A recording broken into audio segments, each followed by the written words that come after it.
that increased some of one's resistances, and a ring that buffed restoration magic. For someone of Kat's strength, they were probably a bit weak, but it was better than nothing. It'd be good if Kat didn't go and get herself killed somewhere, and Scarlet did feel somewhat indebted to the woman that had helped her when she first arrived in this world. This was the least she could do for the time being. I guess I can't say no. Then, Kat shrugged her shoulders. It makes me happy. Actually, just a tiny bit. I sort of thought you would have forgotten about me as that one shielder you hired once. So this is unexpected. I believe I told you before that you are quite the memorable individual, Scarlet said. That got a short chuckle out of Kat. Oh yeah, you did. The woman went quiet for a moment. Then her expression turned serious again. There's one thing I've been meaning to ask you, she said slowly. Is there anything else you know about the Hallowed Cabal or the Tribe of Sin that might be important right now? Scarlet looked at her. Not that you're forced to tell me or anything. Kat raised her hands in the air in front of her. But it sure would be helpful. And you always seem to know these kinds of things. Scarlet leaned back in her chair. There wasn't much point in sharing what would happen in Beld Thylelion, or over a year from now. The guild would be aware of a lot by then.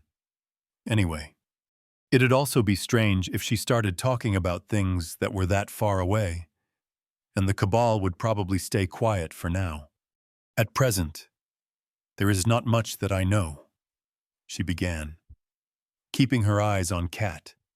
But if I do learn anything new, I will inform you of it post-haste. Kat looked disappointed for a brief moment, but it soon grew into a relieved expression. Thanks. Seriously. You don't know how much that means to me. It is the least I can do. It's not really that small. Kat shook her head. But enough about that. I'm curious. What have you been up to since we last met? Mind sharing a little? Chapter 66. A Bard Never Tells. Later that day, after spending some surprisingly enjoyable time catching up with Kat, Scarlet returned to the mansion by herself. Shin and Alyssa were at the guild branch. She wasn't about to come between them and their first real meeting with Kat for what appeared to be quite some time.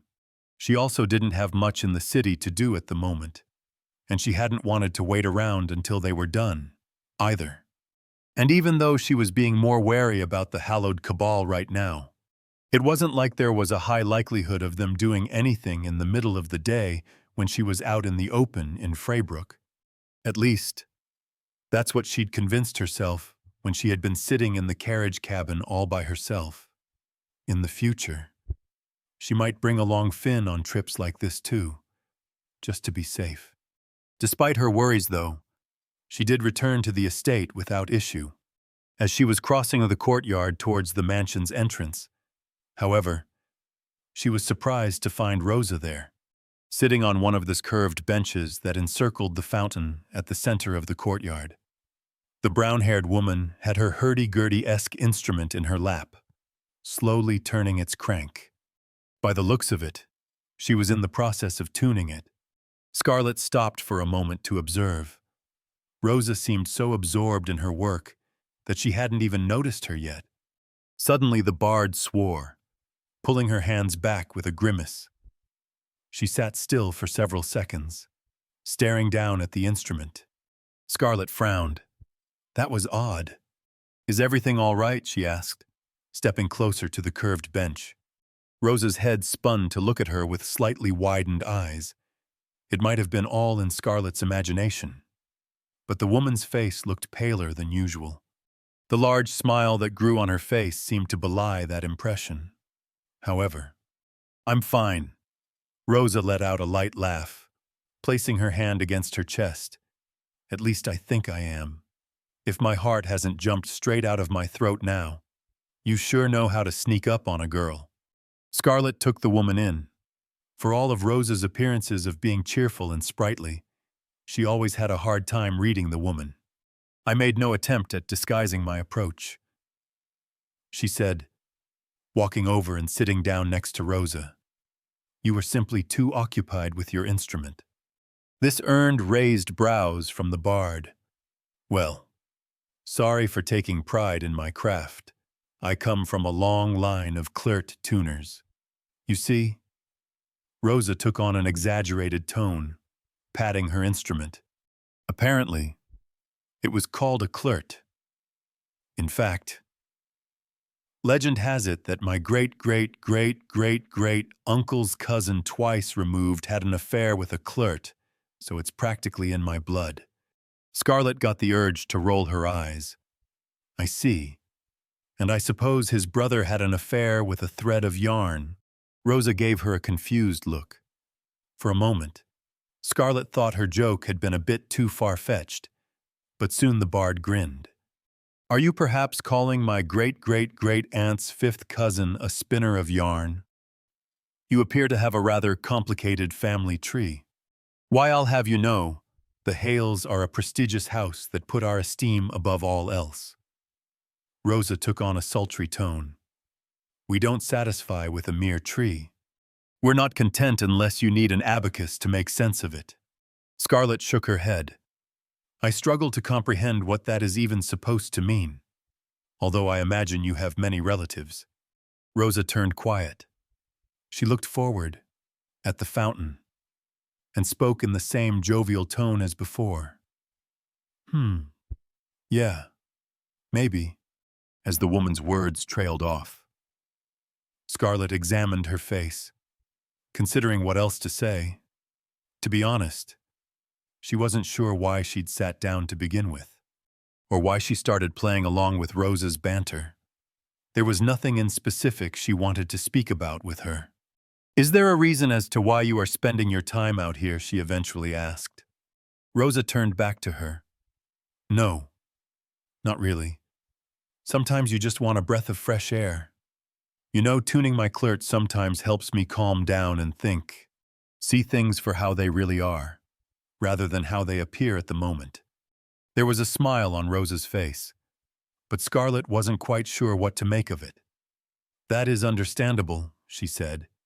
However, if there are any issues with the accommodations provided to you, or if you are uncomfortable with any of the staff, there is no need to hesitate in raising your concerns. Rosa gave her what looked like a genuinely incredulous look. I'm being treated like a guest of honor, at a noble's mansion of all places. All the while I get to enjoy some of the best food I've ever had, and get to go on exciting little adventures several times a week. You'd have to be a real nincompoop to complain about any of that. As long as you are content, Scarlett nodded along, and the chef is indeed quite proficient at his craft. That's an understatement if I ever heard any. Rosa chuckled. I'd quite literally kill for those scones I had this morning. Ah, and that beef bourguignon. The woman trailed off with a blissful expression. Scarlett leaned her head to the side, her attention caught by Rosa's use of a word that was decidedly non-English in origin. Even though she usually didn't pay it much mind, things like that still came off as odd to her about this world. Why is it named that? Would you say she found herself asking, You mean the beef bourguignon? Rosa rubbed her chin. I don't know. I suppose it's the same reason all words are as they are. Some old coot thought to himself. Now that's a gobbledygook if I've ever seen one. And the rest is history. In this case, I guess they also happen to be Vonian. Scarlett stared at the woman. As ever, your way with words astounds. Still, she had seen Vonian both in its written and its spoken form. She personally wouldn't say it was that similar to French. So Rosa implying that it was a Vonian loanword struck her as odd. Although Scarlett was pretty terrible with other languages in general, so she wouldn't call herself an authority on the matter. Besides, the English of this world, or rather, the modern imperial would have had to get its loanwords from somewhere. She already knew that some of what she considered Latin terms came from the language of the old Zuver here, and that many of the idioms and phrases from her world also existed in this world.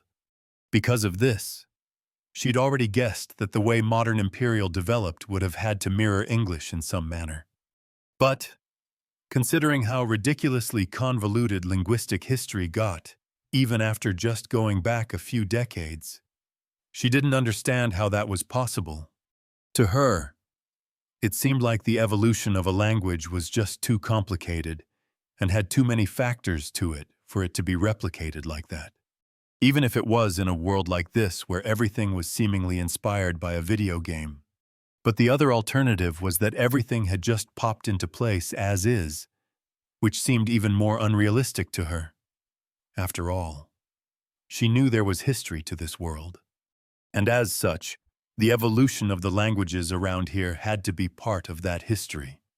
God, a linguistics scholar would probably have a field day with this. Maybe she should spend some time looking into the matter. Did they actually have linguistics scholars in this world? If the modern Imperial in this world didn't evolve naturally, there should be some obvious inconsistencies in its history. And even if it did evolve naturally, there might still be clues as to why it was exactly like the English of her world. She had been thinking about this for a while now. Really. In fact, getting to the bottom of this might even give her some clues to what this world actually was. Realizing her thoughts had wandered, and that Rosa had gone silent with her eyes turned downward towards her clerk, Scarlet spoke again. I have been meaning to ask. The magic that you perform, it is unlike anything I have witnessed. Where did you learn techniques such as those? In Chronicle of Realms, Rosa had a unique class, and as far as Scarlet was aware, she was the only character that used music for their magic. In the game, the woman had always been vague and secretive about most personal matters, and this was a matter Scarlet had never learned much about. I picked up a few things here and there, Rosa answered, turning her gaze upward. Met this old lady who taught me a trick or two as well. I see. Maybe Scarlet had been expecting a bit too much.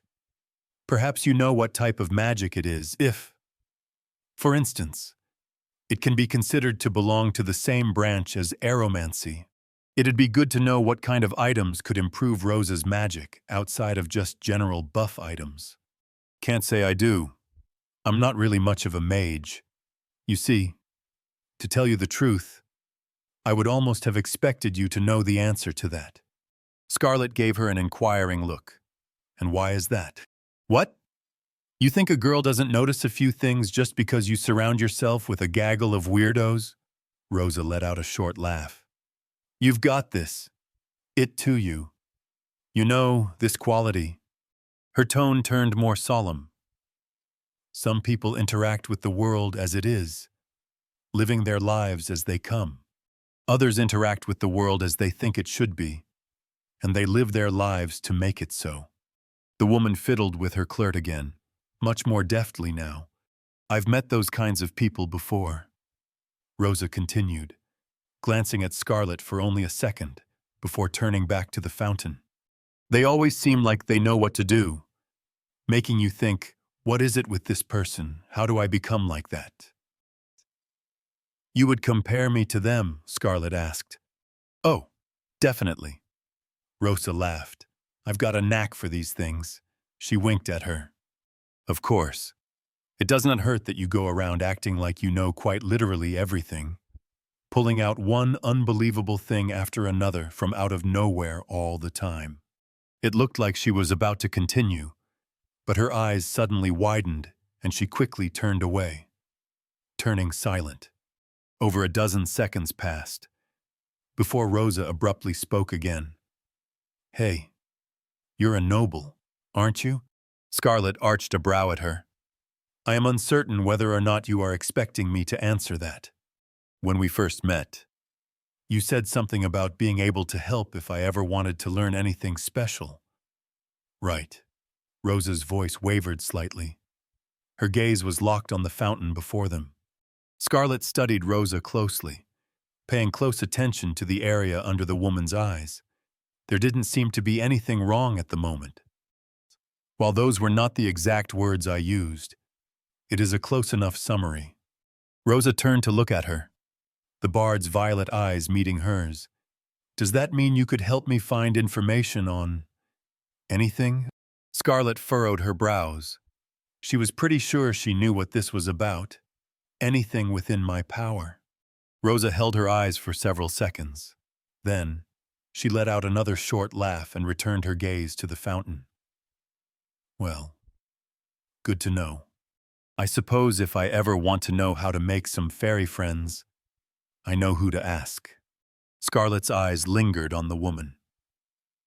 If there is anything you wish to ask me, or if there is anything troubling you, there is no need to hesitate. Rosa shook her head with a smile. What would I have to worry about? I'm fine. Better than fine. Even haven't been in as good a situation as this for years. The woman tore her eyes away from the fountain, bringing them back to the instrument in her lap as she started gently rotating the crank again. Some soft notes sounded out as she returned to her earlier tuning. Scarlet opened her mouth, intending to prod further, but slowly closed it after a moment. She wasn't sure how Rosa'd react if she knew she was aware of what it was she wanted to know. Worst came to worst. It was entirely possible Rosa would decide to leave if she thought Scarlet knew her secret. At the very least, the woman would be deeply uncomfortable with the fact.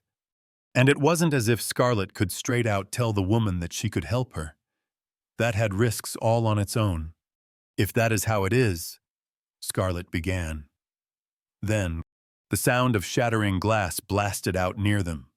Both of them turned to look towards their left, where the edge of the courtyard met the east wing of the mansion. Scarlet couldn't avoid gaping as she saw a person flying out of one of the second-floor windows, landing in one of the flower beds a moment later. Next to the broken window stood a somewhat ruffled Finn, staring down at the courtyard. Scarlet blinked at the sight, holding herself back from crying out. What the hell just happened? Chapter 67. Budding Schemes. Scarlet gaped at the scene before her. A gust of wind swirled across the courtyard as Finn jumped out of the broken window, touching down next to the person who'd flown out it. What is the meaning of this? She cried out, rising from her seat as she looked towards the person lying on the ground. A large patch of flowers had been flattened by the broken glass and the person's fall, but the surrounding flowers stopped her from seeing much of their figure. Finn looked at her, but his head almost immediately snapped back to the person beside him as they moved. Finn lashed out, but the person had somehow already made it halfway to their feet and stumbled away from the attack, squashing even more of the colorful flowers under their feet as they stepped back. They wore a dark hood, and 2 knives flashed into their hands from out of nowhere. Scarlet breathed in at the sight. So this was an intruder, had the Cabal made their move. Finn let out a low growl as he jumped after the figure, the winds running over the flower beds along with him. The hooded figure dodged the incoming blow, sidestepping under it and shuffling onto the stone path leading around the courtyard. Scarlet lifted her hands, sensing Rosa raising her clerk beside her, and readied herself to use her magic. Finn dove in once more, the young man acting fiercer than Scarlet had ever seen him before. As he swiped out towards the intruder once more, an indistinct green light formed into claw-like shapes around his left hand. Scarlet stilled at the sight, the hooded intruder only barely managing to step out of the claw's range. Since when could Finn use Claws of the Tempest, she thought it would take him far longer to learn that. Scarlet had to push any further thoughts over Finn's surprising development to the side, as the intruder tried to dodge yet another swipe from Finn. It forced them into the path of the young man's other hand, which also sported claws now. The intruder suddenly turned into a hazy streak of red. Finn's claws tore through the light red fog left behind as the person reappeared a few meters away, close to the mouth of the courtyard. Scarlet's eyes widened. She recognized that ability, like a predator locking onto its prey. Finn was already about to jump after the person. "Halt, Finn! Stop at once!" Scarlet yelled. She conjured a thick wall of water in front of him. Finn smashed right through it, his upper body becoming soaked as he awkwardly tried to arrest his sprint. When he stopped, he threw a quick glance at the hooded figure in front of him, before turning to Scarlet with a confused expression. Scarlet focused on the intruder, who'd looked like they were about to turn tail and make a run for it up until now. At a closer look, it was clear this person wasn't part of the hallowed cabal. While they wore a hood that covered much of their face, their outfit was a simple mix of thick, dark fabric and leather armor, with an assortment of small knives hanging off their side. From their build, and the outlines of a beard seen beneath the hood, she could tell it was a man. She lowered her hands, gesturing for Rosa to do the same. The hooded man seemed to take this as a sign. He, too, lowered his knives and placed them on his belt. "Gavin Ridley," I presume Scarlet asked, just loud enough that it would reach the man. "Huh. So you were expecting me?" A rough voice sounded out. I was starting to think I'd been conned. This sure is a one-of-a-kind welcome. Scarlet held back a sigh. She looked toward the broken window and the ruined flower bed. This is not how we ordinarily greet our guests. "He's a guest," Finn asked, visibly bewildered as he frowned at Gavin. But I sensed him sneaking around inside. He didn't smell like any of the others. He smelled bad. "You sensed me." Scarlet cringed inwardly at how her previous talks about being secretive about certain things clearly hadn't produced much result with Finn. "So you saw fit to destroy part of my residence." She locked her gaze on the white-haired young man. He froze, his eyes shifting to the window in question, and what remained of it in the ruined flower bed. I didn't. Never mind." Scarlet probably didn't succeed in hiding the irritation in her voice. The doors to the mansion slammed open, and she turned to see some of the servants come running out and down the stairs. For now, she ignored it and returned her attention to the intruder. "To Gavin Ridley, one of the companions in Chronicle of Realms. And you," she said, her voice ice-cold. "You believe it acceptable to creep into my home without my explicit permission? Did the thought of contacting me prior to your visit not even occur to you?" Evidently, Mirage had done their job when it came to finding Gavin, but apparently they overlooked giving him clear instructions on how to meet with her. She certainly hadn't anticipated him trying to sneak into her mansion like this. In fact, what she had been expecting was for Mirage to contact her again after they'd found him, informing her of when the meeting was to take place. But clearly, that was too much to hope for. Was it just her being stupid when she expected others to act like reasonable people and communicate with each other? Gavin simply shrugged his shoulders. "I wasn't exactly planning for the boy over there to find me." You should wish yourself fortunate that he did. If she'd found herself surprised by a hooded stranger in her home, there was no telling what would have happened. While she wasn't entirely certain she could take down Gavin, he had one of the highest evasion stats in the game. Among other things, it sure as hell wouldn't have been pretty for either of them. "I take it you are indeed here to meet with me?" Then she asked. Gavin crossed his arms. "You're the one who called." Scarlet just shook her head at the whole situation. A moment later, two of the mansion's servants came running toward her. It was Marlin, the woman in charge of the female servants, and a brown-haired young man named Gilbert. My Lady Marlin held up the hems of her dress so that it didn't come in the way of her feet. "Is everything all right?" The woman's head turned in something halfway between a frown and an expression of worry to Finn and the wrecked window, as well as Gavin where he was, while the man's hood covered much of his face, which looked pretty suspicious in this situation. The belt he'd worn with weapons on it had now disappeared under his clothing. Scarlet looked around the courtyard as a few more of the servants exited the mansion, including Garside. "I am unharmed," she told Marlin, and pointed to the side where broken glass lay scattered. Have someone clean that up. Ensure there is no glass inside as well.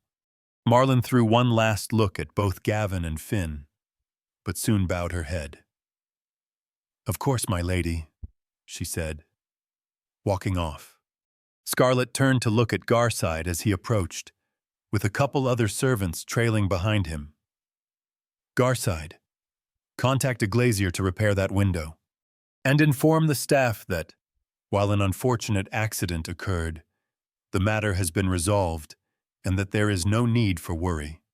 The man furrowed his brows as he appeared to take in the situation, eyes stopping on both Finn and Gavin. After a moment, he lowered his head.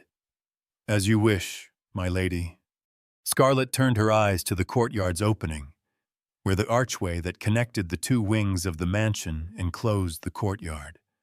Looking past that, and past the garden that was between the building itself and the stone wall that encompassed the entire estate, it didn't seem like the hired guards had noticed what was going on. In addition, she added, turning back to Garside, inform the guards that, henceforth, they will patrol the grounds regularly and report any suspicious matters directly to me. I also want you to look into employing more men to increase the shifts. The good thing about having Finn around was that he was great at detecting suspicious interlopers. But they weren't at the mansion 24/7, so it might be wise to hire more guards. No matter how weak they were, I will do so forthwith. Garside responded with a firm tone. But, if it's not too bold of me, may I inquire into what has happened here? The small gathering of servants that stood before her now, including Rosa, gave her curious looks. A misunderstanding occurred between one of my retainers and a guest. None of you need bother yourselves with it further than that. She shot a look at Finn. That includes you as well. He gave her an embarrassed look. Scarlet turned back to the servants, gesturing with her hand. Now, you may all leave. Those that have work to do should return to it immediately. The servants got to moving, and even Finn started walking back towards the mansion with hesitant steps. Scarlet would have to talk with him later, but for now, she looked to Rosa, who had stayed uncharacteristically quiet throughout the entire proceedings. We will have to suspend our conversation here. It appears I apologize for the disturbance. The bard returned a smile. No, it's fine. Looks like you've got a lot on your plate. Scarlet turned to Garside, who was also yet to leave. I will be in the parlor next to my office. Inform Molly and all others that I do not want to be disturbed for the coming hour, and that they should refrain from entering the east wing other than to address the broken window. This includes Finn and the other individuals temporarily under my employ. This probably looked pretty suspicious, but it was better than anyone overhearing things. Finn's hearing, especially, was an issue. Your words are our commands, my lady, Garside said. But is it safe? She looked at the gray-haired man for a moment, then gave a slow nod.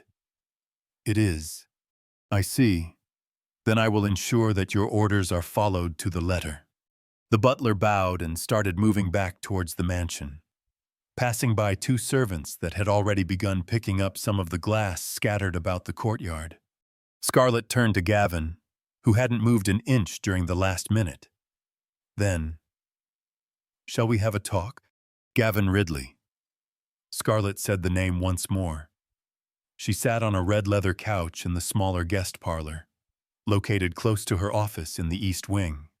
The man in question sat opposite her, now with his hood down. Unlike the large reception hall in the mansion, this guest parlor was relatively simple, with a large table placed in its center, surrounded by several expensive-looking armchairs and couches.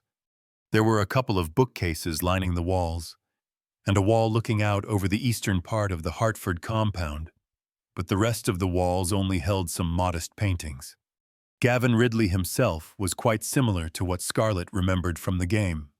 Other than his attire, which looked much like what one might expect from a rogue-like character in a setting such as this, he had a head of thick, flowing, dark brown hair that parted to the sides and reached to his neck.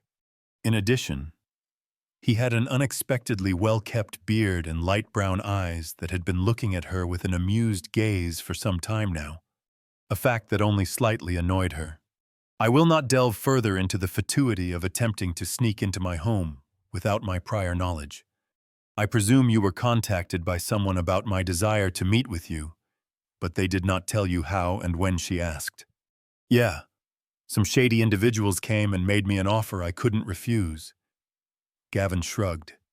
I assumed any time would be fine, but your kind don't often take well to working with mine, so I make it a habit to not let unrelated people notice me. Most of the time, I don't get caught. You did this time, Scarlett pointed out. Perhaps that will teach you to be more heedful in the future. She almost wished she could give Mirage a bad review on Google or something like that, for poor customer service. This made her somewhat worried that her other request to them would be handled even worse. But, considering how that request was relatively simple, she hoped that wouldn't be an issue. Gavin smirked. Heh, maybe I will. I'll have to wait and see. He leaned back on his couch, folding one leg over the other. So, what's a lofty baroness like you want with someone like me? Scarlett tapped her finger against the armrest next to her, not bothering to hold back her stare as she studied the man. While Gavin had been a companion in the game, his personality didn't mesh the best with Scarlett's, not to mention the fact that he was technically a criminal, but he was also necessary for her plans. It is simple. She locked eyes with him. I want to hire your services. I kind of figured as much. Then I can only assume you are interested in the prospect. Depends. He smiled. What do I get out of it, and what do you want me to do? You will be compensated handsomely for your labor, she said. Both money and enchanted equipment are on the table.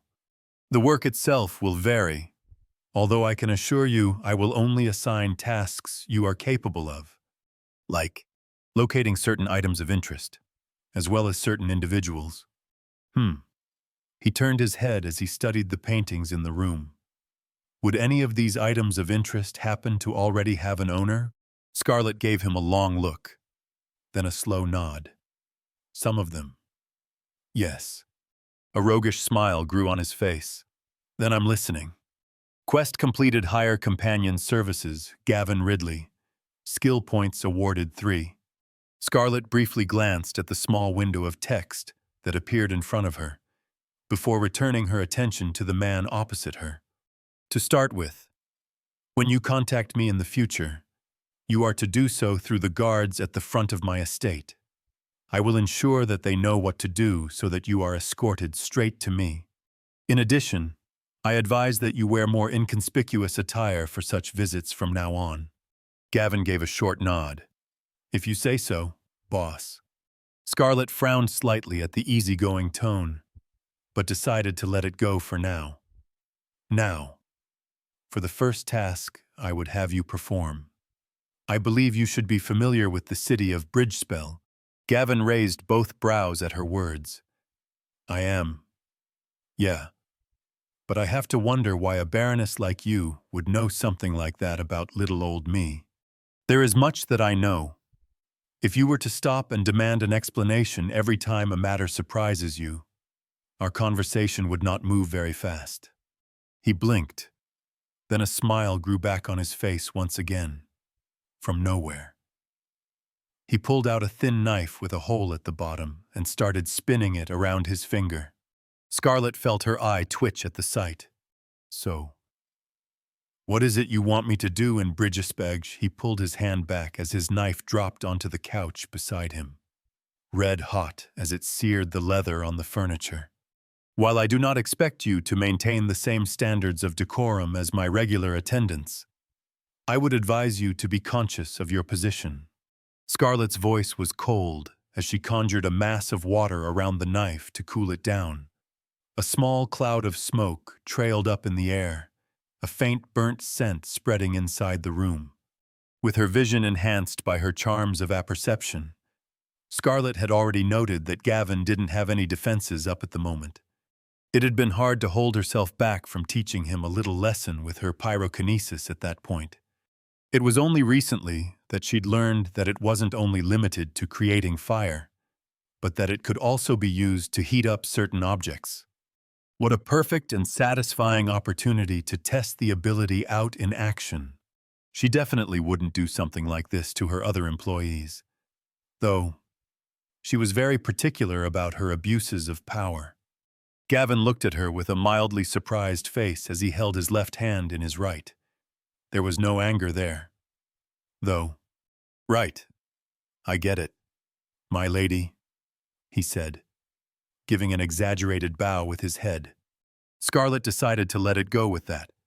"As I was saying," she continued, "having grown up in parts of the city, you should be familiar with the different districts there, in particular, the lower ward." Now he gave her a wary look, and she returned a small smile. She was purposefully trying to overplay how much she knew in order to get him to trust her even more later down the line, but she was fully expecting him to be suspicious this early on. "I have also heard that your name is one that is currently on the lips of several of the local syndicates, meaning there will be some difficulty for you to move readily through the city." Gavin frowned. "If the first job's in Bridgespell, it's not an issue. Those people wouldn't be able to find me even if they knew where I was." Scarlett shook her head. "The first job is not in Bridgespell itself. That would be for a later undertaking. No. The first thing I want of you is to prove your worth." "My worth?" "Yes. I will provide you with the location of a certain abandoned ruin near Killsfell. I expect you to find it, explore it, and return with an item held deep within this ruin. That's certainly a unique way of proving one's worth." Gavin opened and closed his hand. "But what about payment?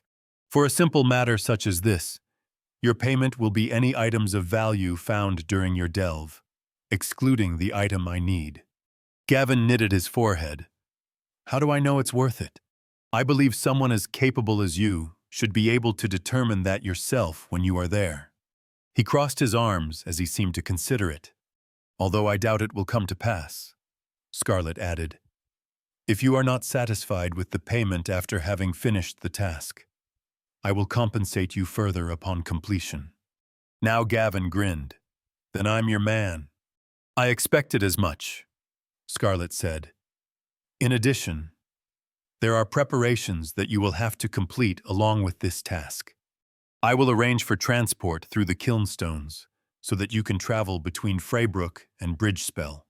But you will have to arrange disguises and anything else that may be necessary for you to be able to openly visit the city without encountering complications." He caressed the beard on his chin as he grew a contemplative expression. "And what exactly is this for?" "You will learn that after you have completed your first tasks." He grew quiet for a second. "How much time would I have?" Scarlett leaned her head to the side as she considered it for a second.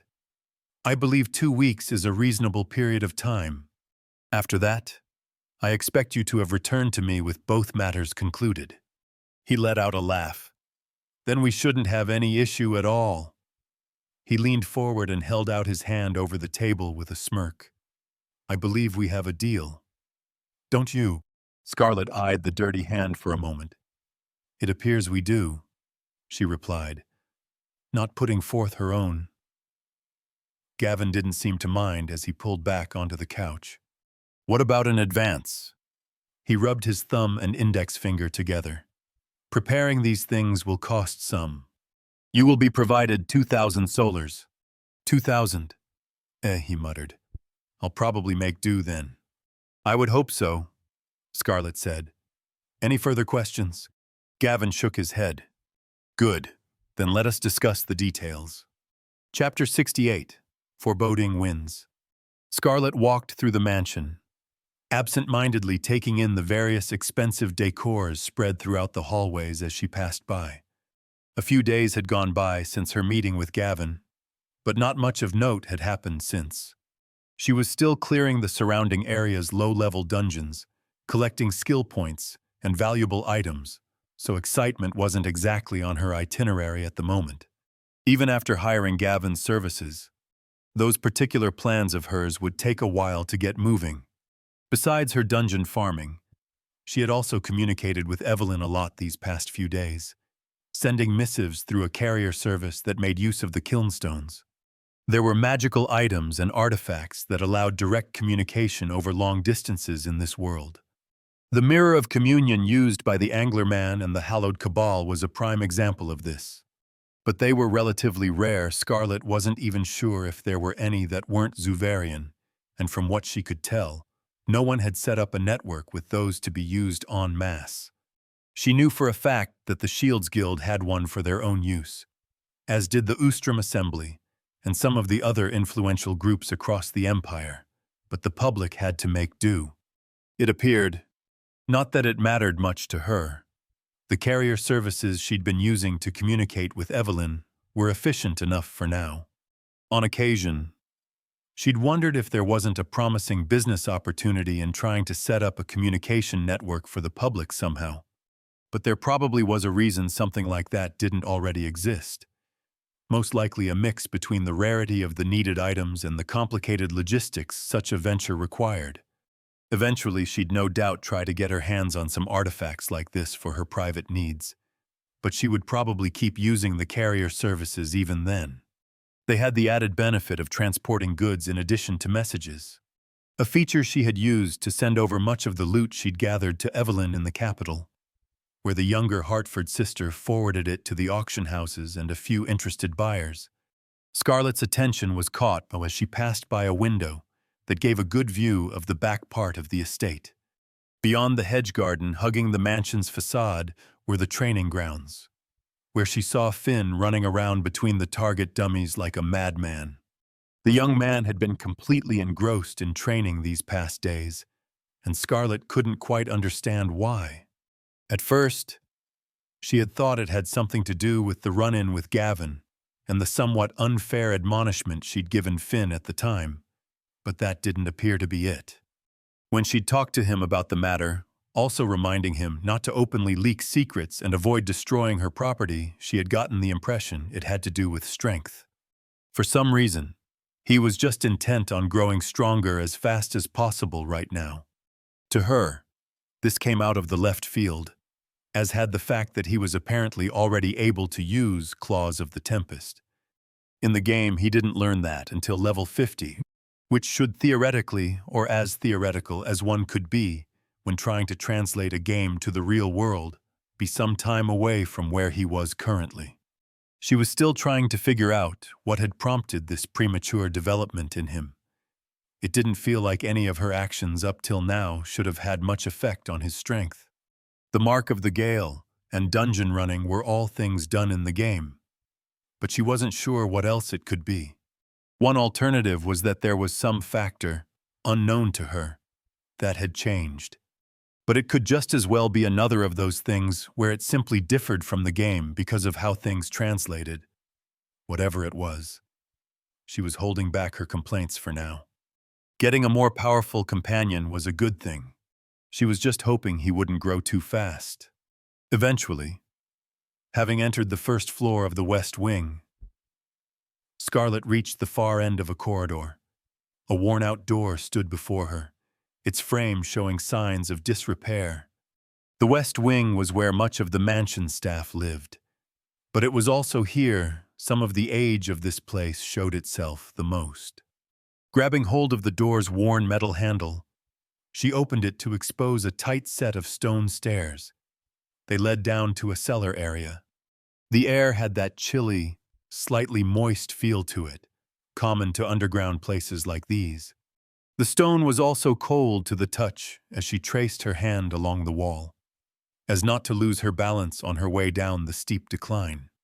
The cellar itself wasn't too large, comprising a short hallway with doors on both sides, presumably storage rooms of some kind. Scarlet walked over to the closest of the doors and opened it, revealing a simple stone room.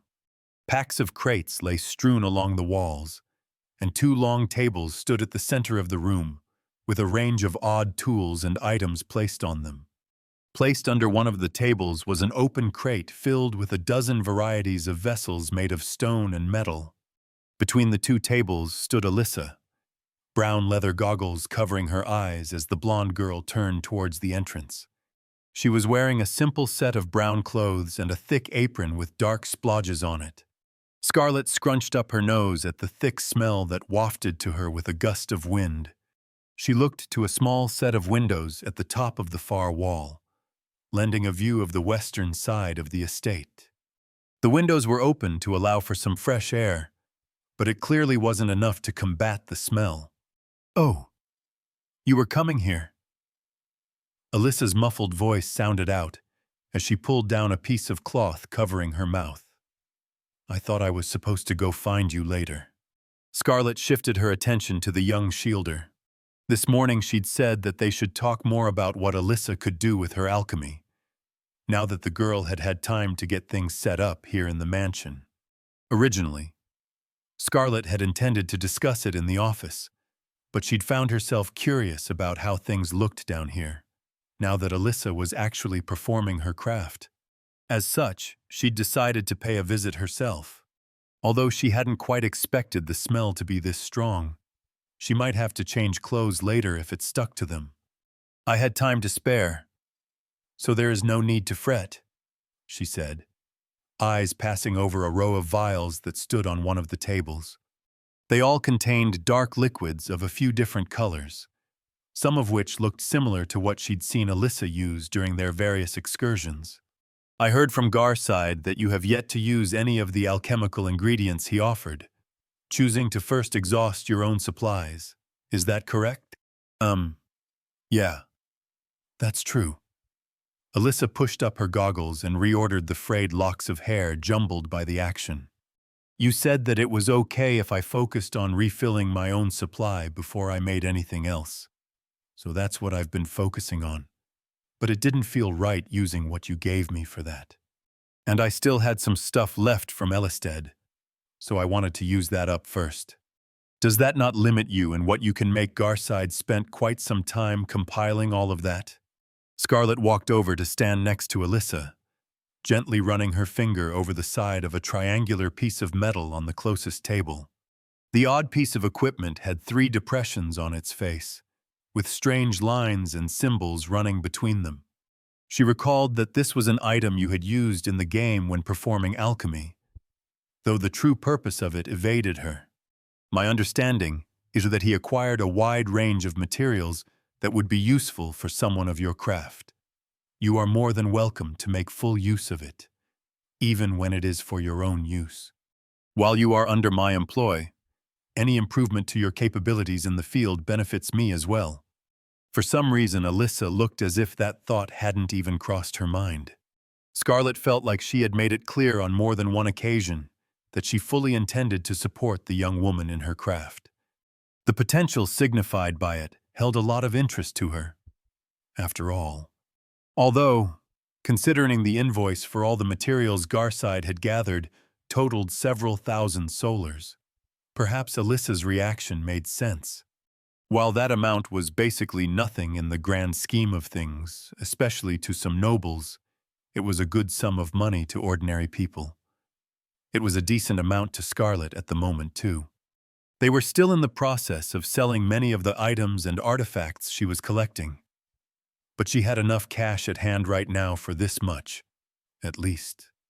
"I'll remember that in the future," Alyssa said. "But I've already finished most of what I needed to do for myself. There are still some potions and elixirs that I haven't had the time or materials to create, like the filter of Ayer's decay, but I should be fine for now. If there's anything special you wanted me to try and create, I could probably get started on it soon." Scarlett nodded. "That is, in fact, what I wish to speak with you about. However, I am uncertain what the limits of your capabilities are, so I do not know exactly what I can request." Well, Alyssa wore a careful expression. I don't really talk much with real alchemists, outside of a couple of my mom's old friends, so I don't know how I would compare to others. I think I would at least be considered on the same level as an alchemist adept in most towers, maybe. Scarlet knitted her brow. The alchemical ranking system wasn't something she was acquainted with. If it was anything like the system that mages used, though, an adept was probably a step or two above a novice, which in turn was a step above a complete beginner. I am unfamiliar with the practices of alchemists, so that does not tell me much. Would you be capable of creating healing potions? As an example, Alyssa's brow wrinkled as she considered it. It depends on the level. I usually don't create those because the materials are so expensive, but I can make at least some minor ones. I know how to make ordinary ones, but I'm not completely sure I'd succeed. It could be a waste to even try. Scarlet frowned. In the game, the prefixes for potions and the like went lesser, minor, none, greater, superior, major, argent. Minor healing potions and healing potions were weaker than she would have wanted at this point. Looking at it from a purely game perspective, greater healing potion was more along the lines of what she'd hoped for, from what she had learned. Just one of those cost thousands of solars, even if one didn't already have a poor relationship with one of the major suppliers, so having Alyssa be able to make them for her at a lower price would have been amazing. That the young woman might only create healing potions, at best, was a shame. But who knows? Maybe ordinary healing potions were more effective than she thought. It wasn't as if Scarlet had actually tried any yet in this world. It was certainly better than nothing. Hopefully they'd never need them. Though, that was what Rosa was for. You may attempt to create some regular healing potions, she said, as many as you deem reasonable. In addition, I would like you to compile a list of concoctions you are currently capable of, so that I can decide what might prove useful in the future. Alyssa gave her a curious look. Are these all for your personal use? They are, yes. Although if I were to sell any of your concoctions, I would ensure that you receive part of the profits as well. No, that's not really what I was asking.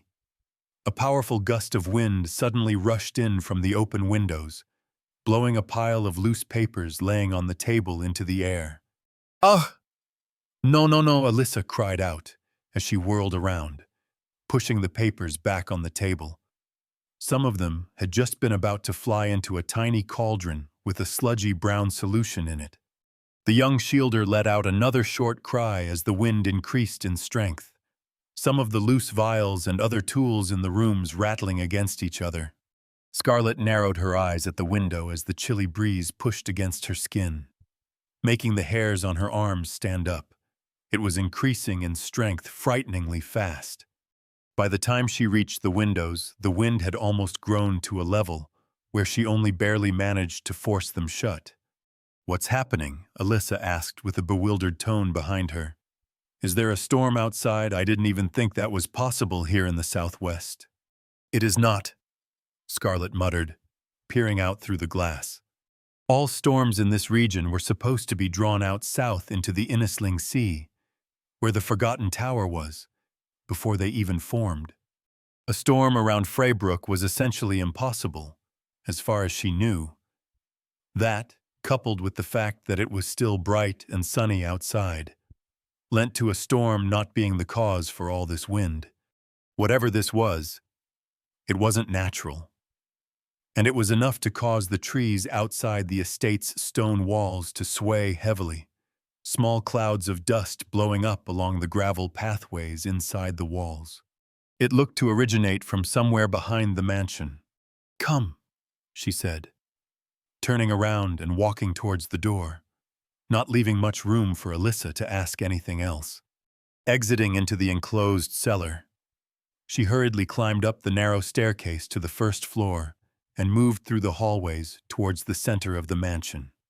On the way, they passed by a few of the staff who were curiously observing the strange phenomenon outside. Now, some of the smaller trees were even rocking back and forth to the level where it looked like some of them might break.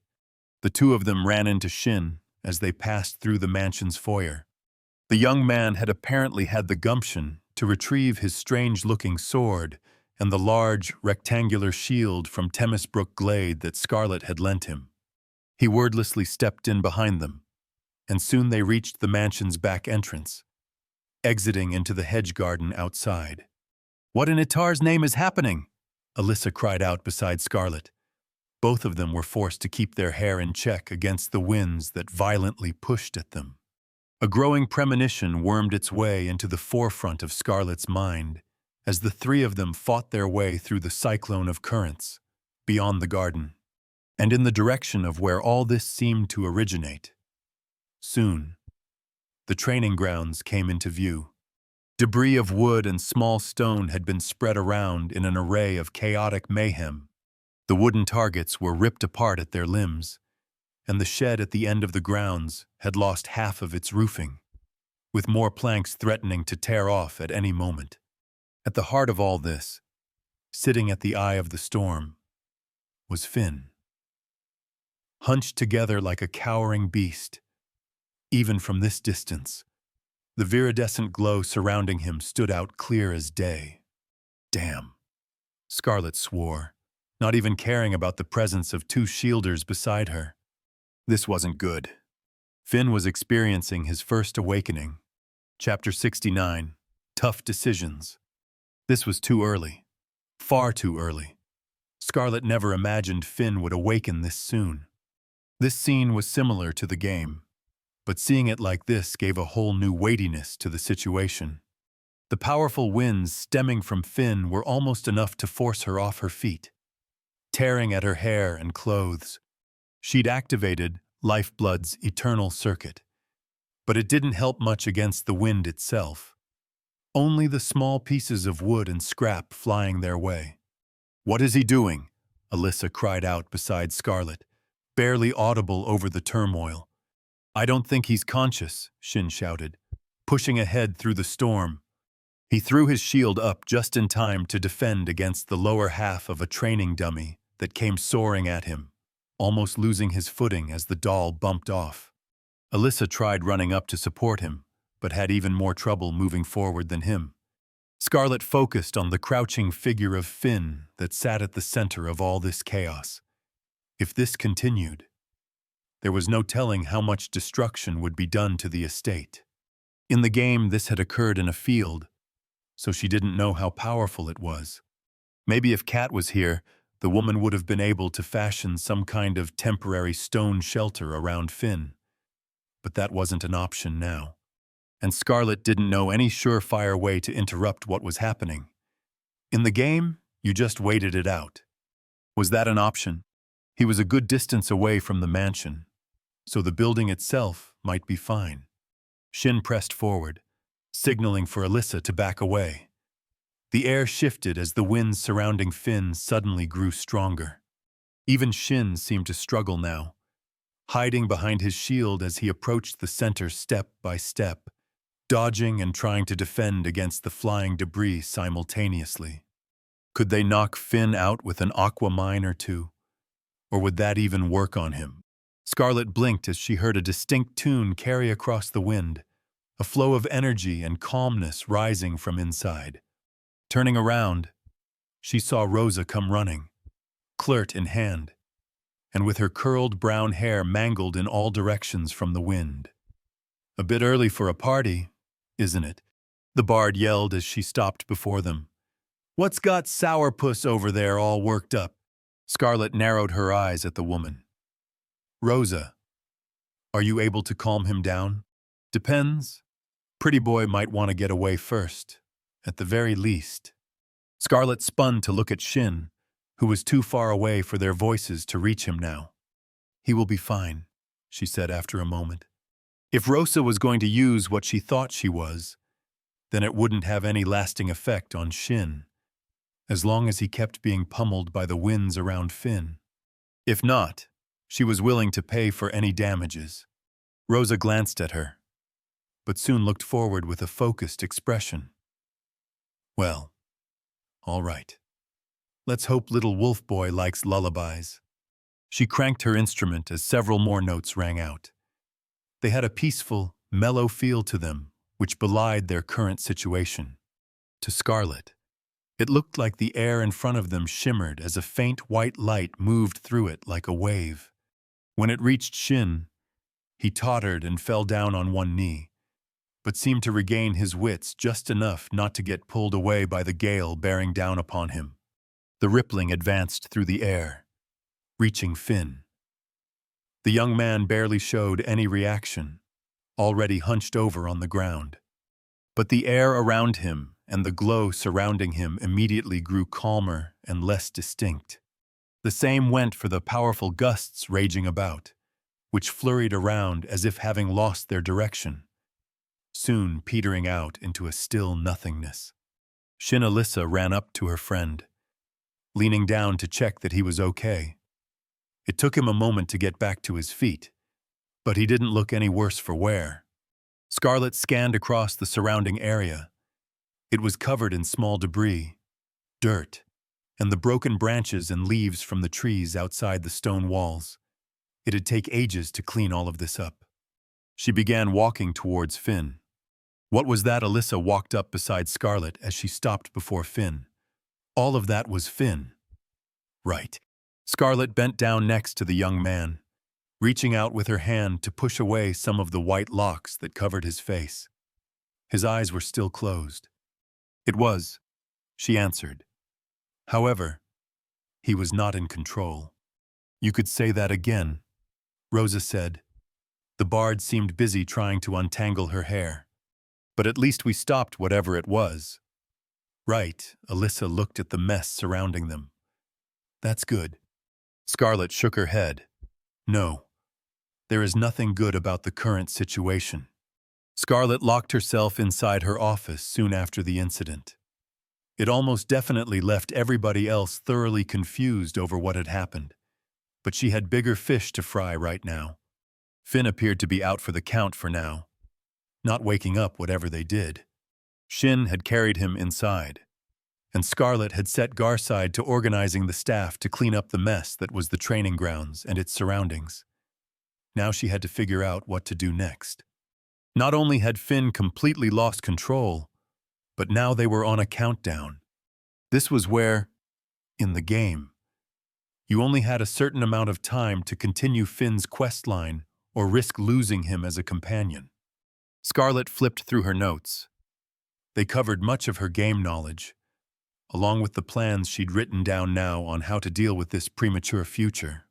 She pressed her lips together, the reality of the current situation looming over her. Finn growing stronger had always been a double-edged sword. On one end, it was incredibly advantageous to her, considering how capable he was.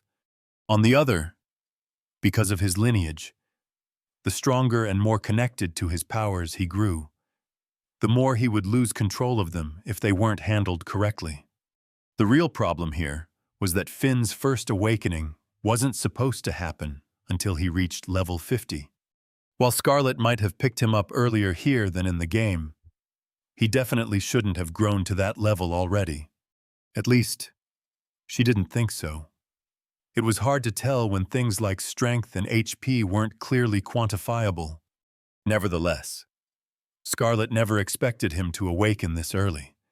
She'd been racking her brains over what she could have done differently that led to this, but she couldn't figure it out. To her, it just seemed like everything she'd done up till now with regard to him aligned pretty close to how you did it in the game. Give him the Mark of the Gale. Go raid dungeons with him. Give him some money now and then. What more was there to it? At the earliest, she'd been expecting Finn to awaken a couple of months from now. It happening this early was probably the largest disparity between this world and the game that she'd encountered yet. Right now, she couldn't even afford to care too much about why it happened. She had to figure out how to deal with it. She crossed her hands, looking down at the open page of her notebook. She'd already cross-checked things with her game-related knowledge. There was only one way she knew of to resolve things after Finn awakened. She opened up one of the desk drawers and picked up the gold bell that lay inside it. It wasn't used that often nowadays. After ringing it, a knock soon came from the door. Enter. Molly, the black-haired servant that had been the first person Scarlet met in this world, opened the door and stepped inside. The woman curtsied. My lady called. Inform Garside to clear my schedule for the coming week. In addition, I will be requiring passage through the Kilnstones as soon as possible. Cost is not an issue, providing it is settled with urgency. I will have Madame Marlon look into it immediately. Where to, my lady? Angersong Post. Angersong. Molly grew a confused expression. Yes. Scarlet nodded. It is a small outpost on the west bank of the Three Streams, south of Dimfrost. Molly lowered her head. As you wish.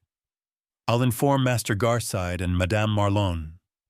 The servant gave another short curtsy before leaving the room. Scarlet leaned forward over her desk, staring into the air in front of her. Hopefully, booking a trip through the Kilnstones wouldn't prove to be an issue. Kat had once said you needed to book months in advance, but as a noble, Scarlet had certain privileges. She just didn't know how far those reached. For the trip to Ellisted, they'd booked 2 weeks in advance, and the same went for the passage to Bridgespell that she had arranged for Gavin. Maybe any sooner than that was impossible. If she was lucky. It varied depending on where you were going. Angersong Post wasn't even a town. It was just a small trading station situated on a thin strip of land between the Whitdown Mountains and the Three Streams River. She imagined it might be used to restock some ships that passed by and things like that. But there shouldn't be too much traffic to the place. It was only there to begin with because of the Kilnstone. Unfortunately, that was also the only Kilnstone close to the Whitdown Mountains, or at least the only one in the Empire's Kilnstone network, from what she'd seen. Kilsfell was an alternative, but that place was much more heavily trafficked. Still, they would have to take a boat up the river no matter what happened. The question was what to do when they reached their final destination, even if they got there before any further issues arose with Finn. This was all too soon. Her current party was too weak. Even supposing that Finn was somehow roughly equivalent to a level 50 in the game, which Scarlet doubted the remaining members of her party weren't. Kat had left Freybrook already, so hiring her for this wasn't an option. And there currently weren't any other shielders above rank C at the Freybrook branch. Maybe she could hire a bunch of C rankers to help instead. They'd still be too weak, but enough numbers could make up for that. But the Shields Guild might not even accept her hiring people for a job like that. Not unless she lied about how dangerous it was. She frowned. There was also the matter of secrecy. There was no clause in the Shielders' contracts that said they had to keep what they saw during their assignments secret. They weren't mercenaries. Kat had seemed relatively lax about it. But Scarlet doubted that was the rule among Shielders. Hiring them for this was bound to reveal things about this place that she didn't want to reveal. Frankly, it was doubtful whether she should even bring Shin and Alyssa.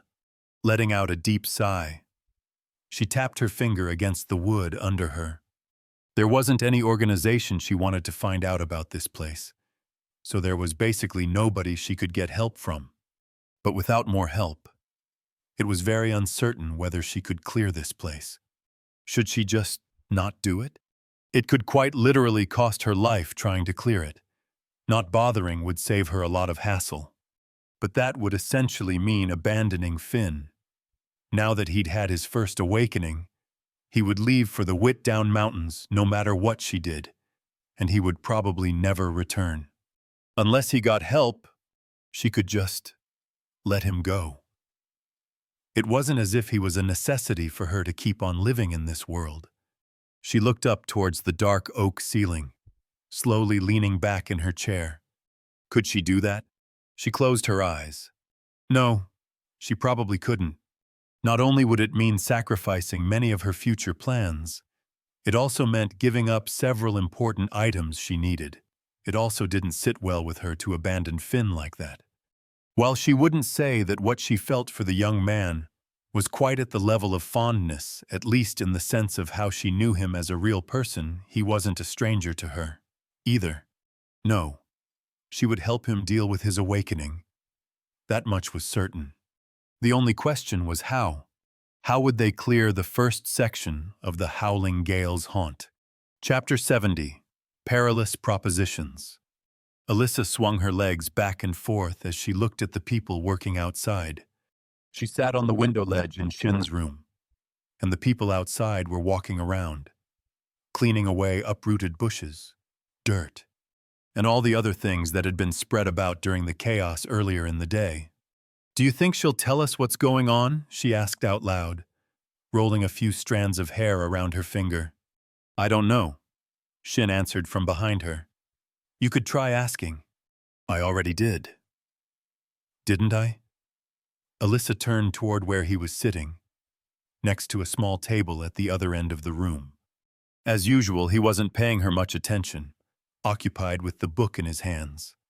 The sight of him wearing his gray armor while reading with his sword and shield lying on the floor nearby was fairly funny, at least.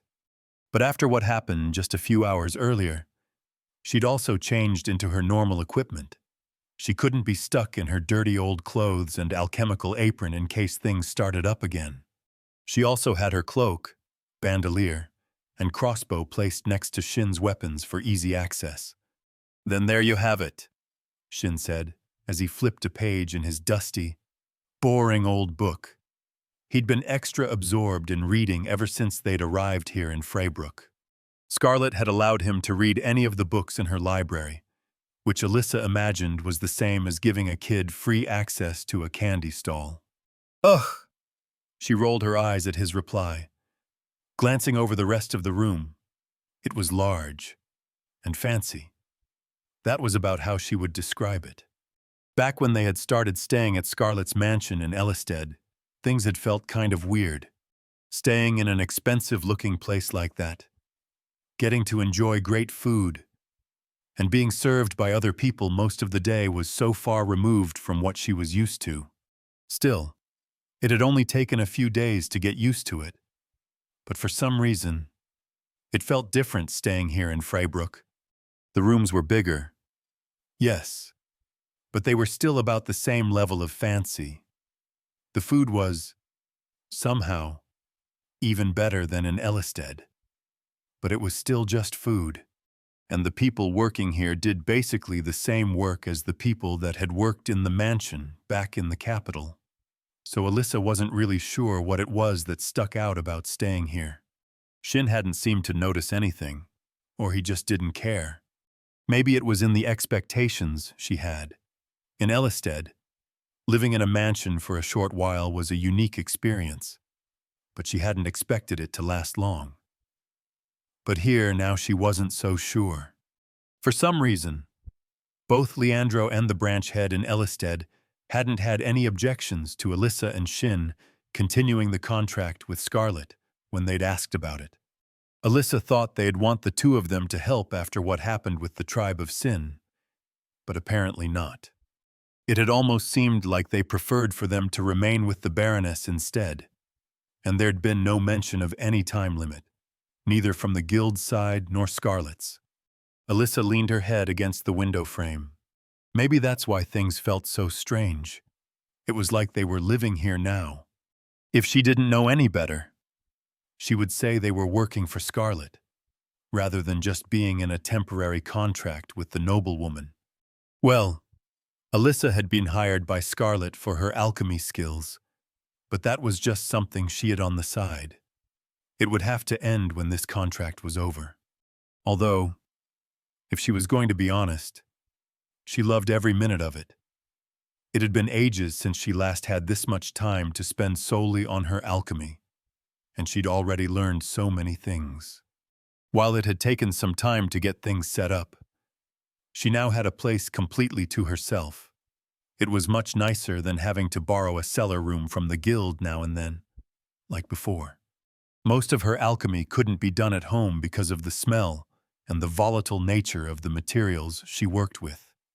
So just this fact alone felt like a miracle given from above by Itar. That nice old butler had even gathered lots of herbs and materials for her, as well as some old documents on alchemy that Alyssa had never even seen before. Almost half of her time this last week had been spent just poring through those alone. She had felt a little bad over that when she talked with Scarlett earlier, though she probably should have spent more time actually working. But many of the potions and elixirs she'd concocted required a lot of downtime, so she couldn't have done things that much faster even if she hadn't gotten distracted. Still, in the future, she'd do better. It was doubtful if Scarlett would have berated her even if she knew, though it was true that the older woman acted cold and all stiff most of the time, and sometimes she could be really scary, but from what Alyssa had seen, she honestly seemed like a kind person. Even if Scarlett herself didn't appear to agree, most of the things Kat had told them about Scarlett were pretty spot on. Though Alyssa felt the strangeness was underplayed, it was actually pretty fun being brought along by Scarlett to explore all these strange caves and abandoned places every other day. But there was so much weirdness going on at the same time. One thing was how Scarlett knew how to find these locations to begin with. Sometimes they spent a few hours looking for hidden entrances and things like that, and those were the times it felt kind of normal. If that was all, Alyssa might have believed Scarlett's explanation that she'd learned of these places through her research and whatnot. But then, after they actually found these places, Scarlett would occasionally just suddenly know that there was a trap under a certain rock, or a monster hiding further ahead behind the corner, like she'd been there before. Even more strange was how almost all of these places turned out to be hiding old artifacts and other valuable items, and Scarlett always seemed to know exactly where these were located and what they were, long before they ever got close to finishing exploring a place. At least that's the feeling Alyssa got from observing the woman. She had thought about it a lot, but she couldn't figure out how Scarlett did all of that. What could she possibly have done beforehand to know those things Alyssa had even double-checked to make sure that many of the places looked like they hadn't been visited by other people in ages? So there shouldn't have been anyone that told Scarlett about it. But it's not like there were treasure maps for these kinds of things either. Were there? It almost felt taboo to ask about it. Still, she had. And Scarlett always gave the same vague answers. It also didn't help that both Rosa and Finn were pretty weird, especially Finn. The whole thing earlier today had shocked Alyssa, but now that she was looking back at it, maybe it wasn't that surprising. He had always acted strange. It made a strange sort of sense that he'd do something crazy like that. That didn't mean that she understood it. She shook these thoughts out of her mind for now. Thinking about all this just drove her mad. "I'm going to see if they don't need my help with anything outside," she said, jumping down from the ledge. "You're staying here, I guess." Shin glanced up at her from his book. "You know they're paid to do that, don't you?" "There's nothing wrong with letting them do their job." Alyssa stuck out her tongue. "And there's nothing wrong with me helping them if I feel like it." She walked towards the door, stopping in front of it for a moment to decide whether she should bring along the rest of her equipment. Things had been calm now, though, and going around with your weapons at the ready probably wouldn't help any of the people working here relax. If anything happened, Shin would definitely carry the stuff with him. Having decided on leaving the stuff, Alyssa was just about to leave when the door was pulled open from the other end by a woman with short blonde hair. "Oh. Hi, Nickel," Alyssa said, stopping in the doorway. The two of them were pretty close in age, so she'd gotten to know the servant fairly well these few weeks. "Miss Astri." Nickel did one of those little curtsies with her hands on her dark dress. "The Baroness has called for the both of you. She is waiting in the dining hall." Alyssa's eyebrows shot up. "Really?" She leaned her head back into the room. "Hey, hear that you're gonna have to put that down after all. Try not to cry." Shin looked up at her with a dead expression. After a moment, he placed the book on the table and stood up, wordlessly walking over to her. The two of them exited into the hallway outside and started following Nickel through the mansion. "What were you reading anyway?" Alyssa asked him. "A treatise on the steepmond border accords with Vonea." Alyssa knitted her forehead. The what now? She saw him shake his head at that. The know-it-all. "It was an old treaty forged between our two nations after the border conflicts 30 years ago. The treatise goes over how the borders were defined between us and Vonea after that, how goods and people are allowed to be transported across them. It also explored how it was thought to affect things in the future. There was a brief postscript going further into that, but I haven't read it yet." "Do you really need a whole treatise for that?" Shin nodded. "Yes. These things are much more complex than you think. It's surprisingly interesting. As well. I hadn't heard of this specific treatise before." "If you say so," Alyssa muttered, turning her attention to Nicole ahead of them instead. "Hey, did the Baroness say what she wanted us to come for?" Nicole looked back at her with a hesitant expression. "I'm sorry. I didn't think to ask." "It's fine," Alyssa said. "We'll get to know soon enough anyway." She'd noticed that a lot of the people working here and at the mansion back in Ellisted almost seemed scared of Scarlet, even though the woman didn't look that bad from what interactions Alyssa had seen her have with her servants. When asking Nickel about it, the woman had whispered to her that the Baroness used to be a lot worse before, and many of those working under her were still afraid things would go back to how they were then. Alyssa herself wasn't sure what to think about that. Personally, she thought it seemed like the servants just hadn't spoken to Scarlet much, and instead formed their opinions from the way she presented herself. The butler didn't appear to have any problems interacting with Scarlet after all, and the same went for the older lady, who was the head servant. But Alyssa also didn't want to draw conclusions just like that, so she'd mostly stayed quiet on the matter. Soon enough, the three of them found themselves in the mansion's dining hall, which was a large space with a painted ceiling that often made Alyssa wonder whether the painter had been able to fly. Scarlet sat at the head of a long table at the center of the room, which had a beautifully decorated rug under it that Alyssa wished she could have a smaller version of for herself. Rosa was here as well, with Scarlet's old butler standing to the side next to the wall. Nickel guided Alyssa and Shin to two of the chairs at the table before performing a short curtsy and leaving the room. Alyssa looked over the table where a few trays of bread and a couple of simple pastries lay. It was a bit early for dinner, but this wasn't too bad. "I imagine you have several questions," Scarlet said, breaking the silence that had been covering the room. Alyssa saw now that there was a large, furled-up piece of paper in front of the woman. "Whatever could have given you that idea," Rosa said with a sly smile.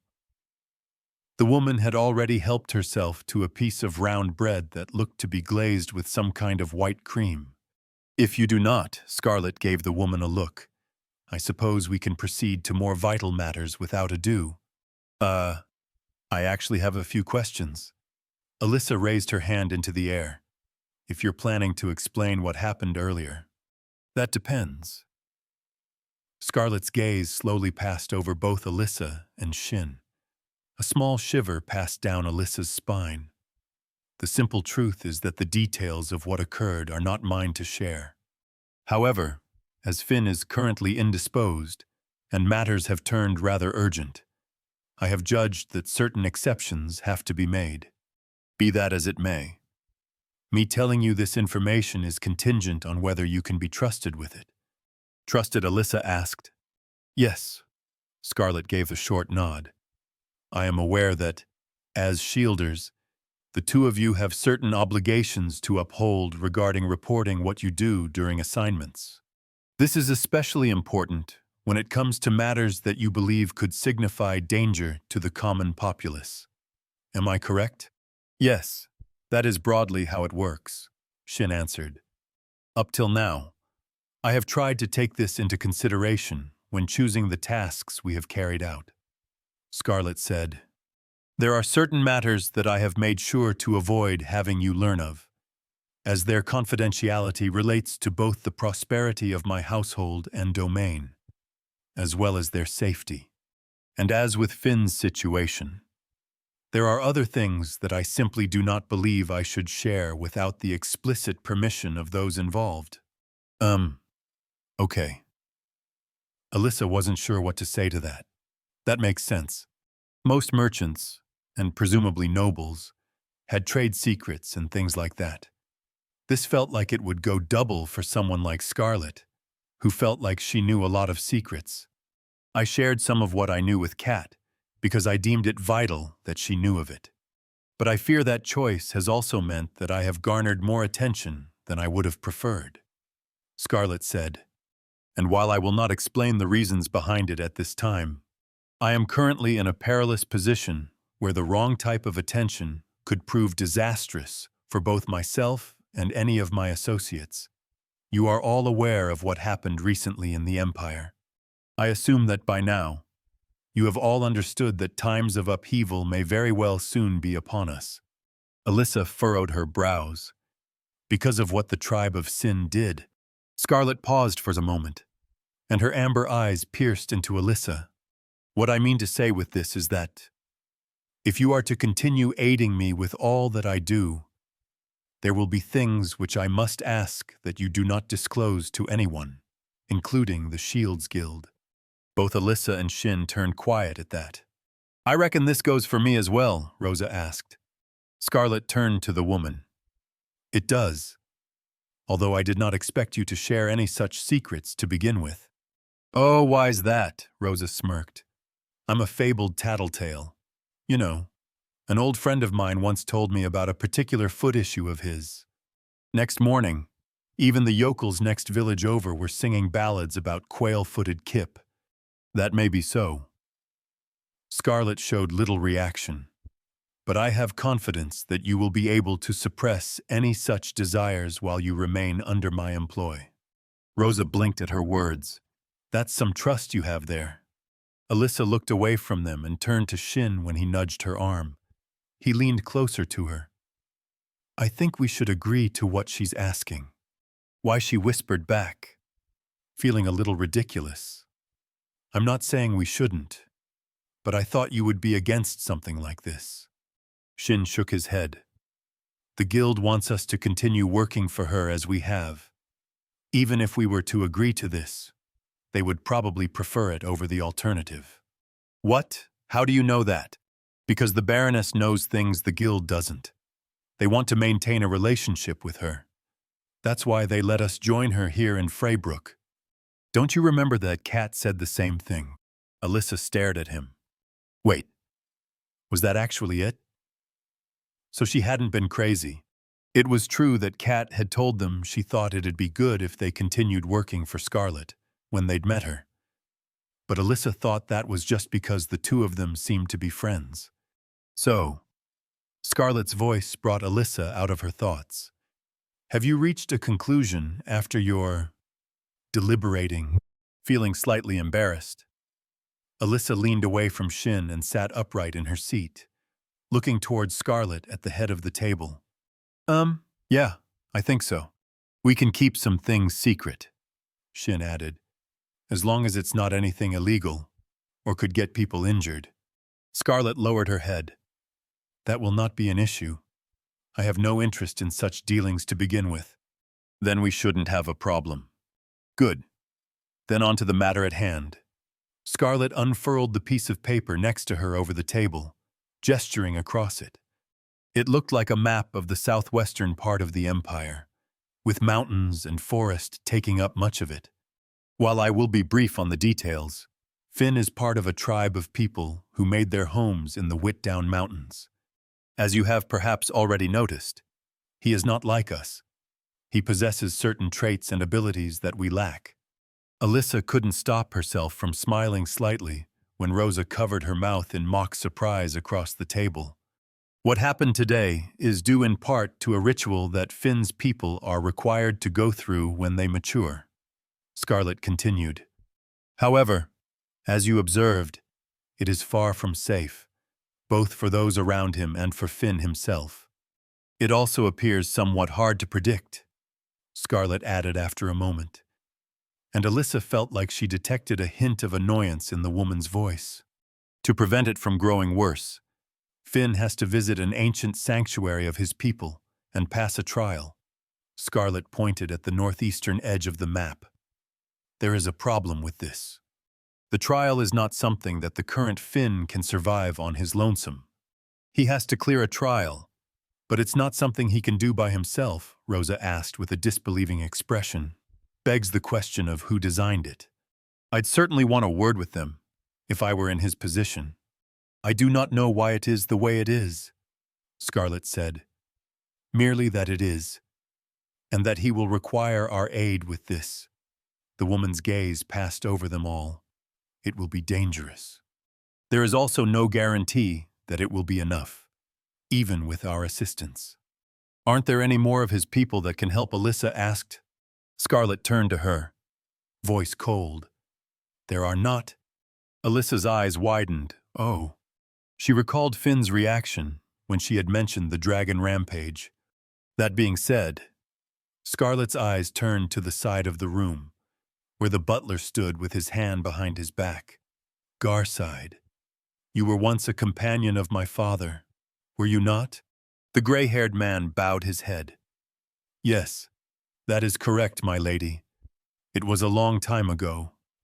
However, before you were born, that may well be so, but from what I have heard, my father was reputed for his prowess even since young. The same went for those who fought alongside him. The man stayed quiet as Scarlett's gaze tore into him, rhythmically tapping her finger on the table. Have you ever taken the Shields Guild's proficiency test? She asked. His mustache trembled slightly as he spoke. I have not, my lady. Then, if you were to take it, what rank do you think you would compare to? My skills are quite meager, my lady.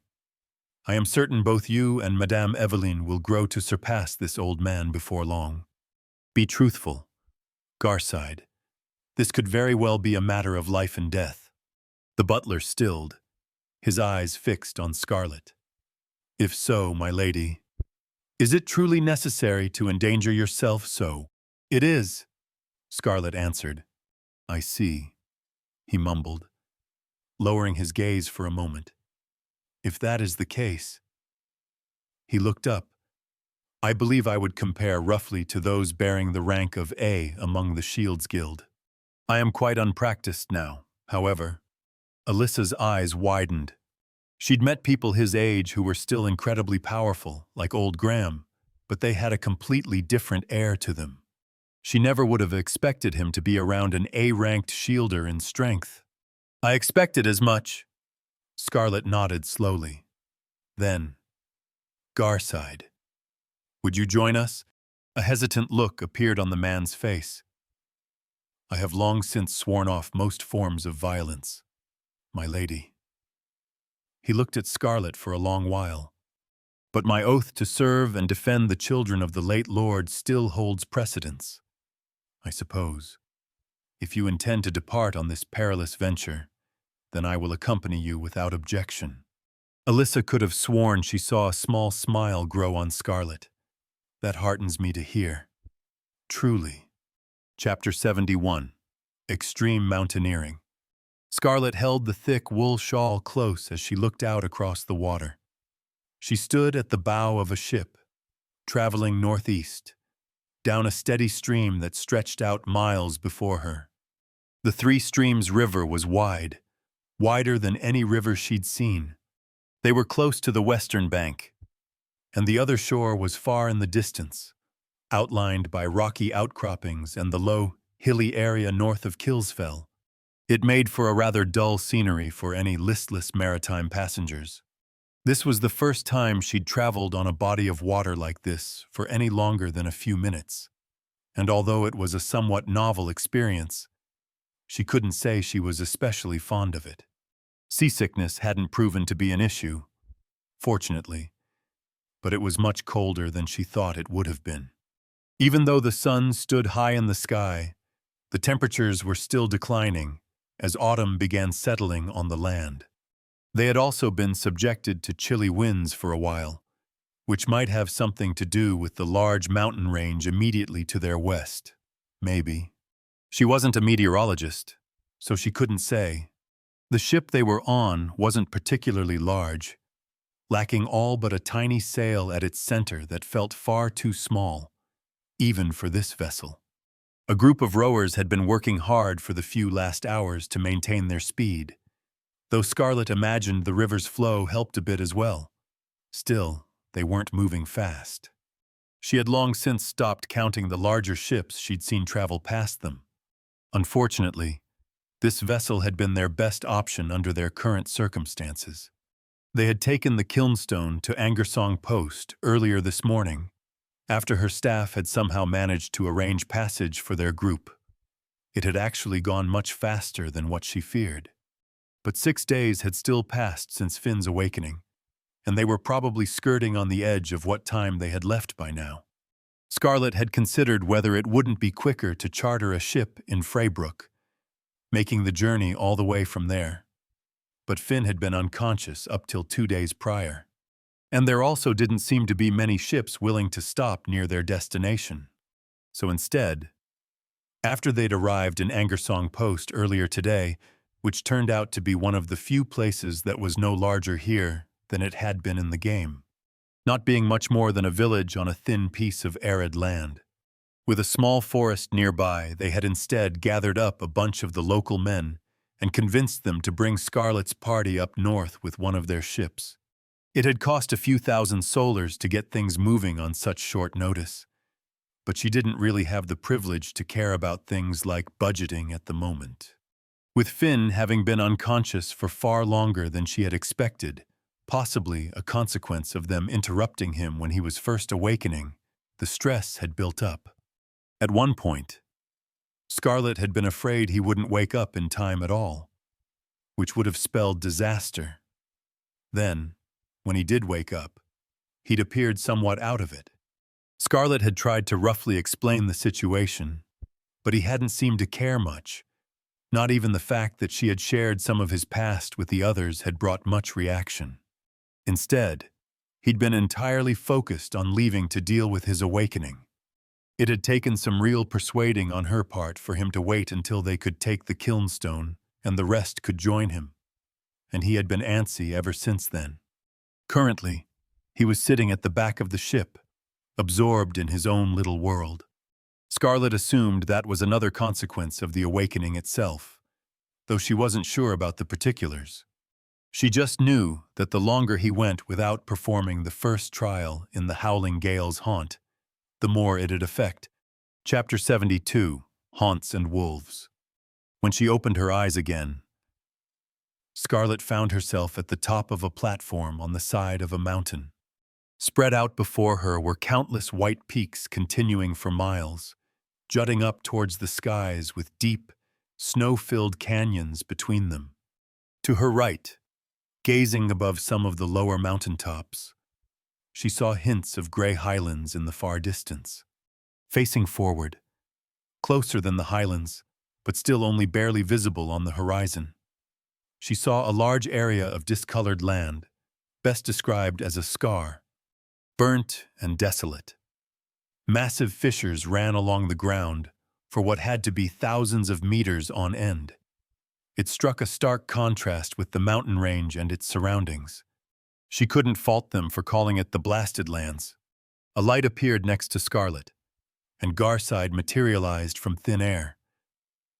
The old man's eyes darted around for a second before settling on her. "My lady, please, I ask that you refrain from exposing yourself to unnecessary risk. Please allow me to investigate any dangerous unknowns first." "I understand your concern," she said, finding his immediate reaction somewhat amusing, "and I dislike needlessly endangering myself as much as you." There was, however, no need for such worries this time. As you can see, it was completely safe. The butler didn't look exactly pleased by her response, but he seemed to accept her words as he lowered his head. Scarlet turned her attention back to their surroundings. The platform was made of simple stone, but it seemed to have been cut out of the mountain itself somehow, creating a balcony sticking out of the mountainside. At its center stood an obelisk, like the one back in the crevice, with the same symbols carved onto its face. Another light appeared, and Rosa emerged next to them. The bard opened and closed her eyes, gazing out across the mountain range stretching out before them. "Wow, that's some view," she said, then hugged her arms close to her body. "But it sure is cold." Scarlet gestured to Garside. "Give her something warmer." The butler bowed and stepped up to Rosa, pulling out a thick coat from the bag of Juham and handing it to the woman. While the winds weren't too bad at the moment, they'd likely grow worse at some point. The air up here was also a lot cooler than where they had been before. Breathing in, Scarlet found herself surprised at how much thinner it felt as well. How high up were they? Actually, now that she thought about it, shouldn't her ears have popped or something along those lines from teleporting this high so suddenly?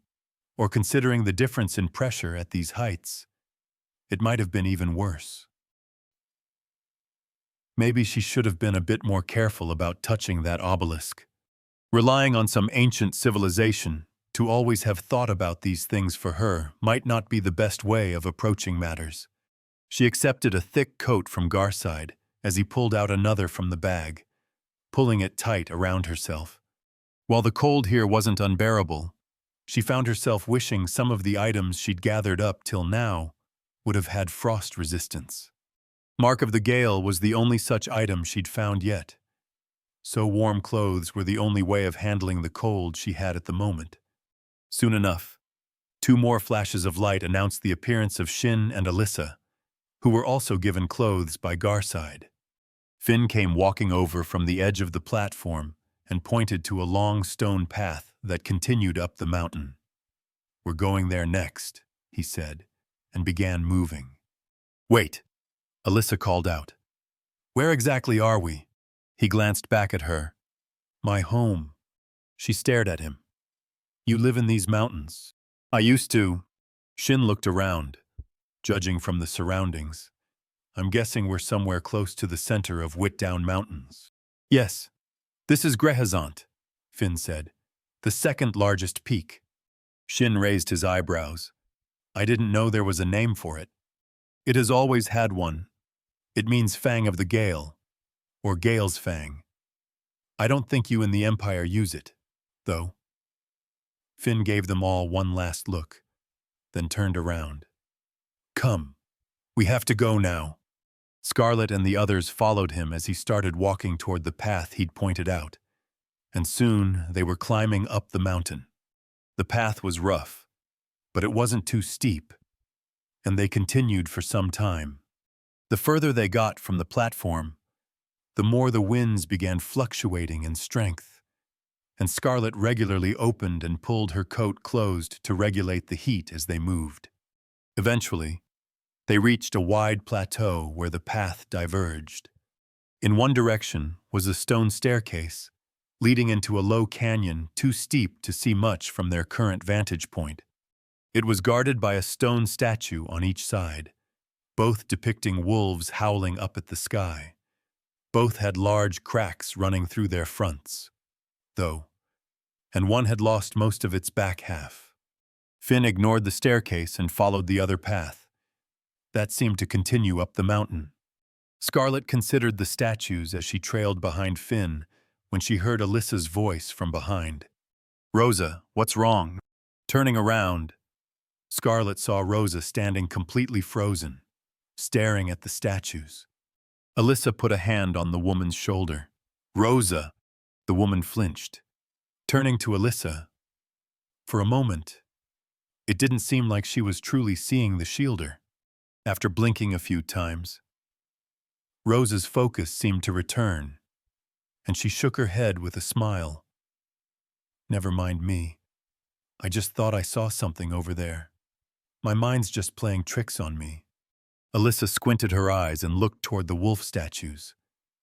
"What's over there?" she asked, turning to Finn. He looked back at them.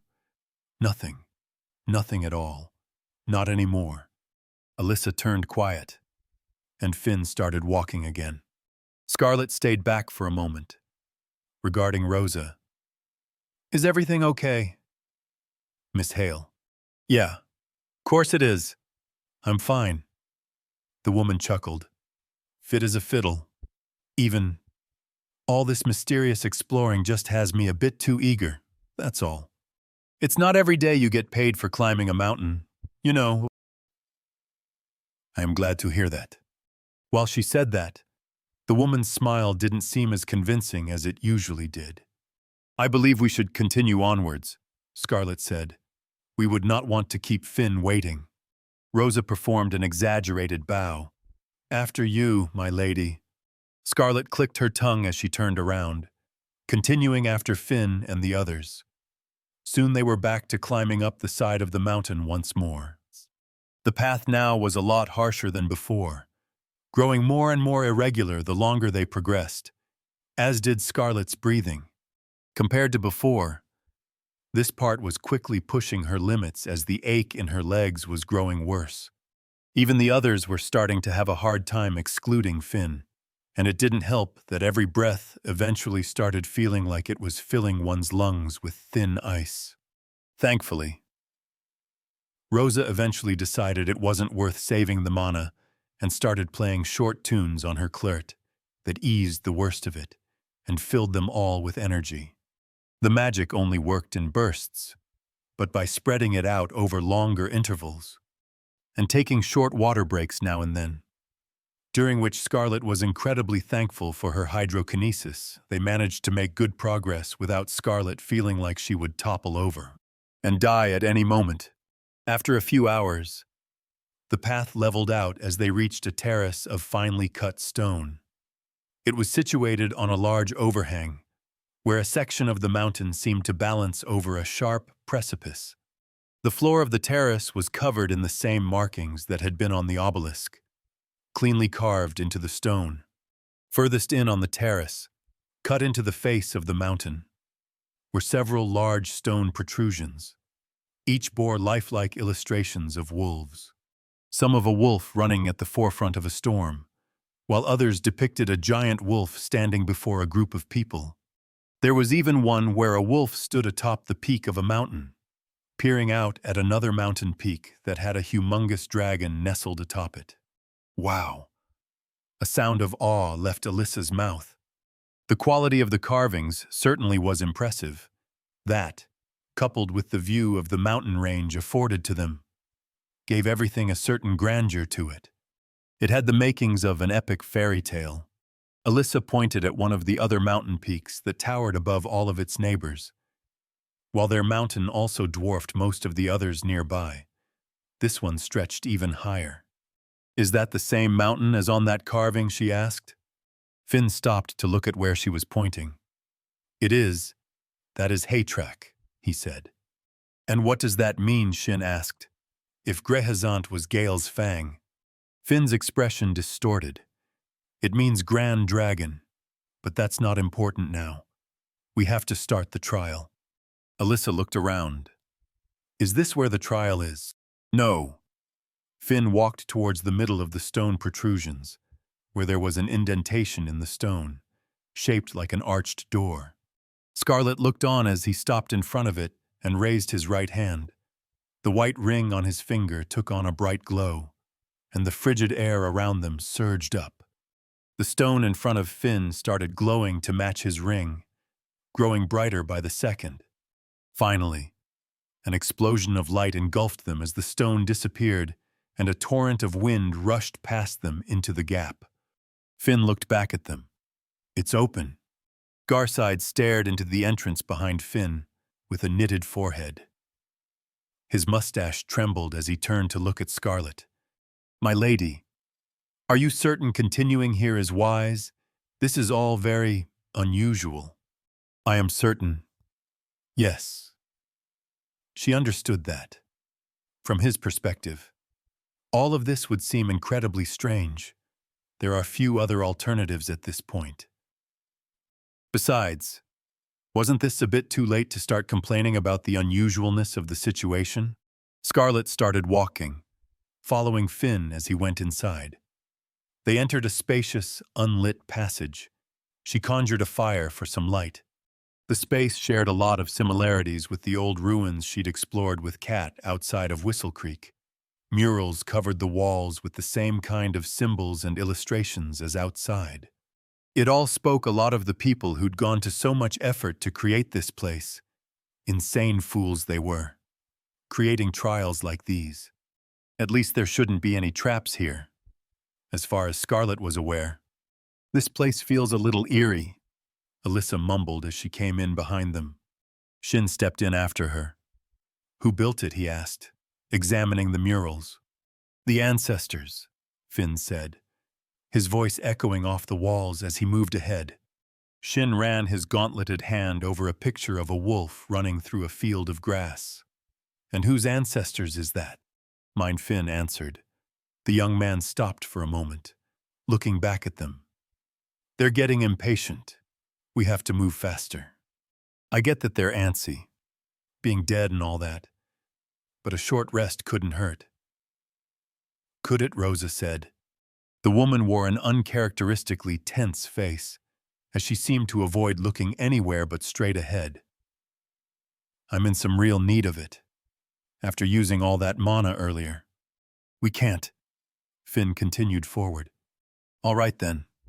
Rosa's murmur was barely audible. Happy thoughts it is.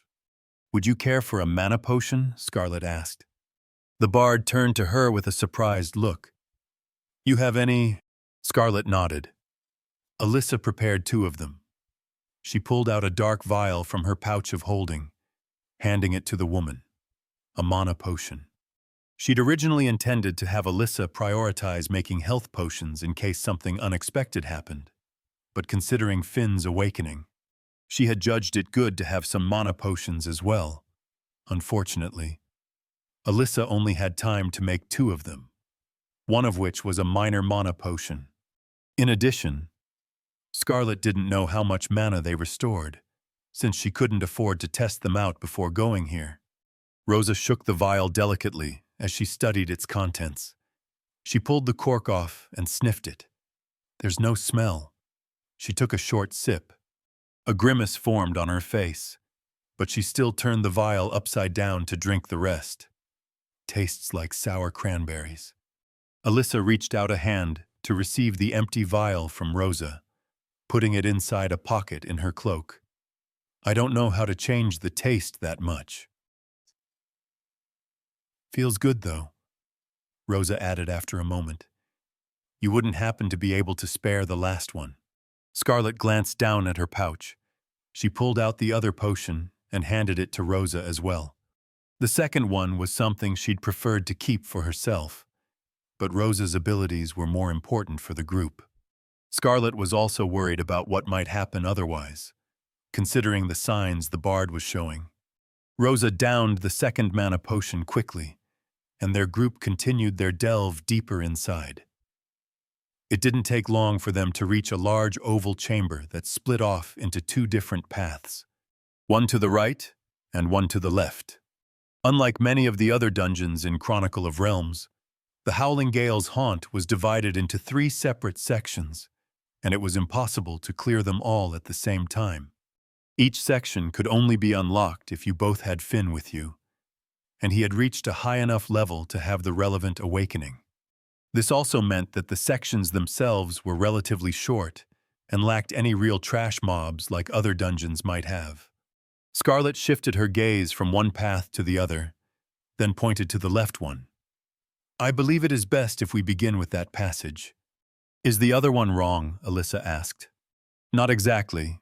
No. We will have to traverse both paths, but it is safer to begin with one. In the game, both passages had a mini-boss at their end, and you had to defeat both of them to unlock the way to the last boss. Scarlet started moving towards the left opening. Wait, Finn called out. They're saying we should split up. Scarlet stopped, turning to him. What? They're saying one group should go to the left and the other to the right. She narrowed her eyes at him. We will not be doing that. His brows deepened into a frown. But they're saying we should. Alyssa gave him a strange look. You keep mentioning they. Who's they? The ancestors, Finn said. Wait, you mean they're actually talking to you, like, literally? Yes, Finn nodded. And they want us to split up. Scarlet crossed her arms. What they want does not matter. We will not be separating. Finn gave her a bewildered look. But I have to pass the trial. That is not part of the trial, she said. If we were to divide ourselves into two groups, it is unlikely that both groups will survive. Finn's expression deepened even further. He looked to the side as if he was listening to someone. They're saying we're too many. If you want to help with the trial, they want you to prove yourselves, so we have to split up. Scarlet scowled. That didn't even make sense. If they were too many, why would it be acceptable just because they proved themselves? That just meant things would be even easier during the boss itself. This couldn't actually be a part of the trial, could it? Even if it was, she couldn't accept it. It was far too dangerous. Failing the trial would be preferable to accepting such an enormous risk. We will move as a group, no matter what nonsensical thoughts they have regarding it. Things went quiet. Then Finn's eyes widened. They say they can't accept that. That may be so. Scarlet began. But the wind swelled up around them and she froze as a cold aura filled the chamber. She locked her gaze on Finn. What are you doing? He shook his head. It's not me. The ring on his finger turned a bright white, and the wind suddenly intensified, rising into a violent tempest. Scarlet rushed to activate Shihi's flowing garbs, just as a torrent of wind crashed into her. The cries of the others rang out as she slammed into the ground, and a terrifying cracking sound reverberated throughout the room. She stared up as several fractures formed on the ceiling above. The wind continued pressing against her, stopping her from getting up. A moment later, the entire chamber rumbled as the middle section of the ceiling tore off, a cascade of stone following. Everything shook as a cloud of dust and darkness spread around her. She coughed heavily as the wind settled, hurrying to take out her enchanted glasses from the pouch and put them on. She saw Shin and Rosa lying near her, but there were no signs of the others.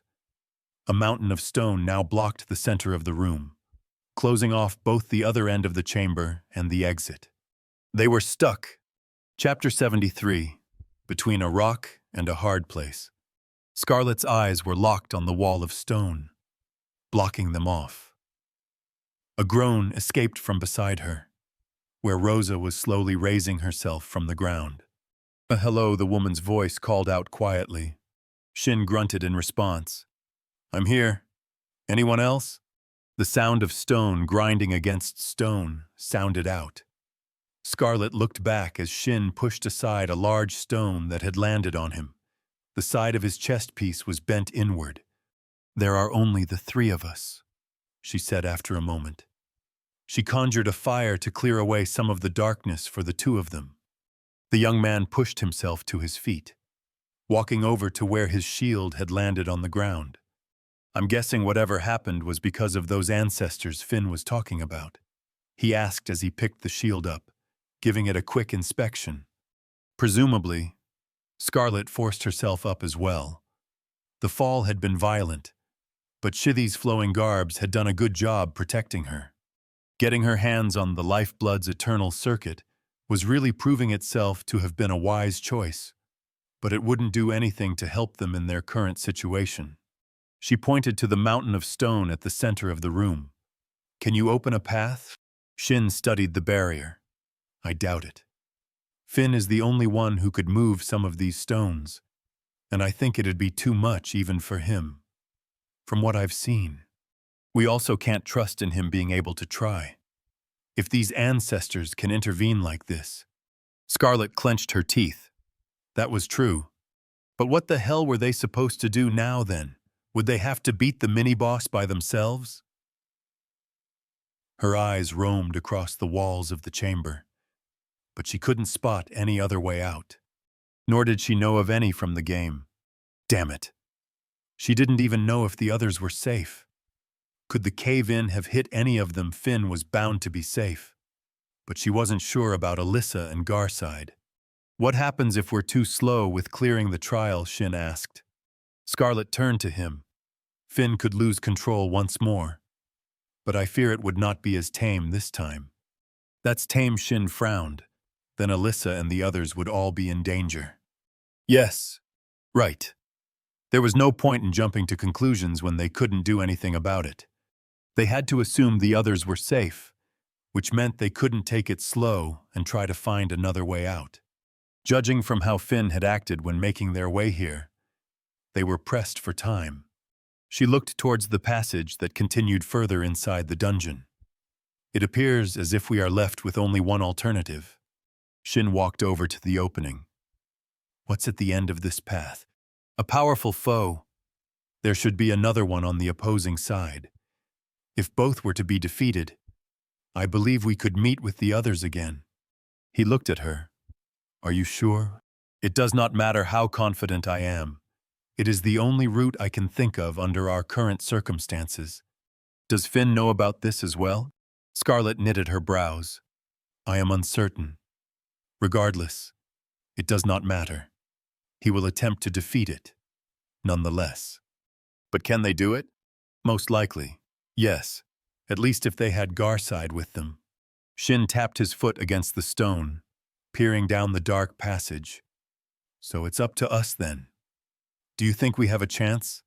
She walked up beside him, pulling out her wand of fireball from her pouch, along with 2 health potions that she held out. I cannot say. And I was not willing to venture our safety on such an unknown. He accepted the potions, placing them in a thick pouch on his waist. But you know what kind of opponent it is. To a certain degree. She tried to recall the features of these mini-bosses. As far as I am aware, it is a type of warg, with no particular weaknesses. It should not be overly fast, but its strength will be too much for you to beat on your lonesome. Its howl can shake the spirits of those who hear it. In the game, it had been level 55. Garside might be able to take one by himself depending on how strong he was compared to A-ranked shielders, but for the rest of them, it was highly unlikely. With this shield, and Rosa's support, I might be able to withstand it, Shin said, holding up the shield taken from Temesbrook Glade. That means it'll be up to you to wear it down. Scarlet pressed her lips together. She wasn't sure if she could wear it down. She hadn't tried her magic out against anything of that level yet. And the effect of her charms of apperception likely wouldn't work against it, since it was above level 50. This meant one of her main avenues of dealing damage was severely hampered. She had never expected she would fight opponents of this level this early to begin with. She turned back to look at Rosa, who had been unusually quiet for a while now. Miss Hale. Rosa's back was turned to them, and she wasn't moving. Miss Hale. Scarlet called again, slowly walking up to the woman. She reached out a hand and touched the bard's shoulder. Rosa startled, spinning around to stare at her. What? Scarlet's eyes narrowed, focusing on the area under the woman's eyes. It had turned a pitch darker. She'd been afraid of this. She met Rosa's eyes. Are you okay? Rosa blinked slowly, twice, her gaze refocusing. Yeah, I'm fine. Just a bit shaken. Almost had the ceiling fall on my old noggin. After all. She glanced at the center of the chamber, then looked around them. Where are the others? Scarlet forced her expression to remain neutral. They are trapped on the other side. If we are to continue, we will have to traverse down that passage and defeat a beast waiting there. I see. Rosa peeked over her shoulder. Is that all? Why don't we get moving then? Scarlet took a step in front of the woman before she could move anywhere. This will be dangerous. Truly dangerous. And while I do not wish to be crass, you do not appear to be in your best state." Rosa paused. She gave Scarlet a long look, before smiling weakly. "I'm a bit tired." "Yeah. Those mana potions must not have been enough. If we could rest for an hour or two, I'm sure I'd be right as rain again.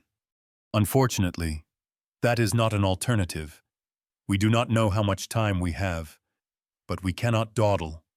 "Is that right?" Rosa let out a light chuckle. "Then I guess I'll just have to grit my teeth for a bit.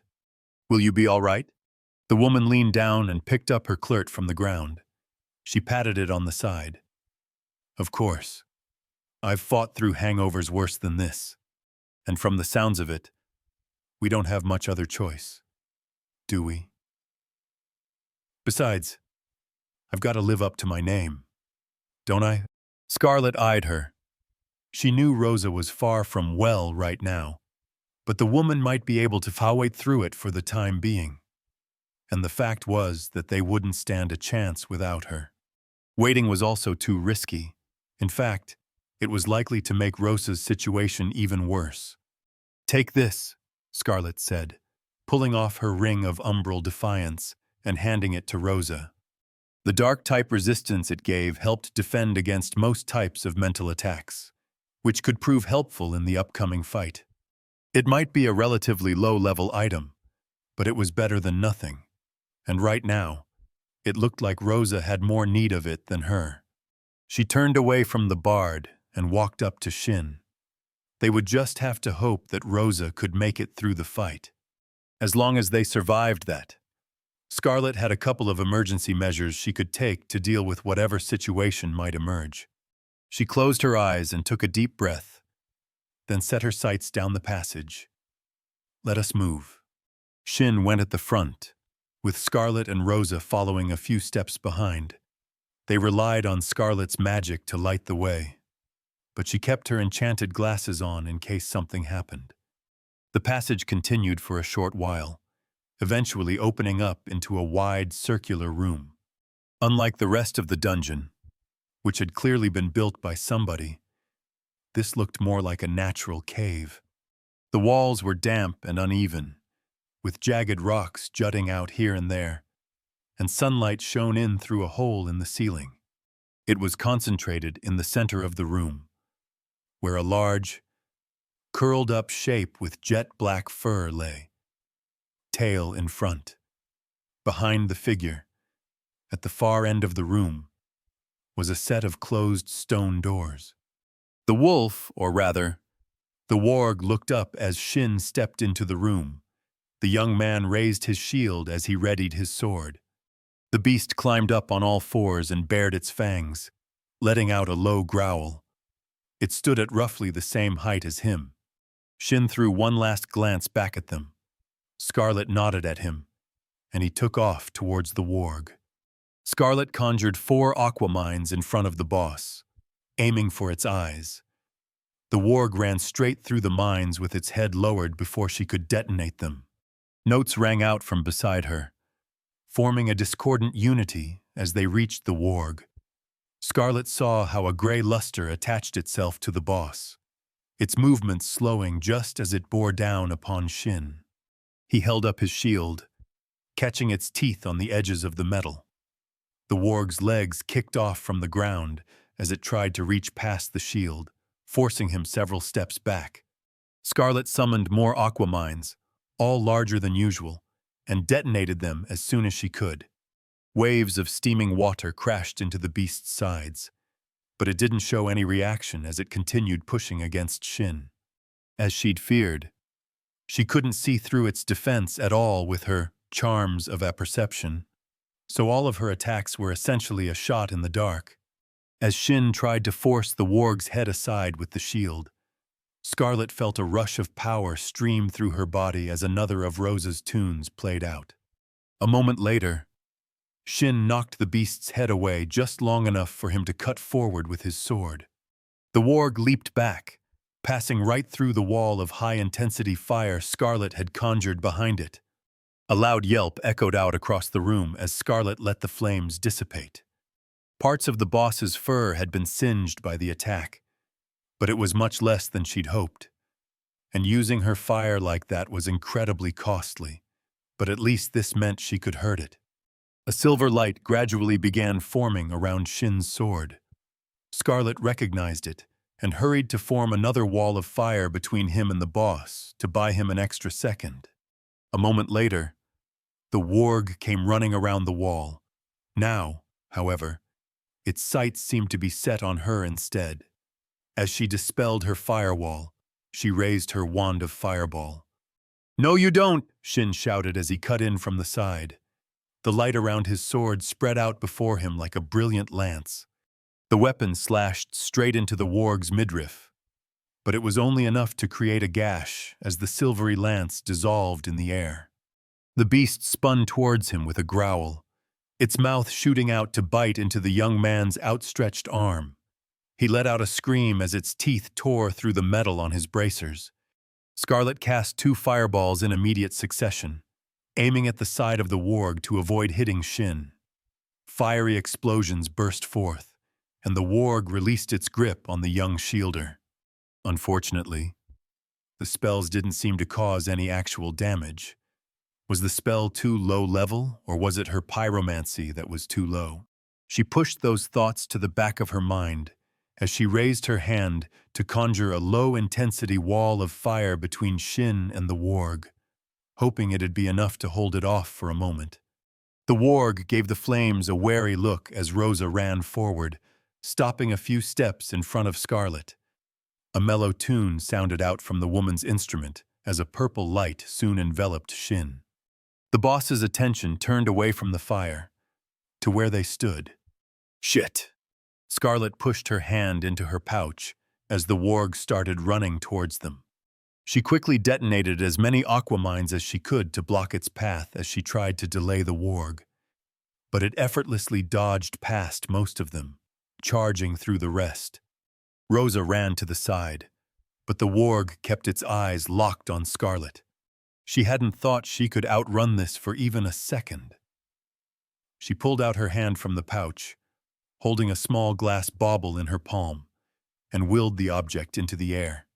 A small connection formed with the water at the center of the object, enough for her to steer it straight towards the warg as it came at her. Then, at the last second, she formed another high-intensity wall of fire between them and threw herself to the side. A crack rang out, and something tore into her side. She could feel how Shitty's flowing garb fought against the blow, and a burst of pain shot out from her abdomen.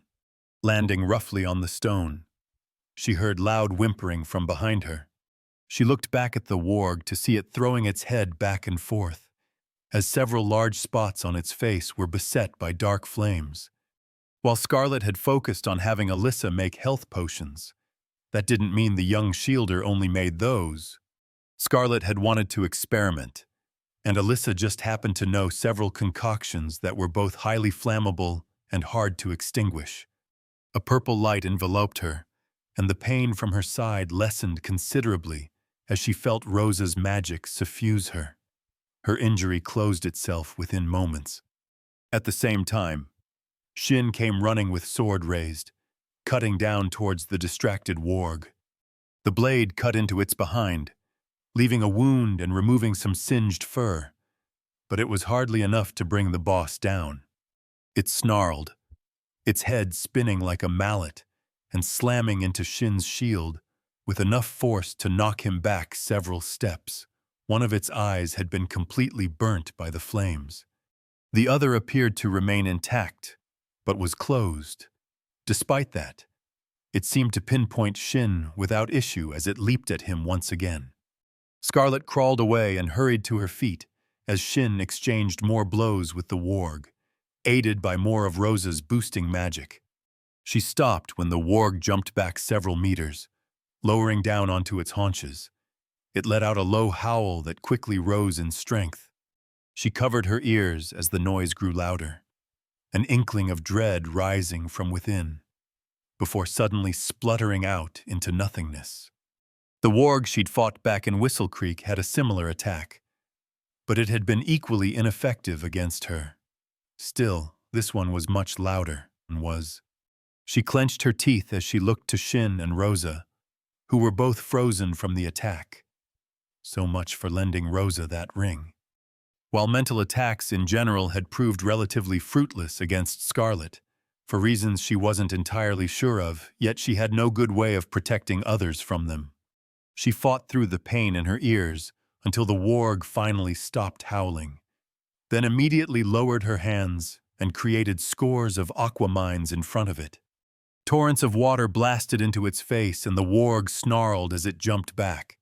It growled in her direction, eye still closed as the fur on its snout burned. The damage from her mines was minimal compared to what the alchemical concoction did, but she certainly got its attention. "Rosa Shin," she called out, but neither of her allies stirred. She conjured another wall of fire when she saw the warg move, this time encasing it entirely to buy as much time as possible. She used her wand to cast 2 fireballs for good measure before running up to Shin. He was staring straight ahead, eyes filled with a strange haze. She shook his shoulder. "This is no time to idle," she snapped. There was no reaction. She threw a look back towards the boss. Her cage of fire was consuming massive amounts of mana, but at least the warg seemed to be afraid of her magic. But it wouldn't matter if she couldn't wake up the others. She turned back to Shin with a scowl. How strong was this effect? The debilitating howl of wargs in the game had usually just been a debuff or a short stun. But this was much more than that. Was it because they were all so much weaker than the warg? Not knowing what else to do, she threw her hand up and slapped Shin across the face. "Focus," she yelled as she did it again, noticing a small response. She shook him even more, and his eyes slowly regained their clarity. He turned to her with a disoriented expression. Scarlet pointed behind her. The warg had finally had enough, it seemed, and jumped straight through her flames to escape from its temporary confinement. She quickly dispelled her flames to save what little mana she had left. She glanced to the side.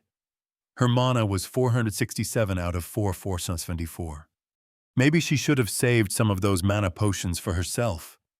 Rosa was still out of the fight. The warg let out another howl, this one without any magic behind it, as it ran towards them.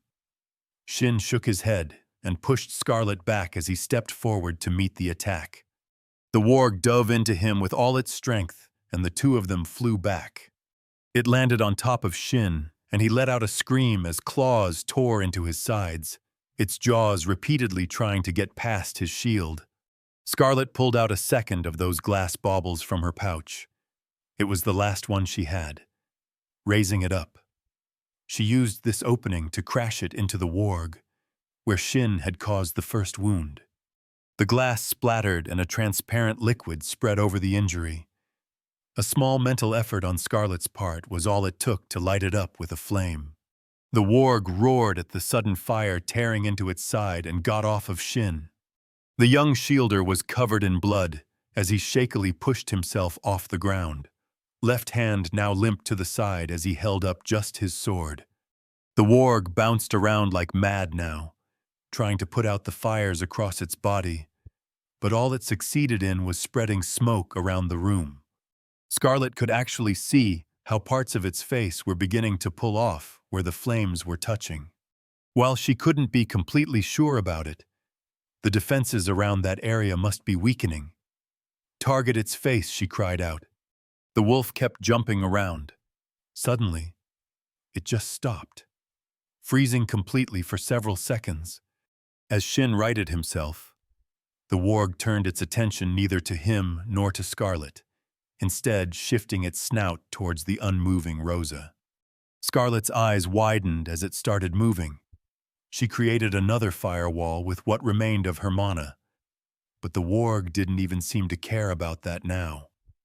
Continuing straight through the flames, Shin wasn't about to let it have its way. Though, he came running from the side, putting his entire weight into it as he slammed into the warg. Both of them were knocked to the stone once more. The warg frenziedly bit into Shin's shoulder as it tried to throw him off. Shin continued to resist, though, putting his whole body up against the beast as he raised his right arm. His sword started glowing again, a miniature variant of his previous silver lance forming. Scarlet stretched whatever reserves she had left to create one last sphere of high-intensity fire in front of the warg's face as it struggled with the shielder. Just as what remained of Scarlet's mana petered out, Shin sunk his dazzling weapon straight into its face, digging into the skull. The boss stilled, and Shin's sword clinked to the ground as he went limp on top of it. A sharp pain pushed against the sides of Scarlet's temple as the exhaustion that came from using all of her mana hit her. She panted as she stepped forward, eyes focused on Shin's now limp body. Mana depletion was no joke, but she had to help him. She wasn't sure if Rosa was in any condition to heal him right now. Moving her hands unsteadily, she reached down to her pouch of holding to pull out a health potion. She froze when she looked up again, finding Rosa staring at her, and the woman's eyes were completely black. Chapter 74. A Deal Once Struck. An eerie smile covered Rosa's face.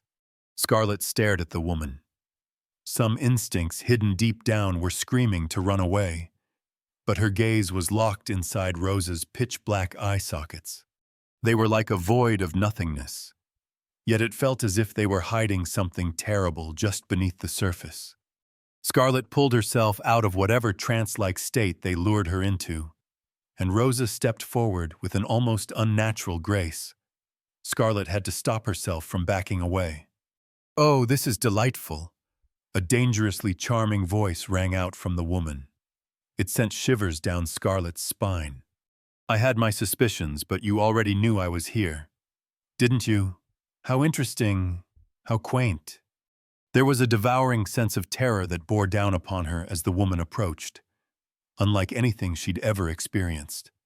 It pushed against all her mental defenses, and even with the entirety of her being rebelling against it, all her effort was needed just to maintain a mask of calm. "Baroness Scarlet Hartford," Rosa hummed. "You are an interesting one. It's been quite entertaining, watching you frolic about with little dear Rosalina on your adventures. A pleasant diversion from my usual leisure." Scarlet grit her teeth. She had hoped it wouldn't come to this anytime soon. This wasn't a being one could frivolously deal with and hope for getting out unharmed, even stuck in Rosa's body. It was clear this being could end Scarlet in a heartbeat, and it wouldn't hesitate to do so either. She couldn't reveal even an ounce of weakness here. Showing confidence was vital. "Is that so?" she pressed out. "Very much so. I especially enjoyed that forest you visited a while back. The wandering realm is ever so exciting. Even insignificant hovels like that." Rosa stopped, then looked down at Shin's still body, lying on top of the dead warg. "Oh, he doesn't seem in good shape. Don't you think he needs some help?" Scarlet glanced down at the bloody and beaten Shin. "Yes," she said slowly, "but I suppose you would not care to be the one to lend it." Rosa placed a finger against her chin, a contemplative look on her face. "Ah, but our dear Rosalina is the one who's obsessed with those healing songs of hers.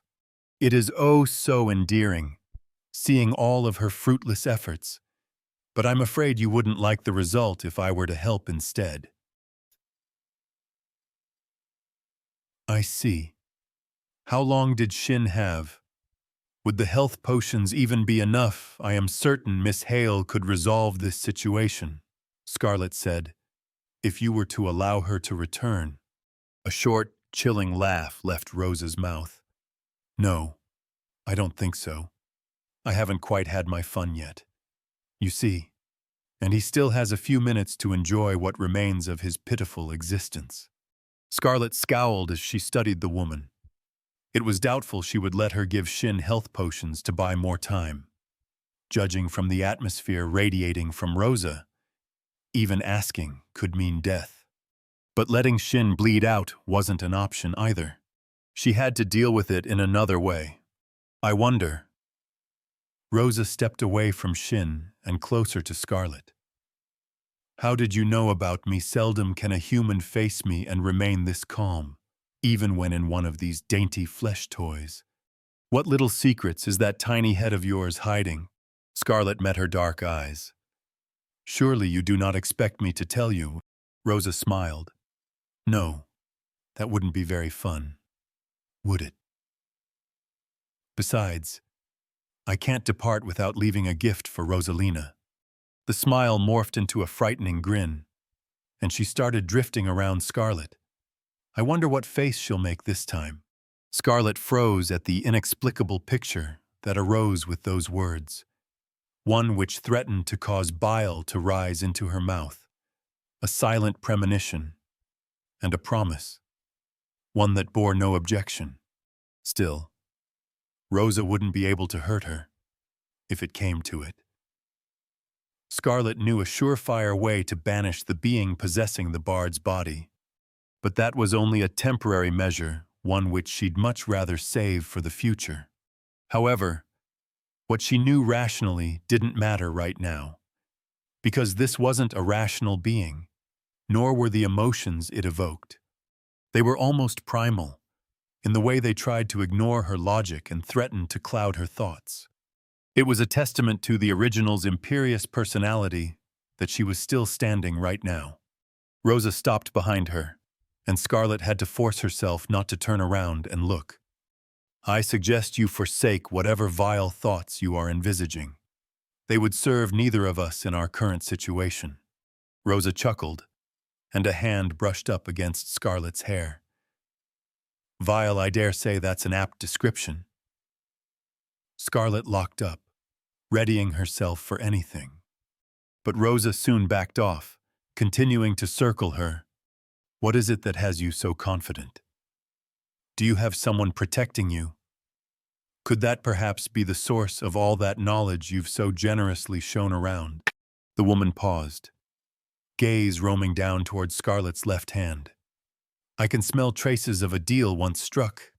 Is that it? If so, I would be disappointed. It'd be naive of you to think it'll be of any help now. She waved her hand. Scarlet stared as the shadow of a crest revealed itself on her skin. Nothing but a lowly demon. Rosa's voice had a hint of derision to it, but after a moment, her eyes narrowed, the dark emptiness sucking in Scarlet's gaze once more. It was as if she was trying to forcefully peer into her very being. Or was that to hide another crest? Are you one of the other's thralls? For a brief second, it felt as if Scarlet was forced out of her own body, unable to move or speak as the being observed her. Then, as suddenly as it had begun, she regained control of herself again, like it had just been in her imagination. I am no one's thrall, Scarlet said, nor will I ever be. The deal I struck then was a transactional affair, nothing more. I dismissed the demon when it attempted to renege on its end of the bargain. Renege. Dismiss. Rosa arched a brow. I would either say that you're completely oblivious to the nature of demons, or that you are far too familiar with it. I will leave deciding which is true to you, Scarlet answered, her attention wandering back to Shin. You will have to excuse my impatience, but I am sure that you understand why I cannot allow this conversation to continue much longer.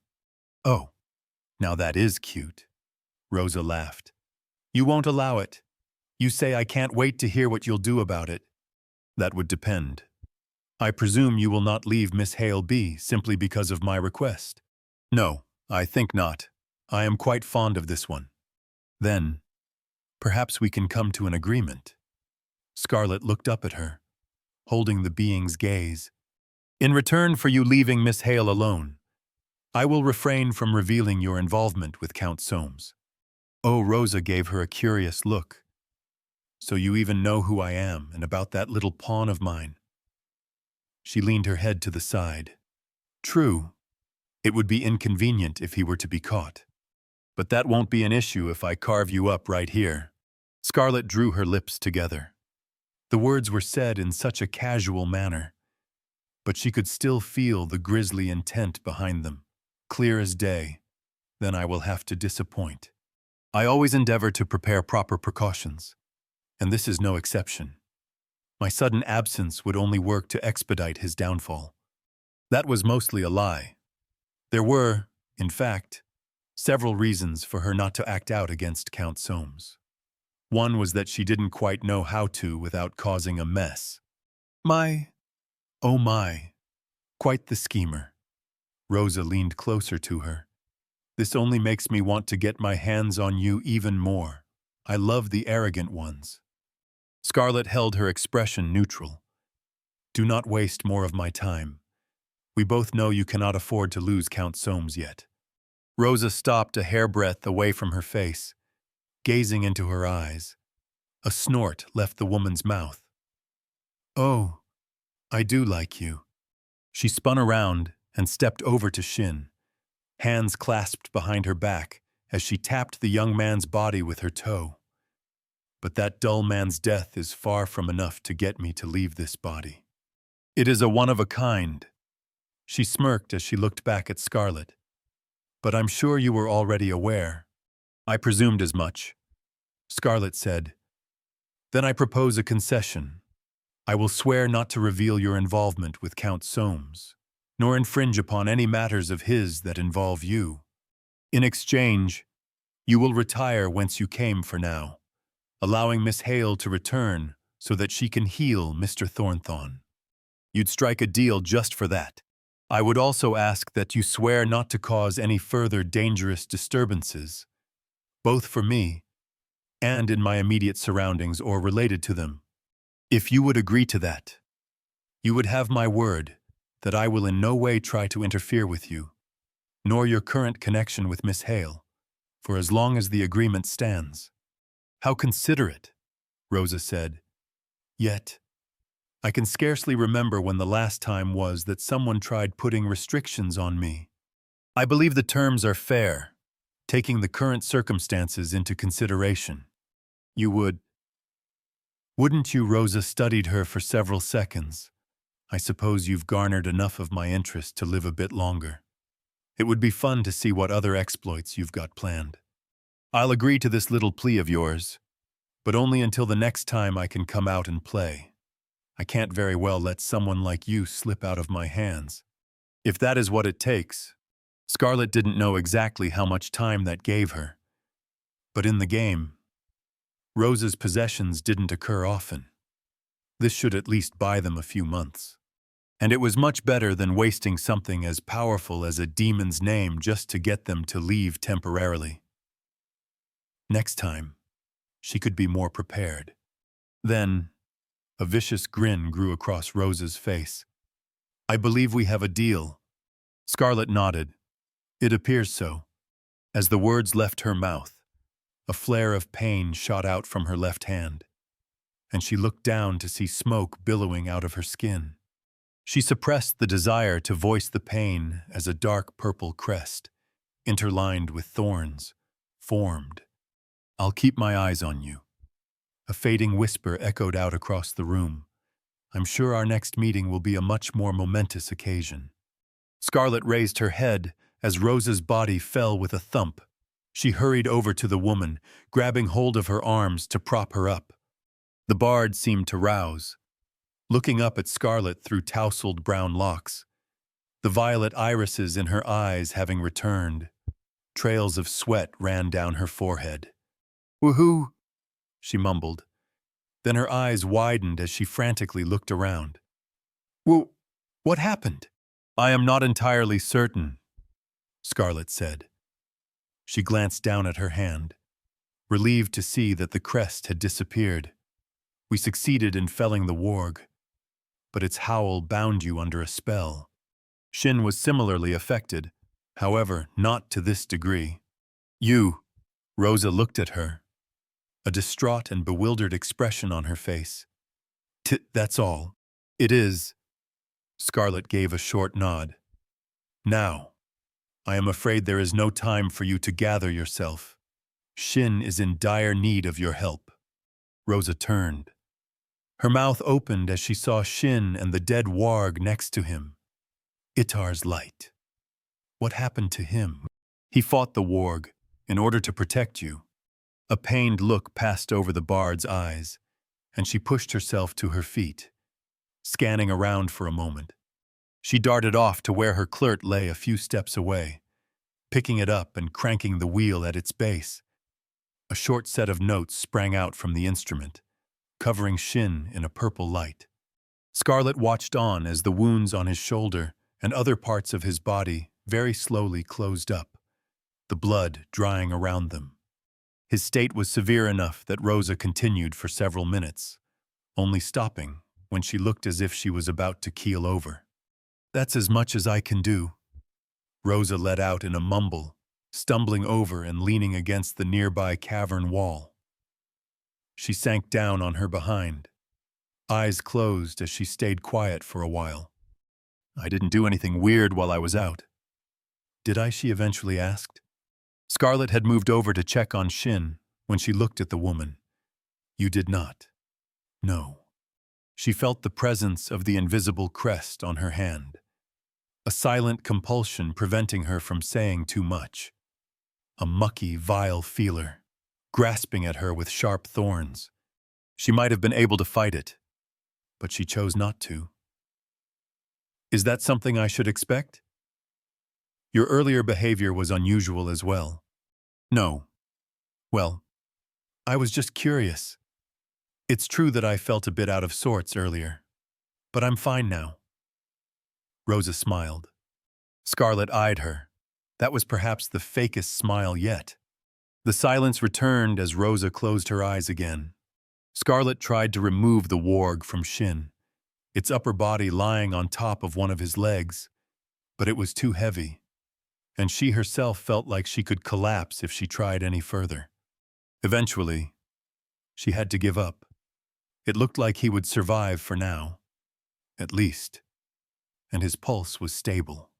She let him and the exhausted bard be for now, instead turning her attention to the set of stone doors on the far end of the room. They had beaten their mini-boss.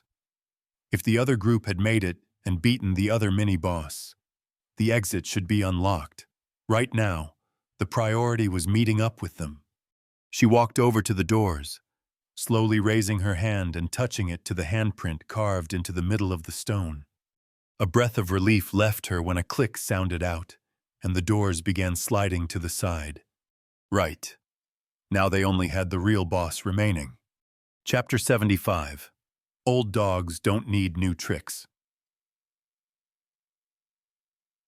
Like the mini-boss room, the true boss room looked more like a cave than a man-made construct, with uneven walls and sharp edges here and there. A shallow pool of water took up the center of the space, with a pedestal holding a large orb in its middle. The orb gave off a pale blue light that, coupled with several large braziers that hung off the walls and lit up as Scarlet entered, lent the cave an oddly calm, but mysterious atmosphere. There was no boss to be seen. Though that was to be expected, Scarlet looked to her right, where there was another entrance like hers. A moment later, Finn appeared in it, his head turned towards her, a relieved but hesitant expression appearing on his face. Soon. Garside and Alyssa exited beside him.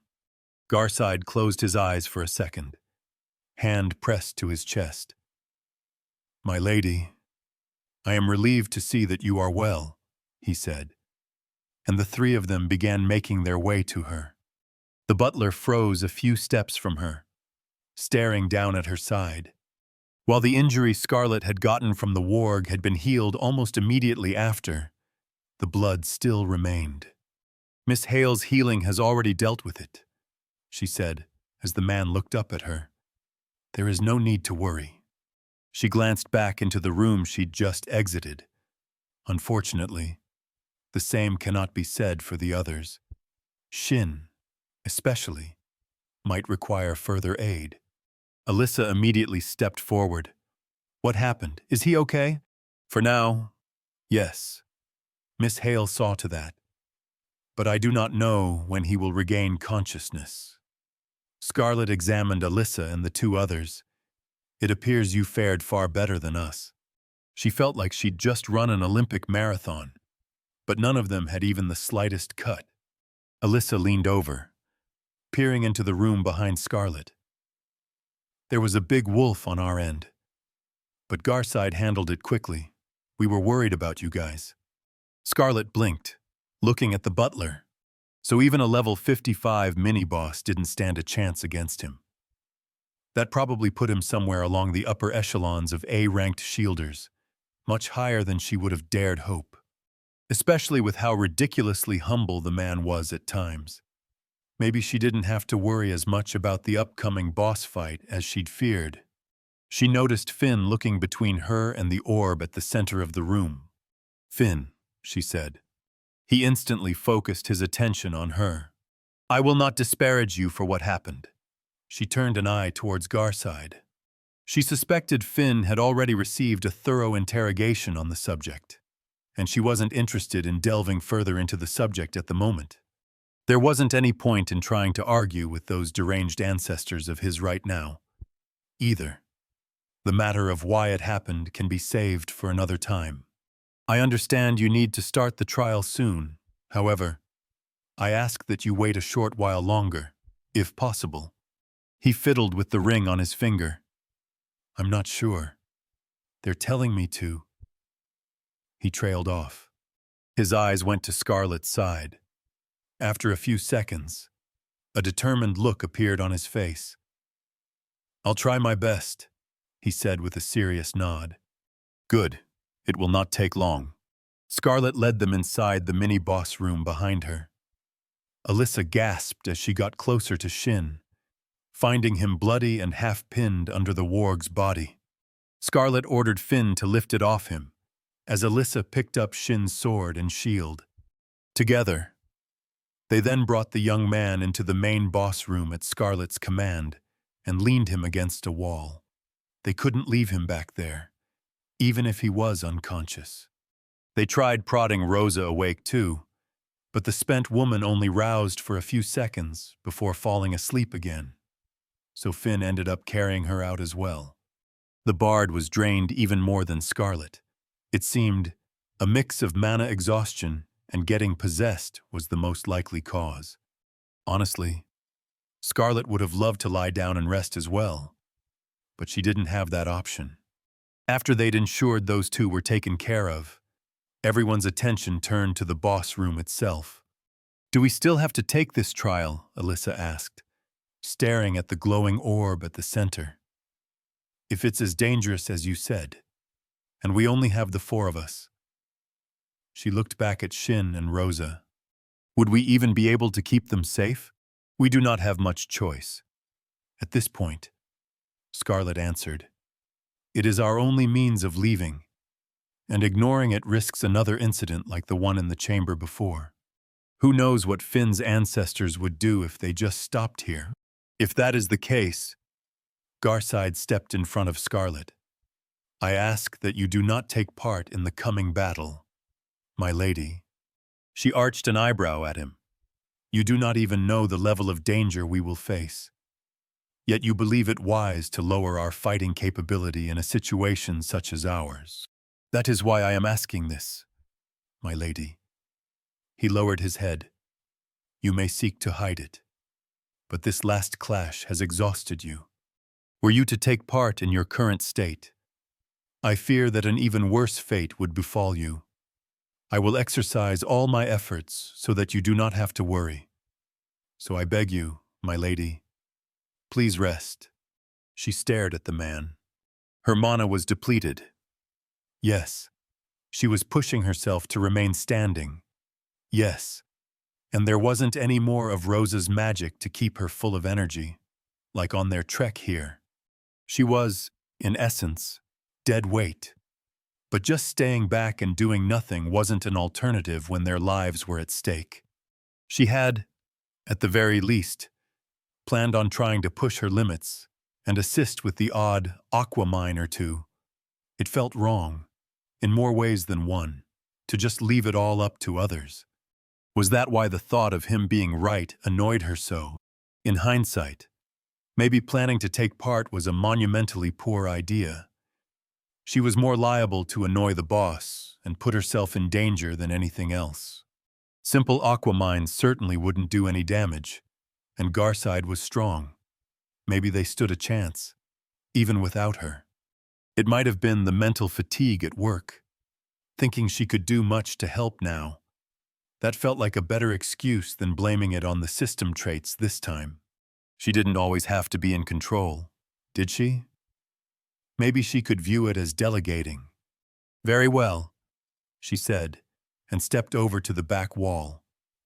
Lowering herself to the ground, she placed her hands on her lap as she took in the three others. I pray that you will overcome this trial. Alyssa suddenly looked nervous at her words, but Garside gave a clean bow. I will not disappoint, my lady. Finn started moving towards the pool at the center of the room. Water splattered around his feet as he walked up to the orb, stretching out his right hand. The ring on his finger took on a bright blue glow, matching the light of the orb. Above, a translucent figure began forming, soon taking the shape of a wolf made of the same blue light. It looked majestic, its radiance scattering across the cave in thin trails, illuminating the entire space. Standing still in the air, the wolf's head turned down at Finn, and a powerful howl echoed out. The trial had started. Perhaps it was because of the exhaustion, but Scarlet could barely keep up with what happened. Finn leaped at the boss, the wind around the room soaring with him, yet the boss sprang through the air and effortlessly eluded him. The two began a game of cat and mouse, darting around the space faster than Scarlet would have thought possible. What was most shocking, however, was that the boss was almost entirely on the defensive. Every time it stopped for even a moment to retaliate, it was met by a blast of searing, hot flames. Scarlet could practically see the heat coming off them, even from where she sat. She wasn't sure if Garside was using a spell, or if it was just pure pyrokinesis, if she were to guess. It was a manifest spell of some sort, but the precision of his attacks was impeccable, even when he kept watch of the battle from a good distance away. And while his magic didn't appear to deal heavy damage to the wolf, it was as if he was using it to direct the movements of both the boss and Finn, keeping strict control of the battlefield. Occasionally, the boss paused for brief moments to let out short howls, often incurring more injuries from both Finn and Garside, which caused several smaller light wolves to come into being around the room. But Alyssa, who seemed to have trouble keeping up with the boss itself, distracted many of them with her crossbow, before slowly picking them off with the help of Garside's magic and her alchemical concoctions. This was a level of coordination that Scarlet and her party had never even come close to. And it was all because of Garside's constant direction of events, as he let the others make perfect use of their skills. He seemed to have an even better understanding of their capabilities than Scarlet did, and this would only have been the second time he fought alongside either of the two. He really had underplayed his skill. She watched on as the fight continued. The light of the wolf boss gradually faded as Finn and Garside wore it down with their attacks, and Finn's control of his surroundings seemed to develop as the fighting progressed. He also made more and more frequent use of the Claws of Tempest ability that he'd learned, along with Gale of Blades, an ability that creates blades of wind that tears through enemies. Yet another example of an ability Scarlet recognized, but hadn't been aware he knew. And it was clear, even to her untrained eyes, that his mastery of the abilities was improving dramatically right now. It was as if he was in a trance, hunting after the boss. After about 15 minutes, it had reached a point where the boss had faded to be not much more than a shadow of its former self. Finn was the one to strike the last blow, caging it in an array of intensive flames.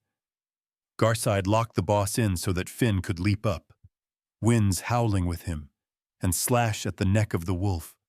His claws tore straight through its body, and it disappeared into a moat of lights that surged into Finn as he landed in the shallow water beneath. Scarlet stared at the sight, taking it all in. A problem she'd spent almost a whole week worrying herself to death over had been solved just like that, in a long battle of attrition, with minimal fanfare. If it hadn't been for the situation with Rosa, she would almost have felt ridiculous calling this a real dungeon run. To think Garside was that strong.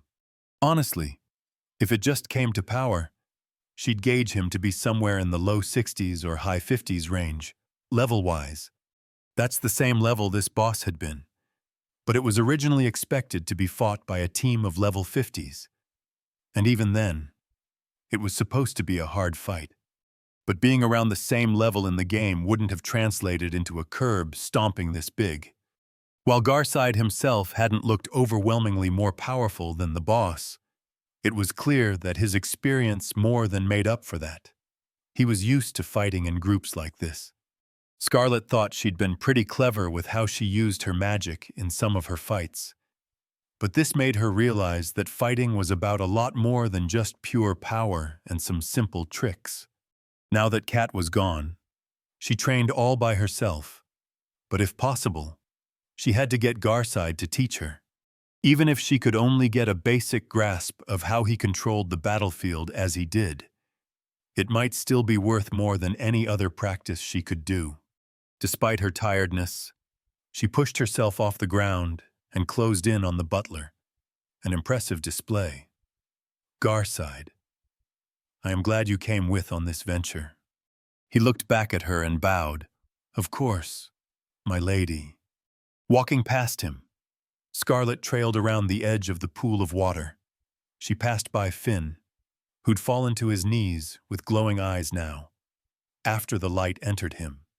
He'd just cleared the trial, so he would probably stay like that for a while longer. She continued around the water until reaching the far end of the room, where she stopped before an illustration of a wolf that was carved into the wall. Raising her arms, she pressed her hand against the palm print at the illustration's center. The wall began moving, slowly but surely, stone creaking against stone.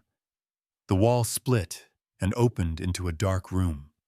The enchanted glasses allowed her to see fine without having to use her magic. So she entered the small, unlit hollow and looked around.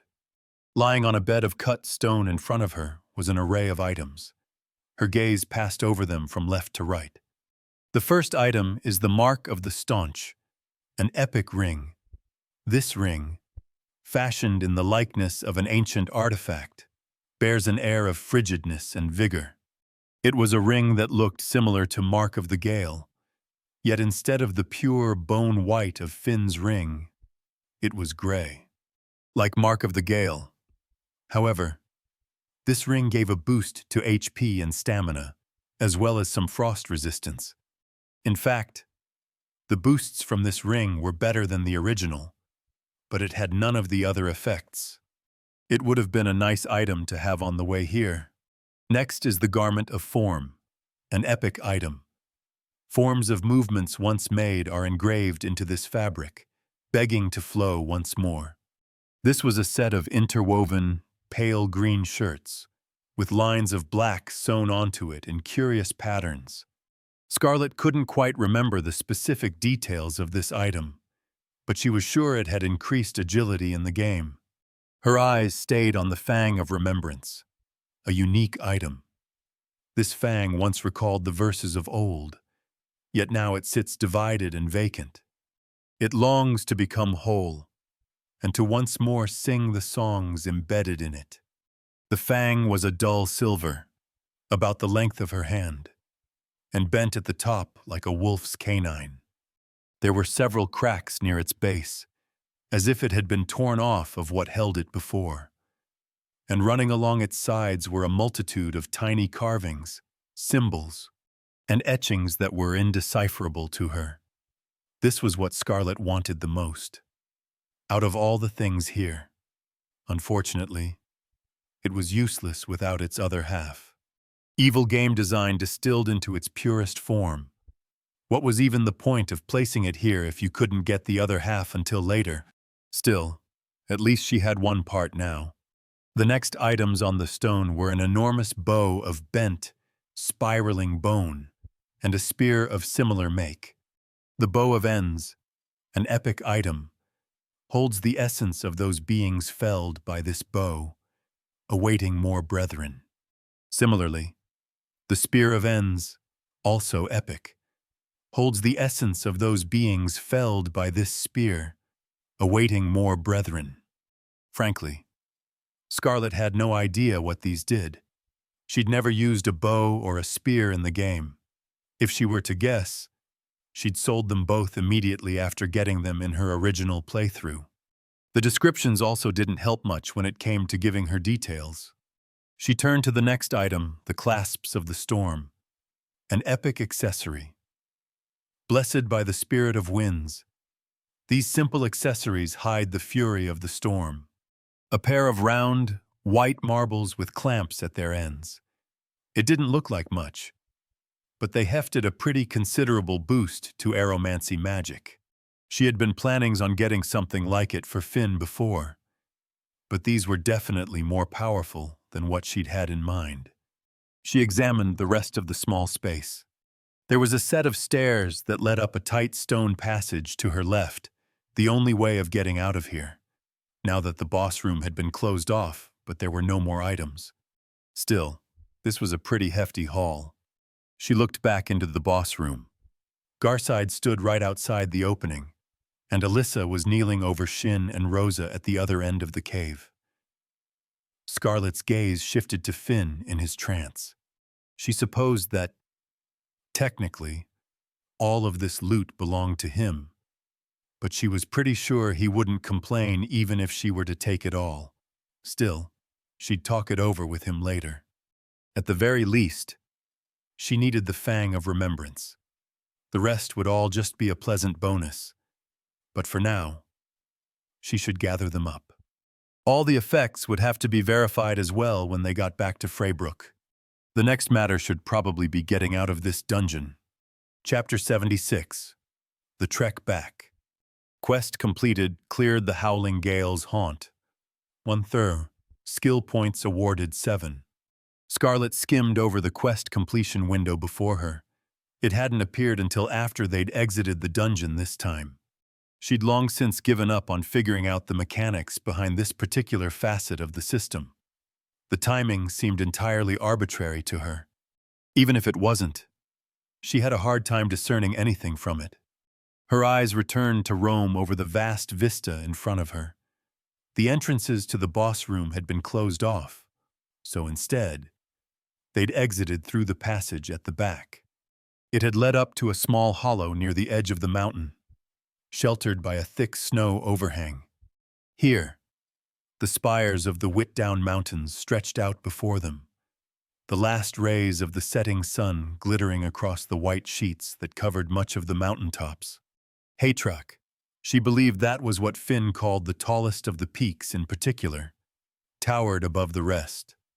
Her gaze lingered for a moment on the gargantuan mountain, as she wondered what the easiest way of ascending it might be.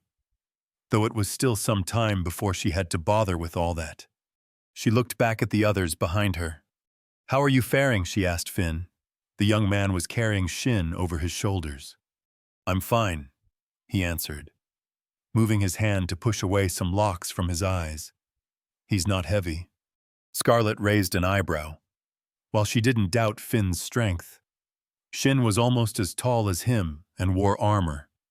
No matter how light, it looked like an awkward way of carrying the young shielder. Couldn't be especially comfortable either, having metal pressing against your back like that. Still, someone had to carry Shin, and if Finn wasn't complaining, she sized up the rest of the group. They'd taken a few hours to rest up after beating the boss, but some of the exhaustion still remained with them all. She certainly didn't feel ready to climb down a mountain. Thankfully, Rosa was up and about again, and while the woman looked about as tired as Scarlet felt, she appeared to be in a much better condition than before. No haunted looks left and right all the time. At least, she was even back to cracking jokes and telling odd stories, none of which seemed especially forced. That was a true godsend. Without Rosa's magic, Finn was probably the only one who could make the trek back down by himself right now. The young man in question didn't look like he'd just been in a trance for over 2 hours, or a boss fight before that. Things were relatively calm on his end, and apparently the ancestors had stopped speaking to him now that the trial was completed as well. They probably would not show their presence much for a while, which was all well and good as far as Scarlet was concerned. She had no real way of getting back at them for what they did. So for now, it was best if she just didn't have to bother with them at all. The fact that Shin hadn't woken up yet was a bit disconcerting, though.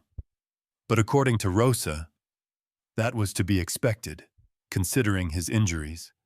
It seemed healing worked differently here than in the game, putting a lot more stress on the body. "Will we be returning to the village now?" Alyssa asked, stepping away from where she'd been studying a long icicle hanging down from the tightly packed snow ceiling. After being reassured that Shin was safe, the girl had been the most energetic among them, if you discounted Finn. "Soon," Scarlet replied. "But first, there is one more site we need to visit." She gestured to Garside, who took out the sets of warm clothing from the bag of Juham. Everybody except Finn took a moment to put them on. "Finn, will you guide the way to the place we spoke of before?" Scarlet asked. "All right." Finn started moving towards the mouth of the hollow, where a thin path ran along the side of the mountain face. Following behind him, Scarlet wondered whether Shithy's flowing garbs would be of any help at all if she were to fall down the craggy slope. She traced her hand along the cliffside as they moved, trying not to look down at what was more than likely certain doom. After some time, they reached the platform where the entrance to the dungeon was. She doubted it would have been possible, especially with the ancestors watching, but it would have been nice if they could just have taken this path to begin with.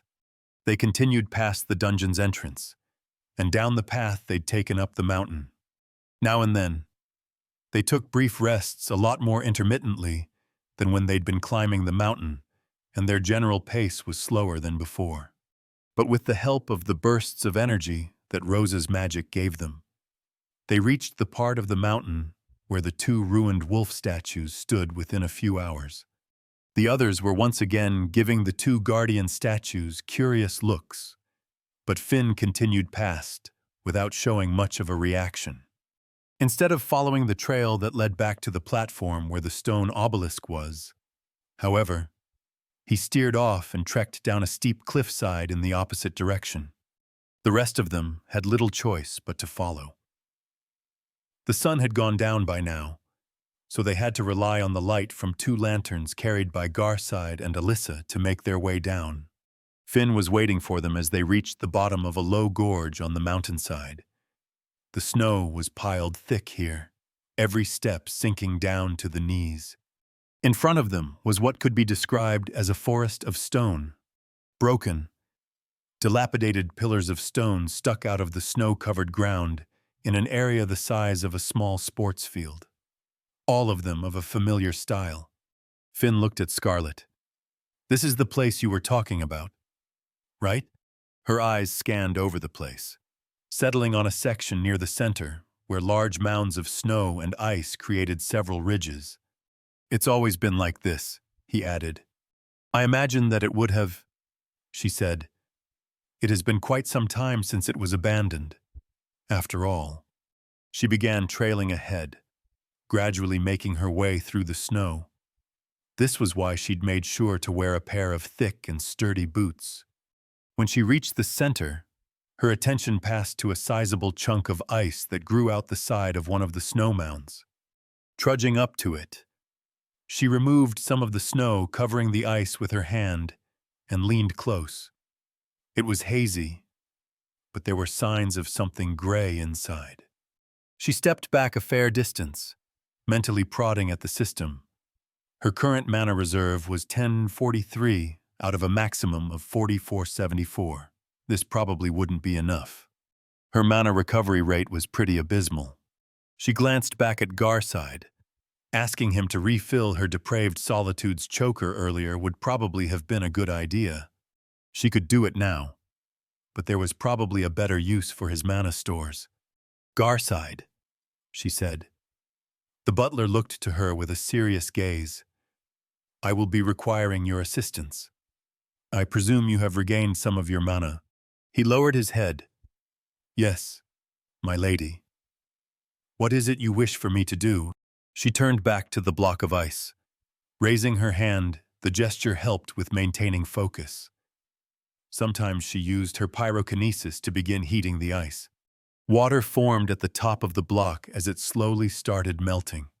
She wasn't sure whether this direct use of her pyrokinesis was effective, or if it would be better to just conjure a high-intensity flame instead. But common sense dictated that this should at least be more cost-effective. Thankfully, she wouldn't have to melt all of this by herself. A few seconds passed before several large fires appeared around the ice, drastically speeding up the process. After about a minute, a quarter of the outer layer, along with much of the snow surrounding the block of ice, was gone. The object inside the ice grew more and more clear. Eventually, Alyssa let out a gasp. Is that... The young woman stared on as the outline of the object took shape. Indeed it is, Scarlet said. It was an obelisk, but not one of stone like before. The surface of this obelisk was a clear gray, with a metallic sheen that took on exotic patterns as it reflected the flames through the ice. This was a kilnstone. This doesn't make sense. What's one of those doing here?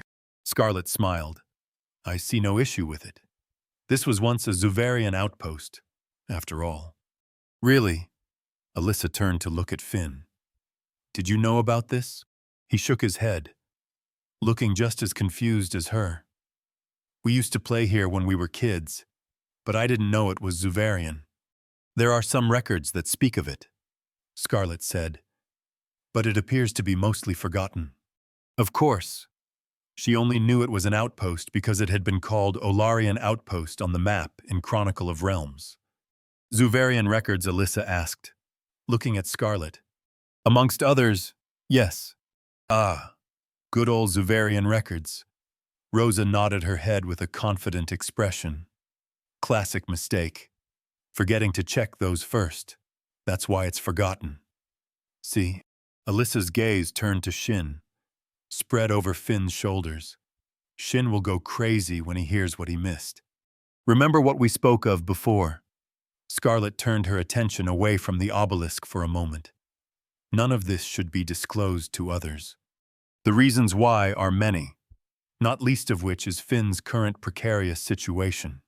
Alyssa's excitement lessened somewhat, but she soon grew a determined expression. We won't tell anyone.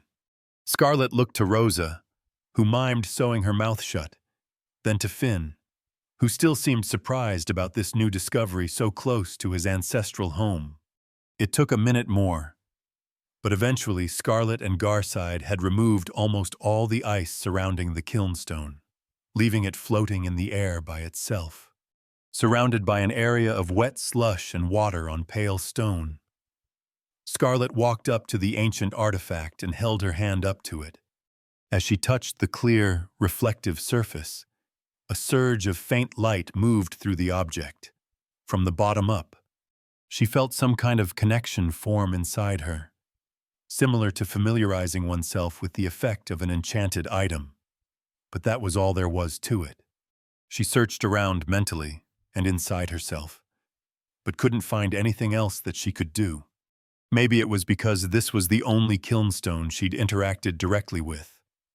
If she wanted to use it, she also needed to have visited other kilnstones as well. Well, it wasn't as if she had been intending on using it now. Anyway, that would have been bound to cause all sorts of issues, considering how regulated kilnstone travel was across the Empire. But she knew several of these artifacts that weren't part of the current Kilnstone network employed by the Empire, so she still wanted to find as many of them as possible. And who knows, maybe she could strike some kind of deal with those authorities in charge of the Kilnstones in the future, so that she could be allowed to use those in the cities as well. It'd certainly be convenient for the next time they had to get here. She took a step back. "We are finished here. Let us return." That's all Rosa asked, giving her a disappointed look. "I expected a bit more. Where's all the flair, the great reveal?" "There is none.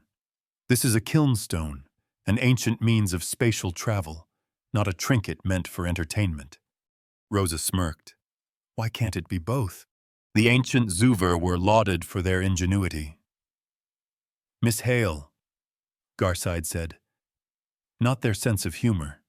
Sounds like they're lost to me. We can save frivolous conversations such as this for later." Scarlet looked up at the bright moon that now shone in the night sky. "For now, we should make our way to Dimfrost and see if we cannot find accommodations for the night. I am certain that we can arrange something with the local reeve or village head." "My lady," Garside said. Finn shook his head. "They don't have one of those." Garside furrowed his thick brows. "They do not. The last village head died 7 years ago when Olgold's Finn paused, during the dragon rampage. Since then there's just an elder. But he's old. He forgets things. Have they not appointed another in the time since then? Who is the lord?" "There is no lord. They all died." "I see." Garside looked thoughtful for a second. "Then I shall have to inquire if there are any households that have lodging we may use." "They'll all be asleep by now," Finn said. "Then what do you suggest we do?" Finn blinked. "We could stay where I lived." "Will it accommodate all of us?" Scarlet asked. Maybe Finn frowned for a moment. "But we'll probably wake them up." Alyssa leaned in curiously. "Who's they?" Finn looked at her. "My brothers and sisters." Chapter 77. Blood Ties. "You're back, bro." A group of children came bolting towards Scarlet and the others, jumping at Finn like a gaggle of monkeys. Scarlet watched as he tried to hold them back, placing the unconscious Shin down at the hallway's entrance. They'd just arrived at Finn's old home in the village of Dimfrost. "Calm down. We've got guests," the young man in question said, picking up a boy who couldn't have been over 8 around the neck. The boy waved his arms around fruitlessly in the air, pouting as he was placed down on the floorboards a short distance away. "Who are they?" A girl now hanging around. Finn's elbow stared at Scarlet and the others waiting by the entrance. The girl sniffed the air, then grimaced. "They're dirty." Scarlet's eye twitched, but she held herself back from saying anything. She was just a kid, 10 at most. Besides, they'd literally just climbed up and down a mountain. Some sweat was to be expected, though she personally thought she'd sweated relatively little with how cold it had been. "They're my companions," Finn said, then gestured towards Scarlet. "And she's my employer. You can't say that she smells. It's rude." The girl gave him a confused look. "What, why?" Finn's forehead knitted together, as if he actually had to think about it. Inwardly bemoaning her choice of companions, Scarlet decided to save him the trouble. "Will you introduce us to your siblings?" she asked, taking a step forward. His focused expression quickly disappeared, and he pointed to the group of kids around him in order. "These are Velrirth, Themiar, Inira, and Kelnorin." The first among them was a long-haired girl somewhere in her middle teens. Second was a boy, maybe a couple of years younger, sharing a lot of resemblance with Finn. Third was the girl who'd already spoken, who had her hair cropped short above her ears. Lastly was the young boy Finn had picked up earlier, with a bed of hair that looked like it had been through a storm, sticking in all directions, who was now hanging off Finn's other elbow. All the kids shared the same white hair and yellow eyes as Finn, and were dressed in simple white nightclothes. Finn looked to his siblings, then pointed to Scarlet and the others. She's Baroness Hartford. Those two are Alyssa and Shin. The brown-haired one is Rosa. And the old... He paused, peeking at Garside. That one is a butler. He works for the Baroness. The brown-haired one. Rosa's mumbling was heard from the side. Personally, Scarlet was surprised Finn had introduced her with her noble title. Maybe he could learn these things after all. Hello. Alyssa greeted the kids with a cheery voice, waving her hand. She earned a couple of waves back by Velruth, the oldest of the sisters, and Themyar, the middle brother. What's a baroness? The youngest boy, Kelnarin, asked, ignoring their greetings completely. It's one of the Empire's rulers, Inira answered, holding her head high. The young boy went wide-eyed, and he stared at Scarlet. She's their queen. Scarlet lowered her gaze to him. I am not. The Empire has no queen, nor would I have been one if we did. I like your hair, the boy said. Scarlet blinked. I appreciate. You smell weird, though. It's not good to lie. He turned away from her and pulled at Finn's arm. Come, I want to show you the statue I made. Her eyes stayed on the boy as he tried to drag his older brother away, not quite sure what to say to that. Could it be that she did actually smell? Even so, hadn't Finn just said it was rude to speak like that? A dark-haired woman came walking out from a back room, rubbing her eyes as she exited into the hallway. There were traces of gray in her hair, and like the kids, she also wore night clothes. Fintrarth, she asked, pausing as she looked at Finn. You're back. Who are these people? Franca Bro has a queen, Kelnorin yelled, the boy's arm pulling taut behind him as he failed towing Finn with him. She's not a queen, Inira cried out. Velruth put her arms around the excited boy's shoulders and drew him back, holding the lump of energy in place as she looked towards the dark-haired woman. Fintrarth said they're his companions. And his employer? Employer. The older lady's eyes turned to them. You mentioned it in your letter, she muttered. Then her eyes stopped on Scarlet. Then are you the Baroness? What is someone like you doing here? I am indeed the Baroness, Scarlet said. And as Finn had matters to deal with in this area, I chose to accompany him and lend my aid. Franca's attention turned to Finn. I see. Then you're not staying for long. What, you're leaving again? Themyar, the middle brother, stared at Finn. Finn glanced back at Scarlet. She met his gaze, then looked to the rest. We will only stay as long as is required in order to secure a means of return. Finn nodded at her words. What she said. They'll be staying here tonight at least. He stepped forward and lifted his youngest brother up with both arms. You should be sleeping. Though, the rest of you as well. Kelnorin woke up when he smelled your scent. Velruth smiled. We couldn't calm him down. Scent. Alyssa studied the family of white-haired children. Finn, are all of your siblings like you? Finn looked at her for a moment, then glanced towards Scarlet. Scarlet arched an eyebrow at him. I believe we are well past trying to conceal your background. He turned back to Alyssa. Yes, we are of the Grihaldrael. Alyssa gave him a confused look. I don't recognize that name. Nor do I, Garside said. Rosa grinned. A secret tribe of wolves, then. Is it how romantic? Finn looked at the woman. You know of us. No. Rosa gesticulated to herself. But I do have these things called eyes. Finn furrowed his brows. What? Let us save these conversations for another time. Scarlet cut in before things derailed any further. I would prefer if we could have our rest before the night has passed. Finn, still holding his younger brother up in the air, turned around. Franca, can you help prepare a place for them to sleep? The woman still looked a bit overwhelmed by the whole situation, but at Finn's words, She seemed to regain some of her focus. She fiercely nodded her head. "We don't have anything fitting a noblewoman, but I'll find the best that we have."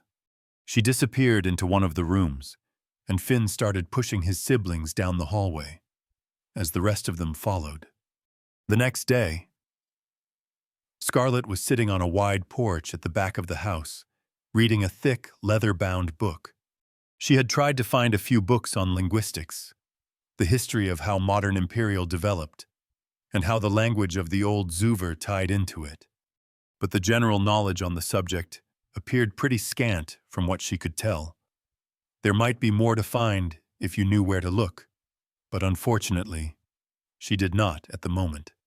Instead, she had been reading up on the general history of the Zuver people, or at least what was known about them, and what some of the current theories were about what led up to the severance, the event that caused the annihilation of the Zuverian civilization. Because this was a fantasy world, and there always had to have been some sort of major catastrophic event in the past. While she was familiar with the subject because of her game knowledge, she was lacking when it came to minor details and what the people here actually knew. As she was often dealing with Zuverian artifacts and ruins, and would undoubtedly garner even more attention related to it in the future, she'd thought it wise to educate herself further on the subject. This particular book also happened to have been written by the same author that Princess Regina had once mentioned to her when they spoke. Myerscough appeared to be one of the most prolific authors on the subject. A loud cry rang out from in front of Scarlett, and she glanced up from her pages to see Finn's youngest brother flying through the air. The young boy landed on the back of a statue composed of a pile of stones, vaguely arranged in the shape of a wolf.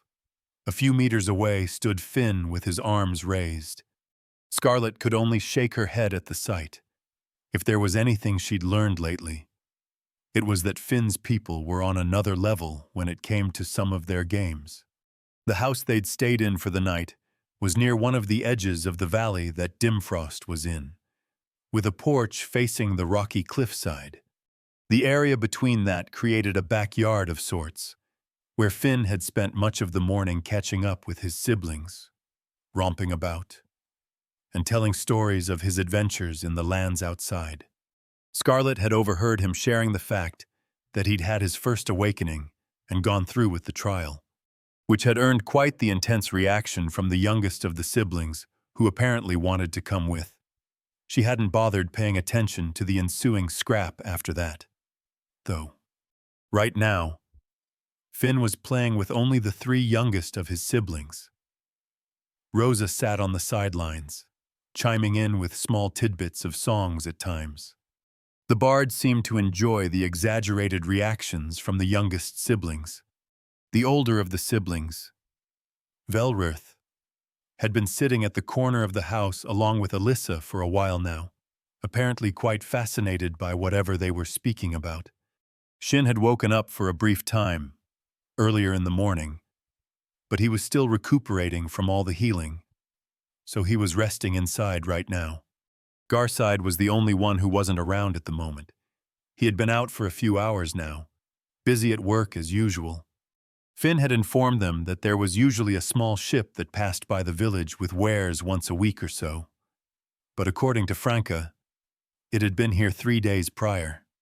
The chances of it coming again soon were low, so Garside was currently going around the village, trying to arrange another way for them to get back to Freybrook. It wasn't as if going north through the blasted lands was an alternative, so the Three Streams River was their only option. Scarlett had considered joining him on his mission, but this was a relatively isolated village. There wasn't much point in scaring all its villagers with a sudden visit from a noblewoman. Still, she was hoping he would find a way. It might have just been best to pay a few thousand extra solars to have those men that originally brought them here return with their ship. It was exorbitantly expensive.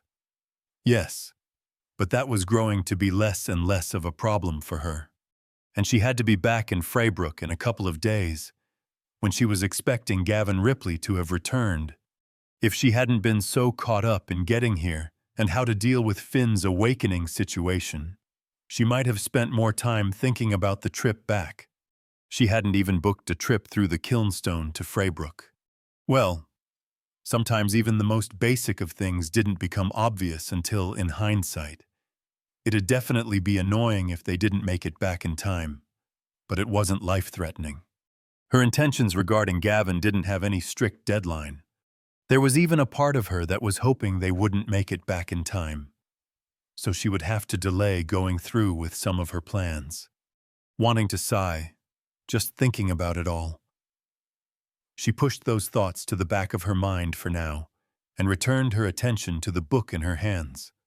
After some time, footsteps prompted her to look up again, and she saw Finn sit down in a chair next to her.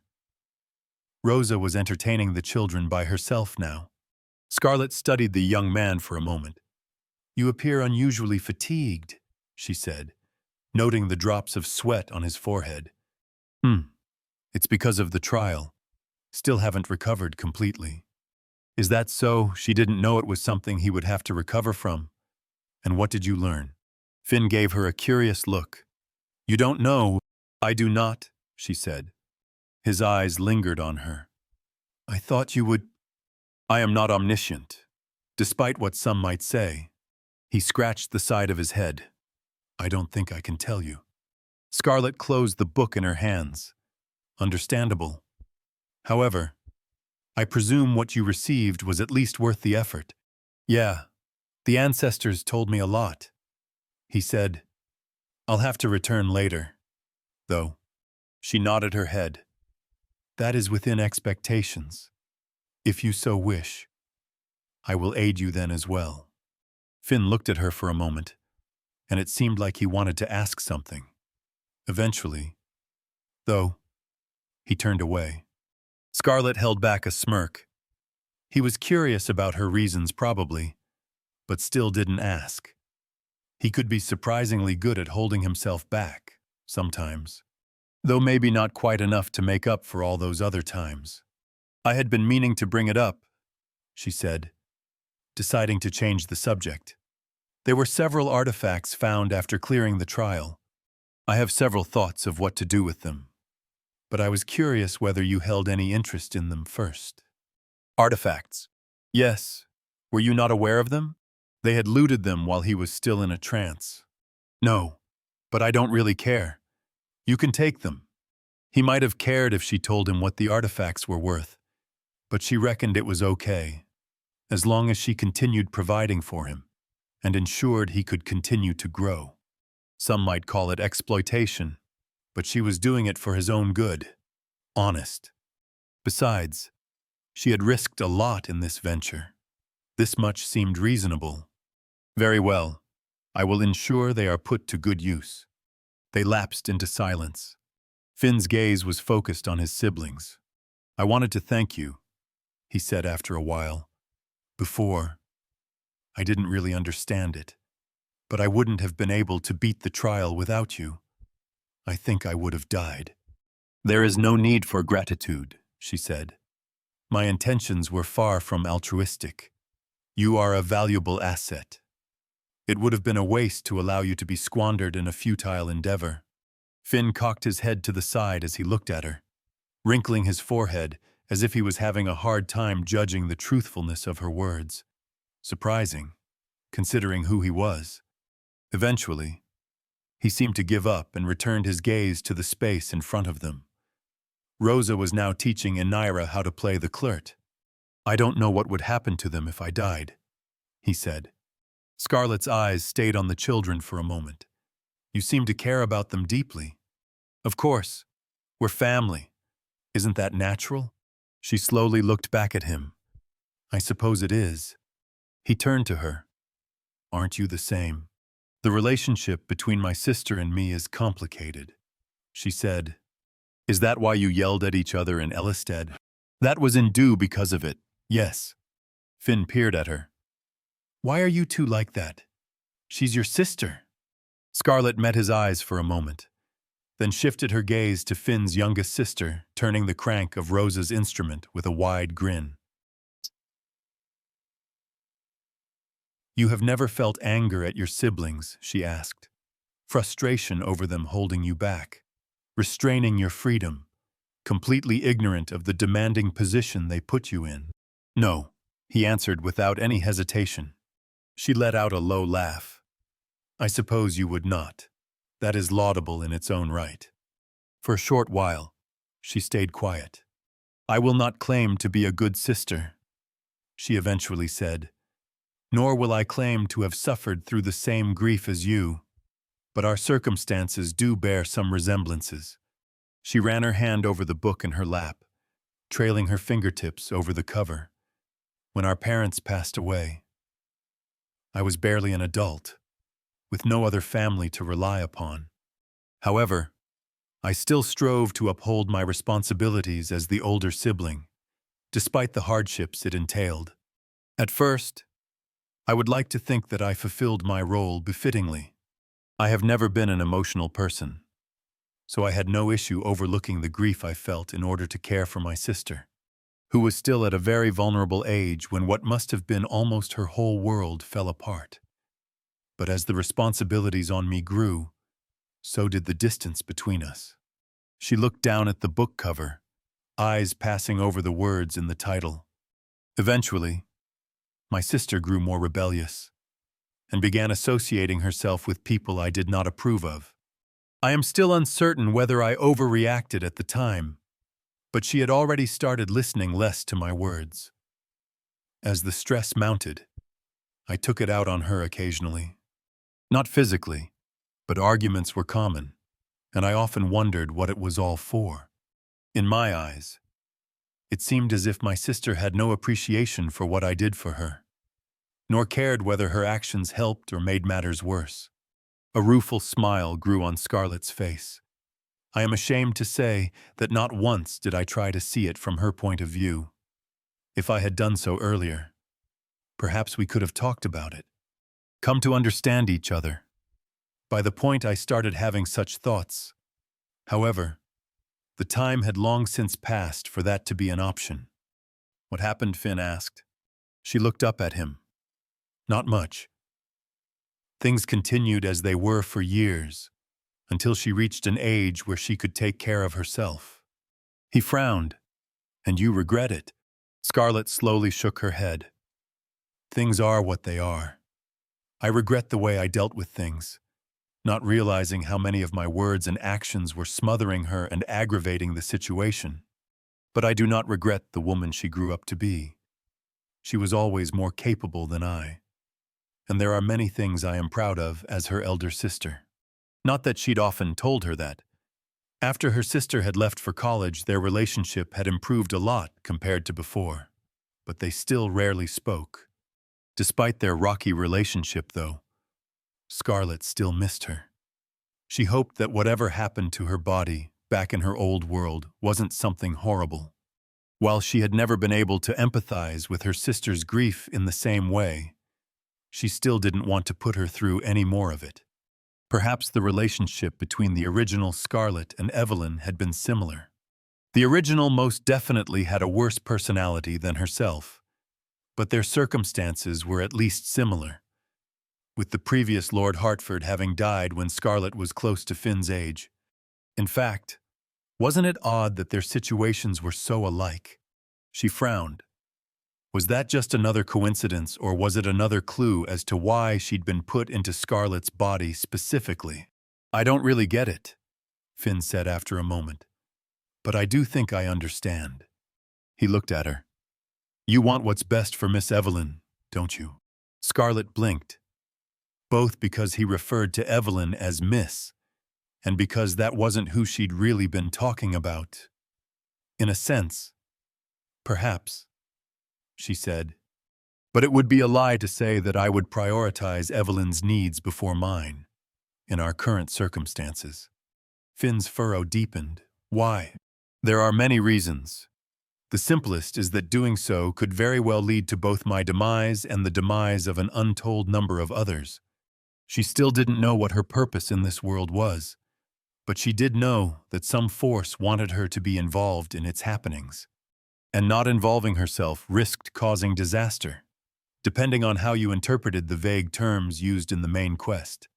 I'll stop it then, Finn said. Scarlet stared at him. What? The young man had a determined look on his face. I'll stop whatever you're afraid of. I owe you a debt, so I'll help you. She kept her eyes on him for several seconds. If it weren't for the traits holding her back, she was pretty sure she would have broken into laughter right here and now.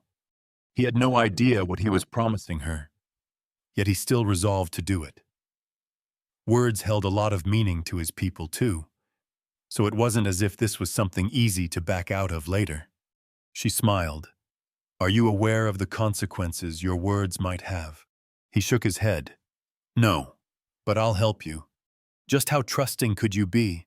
What if that involves committing wicked acts, I asked. I don't think it will. You're not bad. Oh, she raised an eyebrow. You are not the first to say something of the sort to me. I presume you are unaware of my reputation amongst certain groups. I don't trust rumors. What is said about me is not always completely unwarranted. However, she tapped her finger against the book's cover, but I suppose it does not matter. Much of it is with regard to a person of the past. I am not bound by such things. She fixed her eyes on his. That is not to say I will not do what I believe necessary to achieve my goals. He held her gaze, staying silent. Eventually, she tore her eyes away from his and opened her book again. I hope you do not forget your words today. If there is one thing I have learned about myself these last few months, it is that I am a greedy woman. It might be that I come to rely on you more than you expect. All right, Finn said, if that's what you need. She gently shook her head. Really, there should be a limit to how thoughtless one could be. Still, maybe she should reward him some extra from now on.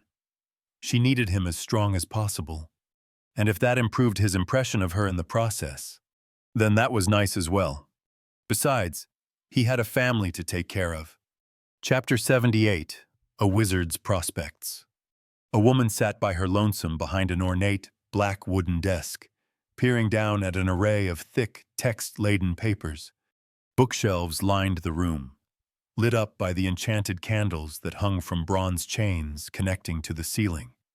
Clothed in a long, white dress that reached the floor, the woman had sharp features and tanned skin, along with smooth black hair that fell to her lower back. A focused look was drawn upon her face as she jotted down notes in a book beside her, occasionally referencing the texts in front of her. A knock sounded out from the door. Master Docent. Are you preoccupied? A youthful voice asked. Adelicia Mendenhall looked up from her work, a slight frown on her brow. I was, until just a moment ago, she said, and I would have liked to be for some time further, but it's too late now. Was there something you wanted? I'm sorry. Master Docent, I was asked to go see you, the voice answered. Adelicia sat up in her seat and placed her pen on the desk before moving some of her hair back over her shoulder. It's all right. Come in. The door opened and a short man with glasses entered. He wore robes of a clear blue, with hints of gold lining the edges. Adelicia eyed him. If she was remembering correctly, he was Proctor Mage Fisk, one of the younger mages that had joined on the expedition, and not someone she had any special business with. What was this about, she asked. Master Docent Berkeley sent me. He said there was an important letter sent to you from the mainland. Was that all? Could you not have reported this to me via message? The young man shook his head. We tried, but there was no response. Adelicia looked down at the desk, towards the heavy, leather-bound tome that was placed in the corner. The gold tracery on the cover depicted a radiant circle with several spears through it. She pinched the bridge of her nose as she let out a sigh. Of course. I'm sorry. She had blocked all incoming magics so that she wouldn't get distracted during her testing earlier, but she'd forgotten to disable the crest when she was finished. Leaning over and opening the tome, she turned to a certain page where a glowing sigil was engraved. The glow faded away as she moved her hand over the crest. Having disabled the effect, she looked up at Fisk. "What was the letter about for you to be sent here?" He seemed to hesitate for a moment. "I'm not sure. Master Docent, I was only told that it was important." Adelicia creased her brows. That was odd. It was unlikely the letter was addressed directly to her. If that was the case, unless there was some sort of emergency. But if something were to have happened in the Empire again, so soon after the last event, the thought brought an unpleasant taste to her mouth. She rose from her chair. Her work was mostly finished for the day, and it was best to confirm something like this in person. "I'll see with Master Docent Berkeley myself, then." "Thank you for informing me, Proctor Fisk." The man straightened his back a little. "Oh, of course." Adelicia circled the desk and started walking towards the exit. "If you want," she said, pausing as she passed by the young man. "You can read over the reports on my desk while I am away. They're the current status of the collaborative efforts between me, Master Docent Ainsworth, and Grand Wizard Hartford." His eyes went wide. Is that okay?" he asked, the eagerness clear in his tone. Understandable enough. It wasn't often that mages from the Ellisted Tower, the Ustrom Assembly, and the Rising Isle worked together on a project like this, especially with an arch-wizard like Ainsworth taking part. But this was quite a unique project. After all, the paper on it would no doubt shake much of academia when it was finished. Of course, it's an open collaboration. Despite the assemblies and certain members of the Ellisted Tower best efforts for the opposite. "Just make sure not to jumble any of my papers," she added with a small smile. "I swear I won't." "Good. Then I'll be back later." She left the room, exiting into the intricate hallway outside. The grand arched windows lent a glorious view of the waterways outside and the multitude of structures built on top of them, each tracing back further into history than any of the mage towers in the Empire. Walking down the hallway, Adelicia couldn't stop herself from marveling at the sights outside the windows, as sunlight glittered across the small waterfalls and weirs that connected the different levels of the city. The architecture of the Rising Isle never ceased to astound her, so reminiscent of the mausoleum and other buildings in the Ascendant Court, yet so fresh and unique all the same. Instead of simply copying and reusing some of the ancient Zuvarian structures like all others had, the mages of the Isle had succeeded in restoring and enriching what already was. It brought to mind the dreams she'd had as a child of joining the Isle and becoming a mage like no other. Things hadn't quite played out as she had dreamed, but she was here nonetheless. She had her regrets, but the Ellisted Tower was impressive in its own right. And things were what they were. Leaving the residence and office halls that had been provided for those in their expedition behind, Adelicia walked through the stately foreign dignitary quarter of the Rising Isle, passing by multitudes of mages on her way. Many were visitors, but even more called this place their home. Those were the ones that afforded this place the proud reputation it held as a holy land for all mages. Still, one could walk across most of the Isle in under an hour, and it could not compare to the populations of even some of the smaller cities in the Empire. But that did not make it any less of a power on the international level. Soon enough, Adelicia reached the Chamber of Conjunction, where much of the Rising Isle's traffic moved through. The large, hemispherical building almost dwarfed the Ustrom Assembly in Ellisted, and was the only place on the entire Isle where magic from the outside could pass through, as well as where its kilnstones were located. Finding one of the resident mages working here, she had them guide her through the structure's involved layout to the large office that had been offered to their expedition for their stay. Inside waited two of the proctor mages that had joined the expedition, one adjunct mage and Master Docent Berkeley, who sat behind a large stone desk at the back of the room. Several books and large stacks of papers were neatly ordered in front of him. The man looked up as she approached. what remained of his graying hair swaying as he did. He pushed a book to the side. "Humph. You sure took your time. Adelicia," he grunted, screwing up his mouth as he righted his glasses with his finger. "I sent the boy ages ago. Not more than 20 minutes have passed since he came to me. Kennard." She pulled up a white chair, pressing down on her dress as she sat opposite him. "Why don't you stop being a grouch and tell me what this letter was about?" A grouch, a grouch. The man's disgruntled stare met her eyes. "You young people have it easy these days. Exalted opportunities, as if handed down by Itar himself, seem to fall down on your laps if you so much as breathe correctly. Yet none of you ever show any respect." "Humph." Adelicia restrained from rolling her eyes. Kennard considered anyone under 60 young people, and despite his age, he had yet to understand that his own behavior was what prompted this apparent disrespect towards him. Still, his words did make her curious. "What do you mean by exalted opportunities?" Judging from how calm they were here, it didn't appear to be bad news, as she'd feared. Kennard picked up a piece of paper from his desk and handed it over to her. His overly neat handwriting dotted its face. "There you have it. Apparently that noble has been trying to contact you for a while, but no one bothered forwarding it here." He shook his head. "This latest message was supposed to only be for you, but I doubt it'll stay quiet for long. Those fools at Relations don't know how to shut their mouths." Adelicia glossed over the text. "Greetings, Emeritus Master Docent Grand Wizard Mendenhall. My name is Evelyn Hartford. I am contacting you on the behalf of my sister, Baroness Scarlet Hartford. As you might be aware, our family recently uncovered a set of undiscovered Zuvarian ruins outside of Freybrook, and has for the past month been in talks with the Ellisted Tower regarding the management and transfer of ownership of some of the findings." Adelicia's eyebrows rose. "Hartford, was there a noble family with that name in the Empire?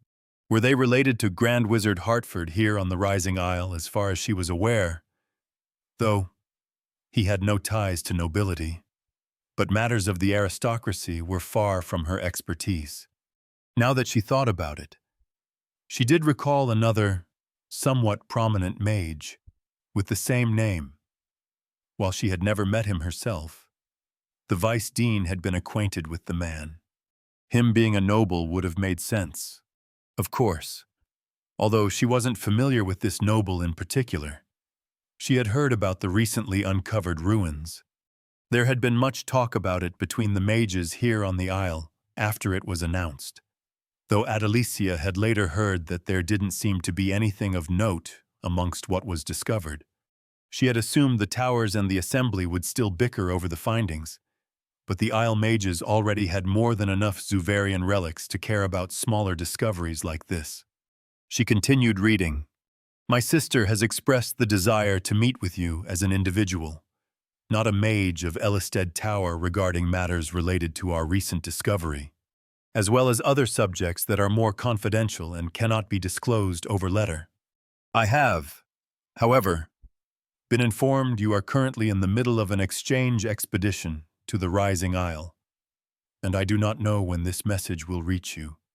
This is not the first time I have tried to contact you, but I do hope it will be the last. To this end, I have conferred with my sister, who wished to inform you that the revelation of the Zuvarian ruins near Freybrook was no fluke, and that there remains much more to discover. She is willing to negotiate the future application of her research on the matter with you in person, in the hopes that it might help both parties to achieve goals that may be considered beneficial to them. If you were to be interested in further talks on the subject, my sister has invited you to visit her at our family's mansion in Freybrook, where you will be greeted as a welcome guest at the nearest time that suits you. Cordially, Evelyn Hartford, in lieu of Baroness Scarlet Hartford, Lady of Stagman Keep." Adelicia spent several seconds looking down at the letter. She didn't quite understand the point behind this. Assuming this Baroness was telling the truth, and did in fact have research that spoke of the location of more Zuvarian ruins and the like. It was of course huge news for most of the towers. But why would she contact her specifically? The two of them had no prior relationship, and the number of people who would have an interest in this couldn't be understated. Adelicia knew nothing in particular about herself that would attract a noble of the empire. Still, the proposal itself was, without a doubt, appealing. While some Zuvarian artifacts held little research value to the community at large anymore, the ones that did meant that each Zuvarian ruin was still a potential treasure trove. She could definitely understand Kinnard's envy, and why the others at the Ellisted Tower would hold interest. If it meant forging good relations with this noblewoman, they would probably want her to accept this offer before the Baroness started looking towards any of the other mage towers. Adelicia looked up at Kinnard. Were there any letters other than this? He shook his head. They probably didn't bother saving any of the other ones before this one caught their attention. That bunch is as lazy as they come. She glanced down at the paper again. It was true that certain sections of the tower had grown more closed and complacent over the last few years. A fact that had only exacerbated since the dean began spending less attention on tower matters and disappearing more and more frequently. But it wasn't something she could change on her own, unfortunately. Still, she was at the very least curious about whatever this Baroness knew. It would truly be a waste to let an opportunity like this go. Sadly, her current work took priority.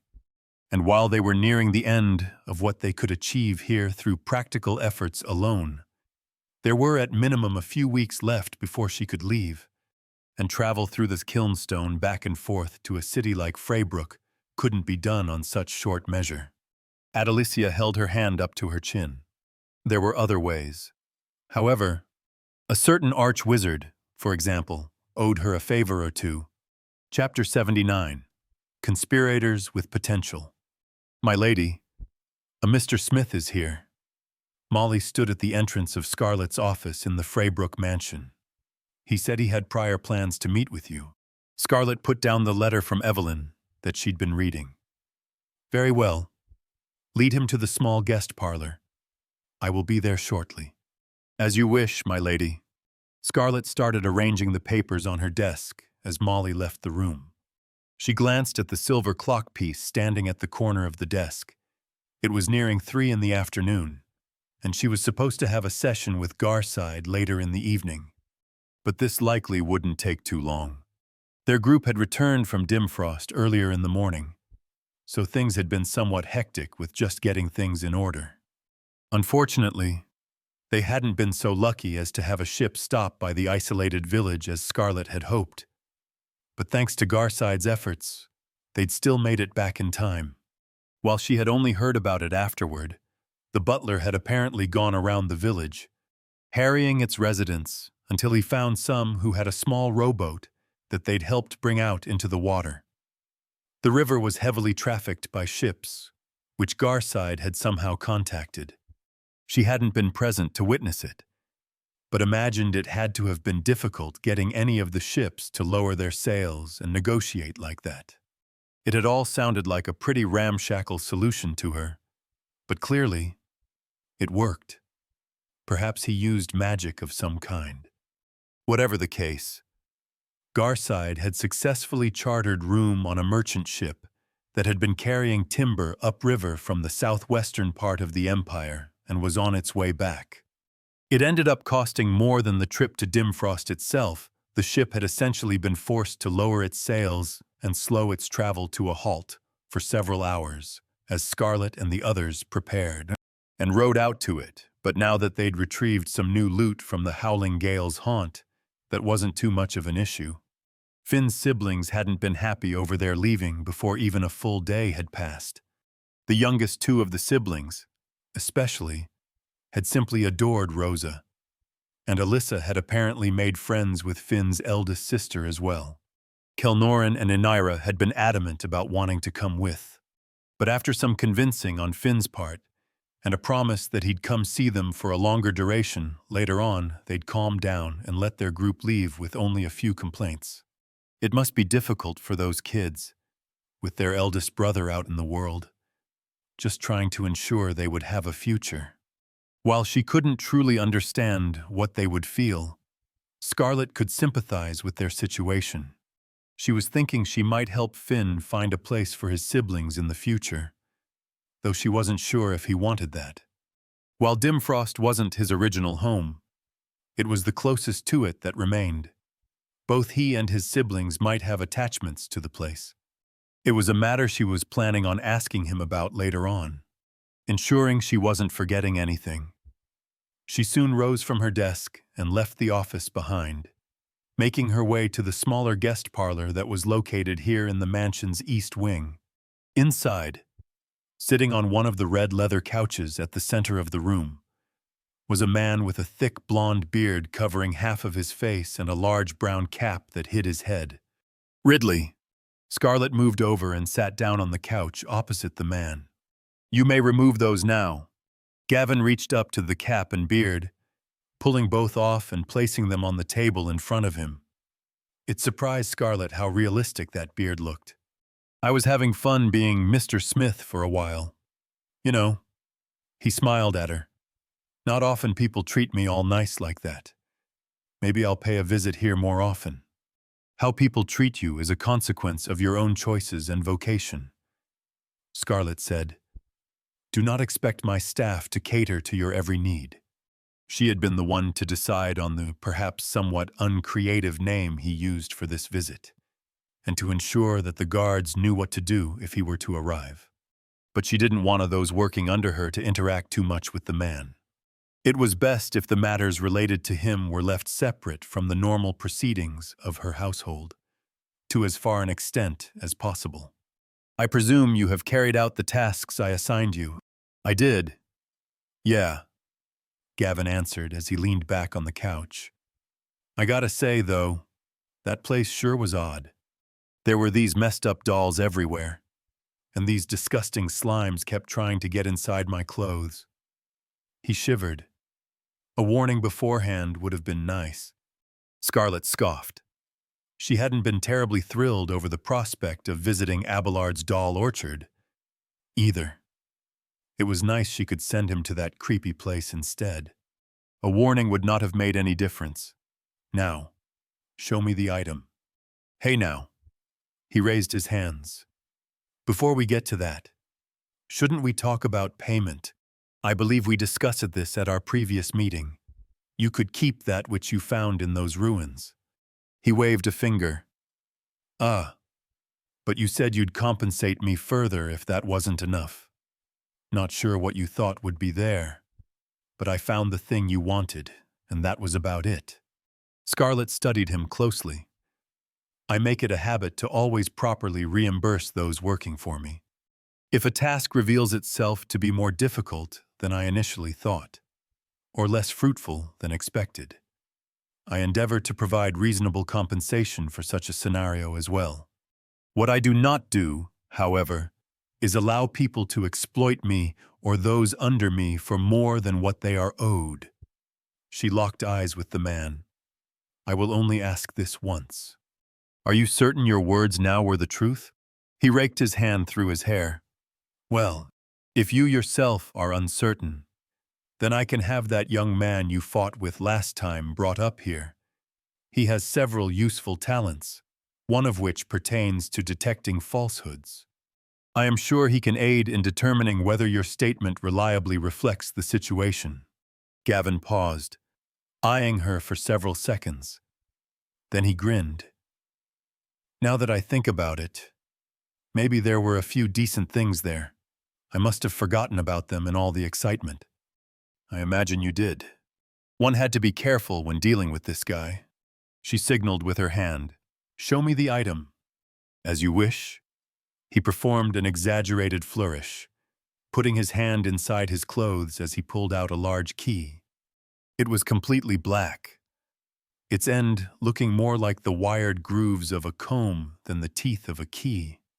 Towards its head, the shaft was encrusted with tiny sapphires and bent in on itself like a question mark.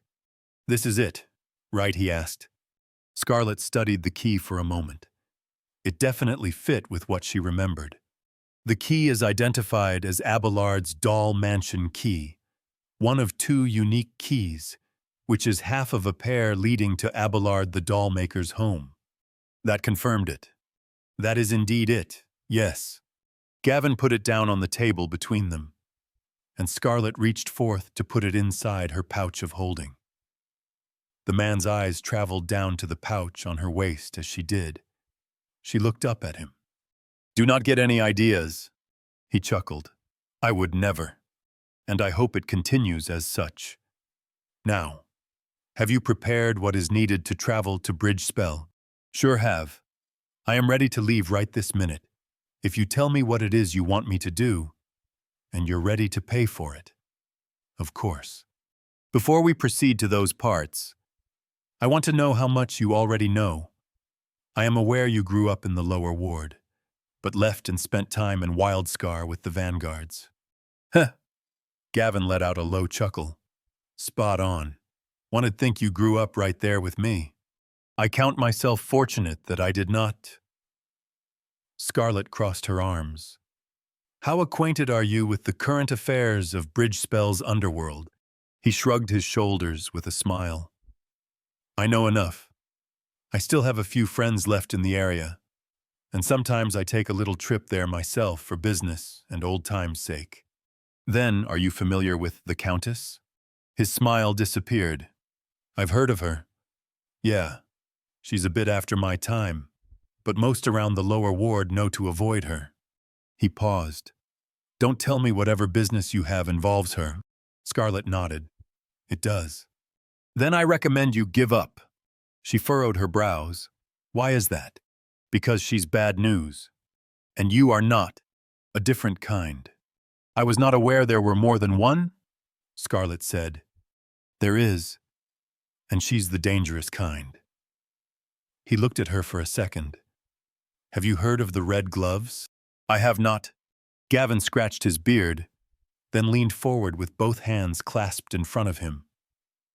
"Let's just say that they were a group of unscrupulous fellas who had a bit of influence in the lower ward. One day, one of them got a bit annoyed at the Countess loitering around on their turf, and it ended with him riling her up. Day after, not a single one of them remained. Word has it even their base was ground to dust." Scarlett held her expression neutral. "Then it is fortunate that I do not intend to rile her up, as you say." While that description fit with what she knew of the character from the game, she couldn't ignore things just because there was a bit of risk. Gavin shook his head. "No, I don't think you get it. She's not right in the head. There's no telling what'll make her go off. People avoid her for a reason." "That may be so, but my business still involves her." "What? You want me to kill her?" Scarlett narrowed her eyes. "No. Your task is to go to Bridgespell and bring her to me, without causing a disturbance." "You can't be serious." "I am." "How do you expect me to do that?" She smiled. "I suspect it will be less difficult than you think. You simply have to locate and tell her that Baroness Hartford has heard of her plight and sympathizes with the injustices wrought upon her. If she seeks vindication and retribution for those wrongs, I am willing to aid her, and would like her to visit me here in Freybrook." Gavin stared at her. "You know she's not a real countess." "Right. What her real identity is does not matter in relation to the task I am giving you. You only need to bring her to me. That's easier said than done.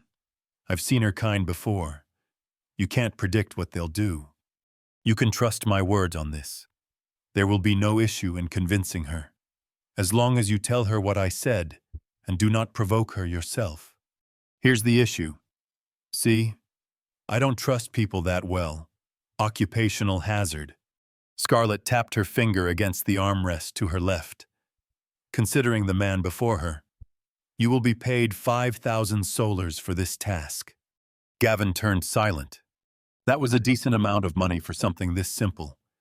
But she needed to have both Gavin and the Countess for what came later. If she needed to pay extra here at the start for that, then that is what she had to do. "So I bring her to you," he said. What then? It will depend. You will be assigned another task from there, and I will judge how cooperative she will be with my plans. Exactly what kind of job would my next one be? You will have to wait and see. I think I'd prefer hearing it now. You have yet to prove you can carry out the current task. It would be foolish of me to share the next one already. He looked at her for a moment, then shrugged his shoulders. Guess I can't argue with that logic. Unclasping his hands, he crossed his legs and once again leaned back against the couch. All right. I'll play along one more time. I wouldn't put much hope into your little plan here.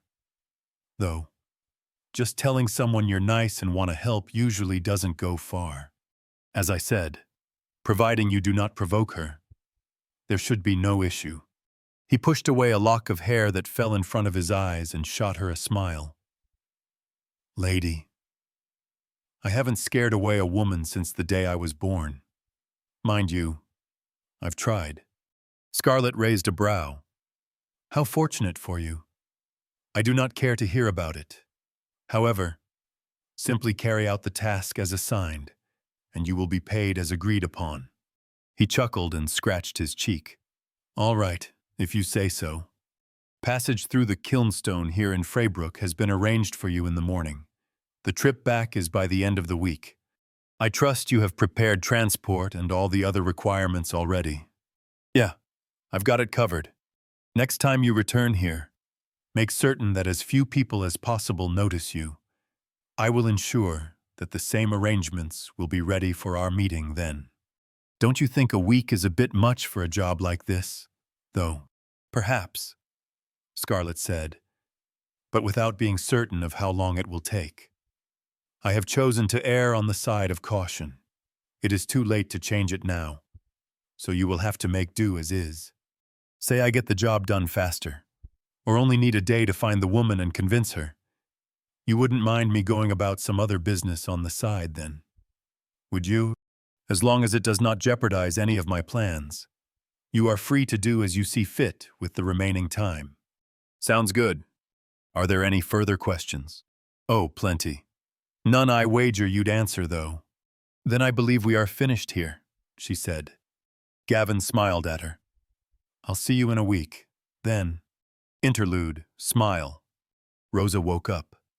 Skin clammy with sweat. Breath caught in her throat.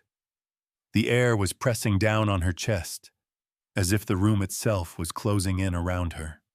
The shadows lurking on the ceiling crawled out from beneath the beams.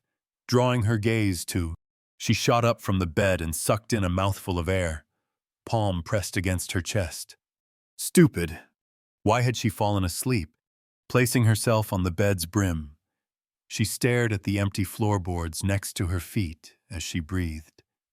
The terror she'd felt in the dream lingered in her mind, but the details were already fading. Counting down from 11, she lifted her hand to brush away some of the hair stuck to her temple. She would have to change clothes. The thin white shirt she'd worn earlier in the day was drenched. Slowly, she turned her eyes up and out the window next to the bed. The sun was still fighting strong up in the sky, illuminating the beautiful garden as the wind blew away the fallen leaves on the ground. The plain sight looked almost idyllic with how pure it was. A completely unsoiled picture, a false promise. Tears started running down the inside of the window panes. The smog started inching closer at the corner of her eyes. Everything was pushing in, smothering the world. Today was a worse day than usual. She stood up and walked over to the tall wardrobe at the edge of the room. Gaze locked straight ahead. It stood open a crack, the slit of darkness staring back at her as she reached for the handle. The eyes of 100 tiny creatures hid in that blackness, glaring. Her hand hesitated at the clattering of 1,000 legs, tearing at the back of her head, singing the songs of a horde of wailing souls, crying out at her, judging her, condemning her. She threw the door open and pulled out the first thing she found. A blood-red dress with bones lining the collar. The bones were cold to the touch as her fingers traced the cut along its neck. looking away. She moved over to the dressing table and laid the dress over the back of a chair before picking up a white towel. She removed her damp shirt, but paused as she was about to put the towel into the water basin on the table. The thick, dark red liquid in the basin reflected her eyes, catching the light of the nearby lamp on the wall. She regarded them for a moment, then dipped the towel in. It returned wet and still as white as before. She let out a small, relieved sigh as she began cleaning herself off, then put on the dress. It looked different now, a deep lavender, with gold trimmings along the neck. It went well with the purple bead necklace and silver-ringed earrings she put on as well. She looked up at the mirror above the dresser, where violet eyes met her own, standing amidst a black void. All she had to do was smile. She grabbed a comb to rein back her disarrayed locks, eyes stuck on the reflection. The tips of its mouth were curved upward as it smiled back at her. Her hands stilled as the smile turned into a sneer, the edges of its mouth continuing up into a macabre facsimile of a smile as the reflection started cackling. Surrounded by darkness with dozens of staring eyeballs that wanted to, Rosa shut her eyes. She bent over and splashed her face with the liquid in the water basin. The cold water ran down her cheeks, sticking to her skin as it dribbled down. She counted down from 11. Everything was fine. She was fine. It wanted her pain, but it couldn't do anything as long as she smiled. She was fine. She took a deep breath, then looked up. The reflection had turned back to normal. Smile. The likeness smiled back. It stood in front of a completely normal room, just like her. Everything was fine. She glanced over at her clerk that was leaning against the wall by the exit. They had returned in the morning, so there had been nothing special planned for the day. But the whole evening remained. She could do with something to take her mind off things. Maybe the courtyard. She froze as something caressed her shoulder, a nauseating odor reaching her nose. She spun around, but there was nothing there. A creeping sensation traveled up her back, and the shadows near the dresser started growing outwards, taking the shapes of hands and limbs. Fingers latched onto the edges, crawling towards her. Heavy breaths touched the nape of her neck. Rosa closed her eyes. Peace. She just needed some peace. Just for today. Then it'd all be fine. She walked towards the door and hurried outside. There, she found a young woman cleaning the hallway. Oh. Miss Rosa. The woman jerked back the blood-stained leg she'd been sweeping the floor with. Rosa smiled, ignoring the pool of blood under the woman. Why? If it isn't Harriet teaching all that dust a lesson it won't forget. I hope. The woman laughed, raising the leg in her hands. As always, Miss Rosa. I won't rest until all the dust on this floor has drawn its last breath. Soul-crushing howls rang out from under the woman's dark dress, yet Harriet's cheerful expression stayed the same. I'm sure the dust rats sleep with one eye open when you're around. Of course. I was born for this. The charming little servant gave a sagacious nod. How are you, Miss Rosa, you all just got back from that trip, so you must have been tired. You've been in your room all afternoon. Got me in one. Rosa pulled at her dress. I ended up taking a quick nap and changing into something a bit more snazzy. Now I feel fit as a fiddle. I'm glad. Where are you heading? Rosa swayed her neck as she peered down the hallway. Who knows, maybe I'll go explore some. See where my feet take me. It'll be a nice little eventide adventure. Sounds lovely. Harriet smiled. Then I wish you the best on your trip, Miss Rosa. And I you, O mighty vanquisher of dust. With a quick goodbye. Rosa left, fleeing the tortured screams that chased her down the hallway. She let her feet carry her through the mansion, passing by endless displays of blood-filled vases, paintings depicting horror-filled vistas, and windows staring out at the luring illusion that was the sunny outside. It didn't matter where she fled to, though. There was no escaping it. All she could do was bear. Rosa blinked, staring at the dark mahogany door before her. Darkness drifted around it, clamoring to its rim like thousands of tiny feelers. When had she gotten here? This wasn't where she'd wanted to go. Right. Or was it? She stared forward, eyes fixed on the shadows. They weren't writhing toward her, or inviting her to peer into and get lost in their depths. Instead, it was as if they were screaming at her, as if they didn't want her here, as if they didn't want her inside this room. Her gaze went to the elaborate silver handle. No, maybe she did want to go here. Maybe her own weakness had brought her, and she couldn't resist the temptation. She pulled at the handle, and the door drifted open. A large office opened up before her. A completely normal office, with completely normal bookcases and paintings, and a completely abnormal woman, sitting behind a desk at the end of the room. Scarlett looked up from a pile of papers, a small frown on her face. Miss Hale, was there something you wanted? Rosa's eyes stayed on her. The normality of the space around the red-haired noblewoman was almost breathtaking. No hair-raising apparitions or shrieking horrors, no severed limbs or sobbing heads, no blood-soaked dresses or open eye sockets. Just the world as it always was around Scarlett, ever since Rosa had woken up in that cave back then.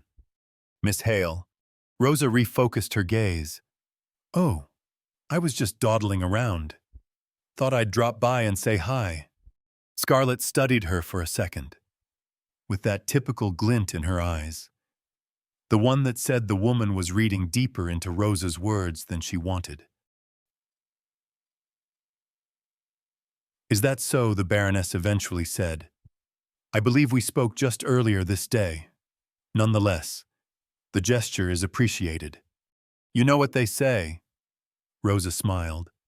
Greetings are like the feathers in your cap. You can never have enough of them. I cannot say I have heard that expression before. Well, now you have. Rosa glanced around her, stepping deeper into the room. A painting hanging above a small table next to the entrance caught her attention. It depicted a picturesque summer valley, with a tall stag drinking from a tranquil river at its center. The sun's rays glittered off the stag's silver antlers, drawing the onlooker's eye.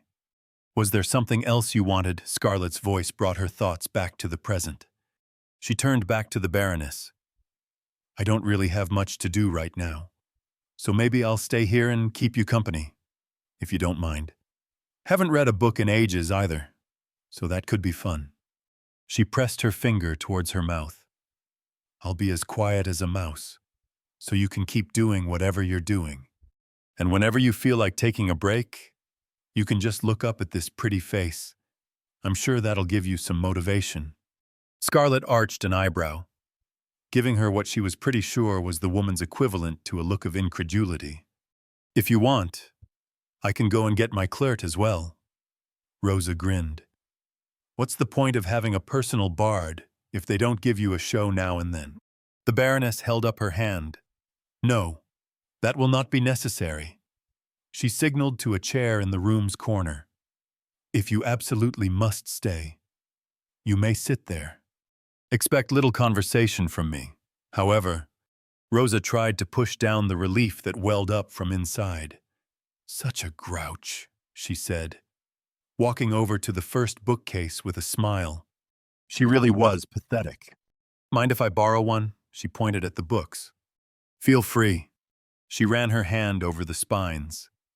Imperial codes and statutes, heirs of the people, the unresting steppes, a delineation of the undead council. She counted off some titles.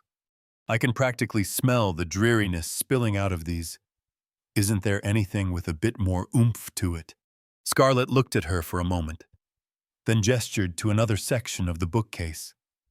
There might be something more closely aligned to your tastes there, she said, then turned back to her papers. Rosa moved over to where the woman pointed. What have we got here? Sites of Zovivios. Maybe if there are illustrations, she murmured. Women of magic. That's something.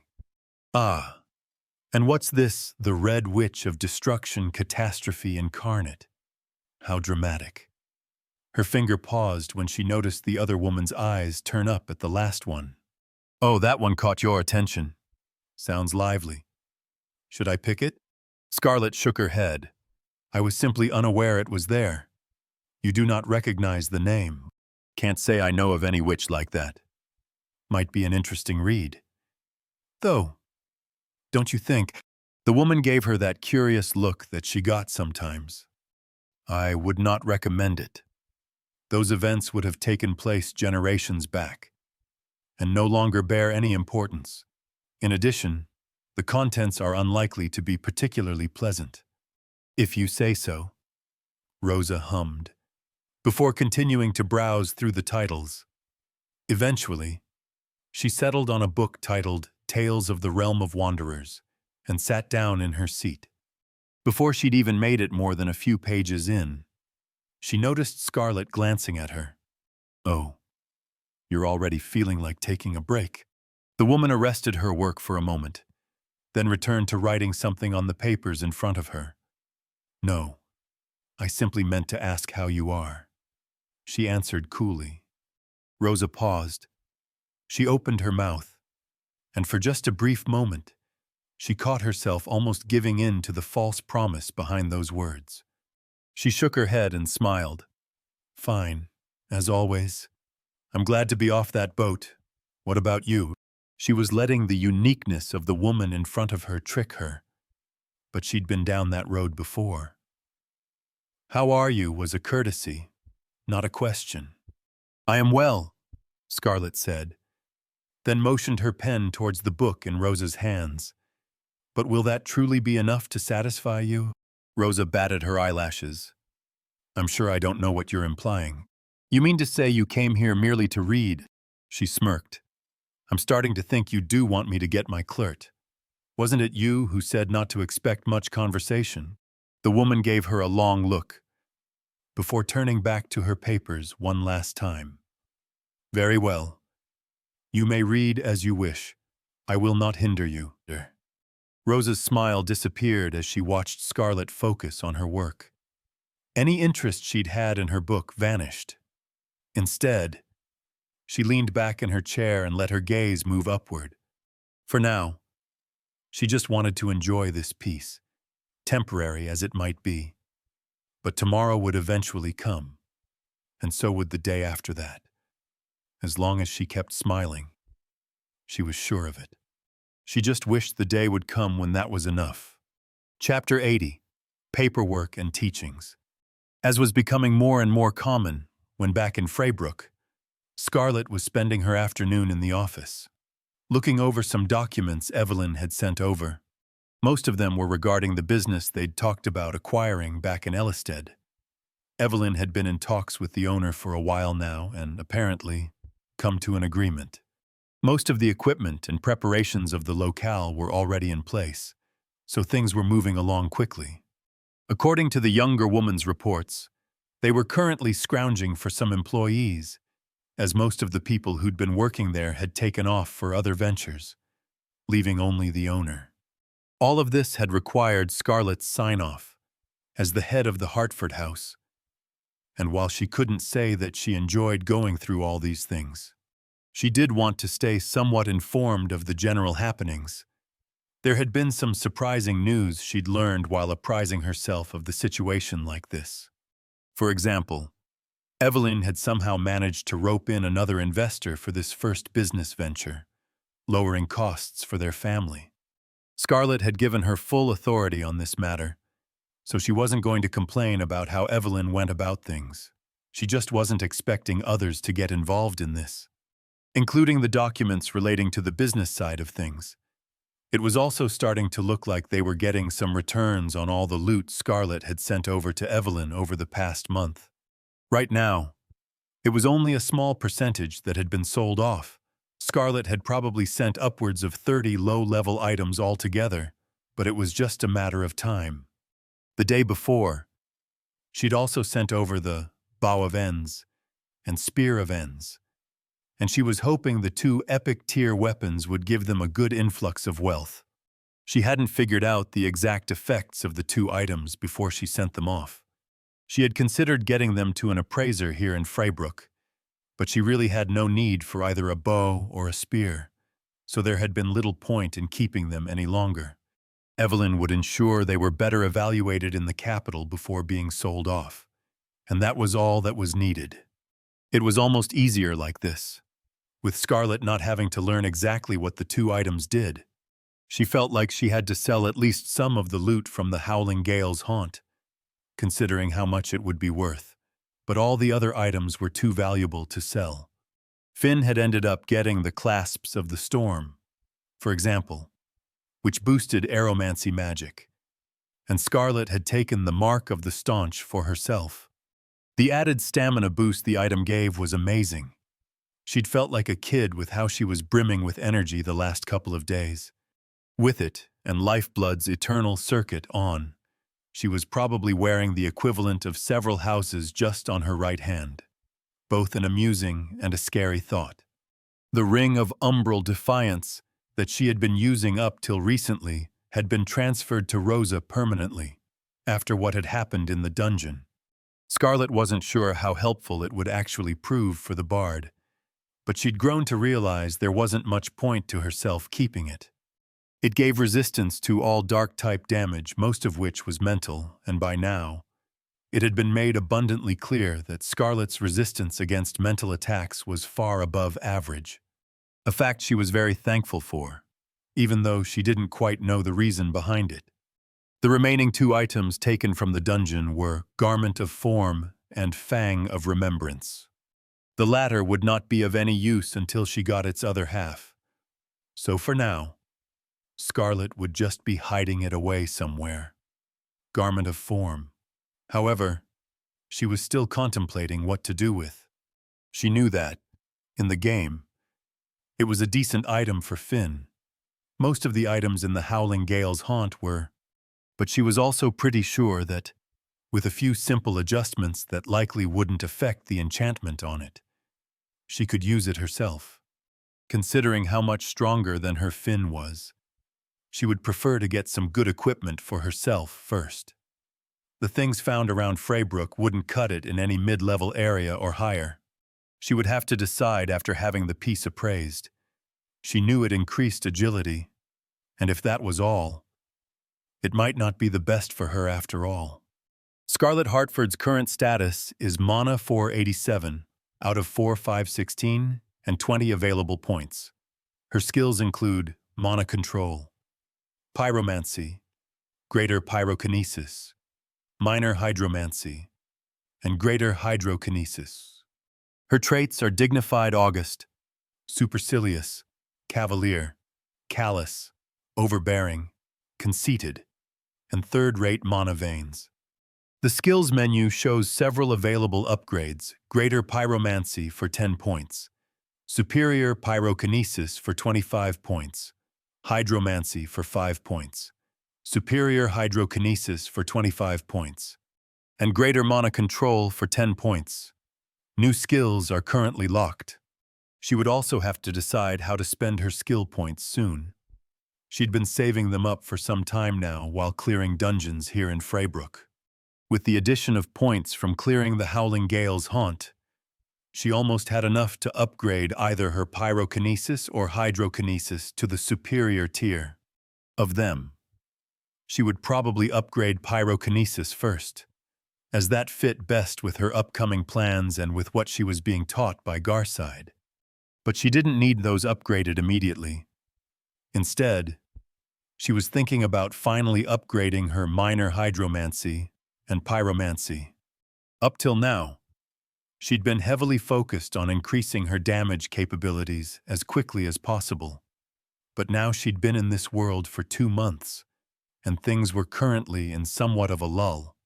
If any time was best for upgrading her supporting skills, it was now.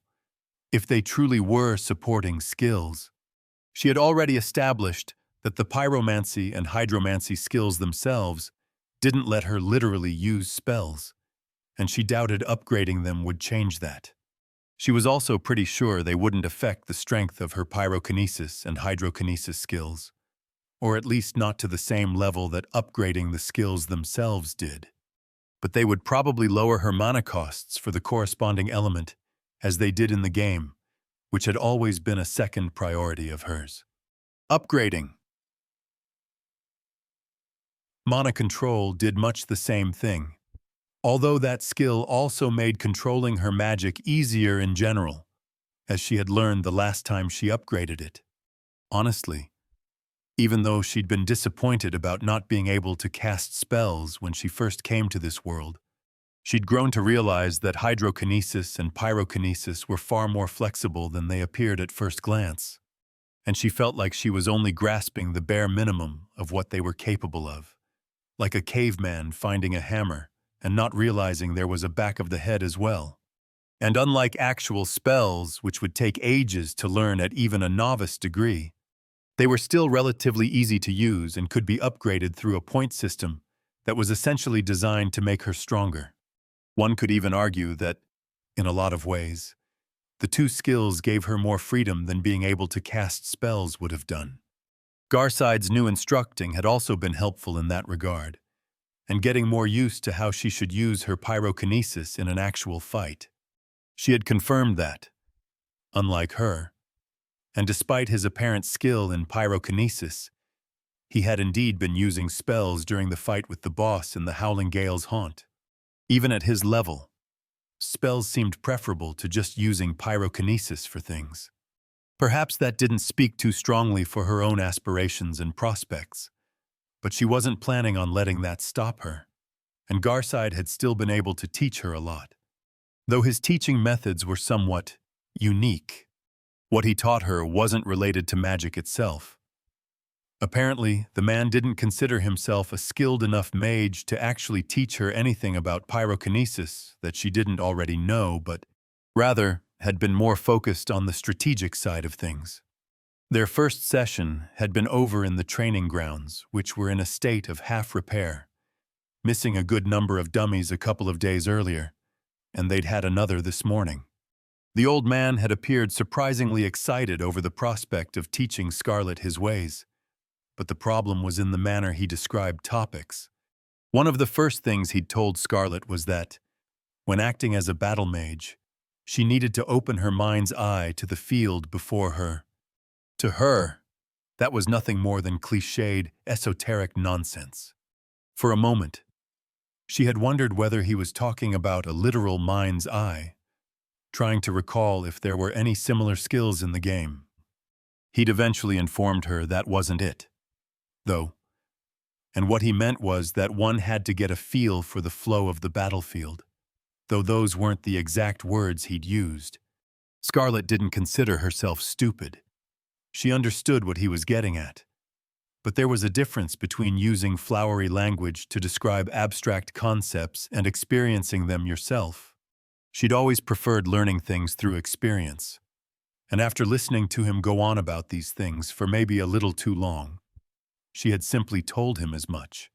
It was the first time she had seen him showcase any hint of embarrassment. After that, he had instead tried to simulate battles for her, so that she could learn what he was saying through practice, though that hadn't stopped him from occasionally presenting an odd piece of advice here and there. Scarlet was brought out of her thoughts as a knock sounded out from the door, and she looked up as the man in question entered the room. "My lady," Garside said, "Madame Levy has arrived. She is waiting in the parlor." Livy Scarlet glanced at the clock on her desk. More time had passed by than she thought. "I will be there soon." She appeared with another guest, a Master Abraham. Abraham, as in Raymond Abram. What was he doing here? Livy had sent word the previous day asking if she could pay a visit, But Scarlett had heard nothing of the sort regarding Raymond, and he was still going under his alias. She was curious, though. Was he here on follower business, or was this something else? I will be there shortly. Arrange some refreshments for them while they wait. Garside bowed. As you wish, my lady, he said before leaving the room. Scarlett looked down at the documents she had left on the desk. This world had a surprising amount of paperwork in it. Having Evelyn around to handle most of it was a godsend. She still wanted to read through the rest, though, even if some of the specifics in them escaped her. But she would have to do that later. She signed her name on the last few of the papers she'd read through. The original Scarlett's signature was easy to recreate with the body's instincts and placed them in one of the drawers. Then she stood up and crossed the room to leave. When she opened the door, however, she found Rosa standing there in the hallway, an uncertain expression on the woman's face. Oh, hi there. Rosa's expression quickly changed into that of a smile as she raised her hand and fluttered her fingers in a greeting. Miss Hale, was there something you wanted? Nothing in particular. No. Rosa shook her head. Just thought I'd come by and say hello. Maybe read some more of that book I left off. Scarlett knitted her forehead. Rosa had spent a lot more time than usual hanging around her lately. At first, she thought nothing of it, writing it off as the woman's usual antics. But there was definitely something off. She didn't know what. Though, from what she recalled from the game, Rosa shouldn't be at risk of possession anytime in the immediate future. Nor should she know about Scarlett's deal with the being hidden inside her. But Rosa had always been the character whose real thoughts were the hardest to discern. And there were still details about her that Scarlett had never learned during the first playthrough. And these details stood out a lot more now that she knew the woman in real life, rather than just in the game. For example, Scarlett was relatively certain that possession wasn't the only thing that plagued Rosa, as she'd originally thought in the game. Sometimes Rosa acted off in a way that couldn't be explained only by the occasional possession, although potential trauma was also a factor that had to be taken into consideration. Scarlett didn't terribly mind the woman's increased presence, though it was distracting, at times, and some of Rosa's antics irked the Scarlett part of her. But having a laid-back person like that close by was also relaxing in its own way. Perhaps that was part of why she enjoyed spending time with Kat as well. Though the shielder definitely came with less baggage. Scarlett looked over Rosa. I am afraid your reading will have to wait for another time. There are guests I must attend to. She paused, eyes passing over the woman's attire. It was a green dress, and it looked presentable enough. Not to say that Rosa usually didn't wear fashionable clothes. If you wish, you may join me, she continued after a moment. One of the guests is an individual we might work with in the future, so it would not be bad for you to be introduced to them. The bard's eyebrows rose. You sure I wouldn't want to intrude on your little meet and greet? They brought another guest without my knowledge. I see no reason I cannot do the same. Rosa smirked. Catty, I like it. Scarlett gave her a look. I ask that you refrain from describing me in such terms. As you wish, my ladyship. She shook her head as she started walking down the hallway. No, perhaps she had been too hasty. There was nothing relaxing about this. Chapter 81. Visits all day long.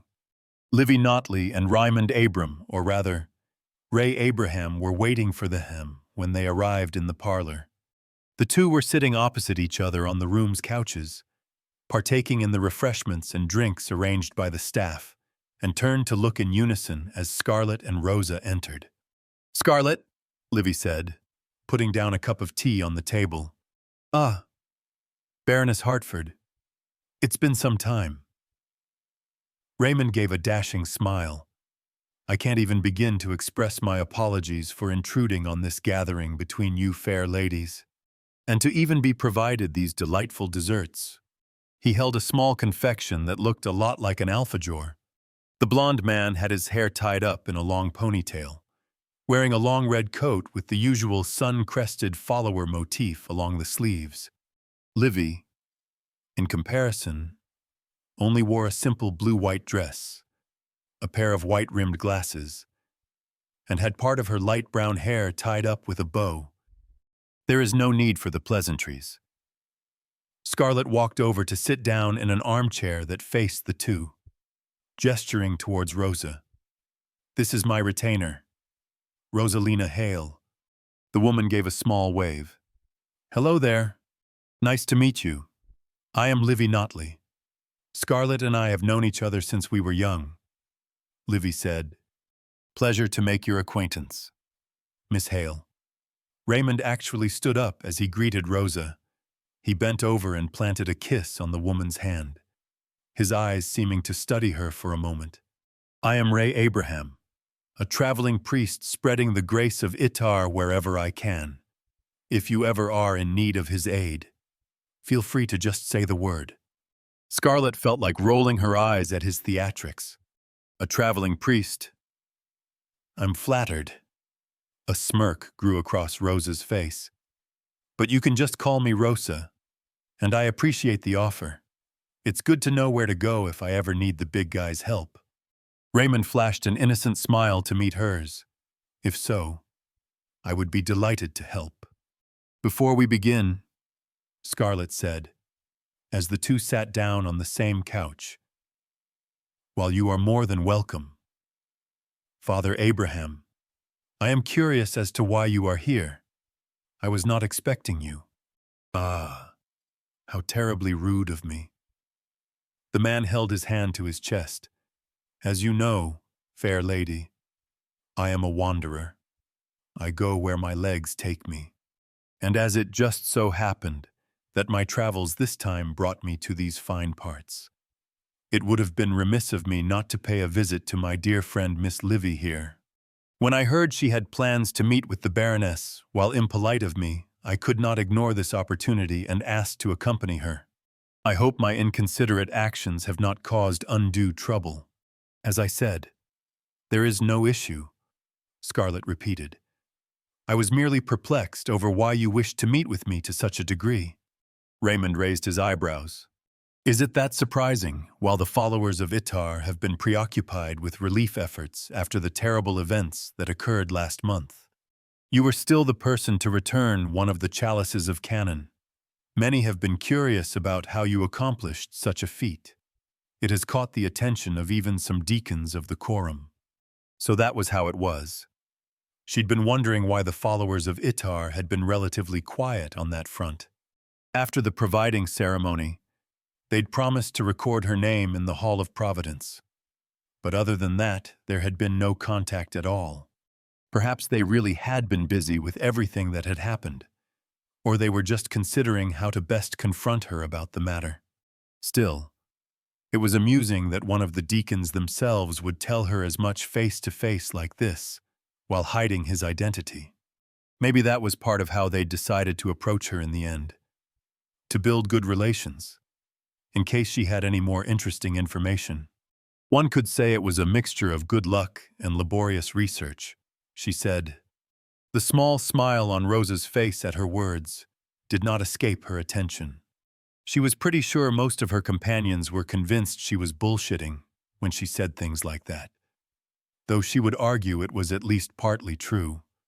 "If I were to find more relics of the sort in the future, I can assure you that the followers of Itar would be amongst the first I notified.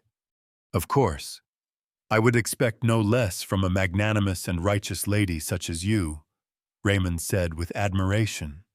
"I happen to consider myself rather learned in studies of doctrine and its related histories, and was actually hoping to discuss the topic with you for a bit, if you have the time to spare." "Is that so?" Scarlett nodded along. She had read up some, and knew enough from the game that she felt she could probably satiate part of his curiosity without revealing too much. "Perhaps we can converse on the topic for a short while. Then," she also didn't mind improving her relationship with the man. Now that an opportunity showed itself, Leaning forward, she picked up a cup of tea that had been prepared for her on the table. Using her pyrokinesis, she made it reach the perfect temperature as she took a sip.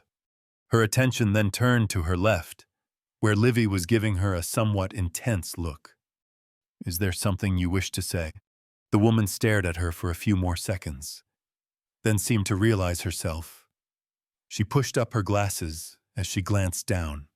"No, never mind." Scarlett frowned. "Very well.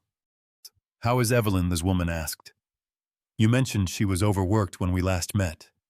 I hope she's better now." "She is." "Yes." Scarlett took another sip of her tea.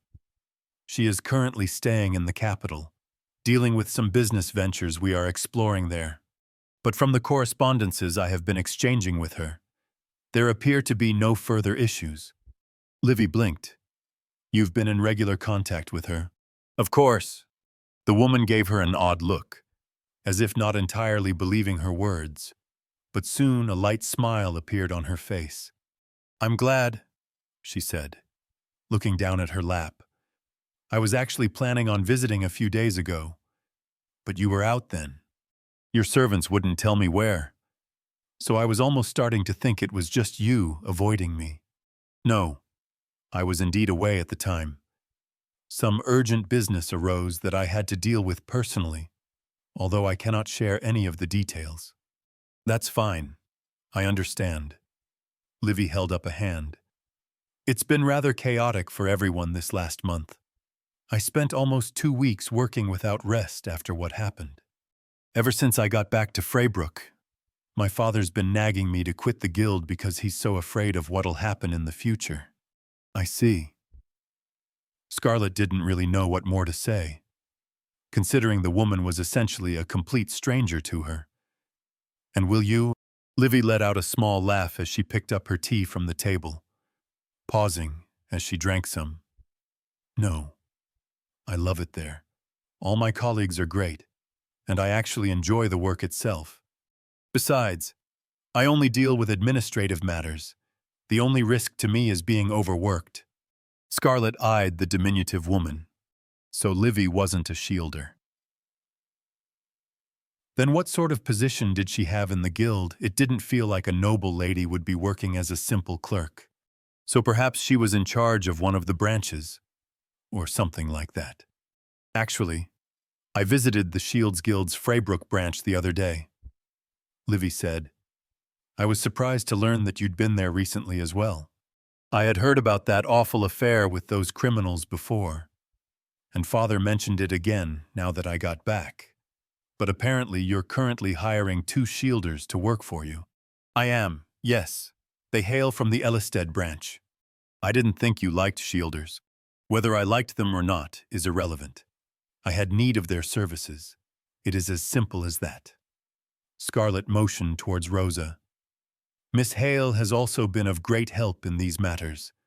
Livy's eyes turned to the bard. "I'm curious."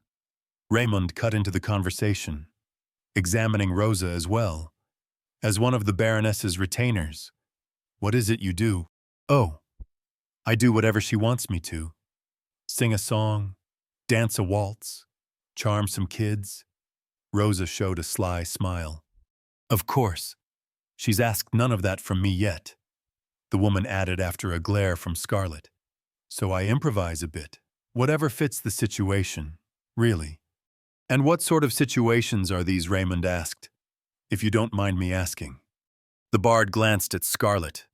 "For the time being, it involves aiding me with some of my current research," Scarlett explained. "If you have not heard, I uncovered a set of Zuvarian ruins some weeks back. Much of my work goes into finding more sites of similar nature." "I heard about that," Livy said. "The guild was involved as well, weren't they?" "They were, yes. Zuvarian ruins." You say Raymond gave Scarlett a curious look, though she doubted he hadn't heard about it. "That is an interesting find. May I ask how you accomplished such a feat? It is a rather involved matter. I do not think now is the time to explain all the research and events that led up to it." Scarlett paused to finish her tea. Perhaps another time, she said, placing the cup back on the table. You appear to be quite the learned lady in general. Baroness, I'm impressed. I believe I have been prudent in choosing what it is I should focus my attention on, and which individuals could prove helpful. That is all. There is no need for modesty. I am sure there are many who would like to be in your position. Scarlet let out a huff. I would gladly invite them to. Excuse me, Livy said. Scarlet turned to the woman, whose eyes passed over Raymond and Rosa as she cradled her teacup in her hands. I know it's a bit ridiculous, considering I'm the one who brought Ray along, but would it be okay if we talked by ourselves for a moment? Scarlet. Scarlet eyed her. What was this about? Miss Rosa, Raymond said, turning to look at the bard next to him with a smile. Perhaps we should leave these two fine ladies to themselves for a while. I would love to hear more about what a woman such as yourself has seen of the world. Rosa grinned. I don't mind trading a few stories. You'll have to tell me how the life of a traveling priest is. But of course, I shall recount some of my most exciting encounters, providing you do the same. Sounds fun. Maybe I'll tell you about the time I herded a pack of cockatrices through the streets of Silverborough with nothing but a drum. Raymond chuckled. Now I'm quite intrigued. Scarlet watched on as the two hit it off and left the room, leaving the space oddly silent. She turned towards Livy. What was it you wished to speak about? The woman gazed at her quietly for several seconds. What's wrong with you? Pardon. You've been acting weird ever since we met back in Ellisted. Then you've also participated in the providing ceremony, started doing these strange things with the guild, and I even heard you did something ridiculous at the Elysian proclamation. Father couldn't stop raving about it when I asked him for details. Scarlet stared at the woman for a moment. The sudden change in behavior was surprising. While I will not deny that my actions may appear unusual, they are all a consequence of extenuating events and circumstances that forced me to act as I did. That my conduct comes off as strange is merely an unfortunate byproduct of that. That's what I thought as well. I thought there had to be another explanation for it all. Livy looked at her like one might a classmate you hadn't seen since high school. But then I saw you now. Scarlet creased her forehead. What is it you are trying to say? I almost want to ask you who you are. What? You're so different from the Scarlet I used to know. What happened? Not even Evelyn had seemed to notice something was off about her this quickly. And most people didn't even notice much of a difference at all when Scarlet spoke with them. But this woman had realized it after they'd only had 2 brief conversations with each other. I am afraid I do not understand what you mean. This could be bad.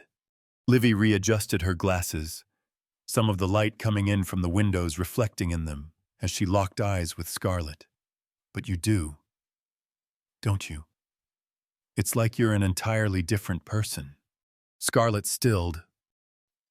I fail to see the relevance of that assertion, or why my apparent change would be of any interest to you. First, she would have to try and convince her. Otherwise, she might have to kick her out. But she was the daughter of Count Notley, so that could cause even more. It's because I'm relieved. Scarlet paused. You are relieved.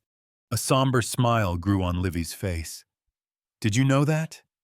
Even since we were kids, I've almost never seen you speak more than a few sentences to your sister, she asked. I used to feel so uncomfortable when your father told us to play with her, and never knew how to act. Not to make you mad, I don't think I ever saw you two in the same room after his death. She let out a short, sentimental laugh. You just grew so cold to everyone after that. It hurt to watch. I used to believe you hated me as well, and I'm still not sure you didn't. I always hoped that would change, but eventually, I think I just started avoiding you instead. But I've always regretted that. So hearing you like this, and that you're talking with Evelyn, even if it's only by letter, it genuinely makes me happy. Livy went quiet. her eyes turning towards the door. Rosalina, was it I've never seen you let someone act like that around you before? It almost feels like a miracle.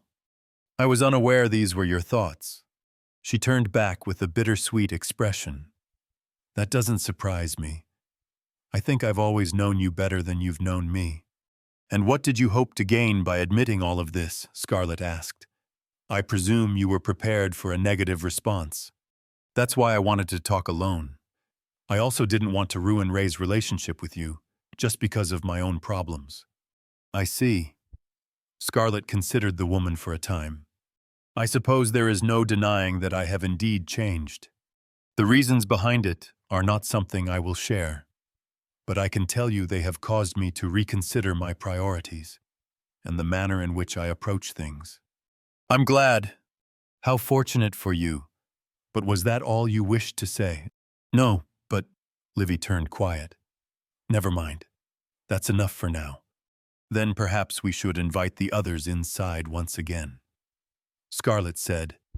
Your companion appeared quite eager to discuss certain topics. Yes, you're right. Let's not waste more time on this. That night, Scarlett's eyes shot open as a loud thump sounded out outside her room. She sat up in her bed, scanning the dark room in front of her. The light coming through the curtains was just enough to see the outline of the furniture, but there seemed to be nothing out of place. Another crash rang out in the hallway.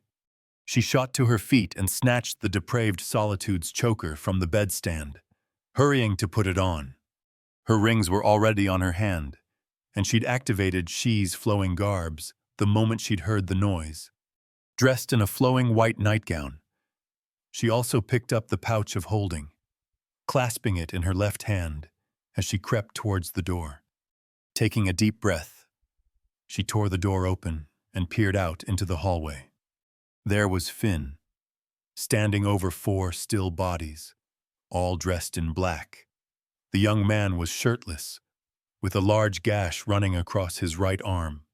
He looked up at her. Intruders. She stared at the bodies. All of them had gold masks covering their faces. The hallowed cabal was back. Chapter 82. Cabalic Visits. Scarlett stared down at the motionless bodies on the hallway floor. The hallowed cabal had made their move. There are more of them, Finn said, sniffing the air. He paused. They're not guests. Right. Scarlett shook her head. They are not. There is no need to restrain yourself. It was them or her.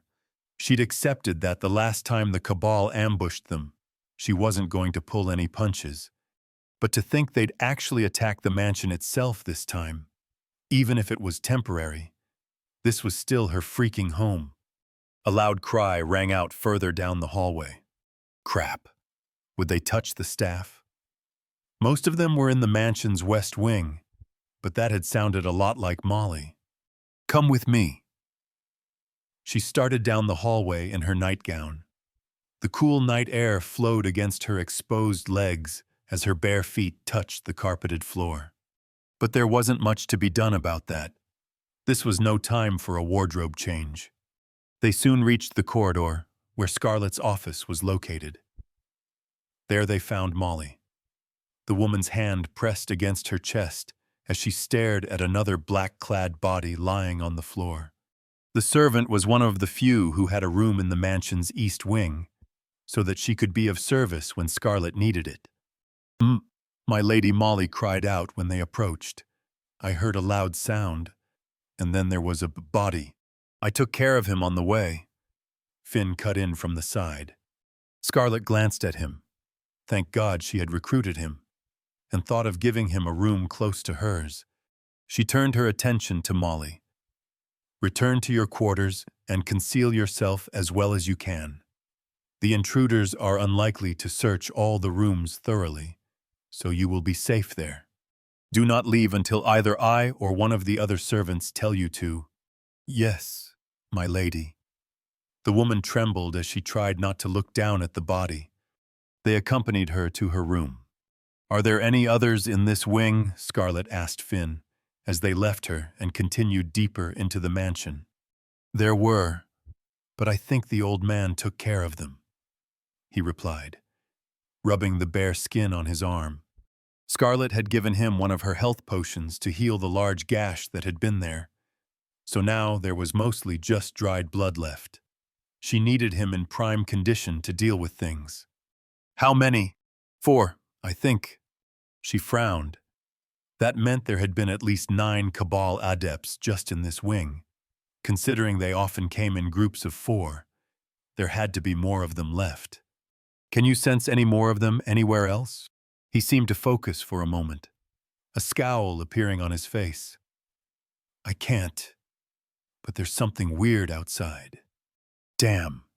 That meant there were other variants among these adepts, probably some specifically meant for stealth.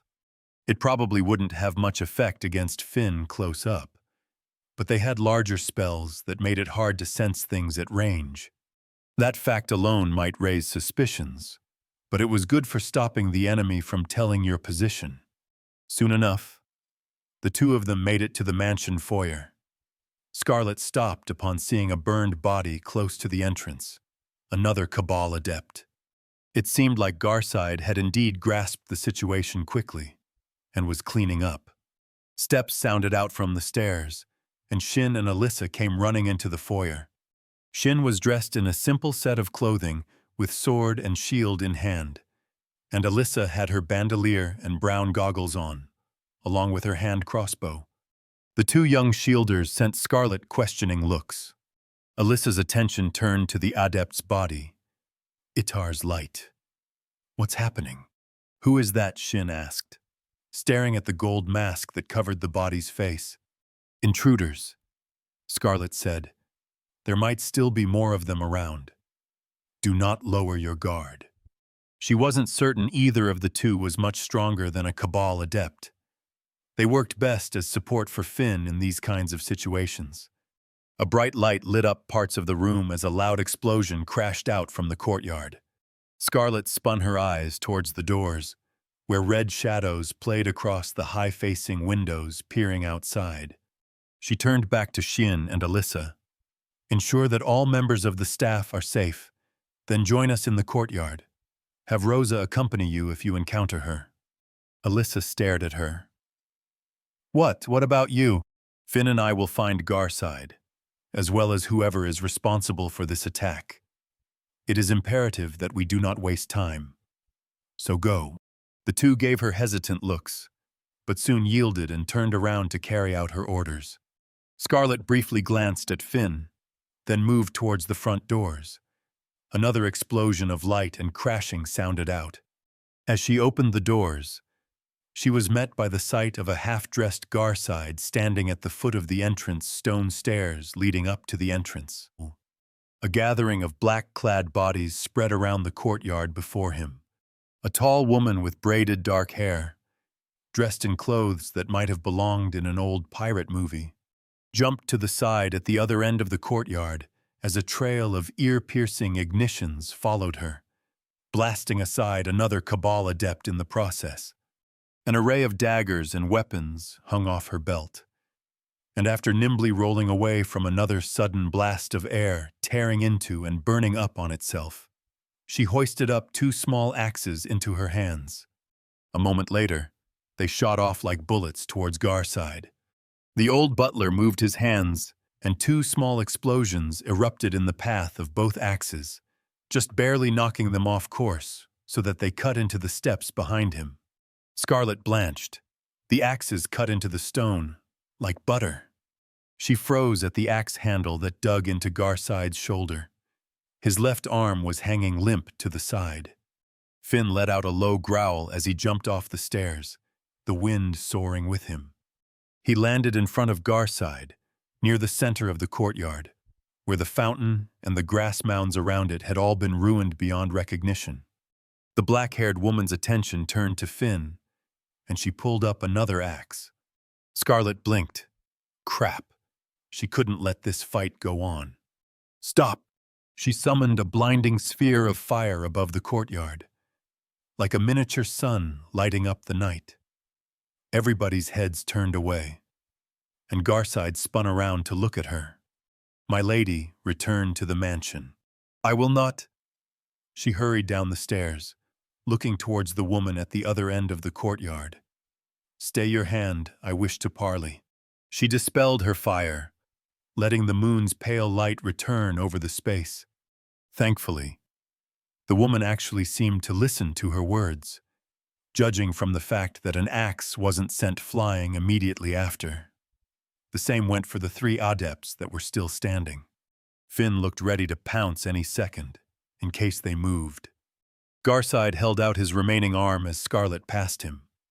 She stopped for a moment, turning to look at the old man. His skin had grown pale and covered in sweat, the upper half of his shoulder covered in blood that poured down his side. God, that axe had cut deep. How was he still standing? A blistering rage of emotion loomed as she stared at the wound. She took a deep breath before it escalated any further. Words cannot describe how much I appreciate your concern, she forced out, meeting his eyes. But I will deal with this. She pulled out another health potion from the pouch in her hand. It was the last normal health potion she had, but even that was unlikely to be enough to deal with an injury like that. Hopefully, it'd do enough for them to be able to treat him later on. The man looked like he wasn't going to accept it, but after a glare from Scarlet, he reached out and took the potion with a pained expression. Scarlet walked past him, towards the center of the courtyard. The black-haired woman lowered her axe. Scarlet raced through the situation in her head, trying to think of the best resolution. The woman before her wasn't just your ordinary member of the hallowed cabal. Technically, she wasn't a member at all. She was a part of the tribe of sin. But the distinction between the two wasn't large in this case. It was surprising to see her on what was clearly a cabal mission, but perhaps that was a sign of how busy they were at the moment. Whatever the reason, this woman was far from weak. If they all teamed up against her, Rosa and the others included, they might stand a chance, but none of them were prepared for such a fight currently. And beating her would cause several other issues to arise. The fact that she was here to begin with meant that Scarlet's place on the hallowed cabal's list of priorities had risen a lot higher than she wanted. Defeating this woman meant her threat level would rise even higher. And next time, they would definitely send someone Scarlet couldn't deal with. This situation had to be nipped in the bud before it escalated. Well, this makes things easier for me, the woman announced. It's no wonder the last batch never made it back. You guys are stronger than expected. Scarlet stopped beside Finn, meeting the eyes of Rhea, the tribe's mad dog. I take it you were the ones who sent people to ambush me before some of her anger slipped into her voice. I had hoped their subsequent failure would be enough to deter you from barging into my affairs again. Wish the world worked like that. Love. Rhea placed her hand against her hip. I'll give you a choice. Either you make that old man back there stand down all nice and quiet so that I can chop it off cleanly, or I'll tear it off and gather up all the people in this mansion in front of you and get those clothes of yours bloody. Scarlet stared at her. The nerve of this woman. She glanced back at Garside. He had a beaten expression on his face, but still looked ready to get back into it at the slightest hint of danger. She couldn't imagine herself ordering him to give himself up like that, even for a second. The mere thought brought a taste of bile to her mouth, and there was no way the hallowed cabal would just leave all these witnesses be. Anyway, she turned back to Rhea. It took all her effort not to yell at the woman. Let us discuss this privately. Rhea raised her brows. Discuss love. You look like you're ready to slit my throat. She smiled, waving her hand. But sure. Scarlet bit back her reply, giving Garside and Finn one last look before walking up to Rhea. Her heart beat in her ears as she glanced down at the weapons hanging off the woman's side. I believe I have already ascertained which group you belong to. She spoke in a lower voice. aware that Finn would still hear everything. I will simply say this, let us strike a deal. The woman stared back at her. That's not exactly on the table. Love. That is because you are not aware of what you stand to gain from it. I can assure you, what I have to offer is worth far more than you realize. Rhea considered her for a while. Then she pulled out a reflective piece of gray metal from one of her pockets. Scarlet only barely stopped herself from drawing in a breath as the mirror-like object took on a darker hue, a black fog spreading over its surface. A moment later, a sharp voice sounded out from the mirror of communion. What is it? A sense of relief filled Scarlet. That wasn't the angler man. If it had been, her hand would have been forced. The target wants to strike a deal, Rhea said, looking down at the mirror. We do not negotiate with those blind to the truth. The woman turned back to Scarlet. You heard him. She reached for an axe. Wait. Scarlet raised a hand. I suspect I know what it is you are after. Rhea held still. Only silence followed from the mirror. Well, go on, the woman said. Scarlet looked between her and the mirror of communion. She had a hunch about who was on the other side of the mirror. Am I correct in assuming my dealing with the Grey Dog Gang 2 months ago was what caught your attention? She asked. My investigations at that point revealed their involvement with you, and at first I believed the following ambush on my carriage to be in retaliation for that. Judging from today's attack, however, I can tell that is not all. Rhea didn't look like she had a care in the world about what she was saying. But the voice in the mirror stayed silent, so Scarlet continued. From your earlier words, I presume you do not wish for me dead. As such, I can only conclude you are interested in what artifact I used to resist the mental prying I encountered when I discovered that artifact in the Grey Dog Gang's base. She paused, taking a long breath. In exchange for leaving me and my people be, I can share information about this artifact. The mirror of communion was silent for a moment. Eventually, the answer came. No. Scarlet clenched her jaw. Of course that wouldn't be enough. They could literally just tear any information she had out of her mind. She had to convince them she'd told them everything she knew, and that there was nothing to gain from getting rid of her. It couldn't reach the state where she spoke with the angler man. This was one occasion where showcasing all her knowledge was more of a threat to her than anything. I am willing to compromise, she said. There must be something more you want. Perhaps you are not aware exactly of who I am, of the influence I can bring to bear, or the connections I have. There is not much either party stands to gain from us opposing each other here. Rhea, the voice on the other end said. Yeah, the black-haired woman looked down. Kill everybody but her. Got it. Wait. Scarlet stepped back as Rhea reached for an axe.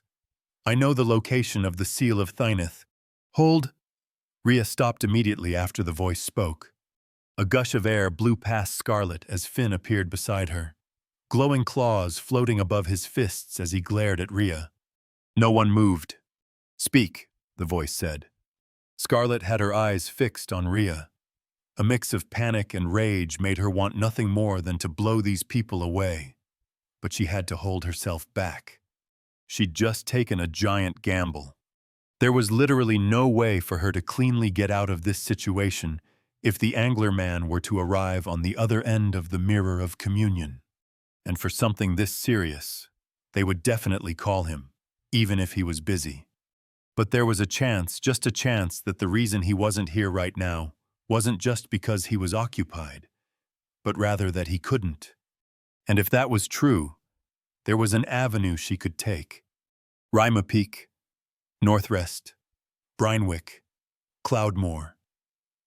Scarlet counted off several names.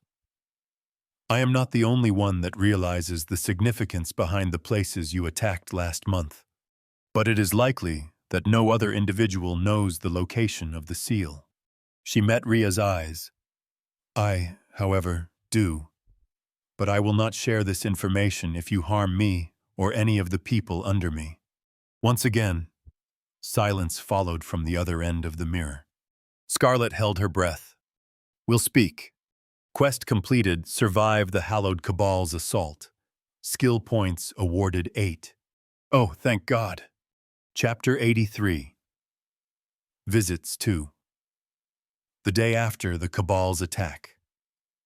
Scarlet was once more walking down the mansion's hallways to receive another sudden guest.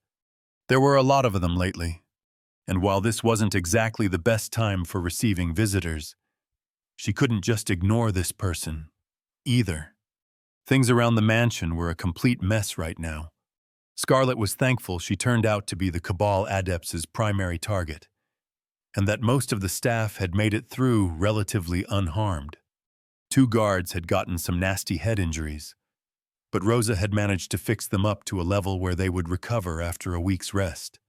In comparison, Garside's injury from fighting Rhea was pretty severe. Rosa had done what she could during the night, and now during the morning. But apparently, the healing took even more than usual out of the old man. And the injury had reached all the way down to the bones. He would still make it. But for now, his left arm was out of commission, and he would have to spend some time recovering. Scarlet was going to look into if there were any other forms of treatment available as well later on. The mansion itself also hadn't fared well from the assault. The chief victim had been the courtyard, where the fountain and surrounding stonework had been wrecked, and all the flower beds either burnt or trampled down. In addition, the building faces facing the courtyard sustained a good amount of damage, as well as some hallways in the east wing where Garside and Finn had fought the Cabal Adepts. Frankly, just the thought of the costs of repairing all this in a mansion like this sent shivers down her spine. This place was bound to be more valuable than anything else the Hartford family had in its possession. Evelyn was sure to have a fit when she learned of it as well. Scarlet would have to double down on her efforts to make up for the costs. It wasn't as if she could send a receipt to the hallowed Cabal for the damages, though she should probably count herself lucky that she was still walking around like this. In order to get the hallowed Cabal to agree to a deal with her, she'd made a pretty large gamble. Namely, that the Angler Man was currently in his slumber. The Angler Man was old, far too old to still be breathing. As a consequence of how he was maintaining his life, he sometimes had to go into slumbers for extended periods. In the game, this would sometimes happen at the start or end of certain quest lines and usually lasted a month or so. Scarlet had heard he sometimes slumbered for much longer periods, though that was probably before the game started. One thing she hadn't known was that he would be in one of his slumbers this early in the timeline. That was why it had been a gamble, but it would fit with what she'd seen, and was the alternative that was most advantageous to her current situation. The hallowed Cabal usually wouldn't hesitate in acting against people like her, because they could always get any information they wanted with the Angler Man's help. But if he was in a slumber, they couldn't rely on that option. So if a situation were to appear where they needed certain information from her, they would either have to kidnap her and bank on being able to force the information out of her, or compromise and make a deal to guarantee that they got what they wanted. In this case, the seal of Thyneth was tied to what the hallowed Cabal was up to with their attacks across the Empire. The seal itself was split into 3 pieces. The Cabal should already have one of those pieces, but the remaining 2 wouldn't be found until later.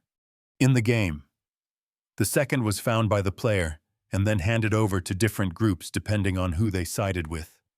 The third one, however, was a bit different. While it could be found by the player, the truth was that it was technically already in the hands of a certain individual whose goals went directly opposite of the Angler Man's. The Cabal wasn't aware of this, however, and would only know that this person was also looking for the other pieces. For them, it was a race against time to find the pieces as soon as they could, which was why there'd been an opening for Scarlet to force them to accept her offer. Of course, In order to even get them to talk with her to begin with, she'd had to tell them the location of the second piece, but that much was acceptable, as long as it bought her more time. She had also assured them she would bring them the third piece, in return for them making a deal with her and promising to leave her alone. After that, they'd left with what essentially boiled down to threatening her not to try anything, and a promise that they'd meet again soon. At least they'd had the decency to take their dead companions away with them, though she wouldn't have minded a chance to keep the equipment. Honestly, the whole affair had been a mess. Scarlett had at several points been an inch from losing it, both because of how angry she had been at the whole situation, and because of how nerve-wracking it was. Taking part in negotiations where she knew a misstep could lead to the death of herself and of all those around her. She imagined she'd cut quite the figure, standing in a ruined courtyard in the middle of the night, in nothing but her nightgown, and the only thing she'd managed to buy was maybe a few weeks of peace, either until the angler man returned, or the Cabal retrieved the second piece of the seal, which was all the way over in the unresting steppes, and expected her to deliver the third, and she wasn't expecting for a second for them to actually keep their promise to her after they had the pieces. They literally had no reason to. Well, joke's on them. They'd attacked her in her own home. Did they really think she had been planning to just let things go that easily? She had wanted none of this. But now that they had forced her into this situation, they would have to deal with the consequences. Things wouldn't go quite as they wished. When Scarlett reached the parlor room, where the guest had been led, a woman waited for her on one of the couches. She wore a long white dress that curled up around the neck, with a thick tome hanging off a gold ring that was fastened to her waist, and had straight dark hair that reached down her back, along with tanned skin which you rarely saw on the people here in the western parts of the empire. And while she looked to be somewhere in her late 30s, with only vague signs of wrinkles growing around her eyes, Scarlett knew the woman was about a decade older than that. "You must be Baroness Scarlett Hartford." The woman looked up at Scarlett with a pair of clear hazel eyes. Scarlett walked over and sat down opposite her. "I am, and I presume you are, Emeritus Master Docent Grand Wizard Adelicia Mendenhall." A small smile played on the woman's face. "Yes, but Adelicia is enough.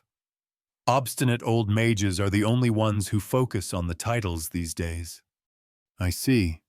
Well, that was a wasted 15 minutes spent memorizing that whole thing then." Scarlett glanced at the empty table in front of Adelicia. "I apologize. It appears my servants have lapsed in their accommodations. Would you like for tea or any other refreshments?" "No, that's quite all right. And I'm the one who should apologize." Adelicia gently shook her head. "I realize my visit was rather sudden, and it looks like something serious must have happened recently. I almost thought I was passing through a battlefield when I was outside. Unfortunately, there was an incident last night where some belligerent individuals saw fit to assault my home.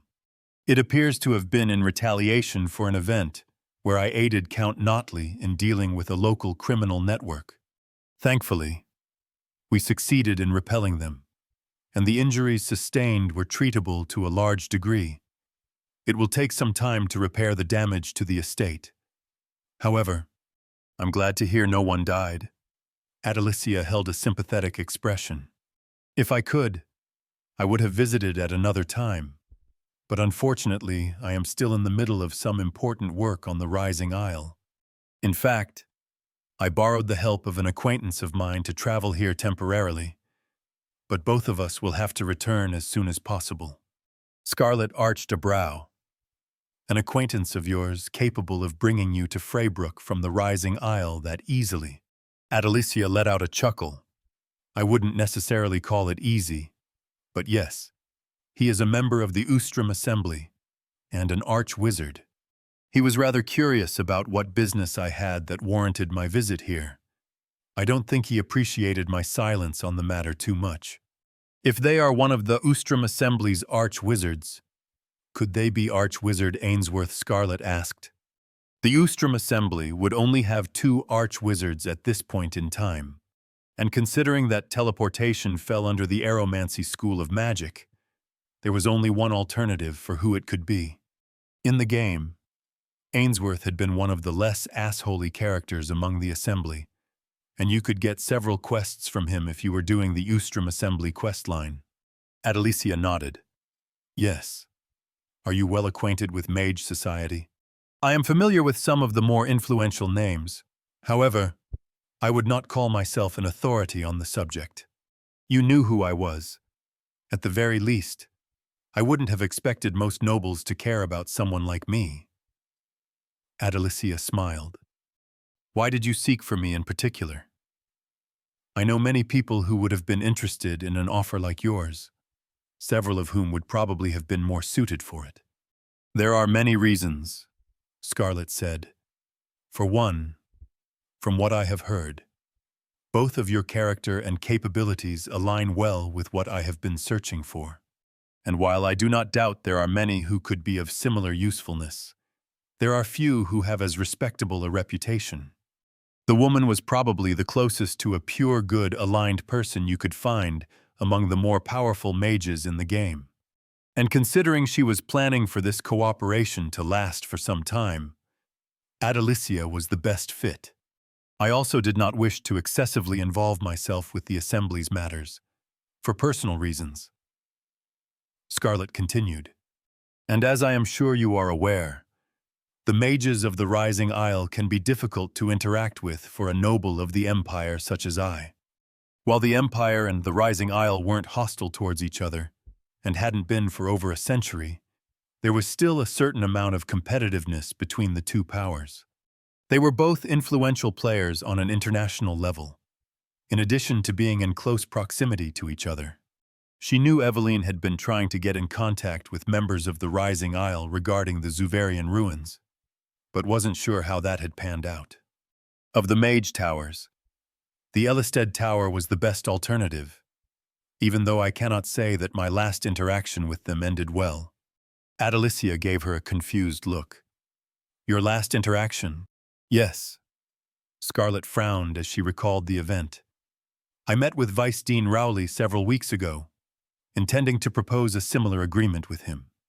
But it culminated in him barring me from the premises before we could have any true discussion of the matter. The woman blinked at her a few times. What? He banned me from the premises, and from personally interacting any further with the Ellisted Tower. Adelicia stared at her. Can I ask why? Scarlet crossed her arms. I wish I could say. Unfortunately, he did not bother to provide an explanation. In return for part of the information I held, I had asked for his assistance in a certain matter. Instead of simply declining, he seemed to see it fit that I could no longer even speak of the topic anywhere near his vicinity. What exactly was this matter about? I cannot say. She eyed the woman for a moment. Nor does it hold any significance now. I have already resolved it through other means. There was no point in risking getting a similar reaction from Adelicia now. The wizard had knitted her forehead. He didn't offer any explanation at all for his actions. Rowley can be rash, but he rarely does things without reason. He did not. No. He only promised he would pretend our conversation never happened. And that was all. But as I said, it no longer matters. I require his aid no more. Although I could still make use of yours. Adelicia gave her a long look, as if she was considering her words. Scarlet was unsure what the woman would think. Depending on what she knew about her, she could feel anything from distrust to sympathy. Adelicia was a kind person, and the original Scarlet hadn't been. But the original had also been pretty decent at maintaining a good reputation with certain groups, so it was entirely possible there wasn't anything bad for Adelicia to have heard. Scarlet herself had no idea how far-reaching the worst rumors about her were. I'll investigate more closely what might have been the reason when I return to the tower, Adelicia eventually said. for now. Should we move on to the heart of the matter? Scarlet gave a short nod. Very well then, I will be blunt. What I require is a dependable ally for the near future, who is knowledgeable on matters of magic and has some say in the Ustrum Assembly. One who can protect me from the rapacity of the Assembly's members and those of the various mage towers, and can aid me in my continued research. In return, as I believe my sister described in her letters, I will share part of the knowledge I have gathered on the Zuvarian ruins and other notable sites. Eventually, this might also include the locations of primordial spells. Adelicia showed slight surprise at the mention of primordial spells, but mostly maintained a cool expression. Scarlet got the sense the woman was doubting her words somewhat. Spells, not spell. You're saying you know of more than one. That is correct. The woman studied her for several seconds. Baroness, I hope I'm not breaching some convention I'm not aware of, but that sounds preposterous. I imagine it would. Yet it is the truth. If you find it difficult to believe my word, I could provide further evidence if you were to allow me the time. I can assure you that I do not take any of this lightly. Did you tell the Vice Dean the same thing? I informed him I knew the location of one primordial spell, but that was all. I saw no point in sharing more than that before negotiations had begun. And he believed you. He appeared to entertain the notion. Enough to begin talks. Of course, that was before he kicked me out. Scarlet couldn't stop a hint of annoyance from seeping in towards the end. I'm not sure what could have possibly made him act like that. If he truly believed you. It is largely a mystery to me as well, Scarlet said. To clarify, however, while my research has informed me of the locations of several primordial spells, none of them are easy to obtain. Each would require much preparation, and one might have to risk their life. Nonetheless, I imagine that mages such as you would not let that hinder you. In particular, I can share that at least one spell whose location I know appears to belong to the Lumomancy school. There are also several promising artifacts mentioned in some of the records I have found, which I imagine would interest you as well. An almost motherly smile appeared on Adelicia's face. That certainly is interesting, I'll say. Even if your words do sound somewhat ridiculous, it's clear you know how to intrigue me. I endeavor to always be prepared before going into negotiations such as this. Scarlet said, It would not do for me not to be familiar with those I intend to collaborate with. That's a wise outlook to have in life. Adelicia met her eyes for a moment. But before I say anything about the offer itself, would you mind if I asked a few questions of you first? Feel free. You've referenced your research a few times. I'd like to know exactly what sort of research that is. Is it work you've carried out yourself? And is that what then led to your discovery of the Zuvarian ruins outside of Freybrook? It is, in part, my own work. Yes. But it is built upon notes passed down by some of my ancestors, who appeared to have had a great interest in the subject. Originally, it was largely a gathering of old legends and tales, with some references to previous ruins that had been discovered. This aided in finding the ruins near here, which were concealed beneath an old stone formation and had a hidden puzzle that opened the entrance. Adelicia nodded. That is common for Zuvarian ruins.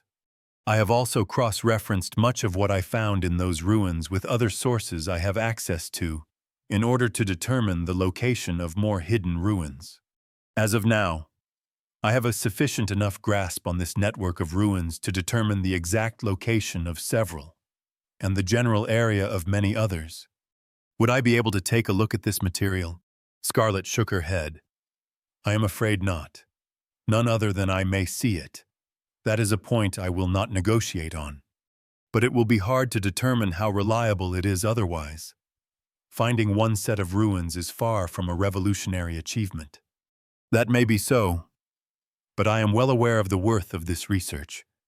Scarlet considered Adelicia for a moment. And I have already visited more of these sites. You have? Yes, while I have not announced it publicly. I visited a forgotten Zuvarian outpost last week. It will not be long before I visit more of them. An outpost similar to the one near the Resting Eye. Indeed, the Resting Eye was a massive volcano to the east, which was situated in the middle of a large lake, like the Whitdown Mountains. It also had a Zuvarian outpost near it. That means there was a kilnstone as well. Correct. However, I will not share the location of this particular kilnstone. Adelicia's eyes widened slightly. Why not? It would be a tremendous discovery, because this one does not belong to the Empire. And if people were to begin visiting this place, it could spell disaster for many. Well, it probably wouldn't. It'd be inconvenient for Scarlet, though.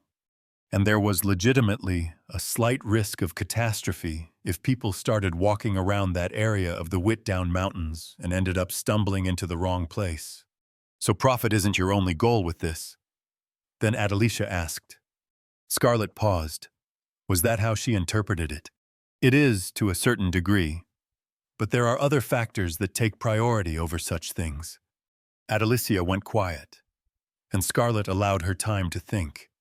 Her gaze wandered across the room as she took in the different paintings and the embroidered tapestry that hung above some of the windows. She should probably consider herself lucky that this room and the others like it didn't receive any damage during the night. Some of the things in here had to be worth a fortune. Actually, how much were these things worth? Could you sell it, or maybe that would be a bit too tasteless, considering how old some of it might be? It's an interesting opportunity, Adelicia said. If your words are true, Scarlet turned back to the woman. I wouldn't be here if I thought it was all nonsense, but despite what I might believe personally, I am still a mage of Ellisted Tower. It's inevitable that they'll get involved in some manner if I were to work with you. If that creates difficulties because of Vice Dean Rowley, there isn't much I can do. I am not above him in authority when it comes to tower matters. I presume the Dean of the Tower is away at the moment. Adelicia let out a sigh. He is. There is no telling when he will return. Then I will simply have to proceed with the requisite caution. I do not believe Rowley will cause issue as long as Ellisted Tower stands to gain from their affiliation with my house. There is no intention of meeting with him personally on my end anyhow. Does that mean you intend to give Ellisted Tower priority when it comes to artifacts and discoveries made from the results of our collaborations? I would give you priority, since this is a partnership between the two of us. Scarlet looked the woman in the eyes. How the distribution of what remains is decided, I will leave to my younger sister.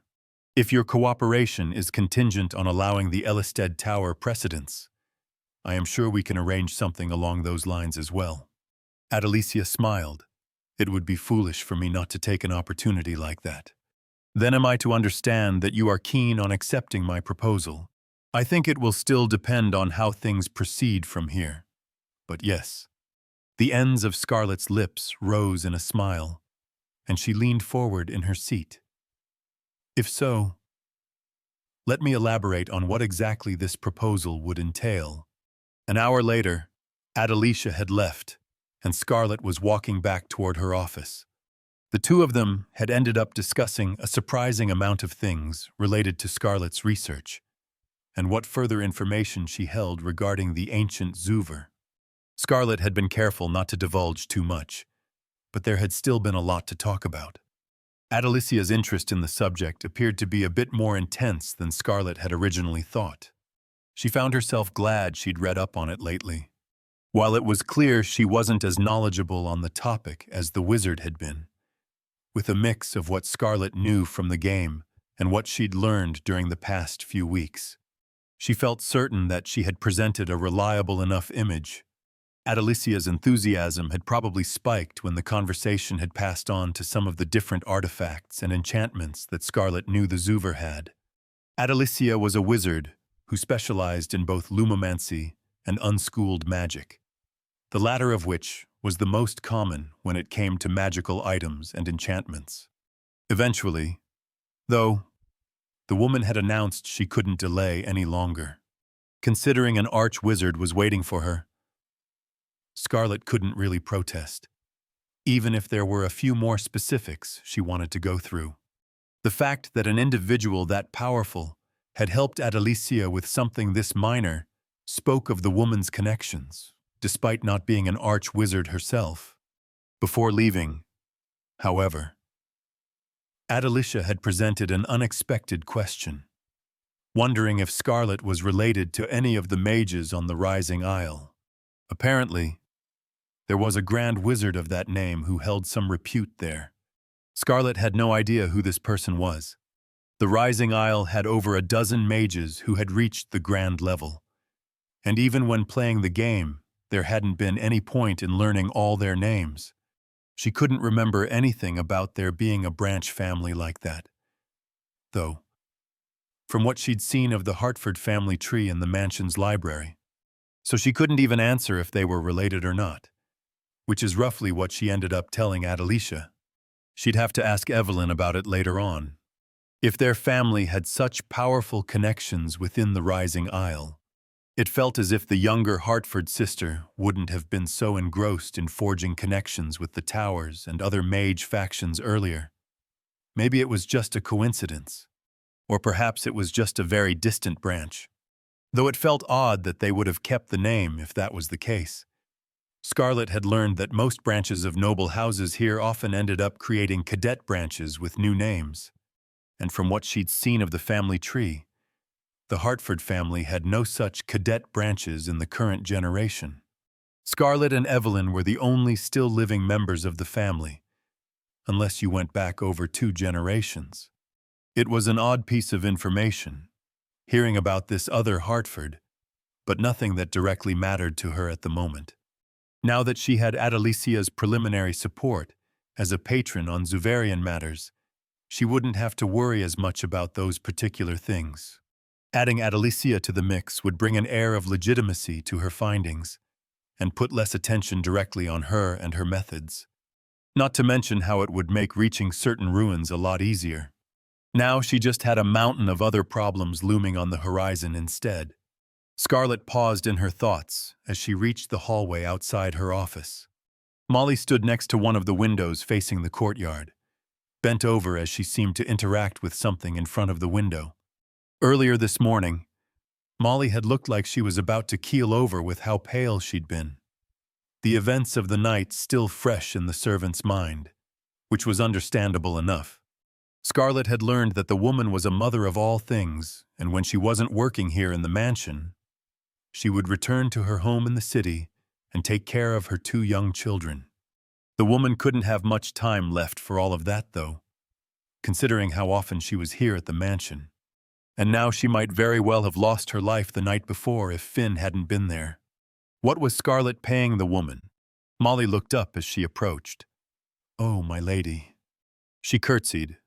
Scarlet's gaze went past her, freezing as she laid eyes on a small shape on the windowsill. It was a cat, with pure jet-black fur and clear amethyst eyes. Molly turned to the animal. I found her walking the hallways here, my lady. I'm not sure where she came from or who she belongs to, but I thought it might have been that guest from the Mage Tower." The woman looked up at Scarlet with a hesitant expression. "Should I get Gilbert so that he can remove her?" The cat's wide eyes were affixed on Scarlet, as if it was appraising her. "No, that will not be necessary. Leave it be and return to your post. I will call you if you are needed." "As you wish, my lady." Molly threw one last glance at the cat, then padded down the hallway to where her quarters were located. Scarlet's eyes stayed on the cat, to think that the time had already arrived. The cat meowed and jumped down on the floor, striding up to the office door. Scarlet slowly followed, stopping in front of the entrance for a moment. The cat meowed again, as if it was impatient at her slight delay. She glanced down at it, then reached out to open the door. The cat quickly slinked inside, and she followed. At the far end of the office, behind her large desk, stood a man with his back turned toward her. On the wall in front of him hung a massive painting depicting a vast, unfamiliar battlefield. A long dark cape was draped over the man's shoulder, and a top hat sat on his head. His right arm was stretched out beside him, resting atop a tall, black cane. The cat crossed the room and disappeared behind the desk, soon appearing on the other end as it jumped up and laid down next to some documents Scarlett had gone through earlier in the day.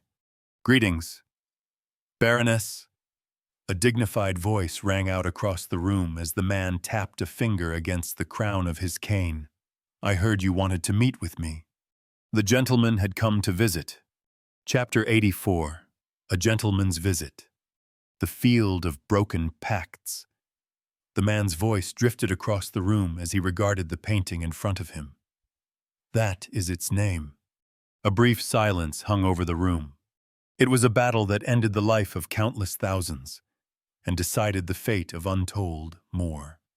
Accounts say even the very skies tore open that day, when the promises of those that came before dwindled into nothingness. It was a time when the hubris of man brought the gods low, yet all the same, when the character of man shone brightest. Scarlett moved her gaze to the unfamiliar painting hanging on the wall. It depicted a vast field with several armies on it, tiny figures in armor, spread across a large canvas of interconnected conflict, all pressing forward toward the basin of a deep valley. I make it a habit to always bring a gift when a guest in another's home. The man turned around, his eyes meeting hers. He held a surprisingly common appearance, with short black hair and dull brown eyes. If Scarlett were pressed to describe him, she'd say he looked much like your average middle-aged man. Exactly why he fit that description, she wasn't quite sure, but it felt right.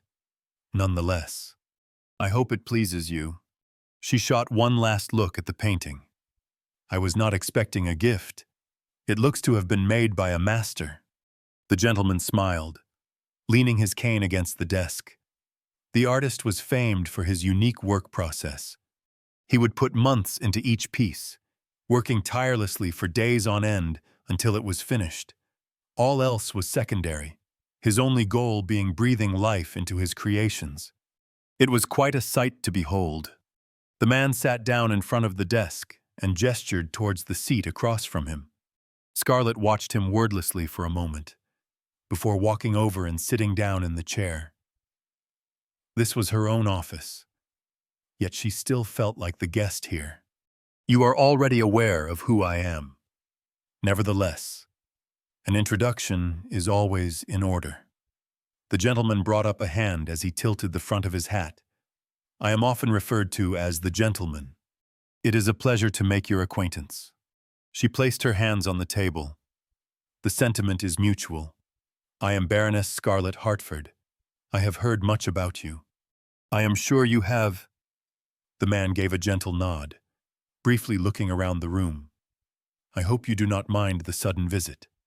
I happened to be in the vicinity, and there was no set date on the invite, so I took it upon myself to decide the occasion."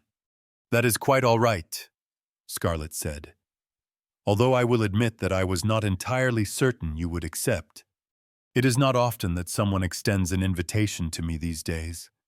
I felt I had to repay the courtesy."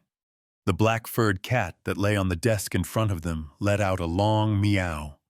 "Oh my!" "You're right," the gentleman responded.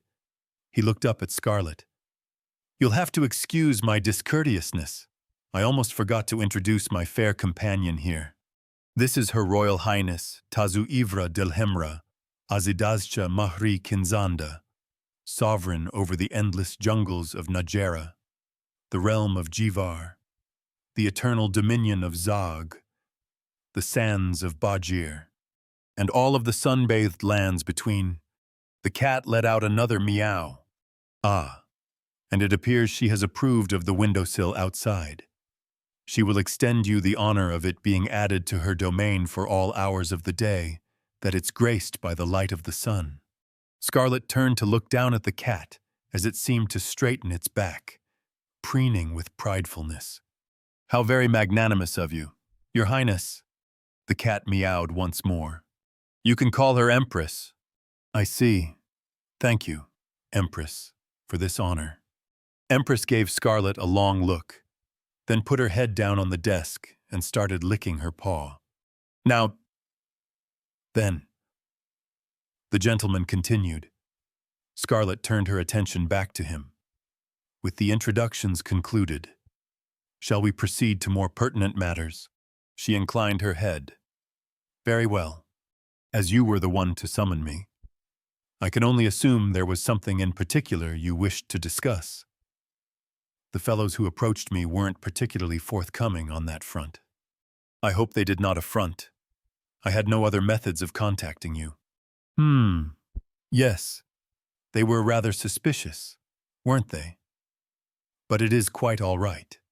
I am not one to judge others' practices, and I understand it can sometimes be difficult to reach an itinerant man such as myself. "I am glad there were no problems," Scarlet said, then paused, eyeing him for a moment. "I did confer with the Vice Dean of Ellisted Tower at first, in the hopes that they could afford me their aid with the matter, but mentioning your name only seemed to aggravate the man." "Oh, you asked him first?" The gentleman's brows rose, and he showed a small smile. "No. I suppose the idea wouldn't enthuse him much. May I ask why that is, if you do not mind?" The man brought his hand up to his chin, eyes drifting. "It was some years ago now, when certain members of that tower ended up holding an interest in some matters related to me. I do believe Rowley was among their numbers as well. Unfortunately, they did not appear to be especially familiar with the concept of courtesy at the time, and their interest grew to be somewhat of an annoyance to me. If I recall correctly, it all resulted in me giving them a rather brusque admonishment. I imagine the circumstances would have to be rather dire for him or any of the others to try and contact me again." "I see." Scarlet didn't know what to say beyond that. So that was the reason behind how Rowley had reacted. She hadn't heard of anything like it in the game, but that didn't mean it never happened. And the quest line for contacting the gentleman had been a pretty unique situation. So it wasn't outside of the realm of reasonability that Rowley would have felt forced to act despite previous experiences with the man. Still, even though she didn't know exactly what counted as a brusque admonishment, Rowley's actions felt like an overreaction. There were a million better ways to handle the situation. For crying out loud, just a simple no would have been better. Suddenly, Empress let out another loud meow. The gentleman's forehead creased as he looked down at the cat. "Mind your manners, Empress. We're guests here." His eyes turned back to Scarlet. "You will have to excuse her. She hasn't had her milk this morning." Scarlet eyed the dark-furred cat. Empress looked back at her with those large amethyst eyes. After a few seconds, Scarlet returned her attention to the gentleman. "Would you kindly open the second drawer on your left?" The man arched an eyebrow at her, before opening the drawer and pulling out the gold bell inside. Scarlet held out a hand, and he handed it to her. Its sound echoed out across the room as she rang the bell, then waited quietly for a while. The gentleman's and Empress's curious gazes were fixed on her. Eventually, the office doors opened and Molly stepped inside. "You called for me, my lady." The woman stopped, eyes wide open as she stared at their end of the room. "You know the Kindle spell, do you not?" Scarlet asked. Molly blinked a few times, her focus turning to Scarlet. Yes, my lady." "Good. Then have a bowl of fresh milk brought from the kitchen. Ensure that it is of a suitable temperature, and make haste." The servant held a confused look on her face, glancing at the cat resting on the table. "As you wish, my lady," she said and left the office. Scarlet turned back to Empress and the gentleman. The cat was giving her what seemed like a look of acknowledgement, I see you are a rather accommodating host, the gentleman said. You are my guests. It is only right that I take your wants and needs into consideration. Are there perhaps any refreshments you want, as well? The man held up a hand. I am quite satisfied. Thank you. Scarlet gave a low nod. Then let us continue on. There are two topics I wish to discuss. Ah, yes. Let us hear it. Empress here believed you were going to demand my backing in some temerarious pursuit or other, though I myself found that somewhat improbable. Empress let out a harsh cry, glaring at the gentleman. I only say it as it is. Dear, there is nothing wrong with reevaluating one's opinion after meeting an individual. The cat turned away from him with what Scarlet could have sworn was an indignant expression. She cleared her throat. I presume you are aware that Beld Thylelion will open within a year. I am. The gentleman nodded. There was no look of surprise or anything like it over Scarlet knowing the fact. There are bound to be many who are interested in what is hidden there. As you're bringing it up, I can only assume the same goes for you. It would be hard for you to accomplish much there. However, considering the other players that will be involved, that is indeed true. Were you hoping I would help you gain an edge over the others when it opens? The tone he spoke in was the exact same cordial one as before, but somehow it caused the hairs on Scarlet's neck to rise. Yes, but not in the manner which you might think. She was in no position to make major demands of him. He would never help her with something like fighting the others to begin with, even if he could. What I want your help with is relatively modest. I want you to deliver a single article of mine. That is all. There would be no need for you to personally involve yourself beyond that. He seemed to consider her for a moment, his fingers touching the head of the cane resting against the desk next to him. Whether or not that is simple depends on the article. Does it not? I'm curious. May I see it? She shook her head. Unfortunately, it is not yet in my possession. When I acquire it, I would ensure it is provided to you immediately. He slowly nodded along. I understand. You do not have to tell me more than that. I'll refrain from promising anything until I have seen the item with my own eyes. But if I were to accept your proposal, what is it you would offer me in return? That will depend. Scarlet met his eyes. What would it take for you to agree to this arrangement? This was the first time she'd been in a situation like this. Even with all of her game knowledge, she had no idea what she could use to convince him. None of the information she held would work as payment as far as she knew, and there were no items she could get that would interest him. When it came to her current plans, this part was without a doubt the biggest unknown. She was solely relying on the possibility that there would be something he wanted. The deal with the hallowed cabal had been a gamble as well, but there she had at least been aware of the cards in the opponent's deck. Here, it wasn't much different from going in blind. The gentleman studied her for several seconds.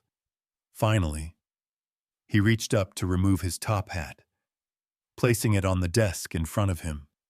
A favor. Scarlet's eyes followed his hands as he dusted off some non-existent dust from the rim.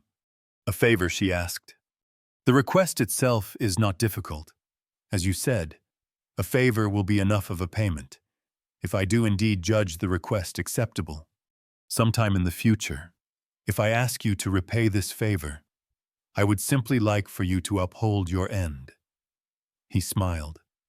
Don't fret. I doubt I'll ask for anything absurd, if that is what you're thinking. I was thinking nothing of the sort. In fact, I believe this is more than a satisfactory arrangement for me. Truth was, she had little choice in the matter. Not knowing exactly what his request would be made her a bit disconcerted, but it wasn't as if she was making a pact with a demon this time, and she had to get his help here, no matter what. You have my word that, when the time comes, I will uphold my part of the bargain. A knock sounded out from the door as Molly returned, pushing in a serving cart with a single bowl on it. The woman moved quietly as she passed Scarlet, stopping only for a moment to glance down at Empress and placed the bowl down in front of the cat. Empress gave it a look, let out a long meow at the woman, then moved over and happily started licking the milk inside the bowl. Molly watched on for a while until Scarlet waved her away. Empress let out another meow after the woman had left the room. "Oh, is it that good?" The gentleman looked down at his feline companion. "Then perhaps I should leave you here. That way, you can keep enjoying their milk until next time I come here." The cat stopped for the moment to hiss at him, then returned to her meal. He chuckled, turning his attention back to Scarlet. "If an accord has been reached, then shall we move on? I believe you said there were 2 points to discuss." "Yes, that is correct." Scarlet folded her hands. "I will be blunt. I wish to enter Frey Meadow." "Ah." A look of understanding appeared in his eyes. "Now I see." Frey Meadow was a small village that was related to a certain quest line in the game. It wasn't actually too far away from Freybrook, so reaching the place wasn't difficult. But entering it was a completely different matter. There was a set way of doing it, requiring a specific item that could only be found in a side room inside a dungeon that was locked behind several other quest lines. But reaching that point would take a long time. Even with Scarlet's knowledge, those quest lines were also a tad too high level for her party. With Garside's help, they might have been able to clear some of them, but it would still take far too long. That's why she'd thought of seeing if she couldn't simply skip all of that and just ask the gentleman for help. If there was anyone who could help in this situation, it was him. The person in question tapped his finger against the top of the hat on the desk. "I would like to rescind my previous words. I suspect I know what it is you want me to deliver, and I can tell you now that it won't be an issue." Scarlet looked at him. "Truly, indeed." He showed her a cunning smile. "It's rather clever of you. Baroness, your plan will in all likelihood work as well. Although I cannot say I envy the path you will have to take to reach that point." His attention seemed to shift as his eyes wandered away from Scarlet, and he gazed at the wall behind her with a thoughtful expression. Then he let out a short laugh. How serendipitous. It makes one wonder. Smile still on his face, he caressed Empress's back with his hand. "Dear, could you go and fetch it for us?" The cat turned away from the bowl of milk to shoot him a dirty look. Now. Don't be like that. The milk will still be here when you return, and I'm sure the Baroness here won't mind heating it up again if it were to turn cold." Empress meowed. "That is no way for a lady to speak, especially when our host has been so gracious." The cat glanced at Scarlet, then back at the gentleman. After a few seconds, she strode over to the desk's edge and leaped down onto the floorboards in a single, graceful motion. Scarlet watched on as Empress crossed the room towards the door, which silently opened before the cat, and disappeared out into the hallway. "She can be quite the feisty one," the gentleman said. Scarlet turned back to him. It would appear so. A silence fell over the room as the two of them looked each other over. For some reason, the stillness made her feel uncomfortable. "Would a favor suffice as payment for this as well?" she asked. The gentleman gently shook his head. "There is no need for any reimbursement this time." Scarlet blinked. "Are you certain?" "What? So she was getting this for free?" "I believe in equal transactions, and it would be unfair of me to demand payment for this. I am only ensuring that an heirloom is returned to its rightful owner." "That is hardly deserving of compensation, wouldn't you say?" She couldn't help the frown that grew on her face. "I am afraid I do not quite understand." He massaged his chin. "No, I suppose you would not. Let us put it like this instead." He held up a finger. "When your business in Frey Meadow is concluded, present the item to the person you meet at the end there. That will work as well. You could even consider this the payment, if you so wish. And that would suffice." That would be more than enough. Very well, then I will do so. That much shouldn't be too hard. I am glad we seem to have resolved that. The gentleman nodded. I am eager to see where you will bring things in the future. I'm certain there will be lots of interesting events unfolding around you. Scarlet stilled. You appear to know a lot about me. Quite the opposite. In fact, I know frighteningly little about you, but that alone tells me much. She stared at him. What could he discern from only that? Might he actually have information about her situation? Perhaps, do you? Well, let us not dwell on those matters, he said before she could continue.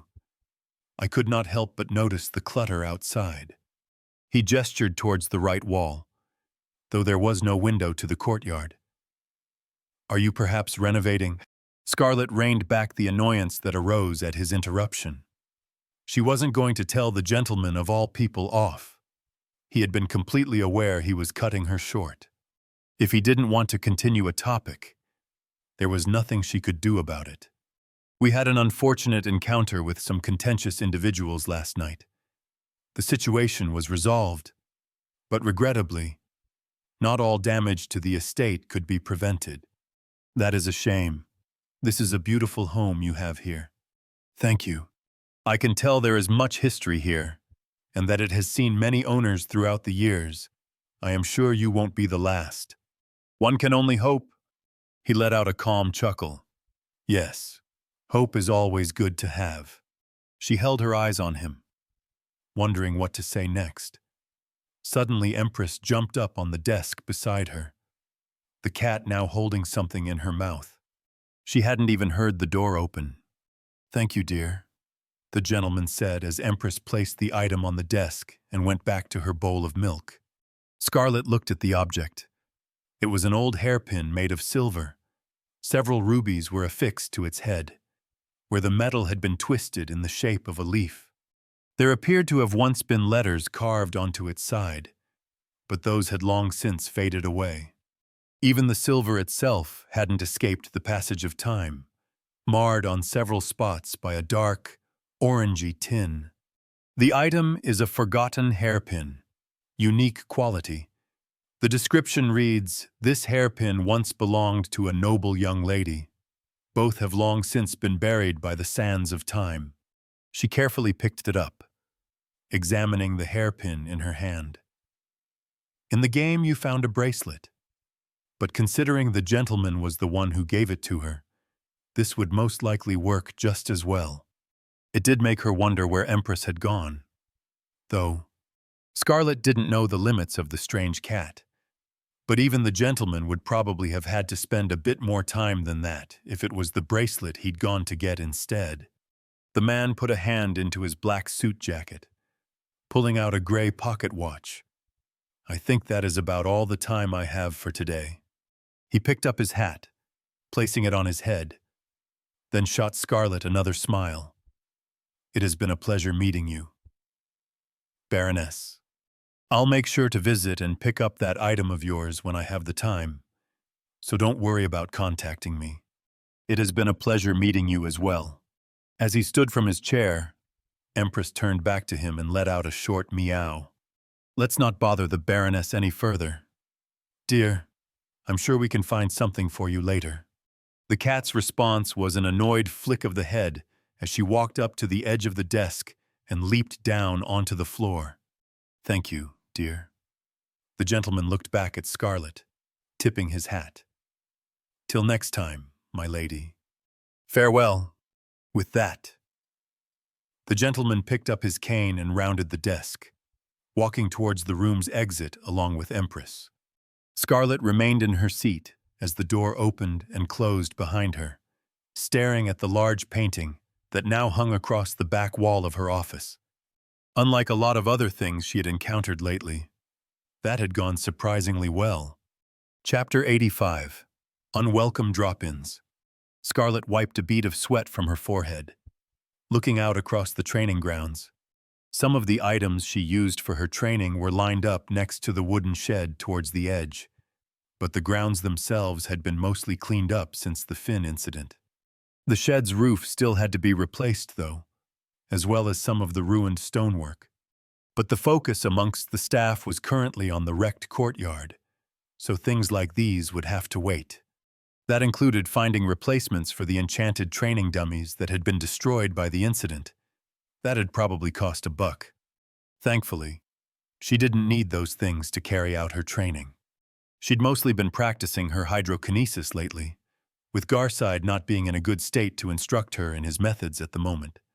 Her proficiency with the skill was still far off from what she would call combat-ready, other than the occasional aquamine and controlling alchemy bombs as she'd done in the Howling Gale's haunt. But she was making progress. Just the other day, she'd been able to cut through a sheet of metal with just her hydrokinesis, though it had been a relatively thin sheet and taken some time. It had also looked more like she'd been pushing down a blunt knife through a piece of hard butter. Still, it was better than what she'd been able to do when she first started. And while the past week had been a flurry of things happening, she'd finally spent those skill points she had been saving up. Scarlet Hartford's current status is as follows.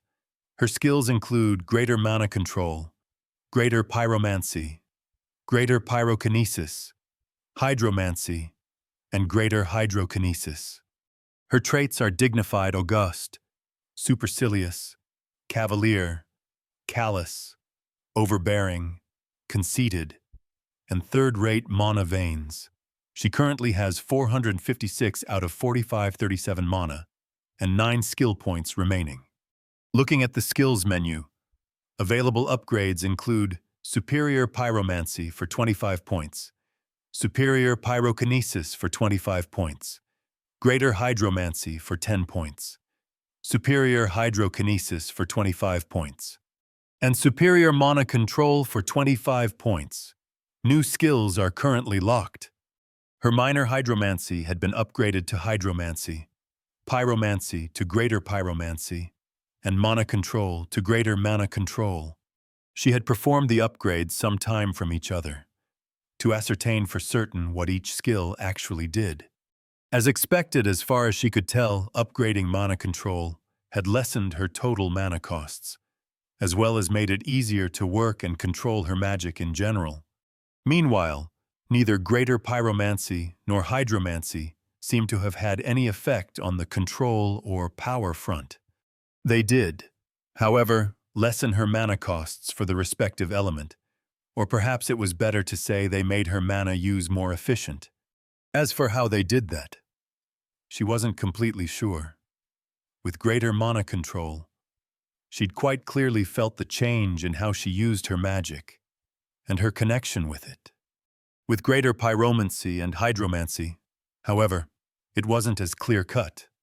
The best way to put it was perhaps in how she actually interacted with her magic. She would simply focus on wanting to create a ball of fire, and through some unconscious process, the flames would just appear. She could pull on and adjust the connection to those flames, to either increase the intensity or shape them however she wished, like she was drawing from a well somewhere. Now, after upgrading those 2 skills, it was still very much the same thing, but maybe the well was closer. It was hard to put the abstract sensation into words. All she knew for certain was that it lowered her mana costs, though exactly how much was hard to tell. It seemed to at least have been more effective for the respective element than just upgrading mana control to greater mana control. How she was conceptualizing it in her mind at the moment was that her magic was the water flow to a kitchen sink in a normal residential apartment. Mana control affected the size of the faucet head and how much she could move it. Continuing with the analogy, the hydromancy and pyromancy skills affected which floor she was on, with lower pressure on the higher floors being equivalent to the lower skill levels. There were a couple of issues with the analogy, but it didn't really matter much. It was just a way of structuring things in her mind as she tried to figure matters out. What was most important with this was actually just that it was another way of increasing how much magic she could do, other than just increasing her mana pool. It meant more time for her to spend practicing as well. though her limit still didn't go much further than maybe a dozen minutes before needing to rest, even when being frugal with her mana use. But progress was progress. She was all about taking things step by step where she could, although she wasn't sure how long she could continue like that. The gentleman's visit a couple days earlier signaled the start of things. Many of her plans were being brought into motion. Soon, she would be up to her neck with things that needed doing. Just the day before, they'd cleared the last almost the last of the dungeons Scarlet thought she had any chance of finding near Freybrook. Now she would have to set her sights on new horizons for further loot and skill points. Clearing more of these low-level dungeons wouldn't be enough to keep up with what was going to happen from now on. That was not to mention the arrangement she'd made with Adelicia, or the Hallowed Cabal. And they still had to rebuild the courtyard and parts of the mansion that had been damaged. Evelyn had been in contact regarding that last part. The younger woman had seemed to think the account of an attack was a bad joke of some kind, and it hadn't been entirely clear whether she was livid over the news or worried. The letter Scarlet had written to the woman had only vaguely recounted the events, leaving out details about the Cabal and her deal with them. There was no point in telling Evelyn any of that at the moment. She might, in the future, when things were stabler in that regard. That wasn't the only correspondence she had received lately. Though, Scarlet had received a letter from the Delman family as well this morning. At first, it had taken her a moment to remember that was the name of Leon's family, and that his father was the Marquis of Steepmond. While their words had been courteous and flowery, the actual intent behind the letter was relatively straightforward. They were basically implying that they wanted the engagement between Scarlet and Leon to be dissolved. Scarlet hadn't been surprised. The only astonishing thing was that it had taken this long after the Elysian proclamation for them to contact her.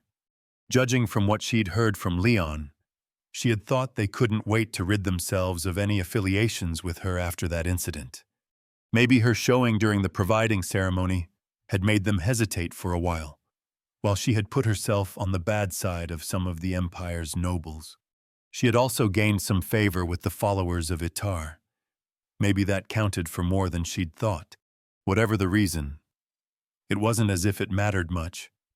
She hadn't been planning on marrying Leon anyway. She barely knew the man. And while she'd heard that the original Scarlet apparently made good use of her connections to the Marquisate, that didn't interest her much. She didn't even know how to use those connections to begin with. She was far too ignorant about how these nobles did things to try and play their games. After taking some time to cool down, Scarlet walked over to the corner of the training grounds, where a small table and a chair had been set up for her. There was a carafe of water on the table. She sat down and picked up an already filled glass. Leaning back in the chair, she looked out at the trees jutting up above the estate walls.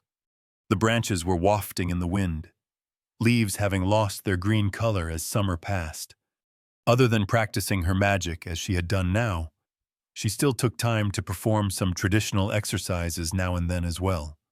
The Mark of the Staunch had made these sessions a lot easier, with its stamina-boosting effect, though she was starting to wonder whether it was a smart idea to use an item like that when exercising. Perhaps relying on enhancement magic was detrimental to her efforts. She would have to look into the matter when she had the time. It shouldn't be an issue keeping the ring on when training her magic, though it didn't appear to have any effect on how tired depleting her mana made her. Mana exhaustion made both body and mind tired, no matter what artifacts she wore. It seemed to work on some different principle than the exhaustion you got from physical exercise. She was interrupted in her thoughts as Nickel, one of the younger female servants working at the mansion, with blonde hair, came walking up to her. "My lady, there is a visitor." Scarlet frowned. Another one. It was starting to feel like the mansion's gates were just one large revolving door. She was also expecting Gavin to visit again in a couple of days. "Who is it?" The woman's eyes turned down a bit. "A Mr. Cullen, my lady." "Cullen, That wasn't a name she'd ever heard before. Was it important? Nicole hesitated slightly.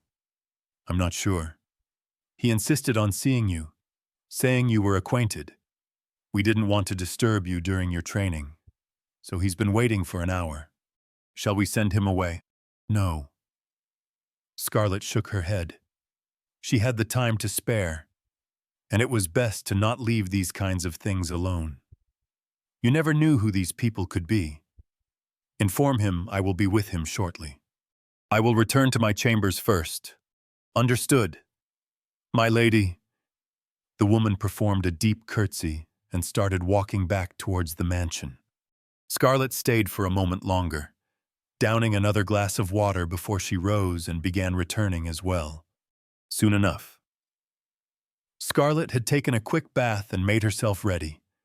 She wore a dark red dress as she walked down the mansion's hallways towards the room where the visitor was. As she reached her destination, she entered to see a man sitting on one of the couches. He was perhaps a few years her senior, with a thin beard and short black hair that was balding at some spots, and wore a brown vest over a white shirt.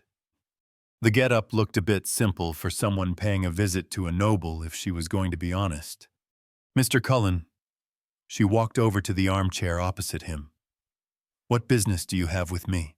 The man met her eyes with a thinly veiled look of irritation.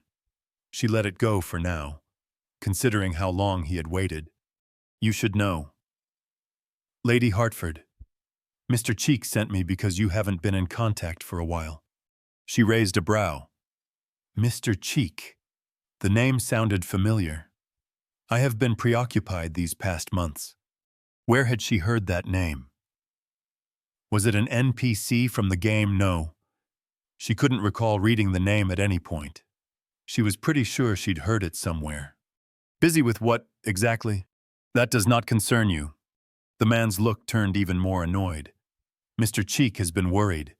He's afraid you're having second thoughts about our cooperation. Scarlett studied him closely. This all felt very familiar. Hadn't she been visited by that slimy guy? The one from the Grey Dog Gang? In a similar manner when she first got here. This man in front of her didn't quite have the same feeling of ickiness to him, but the situation still rang the same bells. Now she remembered. Vern Cheek. It was one of the names Belden Tyndall had mentioned when she met him. Vern Cheek had been mentioned in the same breath as the Grey Dog Gang, which most likely meant it was another one of the original's criminal associates. Now, the man continued, Mr. Cheek was sure you wouldn't think of doing something as extreme as going back on your word with us, but he still wanted me to go just to make sure. In case you didn't know, we wouldn't be the only ones hurt from something like that. He locked eyes with her. We know a lot of things I'm sure you don't want your other noble friends to learn of. A scowl grew on Scarlett's face as the anger rose from inside. Why did she have to deal with more of this crap? Wasn't the Grey Dog Gang enough? Mr. Cullen, she said in a firm voice. Is your boss looking down on me? The man paused, apparently just now realizing where he was. No, I was just... Mr. Cheek has deemed it right to send someone such as you to my estate, to question me, threaten me, in my own home. Someone who has the audacity to act with such disrespect, even while doing so. She stared him down. How am I to interpret this? If not as your boss looking down on me, that's not what he meant. Is it not?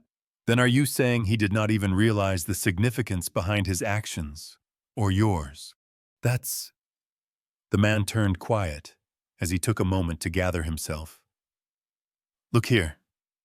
Lady Hartford, we heard about you helping the Count here in Freybrook to deal with one of the local gangs.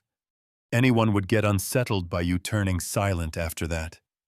I'm only here to make sure there aren't any problems. Did you have connections to the Grey Dog Gang? No, but then you have no reason to be concerned. The Grey Dog Gang proved to be an untrustworthy factor which caused several headaches for me, and so they paid the price for their actions.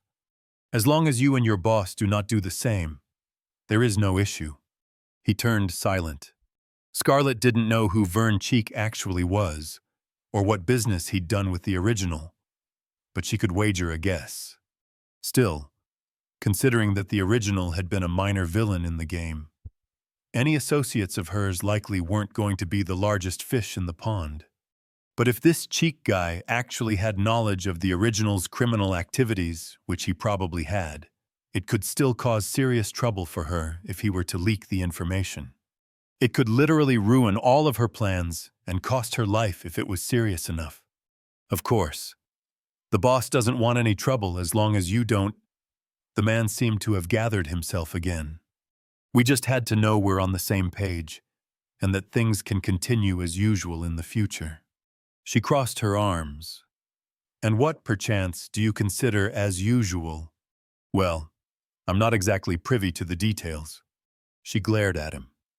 This Cheek guy didn't even send a person who knew what their dealings were. Was he an idiot, Daisy? Or did he just not have anyone else to send? She could tell that the man was growing uncomfortable under her gaze. Very well. She relaxed her gaze. I will be in contact when I have concluded my current matters. We can discuss further details at that time. Until then, you can inform Mr. Cheek he has nothing to be worried over, and that he should be more cautious about sending people to my home. I'll tell him that. The man gave a slow nod. He remained where he was, sitting there quietly. Do you intend to remain the whole day? His eyes widened, and he hurried out of his seat. No, of course not. I'm glad we could get things straightened out. I'll take my leave then. Excuse me. Scarlett eyed him as he left the room, spotting a servant waiting in the hallway, ready to guide the man out. She clicked her tongue when the door closed behind him. What would she do about this mess now? Last time she'd had knowledge from the game, things had been easy to handle because of that. Now, she wasn't that lucky. She barely knew anything at all about whatever happenings the original was involved with here, or what consequences it could have. She gazed at one of the bookshelves lining the wall ahead of her. Maybe Gavin could help somehow. But how she barely knew more than these people's names. So what could she expect from him?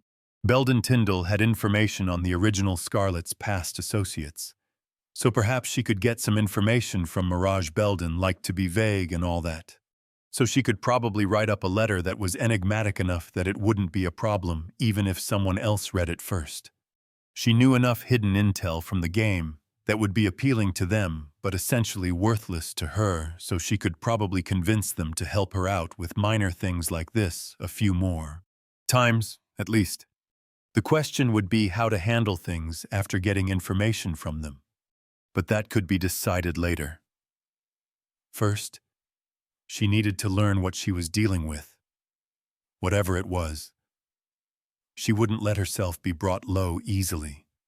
Chapter 86. Noble Decisions. Scarlett sipped a cup of warm tea as she waited in the East Wing's guest parlor. It was nearing late afternoon.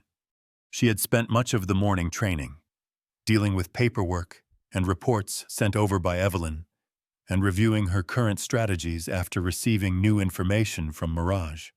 After that, Cullen Fellow had visited her 2 days earlier. She'd sent out a letter to Belden Tyndall the day after, asking about as much information on her different associates as she could get. The reply arrived this morning. The letter itself had been filled with vague pleasantries and Belden wishing her well, saying he hoped they would have the chance to meet again soon, which had confused her at first. She was embarrassed to admit it had taken her a while to realize there was a hidden message. In a nutshell, some of the words hinted at her using magic to heat the letter up, after which the actual contents had revealed themselves on the paper, and what she learned had left an unpleasant taste in her mouth. In full, the letter had described some of the known dealings of Vern Cheek, Bottle Pudges, and the Blue Skulls, all of who were supposedly tied to the original Scarlett. None of it had been quite as bad as the child trafficking the Grey Dog Gang had been involved with, but it was still far from good. The cleanest was probably Bottle Pudges, who only ran several illegal gambling dens and similar in Ellisted. Things were a bit vague regarding the Blue Skulls. They were a group that was said to raid specific ships moving outside the Empire's waters, mostly to the west and south, but there wasn't much more beyond that. Other than that, they were wanted on several charges over in Vanea. Why Mirage thought Scarlet was related to them wasn't entirely clear. As for Vern Cheek, it appeared he acted as a loan shark of sorts over in Killsfell, and was linked to several deaths in the region. From what Scarlet gathered, Mirage seemed to suspect the original of having cooperated with him to get rid of certain individuals, as well as moving money around in what essentially boiled down to some kind of money laundering, though they didn't say as such in so many words. There was more info, of course. For example, who Vern Cheek was believed to work with, and some of his close subordinates' names, as well as the names of some of the ships the Blue Skulls targeted and Bottle Pudges' places of business. But suffice it to say, none of these were groups you wanted deep ties to if you had goals of being an upstanding citizen, or just not getting thrown into jail. A knock sounded out from the door. Scarlet looked up as it opened, revealing Gavin in the same blonde disguise as last time. Skulking in the hallway behind him was a slightly hunched figure covered in dark brown robes. There was no servant with them. Scarlet had arranged it so that a guard would lead Gavin to the wing's side entrance, from where he'd find his own way. No other people should be present in this part of the mansion at the moment. The man entered the room. The robed figure followed soon after, their head fretfully moving back and forth as if they were watching every corner. "Welcome," Scarlet said to the two. "I am glad no issues appear to have arisen, despite the demand for subterfuge." Gavin pulled off his disguise, revealing his thick, dark brown hair and well-kept beard. "No difficulties is one way of putting it," he said with a small scoff. "But we're here at least." Scarlet chose to ignore the small complaint as she turned to the other individual, studying them closely. "I take it you are the Countess?" The person froze, their head slowly shifting towards her. Beneath the hood was the face of a woman, dirty and partially covered by loose-hanging bandages. Grimy, soot-colored locks with hints of gold hung down messily over a pair of bright blue eyes that had an almost crazed look to them. A sense of revulsion filled Scarlet as they stared at her, and she fought to maintain a neutral expression. After a few seconds, the woman blinked. She performed a clumsy curtsy where she stood. Scarlet's hair stood on end from the mere sight. "Good morning, Baroness. I'm so thankful. It's an honor to meet you." The sentiment is mutual. The response this woman provoked in Scarlet wasn't quite on the same level of disgust as Evelyn, but it was still difficult to control her tone. She pointed towards the leather couch opposite her. "Take a seat." The Countess walked over, then stopped to stare at the piece of furniture. She furtively glanced around the room for a moment, before eventually sitting down with an awkward movement, head turned downwards. Scarlet scrunched up her nose as the stench reached her, a mix of wet alley and stale bread. Gavin circled the couch to sit down on the other end, his eyes meeting hers. She could tell his annoyance at the situation. She turned back to the Countess. "Do you wish for some tea or something to eat?" The woman stilled, looking up at her. "Tea." Scarlet gestured towards two silver trays with lids that stood on the table between them. After a few seconds passed without a reply, Gavin leaned forward and removed the lids, revealing plates filled with steaming soup, bread, and 3 cups with tea in them. The Countess's eyes widened as she stared at the food, then turned to Scarlet. Is it okay?" Scarlet nodded. "By all means. So kind." The woman's words were almost a whisper. 2 bandaged hands appeared from beneath her robes and snatched up a piece of white bread. The woman immediately began scarfing it down. What had remained of Scarlet's appetite faded as she saw the woman's filthy fingers grasping the bread. with half-broken nails that looked to have been chewed down to size, yet were still too long. Within seconds, the Countess was licking the crumbs from her fingers. "You may eat as much as you wish," Scarlet said. "There is no need to fret." The woman paused with her hands in the air, gaping at her. You're truly kind. Thank you for your generosity." She picked up another loaf of bread. Scarlet looked away as the woman started gorging on this piece as well, turning her attention to Gavin. "It would seem as if you have accomplished the task I assigned you. Ridley, well done." "Yeah, well, you were right. Turned out to be surprisingly simple." The man shrugged his shoulders. "Ain't been easy, though. Just glad it's over now. Just as agreed upon. Your performance will be rewarded," Scarlet said. "Can I also assume you are willing to continue your work for me?" He let out a short laugh.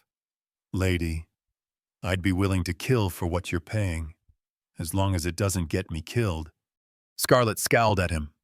He raised his arms. Sorry, my lady." "Good." Scarlet nodded her head. "There is still much that I have in store for you. After all." She turned back to the Countess, who was in the process of devouring her fourth loaf of bread.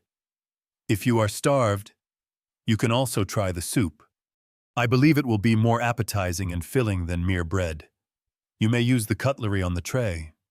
Gold and silver spoons were lying next to the plates. The woman looked at them uncertainly, but soon picked up a plate and an engraved silver spoon that she held gingerly in her hand. "Perhaps I should formally introduce myself," Scarlet continued, after ensuring the woman actually seemed to know how to use a spoon. "I am Baroness Scarlet Hartford, the holder of this estate and Lady of Stagman Keep. As Ridley here might have informed you, I heard of the plight wrought upon you, and could not sit idly still while such injustices were allowed to stand. That is why I have invited you to my home. I wish to meet with you, and aid you in seeking retribution for these wrongs." "Ah." Small tears formed at the edge of the Countess's eyes. You're right, she said in a frenzied tone. "I've fallen to this state. They took all from me. They took it all. They'll pay. I want them to pay." She stared at Scarlet from beneath the hood. "You'll really help me, thank you. Thank you so much, I can tell. You're a true noble. You won't allow them to do this. Thank you." The woman's words continued, soon trailing off into an unintelligible ramble as her head turned downwards, towards the soup plate before her. Scarlet noticed Gavin rolling his eyes. It appeared he'd already grown used to this during the short time he had spent with the woman. He pulled at his ear like he was waiting for it to end. A loud crash sounded out as the table in front of Scarlet suddenly split in two and caved in on itself. The Countess was leaning over where her soup had been, a half-broken and bent spoon in her hand, as she stared down at the chaos. No. She threw herself to her knees, right on top of the destroyed table and shattered plates, crawling towards Scarlet. Please forgive me, I didn't want to, please, I'm sorry."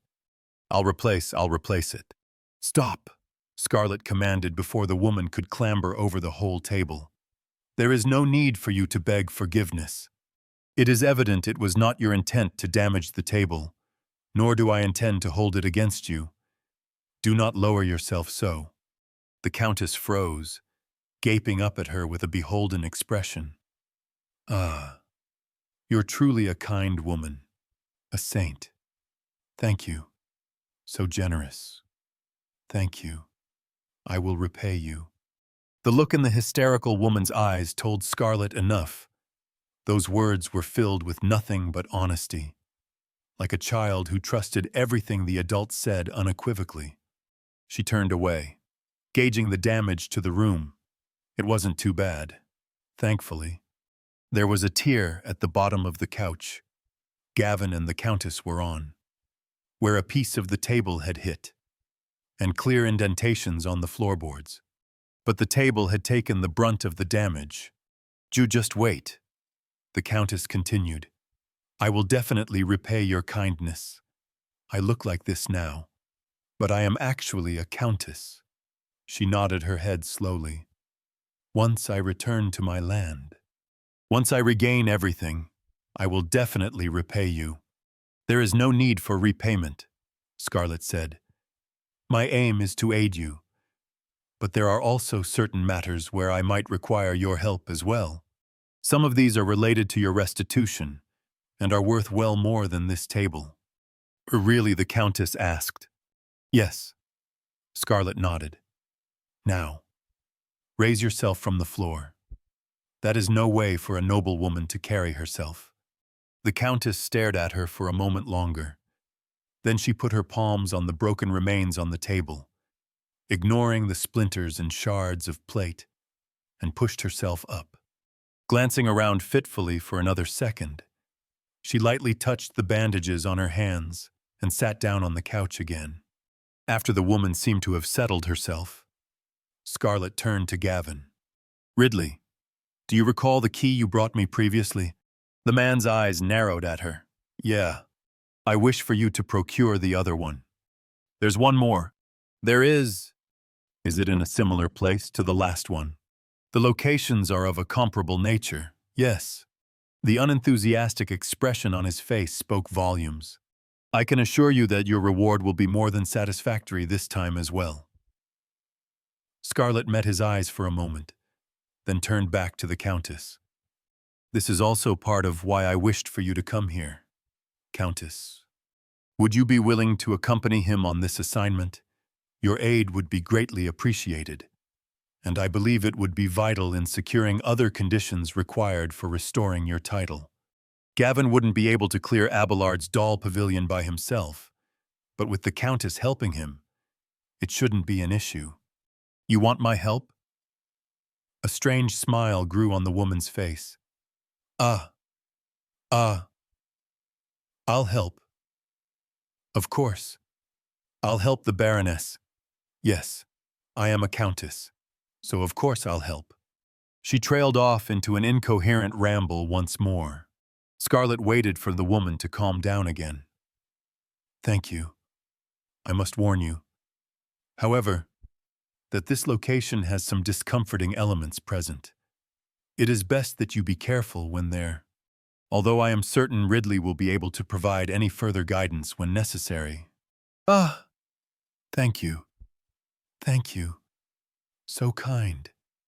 The Countess fervently began nodding her head, some of the bandages on her face swaying with the movement. Scarlet's eyes passed to the woman's clothes. While the robes appeared relatively new, the lower half was now covered with crumbs and soup from crawling over the table earlier. Not to mention how the woman herself looked like she'd just been picked up out of a dark alleyway somewhere. Maybe they should get her cleaned up, and either get rid of or replace some of the bandages. "If you wish, you may remove your robes," Scarlet said. "They are no longer necessary." The Countess froze, an agitated glint appearing in her eyes. "No. No. No, no, no, no." She pulled the robes closer around her, hiding her hands and much of her face. Whispering escaped her mouth. "Hideous. Scars, it's hideous. I can't." Scarlet frowned. The woman had always worn the same garbs in the game as well, but so did most of the characters. It was a game, after all. She hadn't known there was another reason behind it, just from looking at her. However, the Countess didn't look hideous. Her appearance was certainly filthy. Yes, to the level where it made Scarlet's skin crawl, but she didn't look much older than Scarlet herself. And the parts under the bandage that were visible looked normal. But the bandages were also haphazardly applied, so there was no telling which parts they were actually intended to cover. "Very well. I will not force you if you do not wish to," Scarlet said. "But there is no need for you to remain in such an unwashed state. I have taken the liberty of having a warm bath drawn in the connecting room, so that you may at the very least clean yourself and take some time to relax." The Countess stared at her. "A bath?" "Yes." Scarlet gestured towards a door in the room's corner. "It is through there. Everything has already been prepared, so there is no need to worry. You can take as much time as you require." The woman remained still for several seconds, before glancing towards the door. "If you do not wish to take it right now, I can have another bath prepared later." Ah, no." The Countess shook her head. Her hands emerged from beneath the robes, clamped over her lap. "A bath," she mumbled and stood. "I'll become clean." It was as if their existence had been completely forgotten by the woman now. Rambling to herself, she drifted past Gavin and across the room towards the door.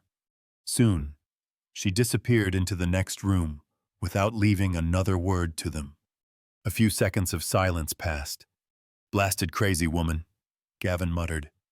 "Watch your words," Scarlet said. "What, she's insane. Don't act like you weren't put off by her either." She met his eyes for a moment.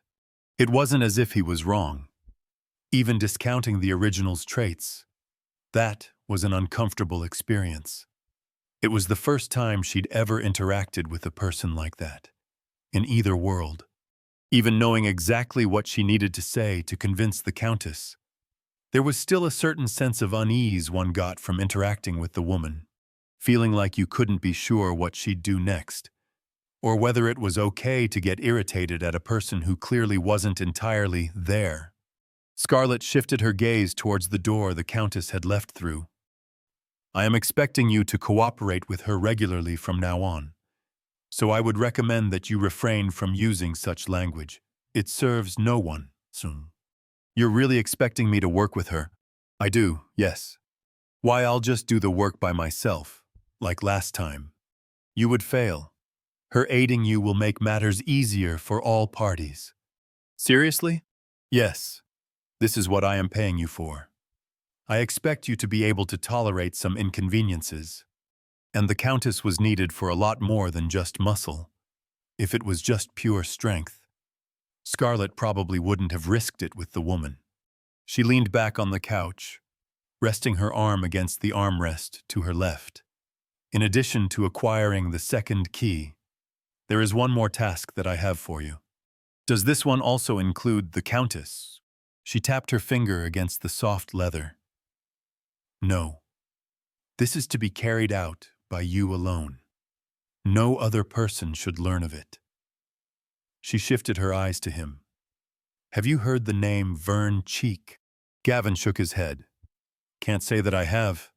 He is a moneylender, among other things, residing in Kilsfell," Scarlet said. "One that seemingly does not understand his place." She paused for a moment. Was this really okay? It wasn't too late to turn back. She could try to find another way, or just let things play out and go into hiding. She didn't need her position as a baroness, and with her knowledge, she'd probably be able to find a few safe spots where people wouldn't be able to find her. It'd probably make things easier with the Cabal as well. So saying she didn't have much choice would be nothing but an overindulgent lie. What scared her wasn't that she was going to have regrets, but that she wouldn't have any. But no, she had already decided how she would progress with things. It didn't matter how she felt about it, or her lack of feelings on the matter. She would go through it and not look back. That was what she was going to promise herself. She eyed Gavin for a moment, steeling herself. "I want you to deal with him." Chapter 87. The Smaller Things.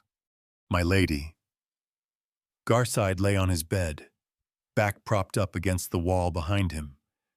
"This servant is humbled that you would take time out of your day to come visit." "Think nothing of it," Scarlet said after having entered the room, eyeing him for a moment. She'd been somewhat worried about his condition, which is why she decided to pay a brief visit just to check things. The aged butler's face appeared pale as he looked back at her. the upper half of his left shoulder supported by a thick layer of bandaging. At Scarlett's request, Rosa had visited the man a few times since the assault by the Cabal to see what she could help with. But the bard said there wasn't much more healing magic could do for his recovery at the moment.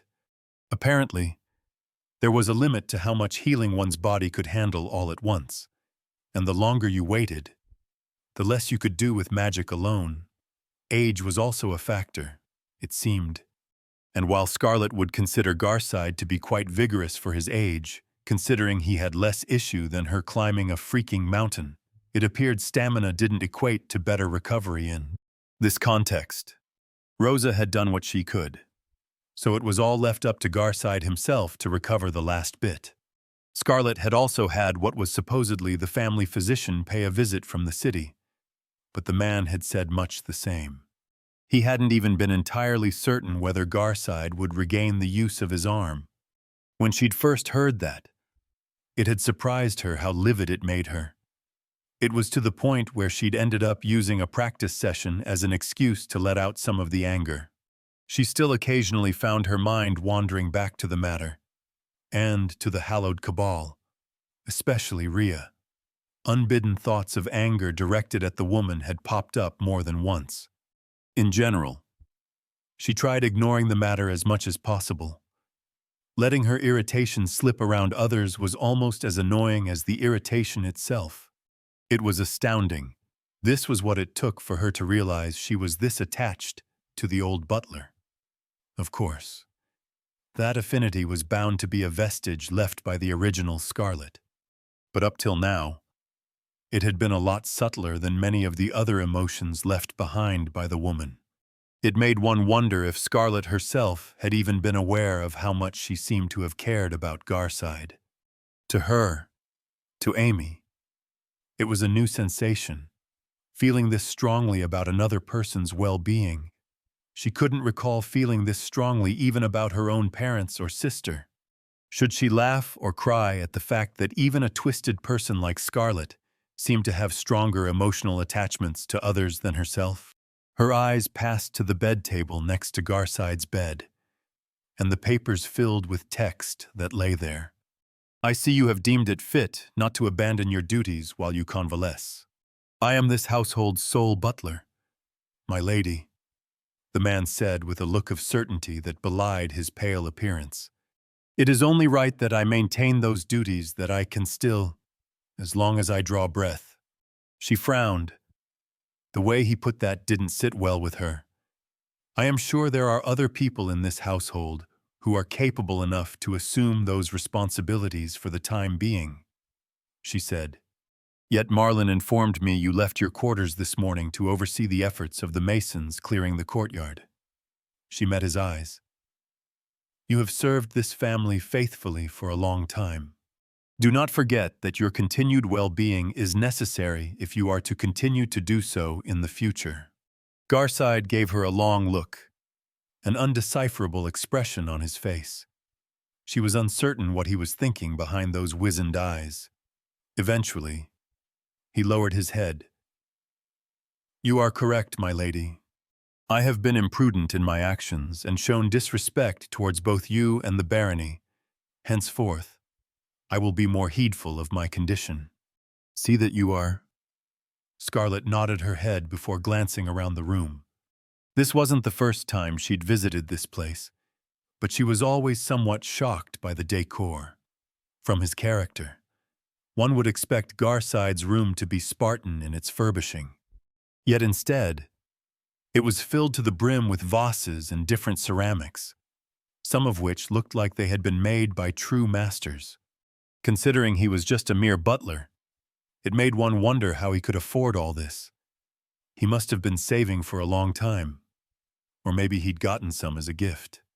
Whatever the reason, it was curious to see that the old man held such an interest. Her eyes stopped on a vase that had strange floral patterns surrounding several intricate murals on its side. The murals seemed to tell the tale of a fisherman fighting against a large, three-headed beaver-like creature. A curious sight indeed. She turned back to Garside. I came here because I wish to inform you that I and the others will be venturing out once more tomorrow morning. We will be traveling northeast of Freybrook. Again, my lady. The butler's expression turned troubled. What if something were to happen? We will be fine. For the time being, there are none who have reason to. Chapter 88. A Quaint Meadow. Scarlet pushed aside a branch with annoyance as she sidestepped a root jutting out from the ground, avoiding the soggy pool of mud next to it. She hated wet forests. It just had to rain the night before they were supposed to go out into the woods like this. They had only been at this for about an hour, but she was already getting tired of it. Unfortunately, there were no roads or actual paths through the forest around these parts. And when everything you had to go off of was a yellowed old map, maybe even older than the trees currently surrounding them, the conditions weren't exactly prime for finding your way. Thankfully, they had Finn with them. He could scout ahead much faster than the rest. 10 minutes ago, he'd said he found a place that fit Scarlet's descriptions, and they were following him in that direction now. She was hoping this wouldn't have to go on for much further. As they pushed through the damp underbrush, finally, the trees opened up into a small clearing. The ground was covered with the fallen leaves of the nearby trees, bearing shades of orange, red, and yellow. They were a few weeks into October in this world, and the fall colors had made a strong appearance here in the southwestern parts of the empire. Strong winds had probably carried most of the leaves here, considering many of the trees in the immediate surroundings still retained much of their foliage. "Is this the place?" Finn asked as Scarlet approached him where he stood at the center of the clearing. She looked around as she took the area in. The place didn't look particularly special, so it was hard to tell. "I am uncertain. Although I believe it may be, there was only one way to find out." She put a hand into the pouch of holding at her waist, pulling out the forgotten hairpin she received from the gentleman. The red rubies affixed to its head reflected the quiet sunlight, peeking through the clouds that covered today's sky. "What exactly are we expecting to find here?" Alyssa asked, the young shielder exiting out of the forest a short distance behind Scarlet. Rosa followed not long after, ducking beneath a twig drooping from a nearby oak. "Don't tell me. Is it another secret fairy place?" "It is not." Scarlet looked to the side, where Shin also appeared from out of the thicket, with everyone gathered. She then turned her eyes back to the hairpin and held it up in the air. For a moment, nothing happened. Then, a weak light stirred inside the hairpin's rubies. The air in front of Scarlet rippled with faint waves. It looked almost like the refraction above a campfire, in the vague outline of a gate. She smiled. This was indeed the right place. I give it a 6. Rosa had walked up next to her, one hand cradling her elbow as she caressed her chin with the other. The fairy entrance was much more dramatic. "Is this another example of a gate that will transport us to another realm?" Shin asked, stepping up and examining the odd phenomenon in the air. "Not exactly," Scarlet answered. She eyed the strange gate for a moment, then looked over at the others. "For this, I believe it best if some of us remain here." All of their gazes turned to her. "Is that really a good idea?" Alyssa questioned. "In truth, there is no need for anyone other than I entering," Scarlet said. "There is nothing that would pose a threat on the other side. Even if there were to be danger there, it wasn't something any of them could handle, even if they all worked together." "Are you sure?" Shin asked. "Yes." Scarlet noticed Finn studying her closely. She was uncertain whether he would consider that a lie. He surprised her by shrugging his shoulders. "Then I'll stay." He was volunteering. "I'll keep watch if there's anything suspicious around here when you get back." He continued. "I will stay behind with him then," Alyssa said after a moment. Scarlet turned to the girl, she as well. That made things easier. The truth was that she would have preferred if none of the others came with. But Alyssa was the one that those concerns held the strongest for. She glanced over at the remaining two. Shin and Rosa looked determined enough to come along. Though, she supposed she could bring them along for now, so that she could show it wasn't dangerous, if that's what they were worried about. And she might actually need Rosa's help, at least at first. Very well. You two will stay here for now. She told Alyssa and Finn. We will most likely not be gone for long. But do not fret if we are. Both nodded their heads at her words. She then turned back to the strange space in front of them. Let us move, she said, and stepped through. Her surroundings warped, like a ripple spreading across a canvas, and a moment later she exited into the same clearing. But now, she was surrounded by green. Glaring sunlight shone down from a clear blue sky, not a hint of clouds in sight. The trees were swarming with young, vibrant leaves that danced in the wind, and the soft, pleasant smell of fresh grass lay thick in the air around her, the fallen leaves that had covered the ground completely absent. Rosa and Shin appeared beside her soon after, both stopping and turning around as they took the change in. Is this? We're still in the same place, Shin said. Scarlet put away the forgotten hairpin. That is correct. But it's summer, Rosa pointed out. Astute observation. Miss Hale. The bard shot her a boorish look. Scarlet pointed towards the edge of the clearing, straight ahead of them.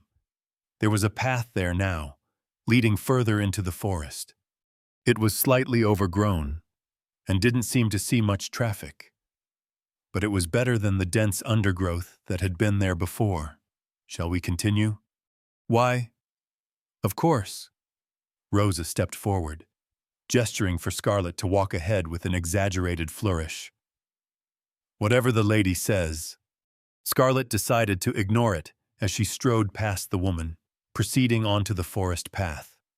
Though perhaps calling it a trail was more accurate, as it was barely wide enough for them to walk side by side.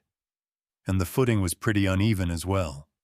But at least she didn't have to bother about tripping on a branch or stepping in a pool of muck now. They followed it deeper into the forest, the trail eventually widening slightly as the surrounding trees started growing less dense.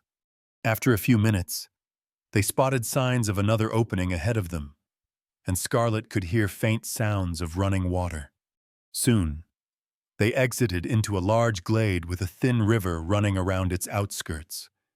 The river passed by near them, disappearing into the forest further north. Close to where it disappeared, at the other end of the glade, stood a small village, with simple wooden-roofed buildings and a low stone wall encircling it. A small herd of sheep moved around in an enclosure next to the village, with a couple of human figures walking among the animals. How quaint, Rosa said, looking out over the clearing. Shin mostly seemed to be puzzled by the sight. Where are we? This is the village of Frey Meadow, Scarlet said. Why is it hidden away like this? She turned to him, eyeing him for a moment. Perhaps you will learn later on. Preferably not, if she had anything to say about it. She didn't wait for him to ask any more questions as she started walking deeper into the clearing. A simple dirt road began near the river and continued towards the village. And following that road, it only took them a short few minutes to reach the settlement. The path trailed the stone walls around the village until it reached a small opening that could only generously be called a gate. As they entered Frey Meadow, the heads of two middle-aged women sitting outside a nearby house turned towards them. Both women had baskets filled with wool next to them, with wooden tools that looked a bit like large brushes in their laps. Scarlet felt like she recognized the tools, though she couldn't remember their names. Rosa gave the two women a gentle wave and a smile.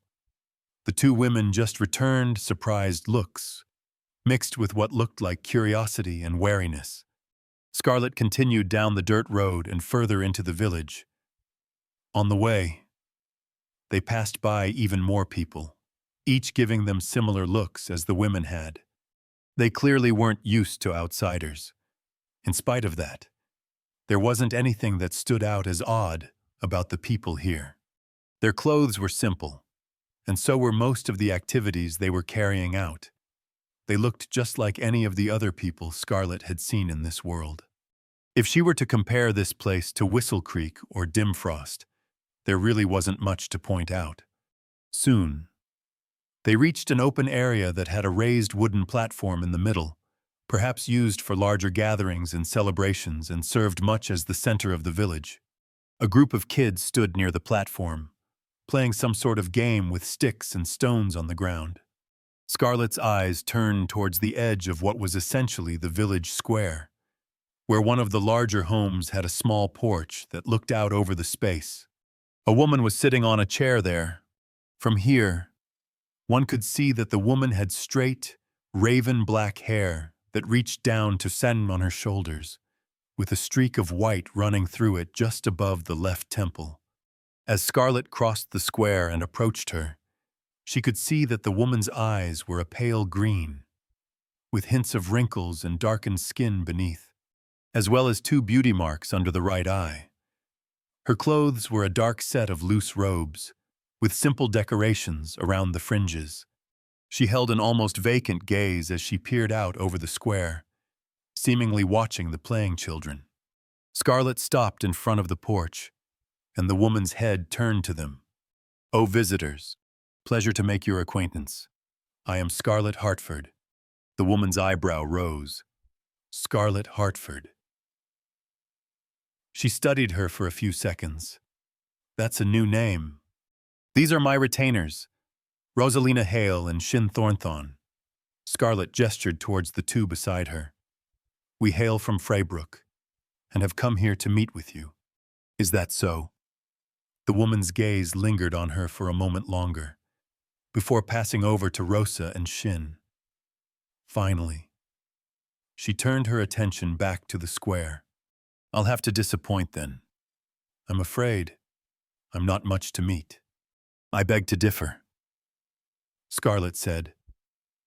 Her eyes drifted to the space behind the woman, where there was a red-tinted wooden casket with gold latticework standing on a stool. It was a locked jewelry casket, described as a woman's jewelry casket that appeared to have no way of opening it. Studying the object for a short while, she eventually looked back at the woman. "I wish to be taken in under your tutelage." The woman stilled, slowly turning to her. "What?" "I wish to be taught under your counsel." The woman stared at her. "You're here to learn from me." "That is correct," Scarlett replied. The woman narrowed her eyes, as if she was trying to peer through her words, to see if there was a meaning behind them. After a moment, she relaxed her gaze and pointed to the empty air beside Scarlett. "Show me what you can do." Scarlett looked to where she was pointing. "You wish for me to showcase my abilities. What else is there to do? Now, hurry up." She glanced back at Shin and Rosa, signaling for them to step back. Then she raised both arms, holding her hands up in front of her. Taking a deep breath, she summoned all of her focus. A giant sphere of fire blazed into existence a dozen meters ahead. A wave of heat blasted into her. This was the highest intensity she could muster with her pyrokinesis, and with a diameter of well over 2 meters, it was gorging through her mana stores even with her recent skill upgrades. Still, she managed to maintain it for almost 20 seconds before she dismissed it, drops of sweat forming on her temple. Her mana reserves were now 1435 out of 4575. Loud cries sounded out from the children near the center of the square, who were staring over at her with wide eyes. Scarlett ignored them, turning back to the raven-haired woman. "Does that satisfy you?" The woman seemed thoughtful for a moment, then shook her head. "I'm sorry, but the answer is no." Scarlett held back from showing her disappointment. She really had been hoping it'd be that easy.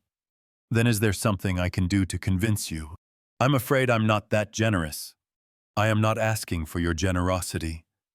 Only that you teach me. in exchange for whatever it is you may want. And I'm saying no. You don't have what it takes. Scarlett studied the woman's expression. It didn't look like she was going to let herself be persuaded. Very well. Scarlett reached up to her neck, pulling off her depraved solitude's choker and holding it out towards Rosa. Take this and refill it. The choker's mana reserves were currently 495 out of 1575. Rosa blinked a few times, before slowly accepting the necklace and putting her hand over the violet crystal that hung at the center of its thin black band. A pale light appeared over the crystal's surface as the bard started filling it with her own mana. If Rosa hadn't come with, Scarlett would have been stuck just relying on her own mana. She did this sometimes when she trained with Garside as well, though only on days that she had nothing else to do afterward. While she could technically keep having the necklace's mana recharged in order to stock up her mana, it was unfortunately impossible to only use the mana stored in the artifact. At least from the experiments she had run, using this method more than once also wasn't much different from mana exhaustion. Still, it was useful on occasion, especially when she had lots of time to spare. She waited quietly for the few minutes it took for Rosa to do her work, then happily received the now full necklace. Briefly stepping up onto the porch, she picked up an empty wooden chair standing next to the raven-haired woman before walking back to where she'd been. Placing the chair on the ground in front of the building, she took a seat. The woman looked down at her. What are you doing? Scarlett met her eyes. You said I am not fit to be under your tutelage. Yes. She snapped her fingers as two small spheres of fire and water appeared in the air before her, spinning around each other in a cyclical formation. Then I have no other alternative than to continue practicing. Do I not? Chapter 89. Practice. Practice. Practice. Scarlett knitted her forehead as she compressed the two fire spheres in front of her further and further, trying to focus on and grasp the strands of mana that made the magic up. It was like trying to clasp a piece of clay in your hands. Forming and shaping it was as easy as clenching your fist, but trying to separate the clay into its different constituting parts was as good as impossible, or at least it felt like it was. After a while, she finally succeeded in grabbing hold of a handful of strands. She pulled at them gently. Immediately, they slipped out of her grasp. All the other strands came loose along with them, like a bundle of rubber bands. The fire whose strands she had pulled dissipated into nothingness, leaving her with only one sphere left. She let it disappear as well, picking up a small towel from her lap to wipe away the sweat from her temple. This was hard. It was only recently she'd realized that her magic was more complex than she had originally thought. It wasn't simply just a clump of mana moving according to her will, but rather an immense gathering of tinier strands working together in ways she didn't quite understand. Her upgrade to greater mana control might have been part of what helped her notice this. She didn't have any skill to see the mana per se, so the vague connection she had to her magic was the only way to gauge these things. And mana control appeared to be the only skill that affected that weird sense. Her current mana level was 843 out of 4575. She would have to recharge the depraved solitude's choker again soon, though it would probably be best if she rested for half an hour first. She had recharged the necklace twice today, and it was already stretching the limits of what could be considered comfortable. Her arms and legs were starting to feel like spaghetti, and she would be lying limp on the ground if it weren't for the chair she was in. And this was with her taking things slow. She wasn't looking forward to how she would be feeling later today. Taking some time to regain her breath, she turned to look at the porch beside her. The raven-haired woman sitting there hadn't moved an inch.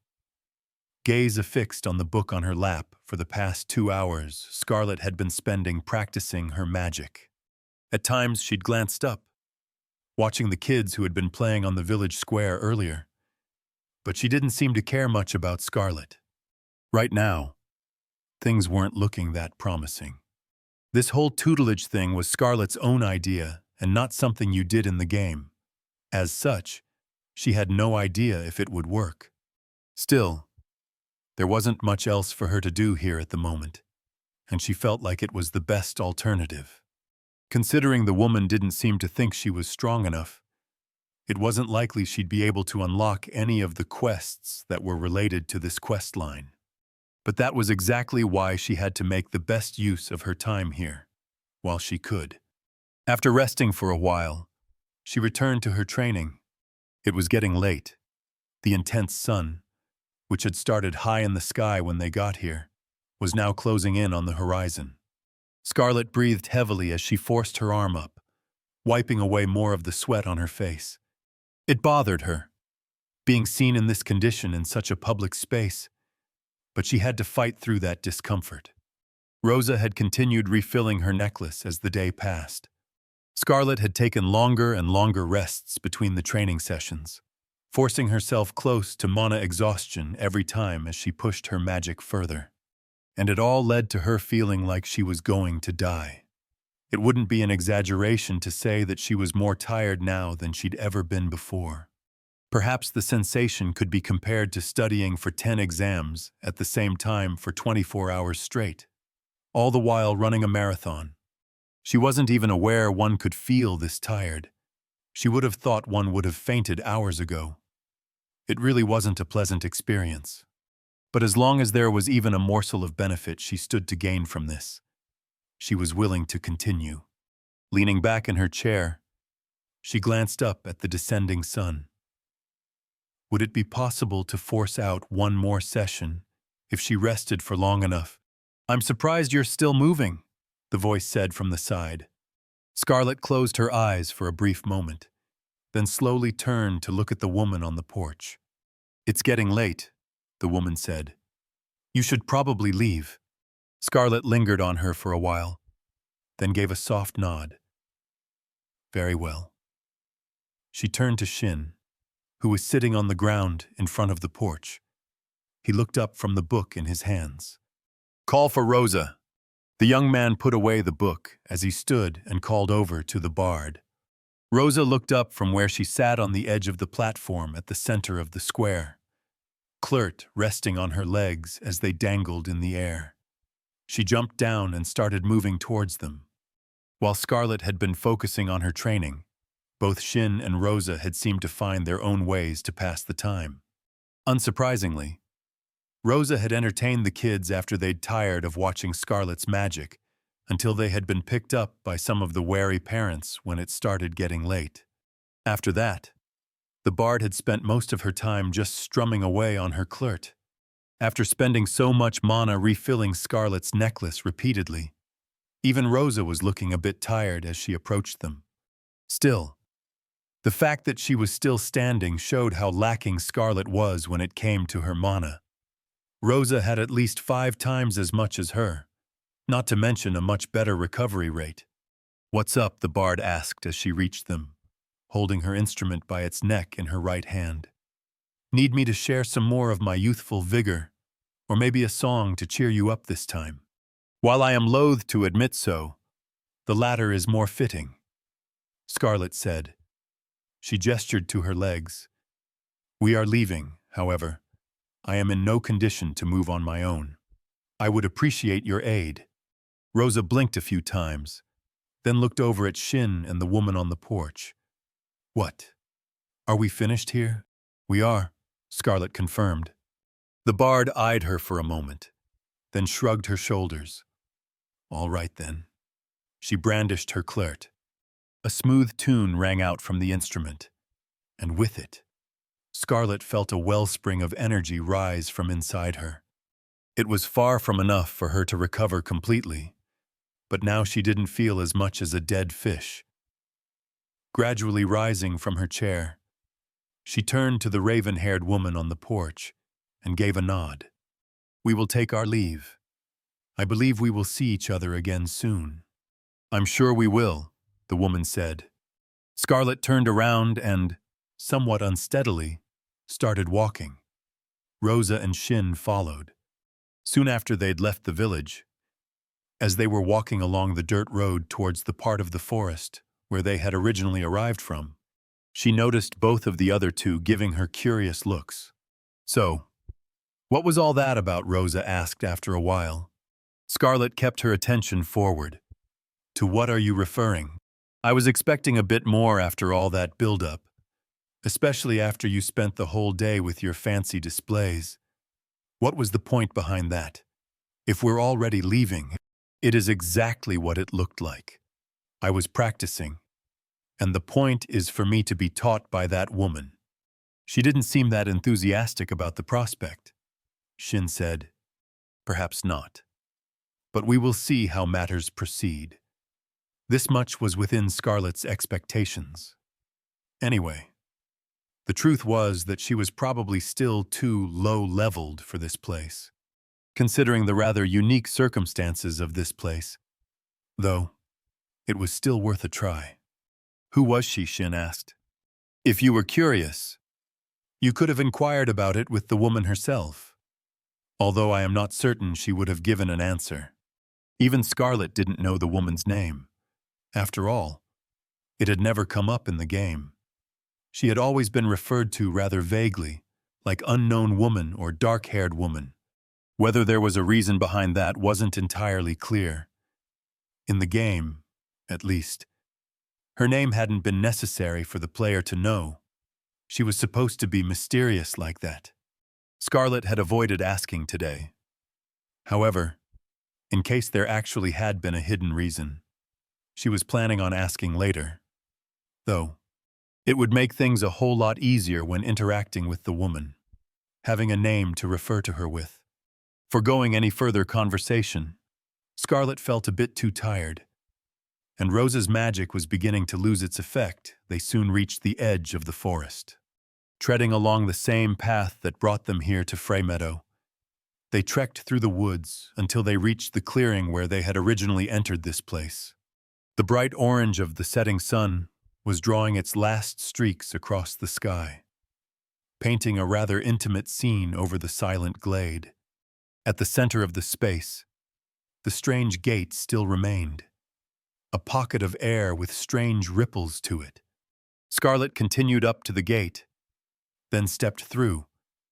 The world morphed around her, with her surroundings taking on the colors of fall as the clearing returned to how it was before they left.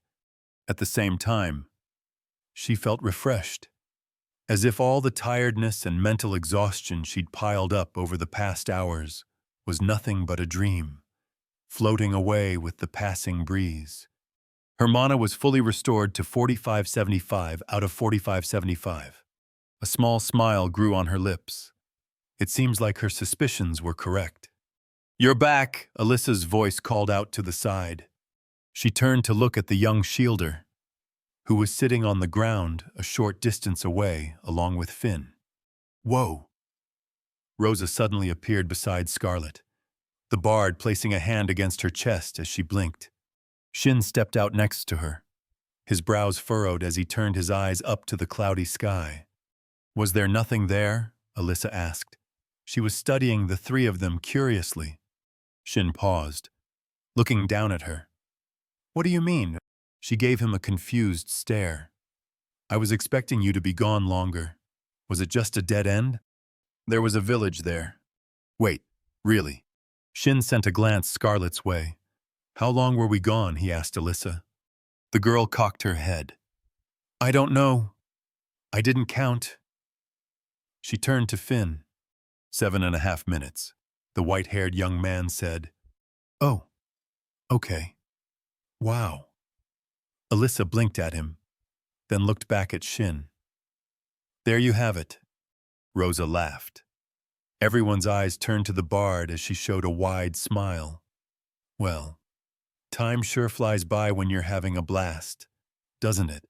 The sun stood high in the sky once more as Scarlet walked down the dirt streets of Frey Meadow with Rosa and Shin in tow. Just like it had in the game, the time of this place passed differently than in the real world. You could only enter while it was day, and after you left, the next time you returned, it would automatically be day again, no matter what time it was outside.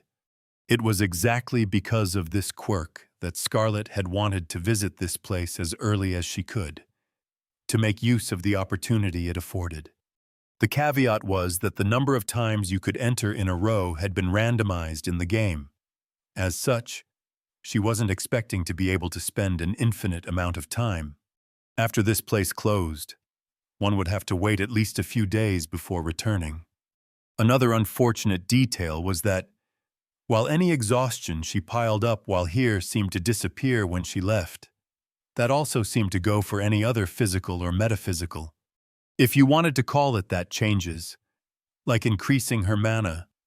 But the ability to train here and be able to push herself to her limit with no real drawback more than made up for this. Although, if she actually had a choice in the matter, she probably wouldn't have come to this place if it wasn't completely necessary. For now, the best she could do was to keep some of the others in her group away as best she could. Alyssa had been excited about coming with and exploring this mysterious village after hearing about it from Shin and Rosa, but Scarlet had ordered her to stay behind. She was thinking about doing the same for Rosa and Shin, now that she had demonstrated that it was safe, but she needed at least one of them in order to refill her mana. Rosa was the better option of the two.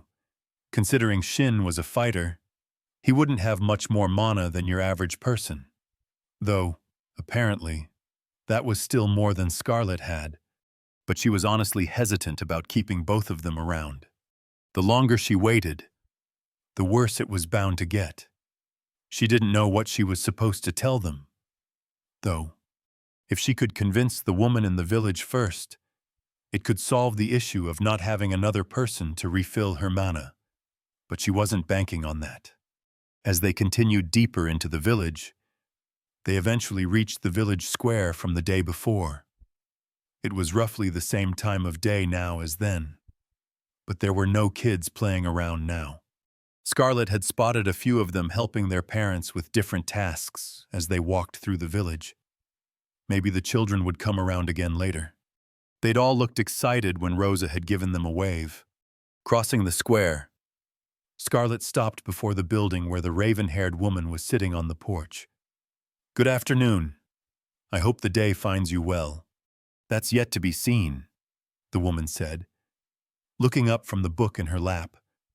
Her eyes stayed on Scarlet for a moment. "I see you're the persistent type." When the circumstances demanded of me, Scarlet walked over and picked up the chair she'd used the day before, placing it on the ground in front of the porch. "Unfortunately, lately, I often encounter many situations where they do." She raised her hand, conjuring a mix of water and fire before her. It was time to return to her practice. Chapter 90, Bottlenecks. "Would you stop treating it like a bundle of yarn made of glass?" the voice complained from the side. Scarlet flinched. The tiny clump of fire magic she'd spent the last 10 minutes trying to carefully untangle bundled up again.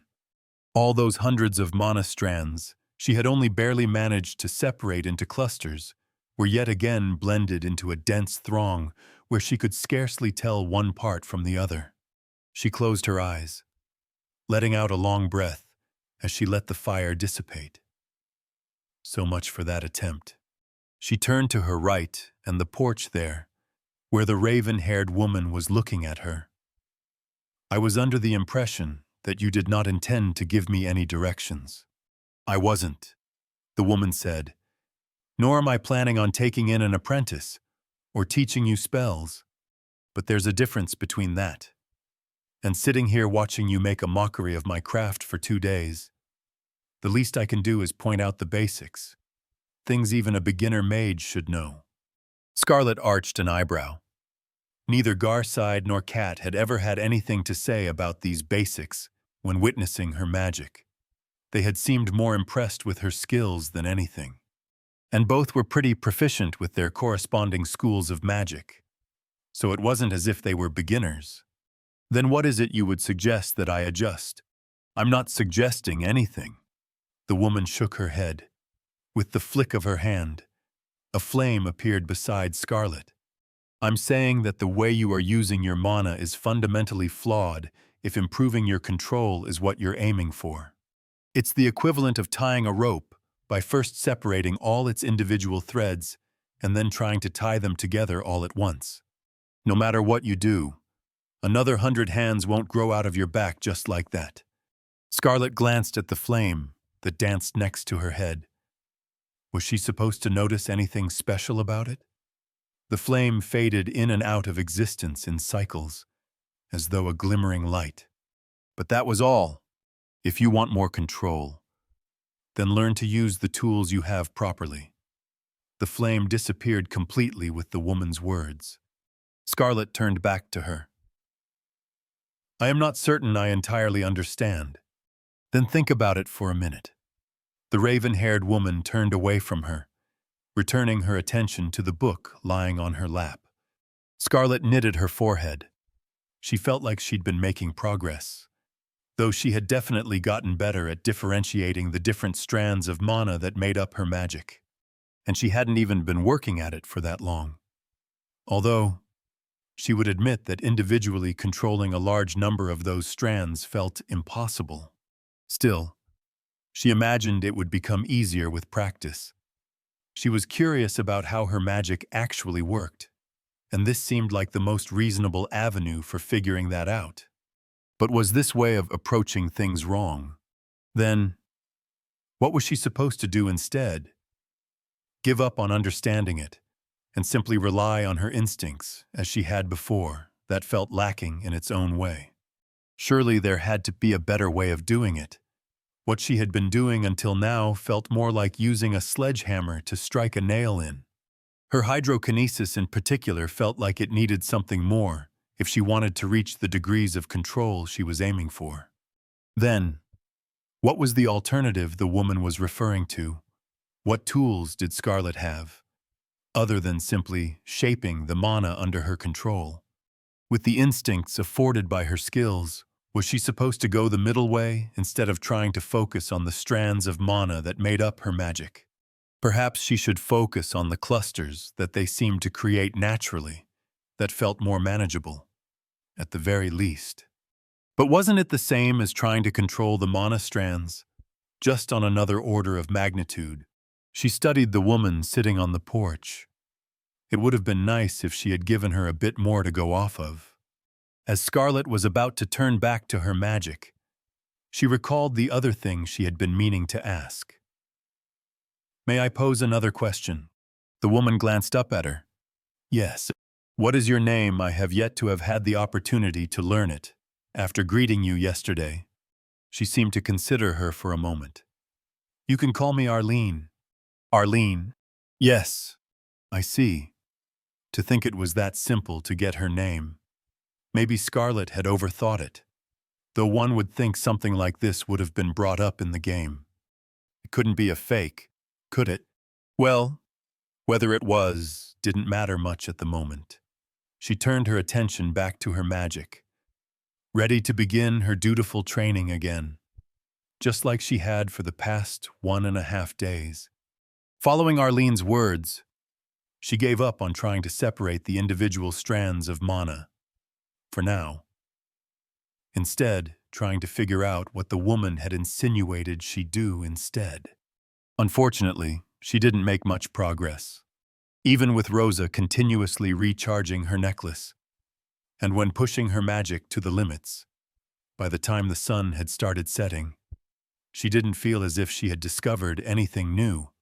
Arlene also hadn't shared any more words on the subject. It's getting late, the woman eventually announced. You should probably leave. Scarlet stopped what she was doing, dissolving the remainder of her magic as she fell back in her chair. If she'd felt tired yesterday, then she felt like dying today. Like yesterday, leaving this place would make all the tiredness and mental exhaustion disappear. But perhaps that wasn't exactly the same as it not having happened at all. She did feel like she had been awake for several days in a row now, even though this was only the second day. Doing this again tomorrow might not be entirely feasible. Maybe she would have to take some proper rest if they could return the next day. She waited for Rosa to come over. After the woman had shared some of her reinvigorating bardic magic with her, Scarlet forced herself out of the chair and turned to Arlene. She eyed the woman for a moment, then looked at Rosa and Shin. "Leave us. I wish to speak with her in private." Rosa gave her a curious look, but neither of them complained as they started walking over towards the center of the village square. "Was there something else you wanted?" Arlene asked. Scarlet held her gaze on the backs of the two, leaving for a moment longer, before returning her focus to the older woman. From what she'd seen, Arlene hadn't left that chair for even a second since they had arrived. She spent almost all of her time reading that book lying in her lap. As for which book it was, Scarlet had no idea. It was of dark gray leather and had no title on the cover. A minor detail like that also hadn't ever been expounded upon in the game. "Are you not curious as to why I wish to be taken in under your tutelage?" she eventually asked. "I'm sure you have a good reason, but that's none of my concern." The woman's tone made it sound like it was a matter entirely unrelated to her. Perhaps that was reasonable enough, but "I can fulfill your deepest desire," Scarlet said. Arlene's expression froze. Scarlet met her eyes. "If you were to teach me, it would be possible for me to reach a state where I can carry out your wish." The woman stared at her with a heavy gaze. It was as if her words had brought up something that had long since been discarded. Several seconds passed, with neither of them saying anything. Eventually, Arlene shook her head. "You're overestimating your own abilities. I've watched you enough these past 2 days. Your magic speaks of extraordinary talent, but there's nothing more to it. It's all going to waste. You should be careful with those ambitions of yours, so that you don't end up getting yourself burnt. I say this wholly aware of the limitations and barriers that stand in my way." Scarlet said, "And I am well acquainted with my faults. Yet I am still telling you this, I can carry out your wish." "Then show me that with your skill." She frowned. She had already tried that, and the woman had no way of knowing about the system, or that she could upgrade her skills, nor could she tell her about it. So convincing her here and now would be difficult. "Then I will do so," she said. "Until then, wait. Watch and wait. And I promise that I will show you what it is you want to see. I promise that I will bring about that which you wish for. Of this, you have my word." The look in the woman's eyes as she listened to her words wasn't one Scarlet could decipher. Perhaps she was annoyed, or sad. Maybe she was pitying Scarlet's apparent naivety. Whatever it was that was hidden behind that look. However, it didn't speak much for her trust in Scarlet. She studied the woman for a few seconds longer before turning around. "Then I will take my leave. We will meet again." She'd prove her words with action, even if it may take its time. Arlene didn't say much to Scarlet when they returned the next day, other than a short greeting. There had been little to say. Anyway, since Scarlet had ended up spending almost the whole day fast asleep, Rosa had propositioned one of the villagers, who'd been kind enough to let Scarlet rest in their home for a time. Though what she had planned to be only a brief rest somehow ended up becoming over 12 hours. The sun had almost set by the time she woke up, and she barely got any training in before they had to leave. At that point, she'd been worried that was the last opportunity to enter Frey Meadow for a while, but thankfully the gate turned out to still be open for the next day. Arlene hadn't been especially talkative when they returned this time either, but that didn't stop Scarlet from spending numerous hours practicing her magic in front of the woman, trying to make sense of what it was the woman had hinted at with her previous words. By evening, she was starting to think she was onto something. While she had originally been under the impression that an efficient way of looking at her magic was to try and focus on the specifics and micromanage things, the more she explored that avenue, the more it dawned on her that Arlene was probably right about the futility of that approach. Or perhaps futility was the wrong way of putting it. But While there was nothing stopping Scarlet from trying to control every single strand of mana, there was an issue with it, other than the inherent difficulty in trying to manipulate so many elements at once.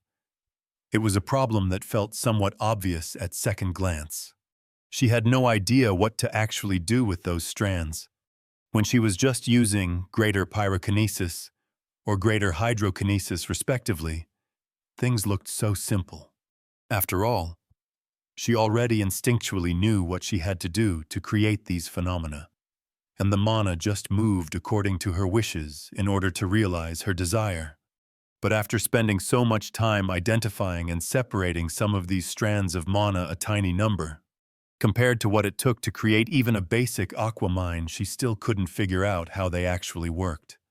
Even after completely removing some from their source, maintaining control as the strands just floated in the air, there wasn't anything more.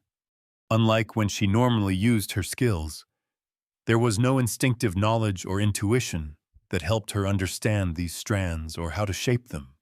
She had tried comparing them with the ones she could observe in her own functioning magic, in order to figure out exactly what they did to produce the effect they did. But she couldn't determine any pattern. Of course, it was very hard to tell with just her limited ability to observe these things, relying on the somewhat ambiguous connection she had to her magic, but it all just appeared completely random to her. Almost like it wasn't how the strands were arranged that mattered. At this point, she had really started to think it might be stupid to spend so much time on what Arlene had already warned against. But Scarlet would be damned if she couldn't understand at least why these things didn't work. So to test things, she had ended up spending upwards of 5 hours repeatedly recharging the depraved solitude's choker as she experimented on the topic. Her tests had basically been to create a normal fire sphere, filled with naturally formed clusters of mana strands which she didn't quite understand. Then gradually, and incredibly vexingly, siphon some of its mana into the air beside it until it reached a size where it should be able to create a flame of its own. But no matter how many times she tried, or how she configured the strands, it didn't work. Not until she started letting the strands coalesce into clusters, which meant there was something inherent in clustering the mana strands that even allowed her magic to work to begin with. And it didn't seem to have anything to do with how the mana was arranged in the clusters, because it worked even when she tried forcing them into disarray. Truly, there didn't appear to be any logical way behind how this worked, or at least not one she could decipher. She didn't know what the reason behind this clustering was, nor what it meant for her magic in general, if it even meant something. Perhaps there was no point in even trying to figure these things out. This was probably the point where she should just return to how she had been practicing earlier. It wasn't as if it hadn't been working, and upgrading her skills in the future would no doubt make up for at least part of her ignorance when it came to her magic. But she had already dived this deep into the rabbit hole. Mages had existed in this world for literal millennia. As a craft, it was almost guaranteed that countless numbers of people had studied magic and figured out how it worked, or parts of it, at the very least, and that had to include ways of improving one's magic. Even if pyrokinesis and hydrokinesis as skills were relatively difficult compared to normal spells, there were bound to be people who'd figured out how to more efficiently make use of them. And judging from Arlene's words, the woman was one of them. It was only normal that Scarlet would want to make as good a use of her skills as possible, to improve as quickly as possible. That was one of the reasons she was here to begin with, even if it wasn't necessarily the main one. Although if things continued like this, she would eventually have to cut her losses and just give up on figuring these things out until she could convince Arlene to actually help her. While she had a lot of time in this place, it wasn't infinite. Eventually, the time came for Arlene to announce it was time for them to leave this day as well. Hearing the words, all thoughts concerning her magic disappeared from Scarlet's mind as she turned to the woman. Right. It was already the 4th day here. Her eyes lingered on Arlene as the woman returned her attention to her book. Soon, Rosa and Shin came walking over from the center of the village square. The bard used her magic so that Scarlet had the energy to move again, and Shin helped carry the chair back to the porch. Both of the two retainers had spent the last 4 days with Scarlet in this village without a single complaint. And while most of the villagers seemed to keep away from the square when Scarlet was practicing her magic, the two of them had started getting to know the kids and some of the parents. She had given them a brief warning at the start, but she really should have put an immediate stop to it the second they arrived. Hadn't she been the one to tell herself she wouldn't even let both continue coming with her? Yet in the end, she hadn't done much at all. Because it had been easier that way when she was already exhausting herself so much these last few days. She'd also delayed coming up with a good excuse for why they shouldn't come.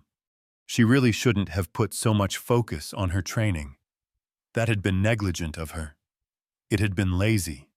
If the portal to this place didn't lock this time either, she would be left with coming up with something on the spot. Not that she could come up with anything that would be particularly believable in the long run. Screw it. She would just have to do things the forceful way. She was the boss. So it wasn't as if it mattered much.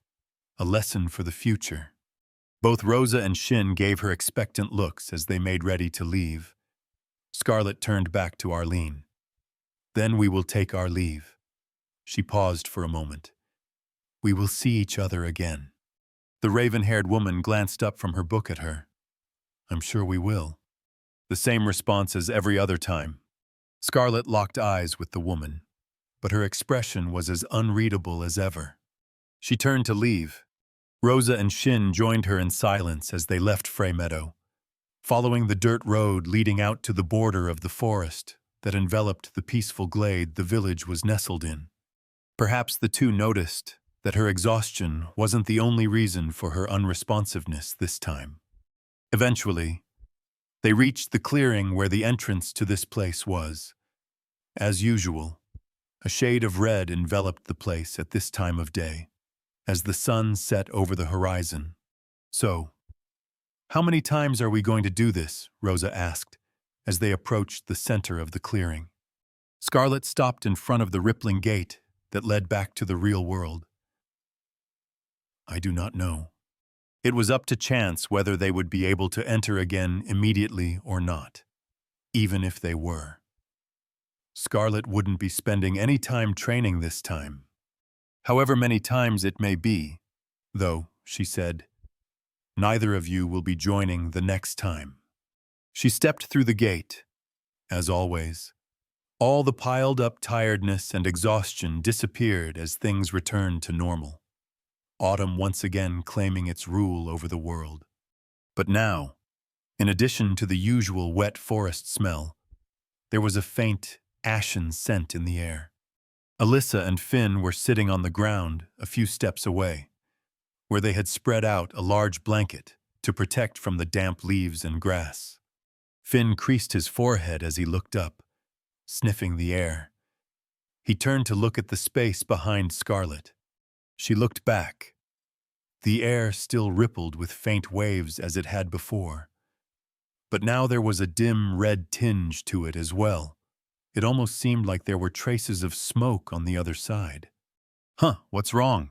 Finn Alyssa asked. A moment later, both Rosa and Shin stepped out from the gate. Scarlet watched the rippling air closely.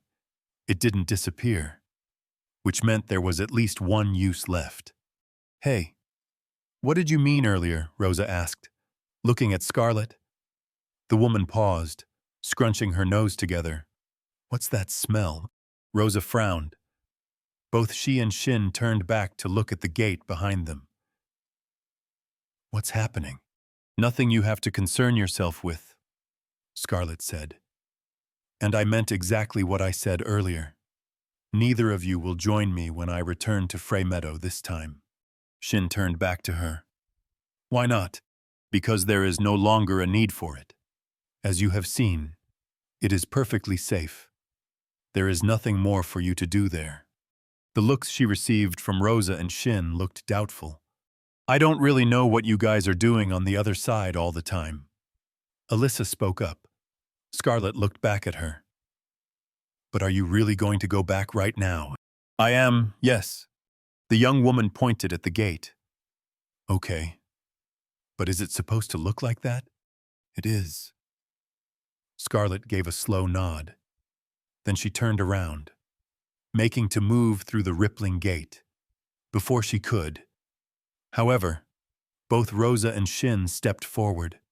She stared at the two, a hint of irritation rising up. Move. Rosa eyed her. I think it's best if we accompany the old Baroness after all. This is not a matter that is up for debate. You will both be staying here. The bard shared a look with Shin. Sorry, but that doesn't exactly lend us the most confidence. That is irrelevant. I'll go, Finn declared. Scarlet turned around to look at him. He had a determined look on his face. You will not. Him joining was almost as bad as Alyssa coming with. Why can't we join, if it's safe, Shin asked. Scarlet looked back at him. Because I say so. You will stay. That is an order. The others fell silent at her words. Eventually, Rosa let out a low cough. You're sure there's not suddenly anything dangerous there this time, she asked, sounding more serious than usual. Scarlet met her eyes. I am certain. Yes. The bard's gaze turned back to Finn. She's lying. Scarlet glared at him. I am not, she said. There is a risk of danger, but it is minuscule and unlikely to affect me if I do not actively seek it out. At that, he turned quiet. Then, how about this, Rosa said. As Scarlet shifted her attention back to the woman, she paused. The bard had a heavy, but somewhat familiar, look on her face. It was as if she was saying she'd seen through part of Scarlet's reasoning. I'll come with you, and the rest'll stay here. If there's no danger, then great. We'll whistle a few tunes and shake a few tushies, just us old ladies. Then there's no issue. And if there's suddenly a fire-breathing dragon waiting to gobble us up on the other end, well, then we'll at least go out together. Yeah. The bard showed a smile that belied the atmosphere. With this, the others won't feel like they're completely abandoning you. You know. Course. You can trust me not to go tattling about whatever priceless treasures you're actually trying to keep a secret over there. Her words were said in a playful manner, but Scarlet could tell she didn't think that was her real reason for keeping them away. She looked at the woman for a long while. Are you certain? When am I not? Rosa grinned. I am the most certainest person there is. Certainty is my middle name, right after heart-stirring. And will that be acceptable to you? Scarlet looked at the others. All of them gave slow nods, though Finn didn't seem fond of the idea. Scarlet turned back to Rosa. Then let us proceed. The woman nodded. Let's. Shin stepped to the side to let her through, and Scarlet walked past him through the gate. Her surroundings warped, spreading out and morphing as she exited into the other version of the clearing again. But things had changed. Now it was dark, and the scent of burning clung to the air. In the distance, above the trees in front of her, thick clouds hung low in the sky, reflecting a deep red as smoke trailed up towards them. What's happening? Rosa's worried voice appeared beside her. Scarlet turned to look at the woman. A nightmare. Chapter 91. A grisly meadow. Rosa stared up at the reddened sky. A nightmare. Remaining here is still an option, Scarlet said. The woman turned to her. She shook her head. No, I'm coming with. Very well. They walked forward towards the forest ahead of them. Scarlet created a pair of small flames to lend them some light, though even with that, she had a much harder time finding her footing compared to during the day. The deeper they got, the thicker the scent of charcoal hanging in the air got. When they reached the other end of the forest, exiting out into the glade where Frey Meadow lay, a gasp left Rosa beside her. The entire village was on fire. Smoke trailed up from many of the houses, some of them nothing more but charred skeletons of their original frames, flames licking at their remains. Even the stone wall sheltering the village had been toppled over and scorched beyond recognition in spots, surrounded by sleets of seared, dead grass. The enclosure for the sheep had also burnt down. Nothing left but a smoldering piece of rubble spread out over the field. The animals themselves were nowhere to be seen. Rosa wore a horrified expression. What the blazes happened here? She blinked, then turned to Scarlet. We have to get the others. There could be people that need help. Scarlet gave her a long look. There are none to help. The woman stared back at her. You knew this was going to happen. Scarlet stayed quiet. All those people, their fate had already been decided. Scarlet shifted her gaze towards the village, searching across the ruined homes. I cautioned you against joining. There is nothing we can do. There was no movement amongst the buildings other than the fires themselves. I will only say it once more. She looked back at Rosa. You may still stay here, if you so wish. You're going over there, aren't you? I am. Things wouldn't progress from here unless she did. The bard remained silent for a while, a dark expression on her face. Eventually, though, she took a step forward. I said I'm coming with, she said, raising her clert in the air. And I am. Let's do this. Scarlet eyed the woman, though her countenance was a far reach from her usual merry one. The sparkle of determination in her gaze spoke volumes. They started moving, walking past the narrow river that ran around the open glade as they stepped onto the dirt road leading up to Frey Meadow. The closer to the village they got, the heavier the scent of burnt wood mixed with another, putrid and tanned blended into one. When they reached the gates, it was almost to where Scarlet could taste it. Breathing in through the mouth just made it worse. The first thing they saw was a corpse, lying on the ground outside one of the ravaged buildings. The body had been burnt to the point beyond recognition. Scarlet regarded the display. Without question, it was horrible. Beyond horrible. It wasn't something any person should ever have to see. The sort of sight that traumatized. That normal people, actual normal people, had nightmares about. Yet she felt nothing other than revulsion at the scene. Not abhorrence, horror, or frightfulness. Just revulsion at how it looked, and annoyance at the stench. She wished she could at least say she felt terrified by her lack of reaction. But there wasn't even that. What she knew one should logically feel at a time like this didn't matter at all. Who would do something like this? Rosa's voice trailed off next to her. Scarlet turned to the bard. There was a quiet rage behind the woman's eyes, mixed with dread. Yet Rosa was taking the sight far better than most others would. Scarlet left the body behind, continuing further down the street. Rosa silently followed along. They passed by more displays like the first, with scorched remains lying on the dirt, or stuck among the burning buildings, some smaller than others. Perhaps it would not have been an exaggeration to call this place hell, had that been a term used by the people of this world. To them. Maybe this was how they imagined the 6 blazes. Eventually, they reached the center of the village.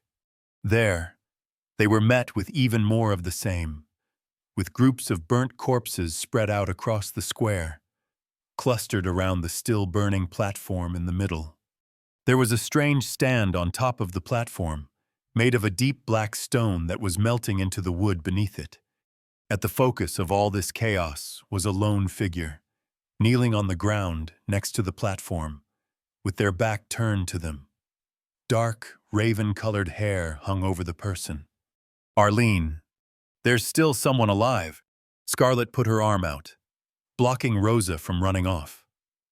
The woman gave her a bewildered look, but Scarlet continued walking ahead gradually. She crossed the square with her gaze held forward, carefully striding past the bodies of those that had once lived in this village. Her focus was on Arlene. The raven-haired woman's shoulders were moving, like she was sobbing. She didn't appear to notice them as they got closer. Scarlet stopped in front of her. The woman was staring down at the ground.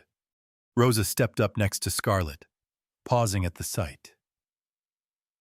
"Are you injured?" "What happened here?" she asked the woman. Arlene stilled, slowly. She looked up at them. Tears were streaming down her face. "Is there anyone else left?" Rosa asked again. The woman didn't answer. Her eyes moved to Scarlet. Her gaze was like none Scarlet had ever seen before, as if the woman's existence was just pure anguish. Rosa kneeled on the ground, placing a hand on Arlene's shoulder. "Please, if there's someone, anyone." The woman stayed quiet, eyes fixed on Scarlet. Red embers bloomed into existence around the three of them, floating gently through the air. A faint haze started spreading across the square. Rosa paused, looking around in confusion. The haze quickly enveloped them, turning into a dense cloud as their surroundings suddenly morphed. It was like a giant brushstroke was drawn over the world, replacing it with a mishmash of colors and shapes. Arlene was the last of the grisly scene that remained, her now empty gaze staring at Scarlet as everything around them changed. Then she too gradually became a part of the kaleidoscope of colors that was closing in, leaving only Scarlet and Rosa. Scarlet looked at the bard, who held a dazed expression on her face. The woman's mouth formed words, but no sound seemed to escape. Things remained like that for a brief while, as the colors around them became clearer, taking on brown, red, orange, and yellow hues, transforming into trees and a forest. Some of the colors became people, and the faces of Shin, Alyssa, and Finn slowly crystallized in front of them. Finally, as if the last jigsaw piece of a puzzle was locked into place, everything manifested as one, and Scarlet and Rosa found themselves in the clearing once more. Alyssa gaped at them. What just happened?" Scarlet glanced at Rosa, who was staring at their surroundings with wide eyes. "We have returned," she said. "No, but—" Alyssa waved her hands around. "That wasn't how it looked when you came back before." Shin held a deep frown. "You just materialized from thin air. We chose another means of exit this time. That is all." Alyssa gave her a skeptical look. "What happened over there?" "Nothing of note," Scarlet said. Rosa seemed to pause at her words, finally turning around to meet her eyes. They looked at each other for a few seconds. "That was one strange exit," the bard eventually said, letting out a small laugh as she looked at the others. "I'll have a hard time topping that in the future." It was at times like this that Scarlet appreciated the woman's talents as an actor. "I do not see why you would have to," she said, shifting her attention to the center of the clearing. She stopped, staring at the space. The gate was still there, faint ripples moving across the air. Just like when they had first arrived, there was at least one more use left. She turned back to Rosa. "It appears things are not yet over. Will you accompany me once more?" The woman blinked, then looked at the gate. Again, "Yes, the choice is up to you. However, I believe you may want to." "All right, let's go." "Wait, what about us?" Alyssa asked. "Should we just stay here again? Or can we actually come with this time?" Scarlet considered the girl for a moment. "It is as before. You will remain here, along with Finn, as will Shin." The expression on Alyssa's face suggested she wasn't especially fond of that answer, but she didn't voice any complaint. Nor did Shin or Finn. "Follow me," Scarlet told Rosa, before once again stepping through the portal. Her surroundings warped as she exited into the other side of the clearing. It was day once more, the sun hanging high in the clear blue sky as the bright green leaves on the trees wafted with the wind. The air was fresh, the smell from before completely gone. Rosa appeared behind her a moment later. The woman looked around carefully. Scarlet let the woman take things in for a few seconds before she started moving towards the forest path ahead of them. She could explain things to the bard, but it would be easier to just show her. They traversed quietly through the forest until the trees thinned as they neared the clearing where Frey Meadow was nestled. Scarlet could tell Rosa was preparing herself for the sight. But the woman's expression completely froze when they made it out into the bright clearing. There stood Frey Meadow, completely intact. The houses were as they were when they first arrived here. The wall and grass encircling the village untouched. Sheep were moving around in the enclosure next to the village, with a couple human figures walking amongst them. "What?" Rosa trailed off, then looked at Scarlet. "How is this possible? As I said, their fates have already been sealed. There is nothing any of us can do." Scarlet started walking off towards the village. Rosa stayed where she was for a moment, before hurrying after. They passed by the river and stepped onto the nearby dirt road, continuing along it until they reached the village's gates. Inside, the heads of two middle-aged women sitting in front of one of the nearby buildings turned towards them. They were the same women they'd seen on the first day they arrived here in Frey Meadow, and they held the same looks of curiosity mixed with wariness as they had then. As Rosa gawked at the two, Scarlet continued deeper into the village. Every person she passed by gave her the same look. There was no recognition in their eyes. Finally, she reached the village square, where the children who'd been playing there the first day were gathered next to the wooden platform at the center. Rosa caught up once more, her gaze now lingering on the children instead, as Scarlet began crossing towards the large building on the other end. Sitting on a chair on its porch, staring out at the square with a vacant gaze, was Arlene. Her current quiet image painted a stark difference compared to the tortured appearance Scarlet had observed just a short while earlier. The woman's head turned as Scarlet stopped in front of the porch. "Oh," Arlene said, eyes locking onto her. "A visitor." Scarlet looked at the woman for a moment. Then she spoke. "Pleasure to make your acquaintance. I am Scarlet Hartford. I have come to be taken in under your tutelage." Chapter 92, Dark New Shores. Scarlet watched the passing houses in silence as their carriage moved through the cobbled streets of central Freybrook. She wasn't paying much attention to the buildings themselves. She'd long since started growing used to the novelty of this medieval-like world, but rather the scenery of it. It had been 2 days since they returned from Frey Meadow. The experience there was a strange one. That was for sure. Many might even describe it as haunting. She hadn't lost any sleep over it, but she understood the sentiment. After witnessing the destruction of the village, they had only been able to enter once more. Scarlet would have liked it if she had more time there, but 6 entries were still more than what she had originally expected. She should probably consider herself lucky she got that much. If lucky was the way to put it. The hidden little settlement had been a unique one, even in Chronicle of Realms, and the same held true in this world.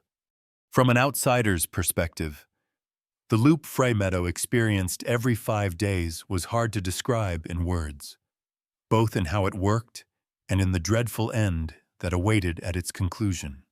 She hadn't wanted any of the others to witness that sight, or the factors that were behind it. Yet she had still allowed Rosa to join, even revealing the repetitious nature of the place to her. The woman had taken it surprisingly well. though perhaps that was to be expected. Scarlet didn't know exactly what Rosa had gone through in the past, but some of it was bound to have been similarly gruesome, even if not necessarily on the same scale.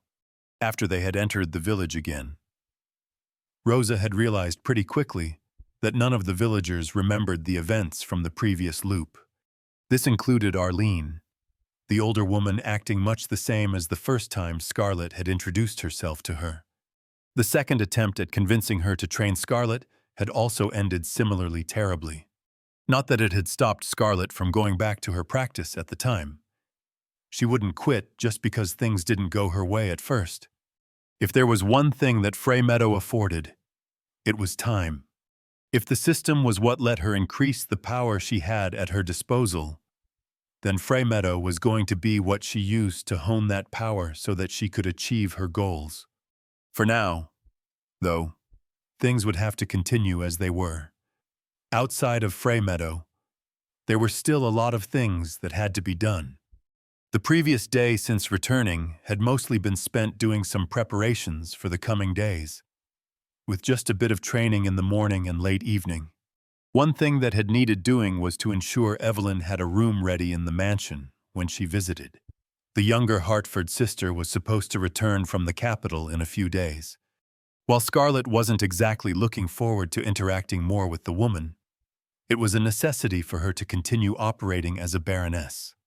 She didn't exactly have the time or opportunity to learn how to be a real noble by herself at the moment. Other than that, though, most of her preparations had been related to their current undertaking. The destination of their ride this time was the city of Darkshore, closer to the eastern parts of the Empire. It was finally time for Scarlet to get the third piece of the Seal of Thaneth. She had arranged this trip a while back, not long after making the deal with the Hallowed Cabal. She hadn't wanted to retrieve the third piece too early, in case the Cabal would just use that as an opportunity to attack her immediately after. It was best if she found the piece as near their next meeting as possible, although that was still technically over a week away. But since she couldn't exactly be sure how long it would take to find the seal, and had other things she needed to deal with, it was the best she could do. For their time spent in Darkshore, she was expecting anywhere from 1 to 3 days. The act of procuring the seal itself shouldn't be too troublesome. You could retrieve it relatively early in the game, after all, around level 40. In comparison, the second piece was much harder, but that is also why that's the one she sent the Cabal after. The thought of traveling out into the unresting steppes and messing with the undead council didn't exactly excite. However, even though getting the third piece was easier, locating it could still be a bit tricky. It depended on how much the region has changed from the game. She was hoping it wouldn't take too long. Though, there were a few other dungeons in the Darkshore area that had decent enough items, and it'd be nice if she had the time to find and clear those. Further expanding her repertoire of artifacts and equipment never hurt. She glanced down at her current clothes. The outer layer was the same dark travel attire she usually wore for these excursions. Beneath that, though, hidden by her shirt, was a set of interwoven green shirts, the garment of form, looted from the Howling Gale's haunt. After having had the item's effects confirmed, Scarlet had it delivered to a tailor here in Freybrook who had experience working with enchanted equipment. The man had been able to perform some minor alterations so that it fit her snugly. It was a bit hot at times, wearing it as an underlayer under her normal clothes, but it was bearable.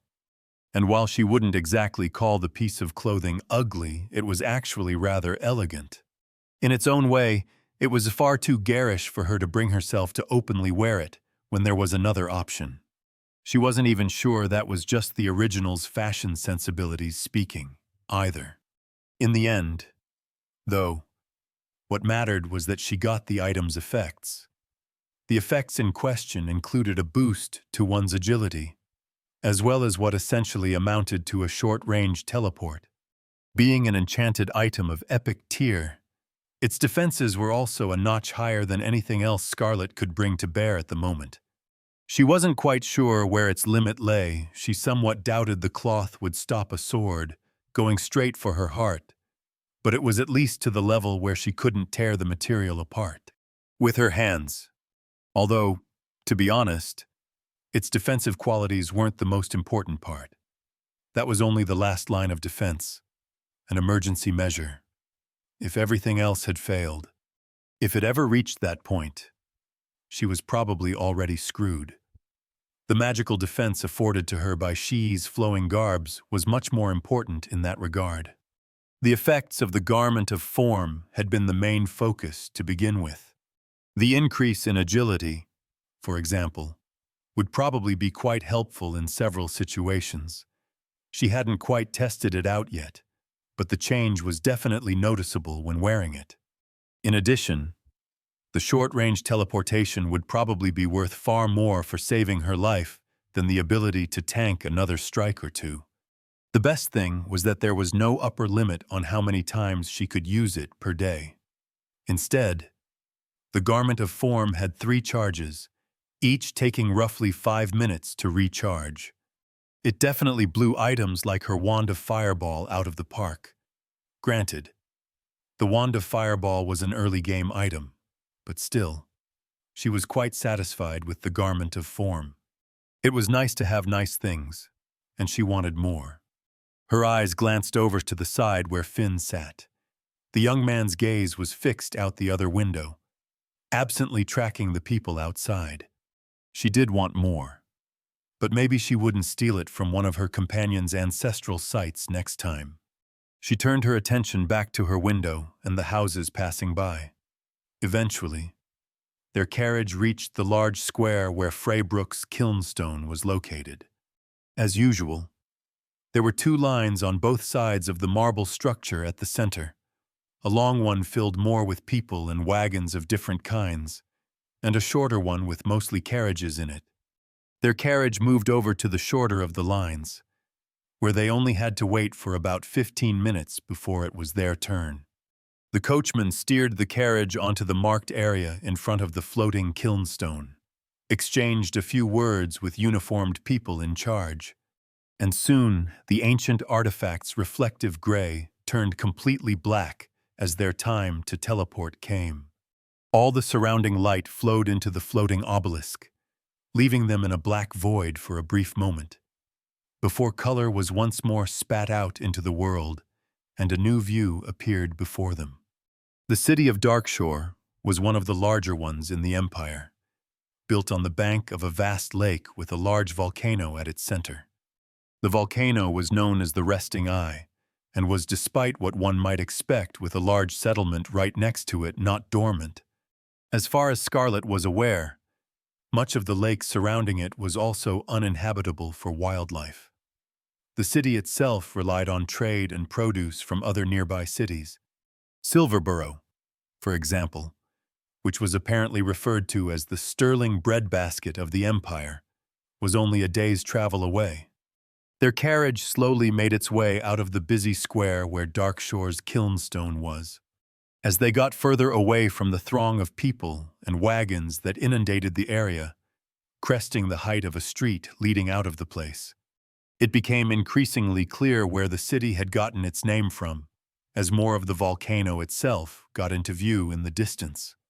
It didn't actually look much different from a normal mountain, a massive mass of gray jutting out from the ground. But the thick smoke trailing from its tip was almost pure black, painting great clouds in the sky. Scarlet took in the sight. That being considered normal was weird. What did they do on days when the wind blew in the city's direction? That had to be a safety hazard, even if most of it was up high in the sky. Maybe they had some way of managing it she didn't know of. Or maybe the wind just didn't move east in this region. What did she know? It wouldn't be the weirdest thing in this world. The Forgotten Tower and the unresting steps were prime examples of weather phenomena that didn't play by the rules.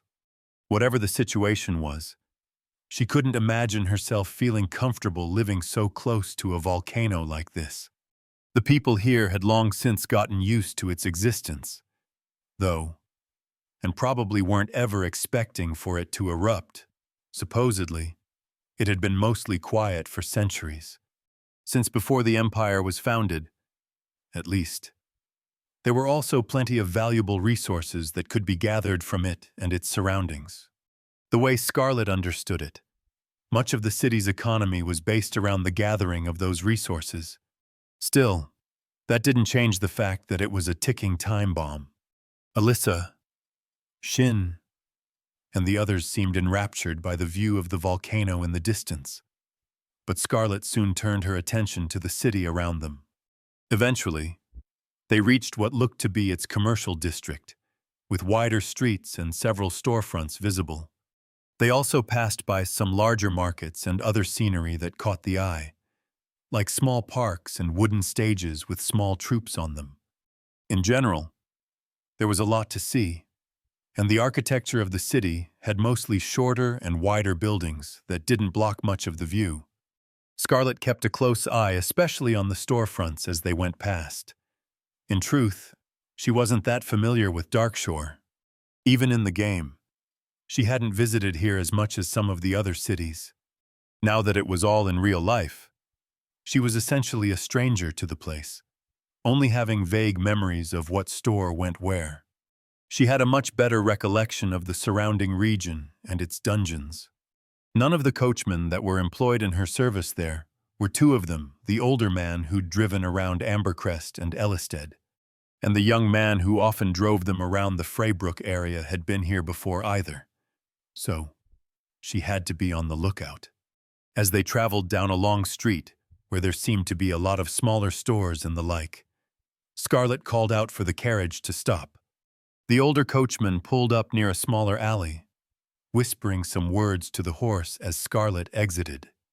She told everyone but Shin to stay put for now, before walking up to a store she'd spotted that had a couple of books and maps visible through its window.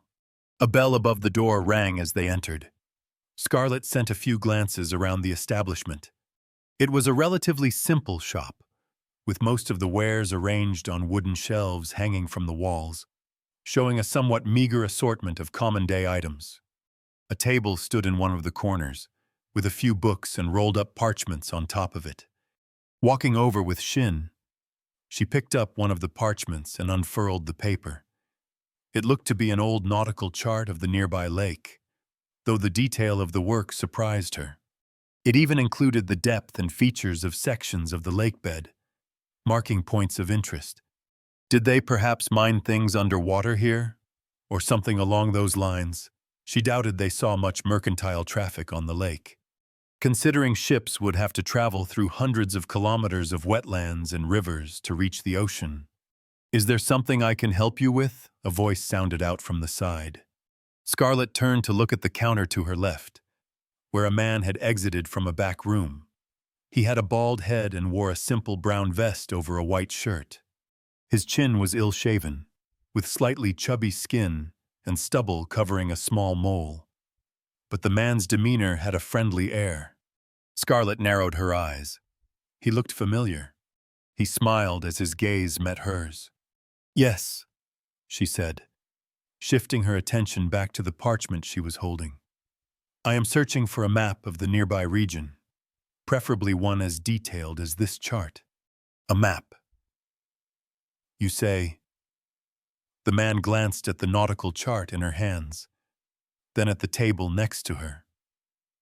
"Well, you have a couple there, but most of those are for traversing near the eye." He rubbed his chin. "I might have something in the back, though. Wait just a minute." He disappeared into the back room he'd entered from. Shin stepped up next to Scarlet, picking up one of the books on the table and looking it over. "Where are we going?" "The mountainous regions to the east," she said. "For we will be searching for ruins. As usual, then." "Indeed. Soon." The shopkeeper returned with a large piece of furled parchment in his hand.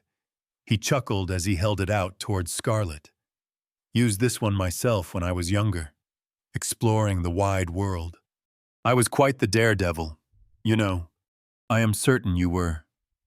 She received the paper, stepping closer to roll it out on the counter. Like the nautical chart, this map was also of high quality. It even beat most of the maps she had back in Freybrook. The surrounding regions were all depicted in high detail, with names of all the notable landmarks and places. She studied it for a while, tracing her finger along a small, hilly region that moved to the northeast, stopping when she found what she was looking for, a small illustration of a statue. If this map was as accurate as it looked, then they might not even have to waste any time trying to locate their destination. She looked up at the shopkeeper. "What do you ask for this map?" He seemed to consider it for a moment. Arms crossed. "I think 200 solars is fair." Scarlett arched a brow. Last time she bought a map, it had been for 10 solars. Granted, that one had been of significantly lower quality than this one, and quite old as well. But it wasn't as if she would have problems affording things like this. Their finances might have taken a bit of a beating because of the recent damages to the mansion and the costs involved just in cleaning things up. But 200 solars were chump change in comparison. Evelyn had sent over enough of the profits from the sold loot to buy this map 100 times over. She pulled out the coins from her pouch of holding. After placing it on the counter in front of the man, she rolled up the map and handed it to Shin. "Glad to do business with you," the shopkeeper said with a wide smile. Scarlett merely nodded at him and turned around to leave. She stopped as she noticed the words on the cover of the book in Shin's hands. "Tales and Accords of Darkshore, the Old Ways." She furrowed her brows. That sounded a lot like it could have been a book from the game. In fact, the name felt familiar. She held out her hand. "May I see that?"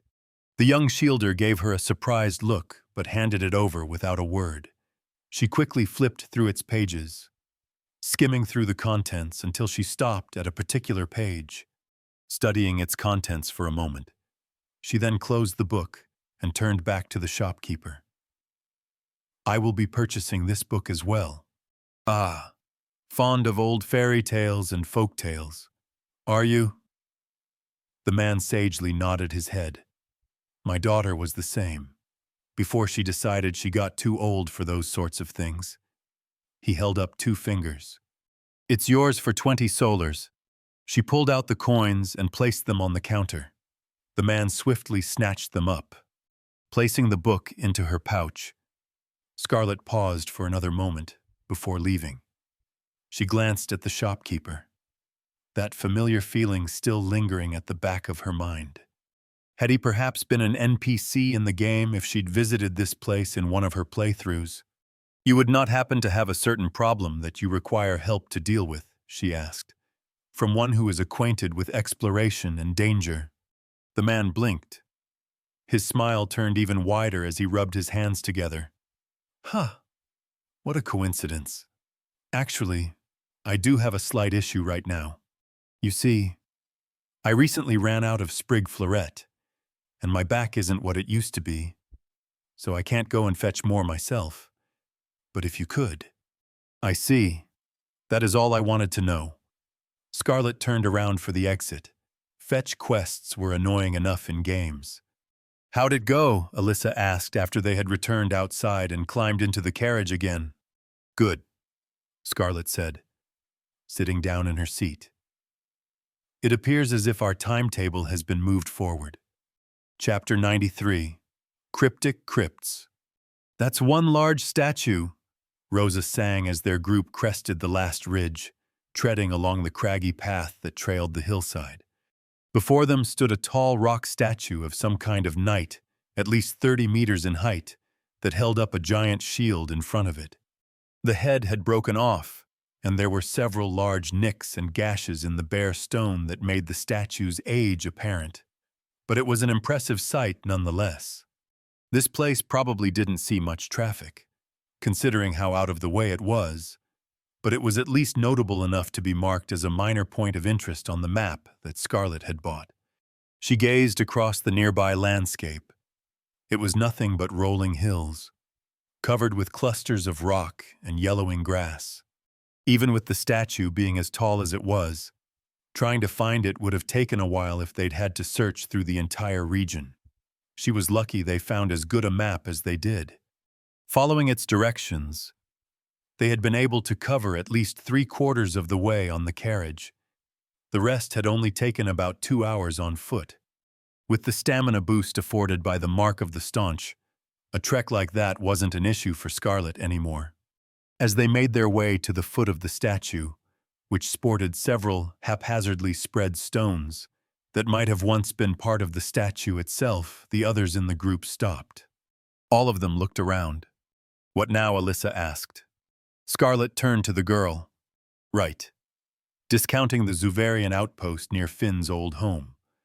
None of them had actually been there the last time she found a Zuvarian ruin. They wouldn't know what to expect." She threw one last look at their surroundings, searching for any movement. Not that she was expecting to spot any. If anyone were following them, she'd be the last to notice. Finn had already checked if there were others nearby, though, and she was confident enough in his abilities. Whatever tale the Cabal was bound to have placed on her probably wasn't around at the moment. The fact that they'd traveled through the Kilnstone from Freybrook to Darkshore so suddenly might have helped with that. Then they'd immediately left Darkshore to find this place, so it was highly unlikely anyone would catch up to them. And well, even if someone was hiding nearby, they probably wouldn't stay an issue for long. Scarlet walked closer to the statue, stopping slightly in front and beneath the large stone shield it was holding. The shield had 8 circular designs etched into its face, arranged in a rupee-like shape. Lines connected all the shapes, but it didn't look like much more than decoration on the stone. Let's see if she could remember this correctly or not. She raised her hand and conjured 5 small aquamines in front of the etched circles. She detonated them in a set order, then waited a few seconds. Nothing happened. Okay, that wasn't right. She pulled up her notebook from the pouch of holding, tracing her finger over the page as she used her pyrokinesis to strike out the first of the sketches she'd made. Then she looked over the sketch next to it. She repeated the process, conjuring more aquamines and detonating them in another order. Once more, nothing happened. "You having fun?" Rosa's voice rang out from behind her. Scarlet glanced back at the woman, then back at the statue. "I ask that you do not disturb me while I am occupied with this. It is uncertain how much time this will require." She looked down at her notebook and the third illustration on it. Worst-case scenario. It would take a few thousand tries to figure out the correct order. She couldn't remember much of high school maths, but with 8 different buttons and a 5-step sequence, there were a lot of potential combinations. She had thought she remembered the right one, or at least something close to it, but she hadn't known for sure. Continuing on to the next sketch, she struck them out one after one as she moved down the list of alternatives. She had filled a few pages with the combinations that aligned closest with her memories. After trying out about a dozen of them, she shook her head and put the notebook back into the pouch with a frown. Clearly, she had overestimated her memory. There wasn't any point in spending any more time on this. There was another alternative open to her now. It just wasn't as satisfying. She pulled out the book she bought from the shopkeeper in Darkshore earlier. Tales and Accords of Darkshore, The Old Ways. It was a gathering of old tales from the region, mostly told to children from the looks of it. Scarlet had been rather surprised to see it in the store, considering it was a book in the game. One of many minor lore records that could be found here and there. In the game, they served both to further flesh out the world and to on occasion reward those players devoted enough to read through them. She flipped through its pages until she found the one relevant to her. The Warden of the Vale and his sentinels read the text at the top. Beneath was a short story about a great warrior who was once said to watch over the region around Darkshore, along with 5 of his sentinels. It recounted how, together, they had beaten back a vast army of giants coming from the northeast, ensuring peace in the land. Along with the story were a few simple illustrations, where each sentinel had a sign linked to them. Scarlet had no idea if the story actually held much truth to it. It was an old folk tale, after all. But there was, without doubt, one part that wasn't taken out of thin air. She raised her eyes, examining the circular symbols present on the statue's stone shield. Some of them resembled the signs in the book. She held up her hand once more, conjuring another set of 5 aqua mines. Each was positioned in front of the symbols shown in the book. Then she detonated the mines in the order in which the sentinels had been introduced in the story. There was a brief lull, then a loud grinding sounded out. Scarlet took a quick step back as the shield suddenly slammed down into the ground, sending pockets of dirt and grass into the air. Alyssa coughed to her side, spitting out some dirt that seemed to have gotten into her mouth. Shin stood next to her, dusting away some from her cape. "What was that?" Alyssa shouted with a grimace. "I'd call that flair." Rosa smiled as she stepped out from behind Finn, where she had been hiding. The young man's white hair had a large patch of soil stuck in it. These symbols. Zuvarian, right?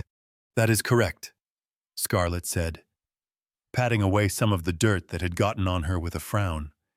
She hadn't been expecting that. "And I thought those old coots didn't have it in them." Rosa walked up and trailed her hands over the shield that was now cutting into the ground, examining it for a few seconds. Then she turned back to Scarlet, gesturing at the statue with her thumb. "Now all that's missing is him bursting into dance. I doubt the Zuver would have added such a feature." Scarlet paused as she noticed Finn raise his right hand. The mark of the gale on it lit up a soft green as the wind around him soared. His hair rippled as the dirt suddenly blew away, and Scarlet blinked as the same happened to her. "That was convenient. Thank you, Finn," she said, then walked up next to Rosa to study the shield. It really wasn't as satisfying to solve puzzles like these if you could just check what the right answer was. Still, she wasn't about to waste several hours just because of her stubbornness. Finding this book should be considered a stroke of luck, and it meant they had so much more time to spend on other things. Besides, she couldn't even imagine how annoying it would have been if she actually had to trial and error her way through it. She moved around to the other side of the shield. There, carved into its inside, was a rectangular gateway with a deep black surface that seemed to absorb all the surrounding light. It looked much like the Kilnstones did as they prepared to teleport people. "There is our entrance," she said, and pointed at the gateway. Alyssa followed her behind the shield and eyed the entrance closely. "A bit elaborate, isn't it? Not if it's not supposed to be found," Shin said. "I imagine this place was hidden for a reason." "Astute observation, Mr. Thornthorn." Scarlet watched as Finn came around and was the first to walk up to the gate. The young man glanced back at her, and she gave him a nod. He placed his hand against the black surface and disappeared. Scarlet waited for a few seconds, then followed. As she touched the gateway, her surroundings warped. A moment later, she found herself at the top of a stone staircase. Small sconces with dark green crystals hung from the walls, illuminating the space with a dim light. Finn stood a few steps down from her, and the rest of the party joined them soon after. "So this is a Zuvarian ruin," Alyssa mumbled after she arrived, looking around. Shin had stepped closer to examine one of the Zuver faces that were carved into the stone walls. Scarlet started walking down the stairs. While one could call this a ruin, it is in actuality a crypt. Well, technically, the last ruin she'd visited had been a crypt as well, but this one had it in the name. "What's the difference?" Shin asked. "I suppose it would be the location. We are currently underground." When Scarlet reached the bottom of the stairs, they opened up into a wide chamber. She held up an arm to block the others from entering as they moved up beside her. At the center of the chamber was a hulking construct of a dull gray steel with faintly luminescent blue lines running along it like veins. Its limbs were an interconnected set of large, bulky blocks, with its fists resting on the ground and the protruding knob that passed as its head turned downwards. The blue lines that ran along its body followed it all the way to the floor, where they ran from the construct to the walls of the chamber. There, they connected to 4 different crystals at each end of the room. She raised a hand and conjured 4 aquamines next to each crystal. Cracks formed in them as she detonated her mines, and the blue light passing to the construct immediately faded. She creased her brows. She couldn't for the life of her figure out why such an obvious design flaw would exist outside of the game. Still, it saved them a lot of trouble.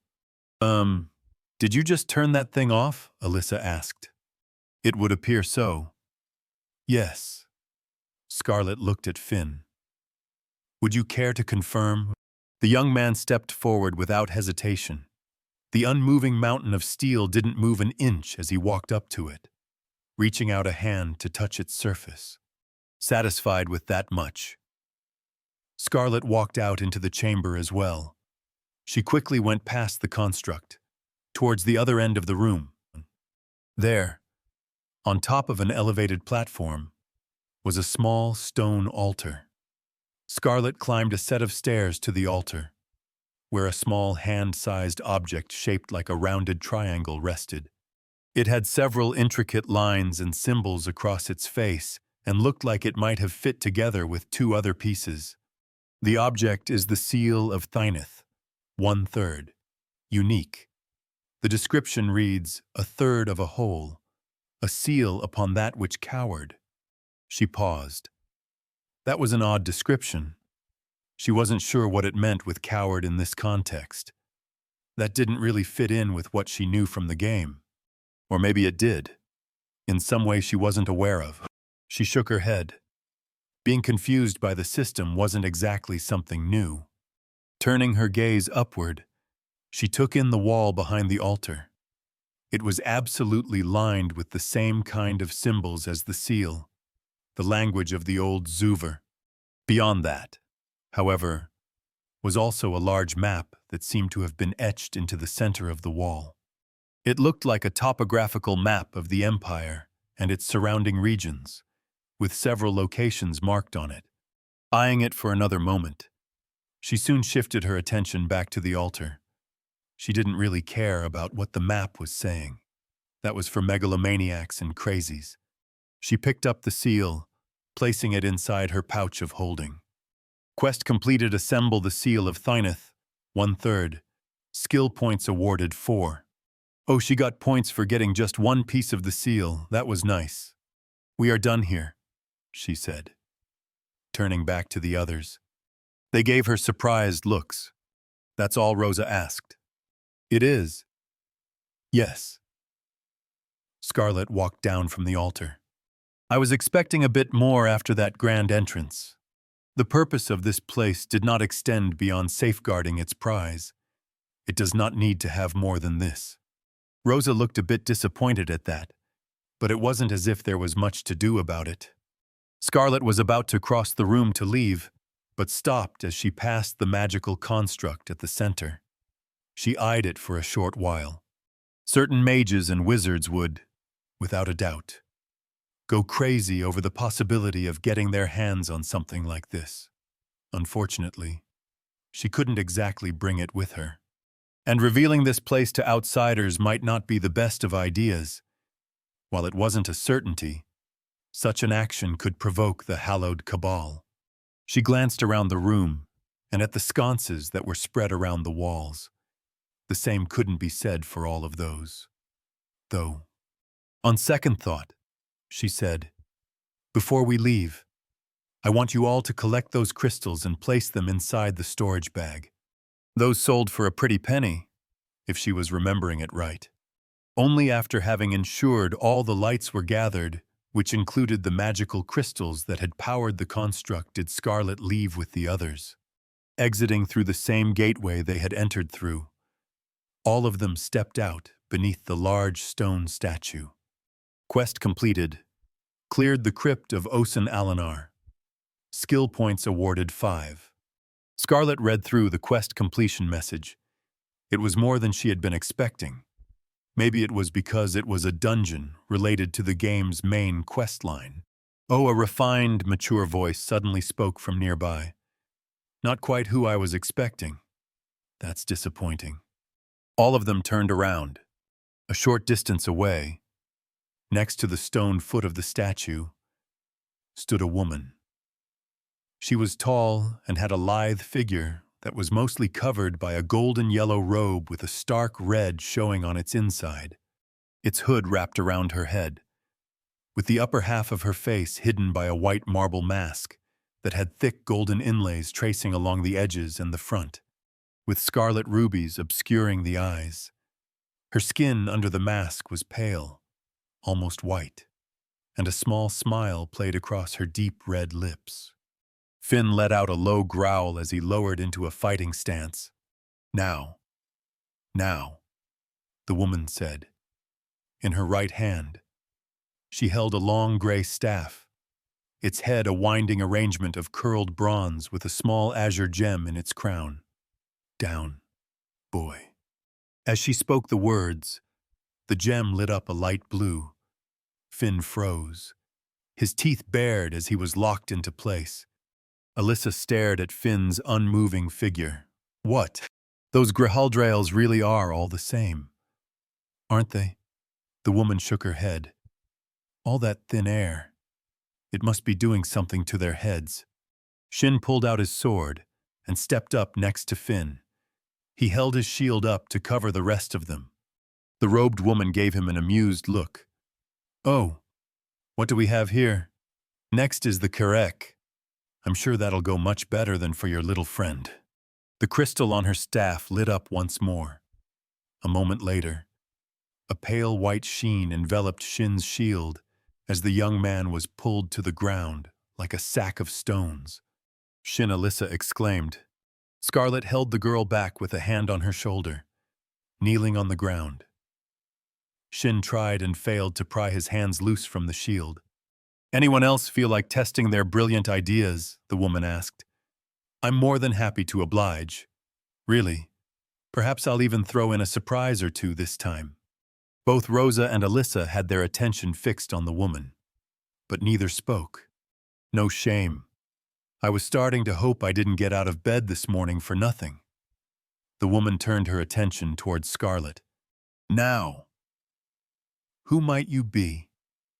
There was an almost alluring undertone to her voice as she appeared to look over Scarlet. I was expecting someone a bit more. Not a... She moved her free hand in the air. Well, maybe I'll keep that to myself. I have a modicum of decency. At least, I'm sure. Scarlet held an impassive expression. Look at this woman, acting like she had no idea who she was, and as if this was the first time she'd seen her. But that's about what one could expect. I am Baroness Scarlet Hartford. She gestured to the others. And these are my retainers. A noble... wasn't expecting one of those around here, especially not meddling with my plans. Scarlet pulled out the seal of Thaneth from her pouch. I presume you are referring to me acquiring this. Yes. Yes. That. The woman waved her hand. Not that there's much else left in that dreary old cellar, other than that sorry excuse for a guardian and its afterlife tagalongs. Scarlet frowned. Afterlife. Oh, right. There had been ghosts present when you fought that boss in the game. She'd completely forgotten about that part. Now, be a good little noble, and hand me that seal so I can erase your memories and return it to where it belongs. The woman held out her hand. I'll promise I won't jumble things about too much. I'll try, at the very least. She wasn't sure if the woman was serious or not. I have another proposal. Scarlet returned the seal to the pouch. I'm sure you have. And I happen to have a craving for poached dragon egg with a side of grask. Unfortunately, There's not a lot of that flying around. I believe this proposal is something you will welcome. The robed woman studied her for a few seconds. Why? Aren't you a confident one? I'm sure it'd be terribly fun. And usually I love myself a woman with a bit of aplomb, but I'm far too stingy for charity. Now, will you give it to me? I'd prefer it if you didn't make me do all the work. You have the essence of Zenthas, do you not? The woman paused. A smirk grew across her lips. I take it back. Maybe I can afford a smidge of generosity. Just this once. Consider yourself honored. Scarlet glanced at Finn and Shin. Before we proceed, is it truly necessary to treat my retainers in this manner? They're spry young men. I'm sure they'll be fine. Don't leave a girl hanging and go changing subjects, the woman said. You've got at least a finger's worth of my curiosity raised. You know, that's more than about any other noble I've met in this dreary place. She turned quiet, eyeing her for a moment. You're not one of that old miscreants people, are you? I wouldn't take a Grahaldrael to join up with them, though. And I'd be disappointed now if you were. I am no one's person. Yes, it's dreadfully drab, isn't it? The woman gestured at Scarlet with her hand. Now, out with it. Tell me whatever trifling ploy you've got cooked up here. Don't worry. It can't be much more banal and crude than what I am accustomed to. Scarlet stared at her. In the game, this woman had been an entertaining character. She wasn't quite as charming when you were at the receiving end of her personality. Though, it is simple. You will hand me the essence of Zenthas, and in return, I will give you the seal. Ah, I spoke too soon. The woman's tone turned flat. And here I was, going around catching expectations. One would think I'd know better at my age. She raised her staff. Now, I'll take a quick look into that dimensional bag of yours. I won't pry too much, though. A lady's privy to her secrets. I believe you misunderstand. Scarlet looked into the rubies that hid the woman's eyes. I did not say I would give you a piece of the seal of Thaineth. I said I would give you the seal. The staff paused, held aloft above the ground. That is one large claim you are making. Surely you should know better than you make promises you can't keep. That is true. Perhaps I should clarify. Scarlet pulled out the seal piece once again. In truth, this is the only piece I can give you. But what I am offering is not the seal itself. Rather, I am offering the location of another piece, and the possibility of retrieving the third. This should not differ much from your own plans. No. The woman slowly lowered her staff. You do seem to know a lot, don't you? I make it a priority to be informed before I undertake any meaningful pursuits. Oh, I'm sure you do. And I do so love working with competent people. The woman stayed quiet for a while. The crystal on her staff lit up as Finn was suddenly released from his stasis. He stilled for a moment, then growled at the woman. Say, poodle boy, what do you say of this master of yours words? He blinked, gawking at her. Well, she placed a hand against her hip. I don't have all day. Some of us have matters to tend to, or at least pretend to tend to. Finn glanced at Scarlet, who gave him a nod. She's telling the truth, he said. Is that so?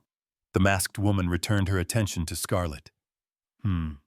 Well, I suppose that'll do for now. Fortunately for you, I've always had a penchant for striking deals that would be better left alone. So you will hand me the essence, Scarlet asked. Not like I have much more use for that rotten thing anymore. But that will have to wait for a while. The woman seemed to grimace under her mask. If I knew I'd need it, I wouldn't have thrown it into that place. Scarlet wasn't sure where that place was, but she suspected she didn't want to know. After you have retrieved it, I will fulfill my end of the bargain. Until then, I presume you will not oppose me keeping the seal. It should not pose an issue for you to retrieve it, should you so wish. The smile returned to the woman's face. You know just what to say to pique my interest, don't you? I'm dying to pick your brain. She turned quiet, looking to the side for a moment. That will have to wait until another time, unfortunately. The chicken coop is calling. She tapped her staff on the ground, and a shimmering gate appeared in the air beside her. She threw one last glance at Scarlet and the others. Until next time. As she stepped through the portal, it disappeared along with her. The next moment, Shin fell onto his back as his shield clattered to the ground. The others stared at the space where the woman had been. Who was that, Alyssa eventually asked. Scarlet returned the seal to the pouch. My contingency. Chapter 94. Loot and Chill. Quest completed cleared the decayed catacombs. Skill points awarded 3. Well done. Everyone, Scarlet said as they climbed up a set of mossy stone stairs, exiting into a dilapidated, ruined temple. What had once been its main gallery and the aisles running alongside it were barricaded by broken-off fragments of the ceiling, and the altar at the end of the hall could only barely be recognized as one. Behind what had presumably been a statue of whatever deity was worshipped here, the light of the midday sun made its way in. This will be the last excursion of this trip. Soon, we will return to Freybrook. Already. And here I thought we were on a roll, Rosa said. The bard went over to sit down on a piece of rubble next to what might have once been part of a wooden bleacher. Sure you don't have any more strange places you want to show us? We do not have the time, Scarlet answered, observing the woman strum her instrument for a moment. Passage through the kilnstone has already been arranged for the evening. She shifted her attention to a large opening in the wall near them, through which the sprawling hills outside were visible. This temple was about an hour away from where there had once been a minor village settlement. Both had apparently been abandoned a few generations back when there had been rampant monster issues in the region. The catacombs beneath the temple had turned into a dwelling space for the undead after a while, but it was nothing their group couldn't handle. It had also been an easy find, with the map Scarlet bought in Darkshore. All in all, they had stayed in this region for 4 days now. This was the 3rd dungeon they'd cleared in that time if you discounted the Zuvarian crypt where they picked up the seal piece. The gains from these dungeons were a lot better than the ones in the Freybrook area, so it was worth the time spent traveling around Darkshore's countryside. Scarlet Hartford's current status is as follows. Skills include Greater Mana Control, Greater Pyromancy, Greater Pyrokinesis, Hydromancy, and Greater Hydrokinesis. Her traits are Dignified August, Supercilious, Cavalier, Callous, Overbearing, Conceited, and third-rate Mana Veins. Mana 4635 out of 4635, points 27. She had gotten a good amount of skill points these last few days. Now, she had enough to upgrade either her Pyrokinesis or Hydrokinesis. She was leaning heavily towards the former, considering her current priorities. She glanced down at her left hand, where there was a thin silver bracelet around the wrist. Prayer of Salvation. Epic. The prayers of old linger in this bracelet, bolstering its wearer. In addition to the skill points, they had of course collected a decent number of artifacts as well. This item in particular was one that improved your magical defense in the game. Since she relied on the skill, Shitty's Flowing Garbs, which she got from Lifeblood's Eternal Circuit, the strength of her defense had a set limit. She couldn't level it up because the effect came from an item, and while it did take mana to maintain, increasing her total mana also didn't help. But as far as she was aware, items like this bypassed those restrictions. The dungeon they'd cleared yesterday also had a rusty old dagger called Fireguard Knife.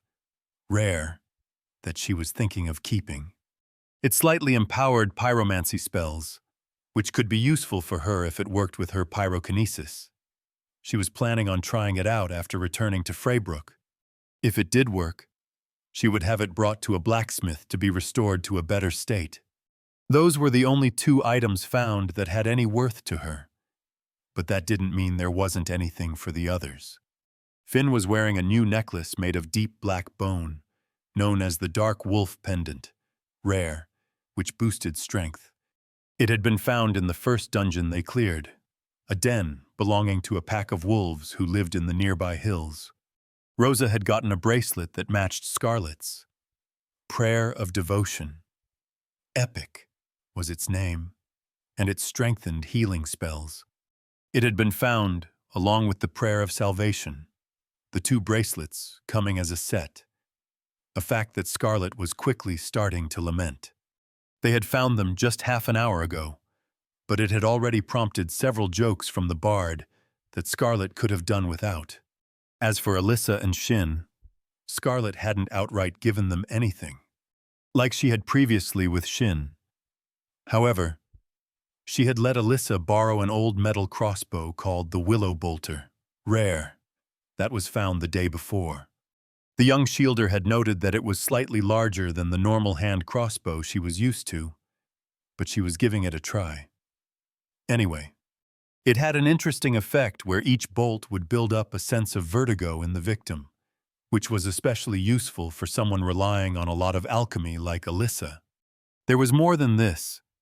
Of course, both other artifacts and a bunch of useful materials and resources, but nothing that was a good fit for anyone in their group, so the rest would just be sold off.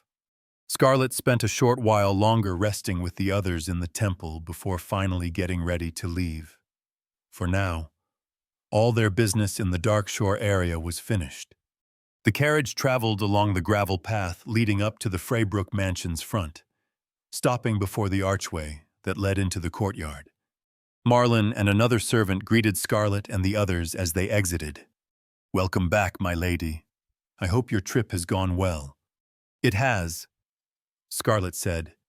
She looked to the side, where there stood 2 parked carriages. She gestured at the vehicles.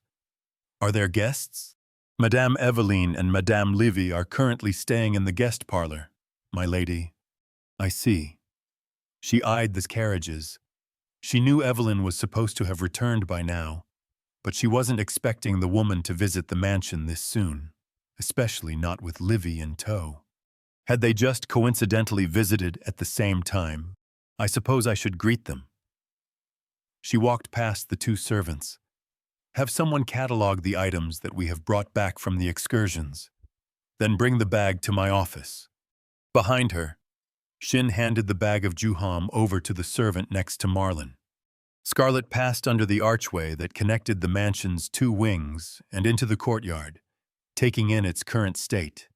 Most of the damage caused by the Hallowed Cabal's assault had been cleaned up by now, though it had taken surprisingly long to have the ruined and scorched stonework removed. Most of the flower beds had been pulled up, even the ones that made it through unharmed, leaving just bare dirt lining the edges and much of the space at the center of the courtyard. The broken fountain had also been completely removed. It was much like a clean slate, ready to be rebuilt once more. The real restorations would have to wait. Though, they probably couldn't postpone them forever. She supposed nobles had an image to maintain. In the end, but she at least wanted to have a better idea of how much it had cost before they started anything. Also, it would be best if they were as financially stable as possible when they got to it. She was still considering if it was worth restoring the fountain, for example. It had been nice, sure, but it wasn't exactly the simplest feat of engineering. Well, at least not the ones back in her world. Didn't those rely on gravity? Before electricity became a thing, maybe they had a better method here, considering magic was a thing. As she crossed the courtyard and entered the mansion foyer, she turned back to the others who had followed her. "This will be all for today. Feel free to do with the remaining time as you wish." We will most likely leave on a brief trip tomorrow as well, although not all of you are required to join. Are we going back to Freymeadow? Shin asked. Yes, we are. The young man shrugged his shoulder. Then I don't see why we all wouldn't join this time as well. That will be up to you, Scarlet said. Simply be aware that I will be entering by myself or with Miss Hale. All right. Then I will see all of you later. She turned around and made for the stairs that led to the second floor, where she then started making her way towards the guest parlor. There, she stopped before its dark wooden door for a moment, taking a deep breath as she mentally prepared herself before opening the door. The evening sun entered the room through the large windows facing north, reflecting off the marble floor and highlighting the two women sitting opposite each other at the room's center. Both Livy and Evelyn turned to look at her. The familiar feeling of veiled disgust reared its head inside Scarlet. It had been over a month since she and Evelyn had last met, and the intensity of the emotion almost caught her off guard, despite expecting it. Still, she was relatively certain she managed to maintain a somewhat neutral expression as she walked over to them. Scarlet, Evelyn said, looking down at the travel attire she was wearing. I wasn't expecting you to return today. You never said where you went, so I thought it would take a while. I was in Darkshore, Scarlet answered. She sat down in an armchair that faced both of the women, glancing at Livy. Although I could say the same of you, Evelyn. I was not expecting either of you to be here. Livy showed a small smile as she cradled a cup of tea in her hands. Evelyn mentioned that she would be returning from the capital today, so I thought it would be a good opportunity to meet up. It's been a while since we last spoke, and you said I could stay here, Evelyn said, wearing a slightly peeved expression. Scarlet raised a brow. My words now were not meant as a disparagement. I was merely surprised that the both of you would be here at the same time. Perhaps she'd sounded a bit more annoyed than she had thought. Evelyn's expression softened. I trust you two had an enjoyable discussion, Scarlet asked. Yes, there's been a lot to talk about. Evelyn looked over at Livy. We were reminiscing a bit, just before you entered. That's true, Livy said. We were talking about that time our fathers held that small competition for the local nobles on the grounds of this estate. I still remember that day fondly. The bespectacled women looked out the windows overseeing the back of the estate.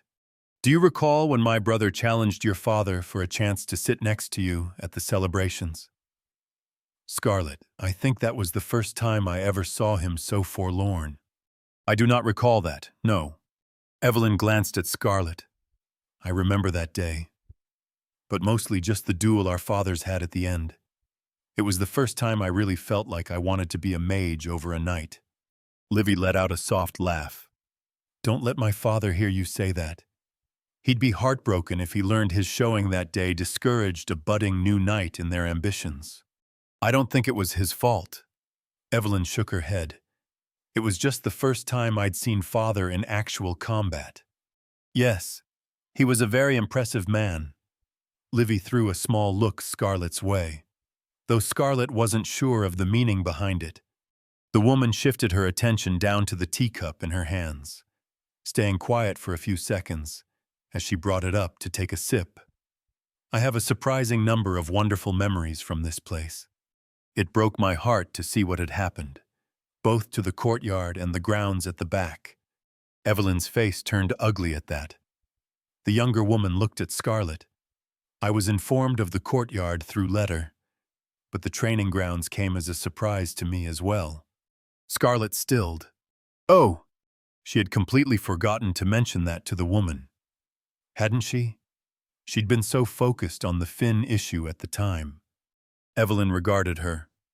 I wish you had at least told me about Garside's condition. Garside. A worried expression appeared on Livy's face. What happened to him? Is he all right? Scarlet looked between the two. It had been Garside's own wish that she didn't tell Evelyn about it.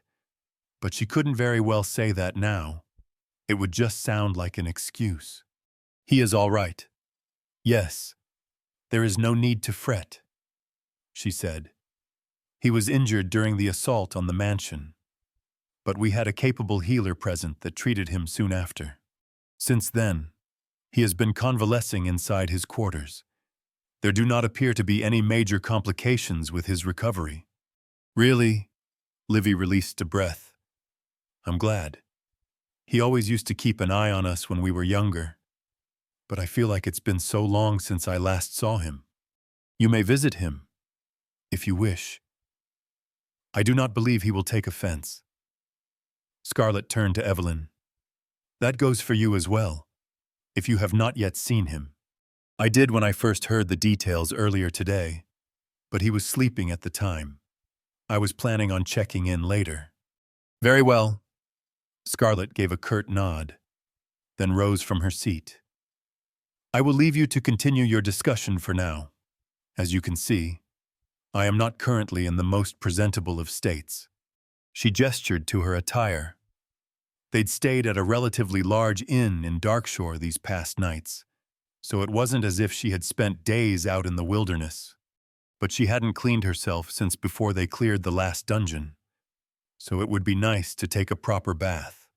She'd just wanted to check what brought these two here first, but thankfully, it didn't appear to be anything important. Wait, Evelyn said, before you leave. Scarlett looked down at her. Yes, it's about the Delmans. The younger woman paused for a moment, then shook her head. Actually, never mind. It can wait till later. If you say so, then I will take my leave. Scarlett sent one last look towards Livy. Until next time. It looks like I'll be staying here in Freybrook for a while longer, so I might pay more visits if that is all right. I am certain something can be arranged, Scarlett answered coolly, turning around to exit the room. Chapter 95. Back to the grind. Scarlett Hartford's current status shows her mana at 3453 out of 4646 with 2 available points.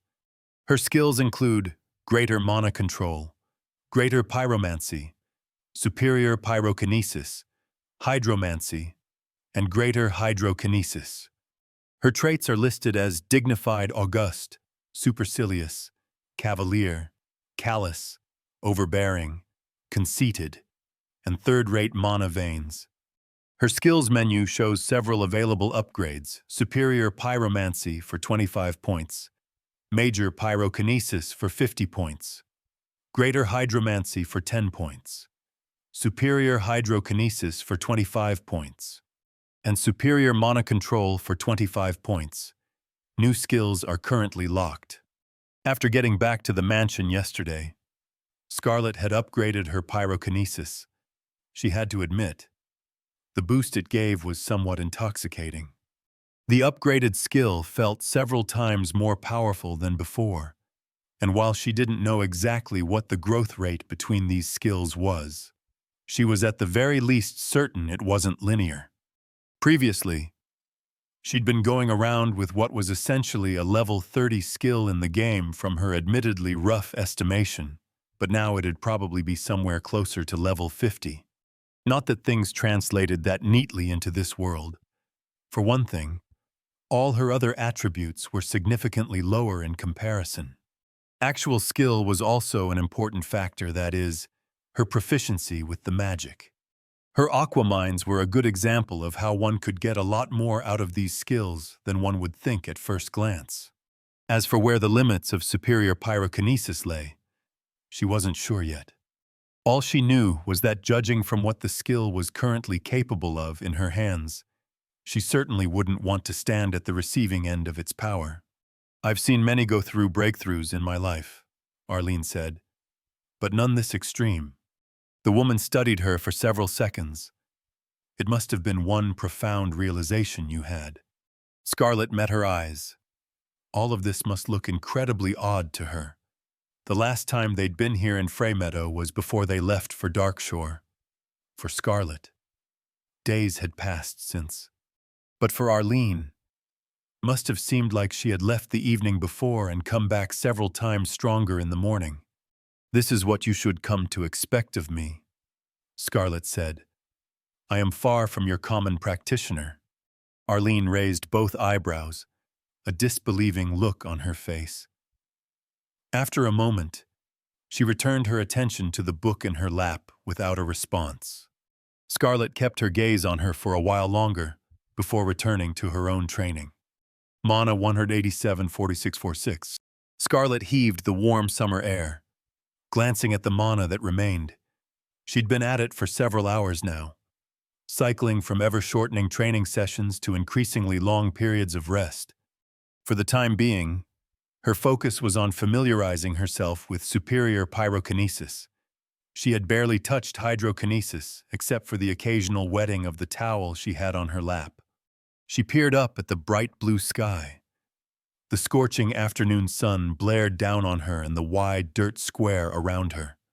The perpetual summertime in this place was nice at first when compared to the rather chilly winds that were starting to go around Freybrook. But she really could do without the extra heat when she was already experimenting with so much fire.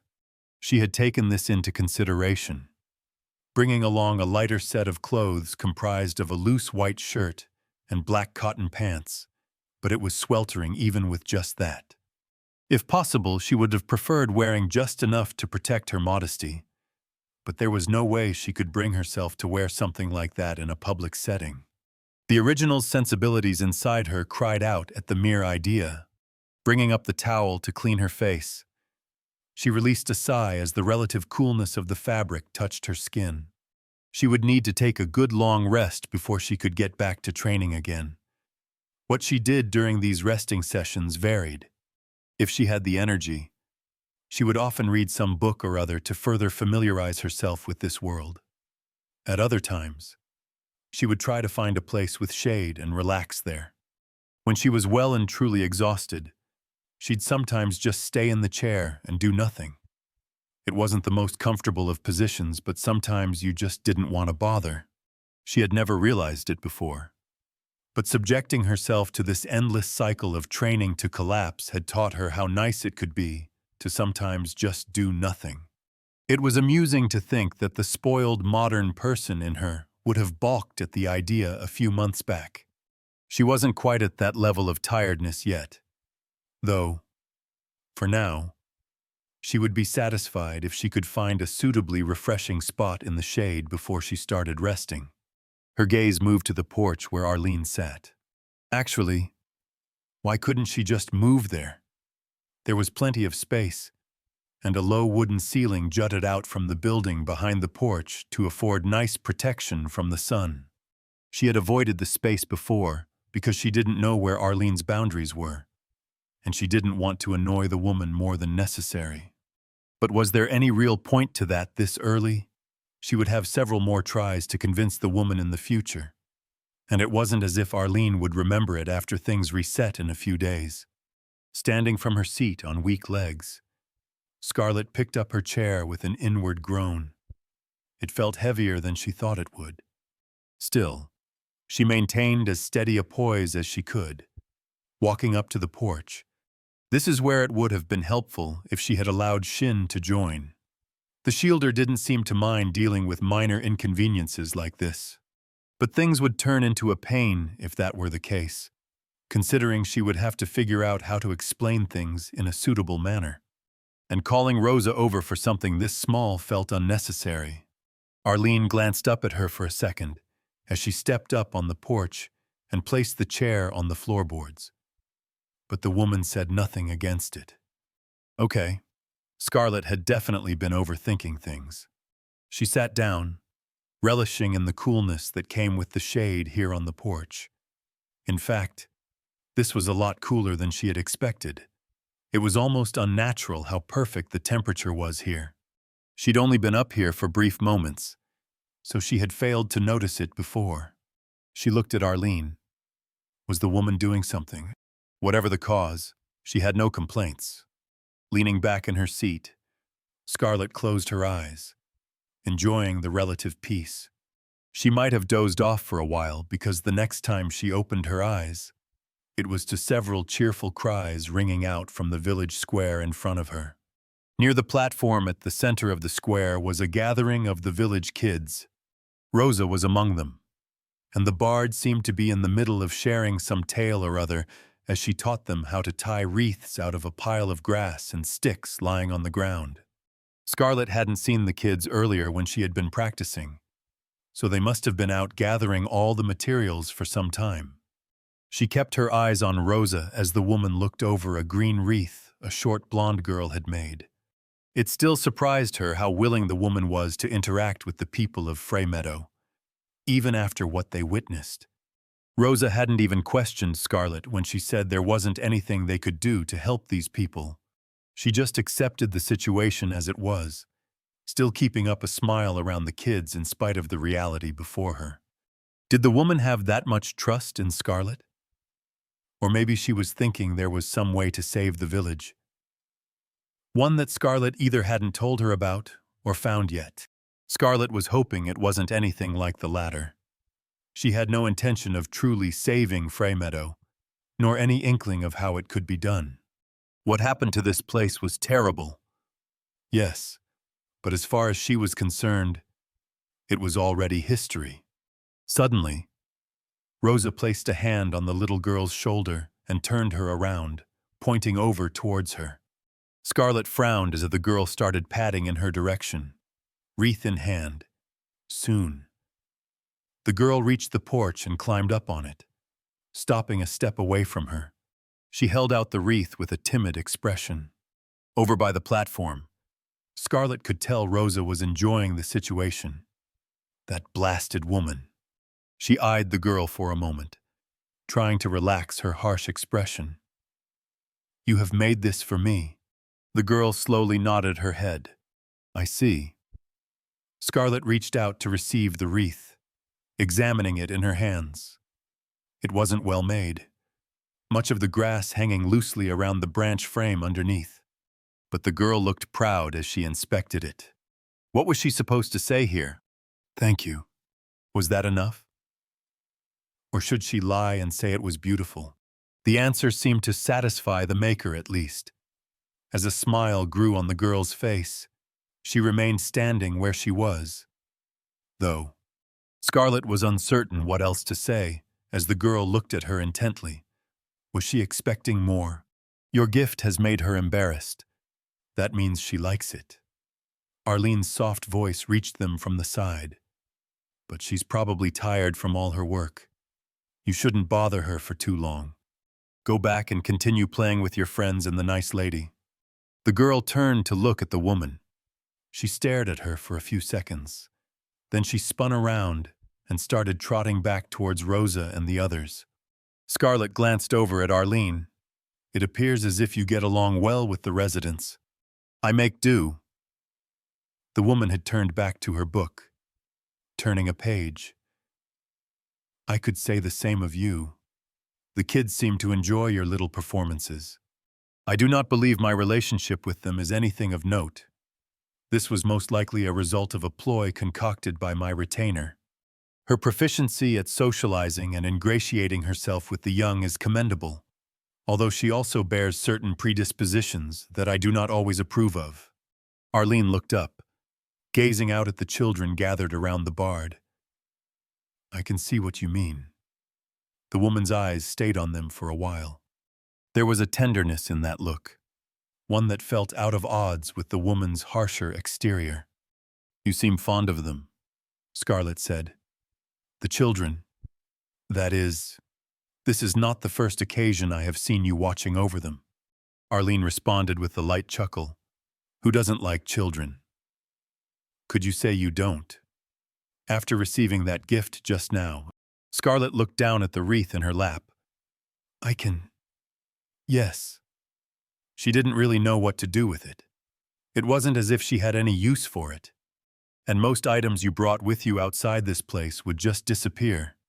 For now, she placed the wreath on the floorboards next to her chair. "In general, I am not especially fond of children. I do not mind them. I simply have never been proficient in their handling." Arlene let out another short laugh, one that felt slightly more genuine. "You remind me a lot of another noblewoman I knew. She was terrible with kids, never minced words, no matter the occasion, and expected competence above all else. The small smile on her face weakened.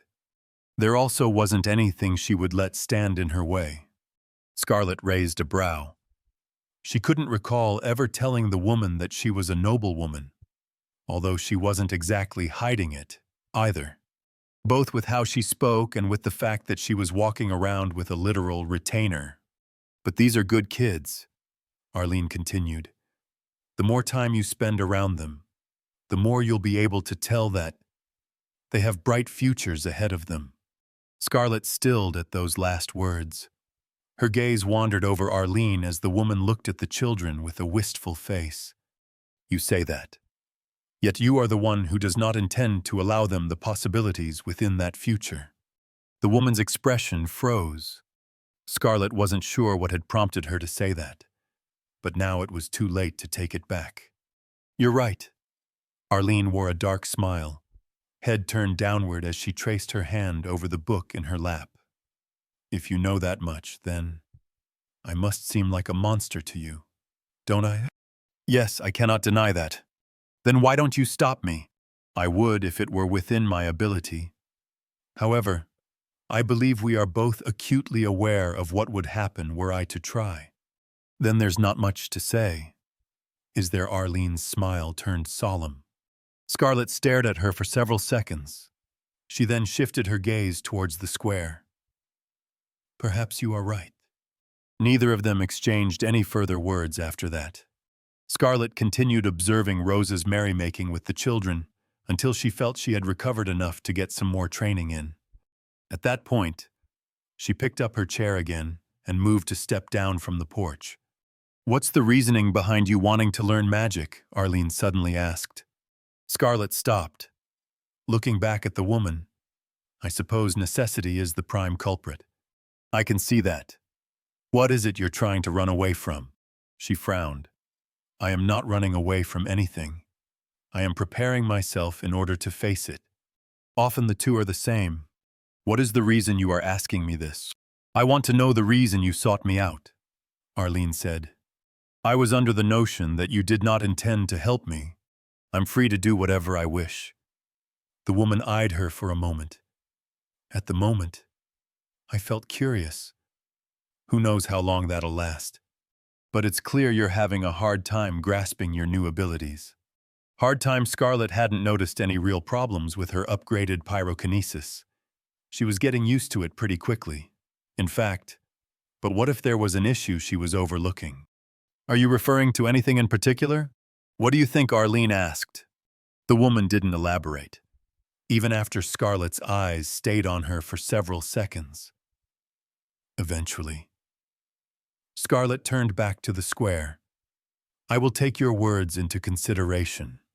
If that is all, I will return to my activities. Hopefully, she would figure out whatever this was about.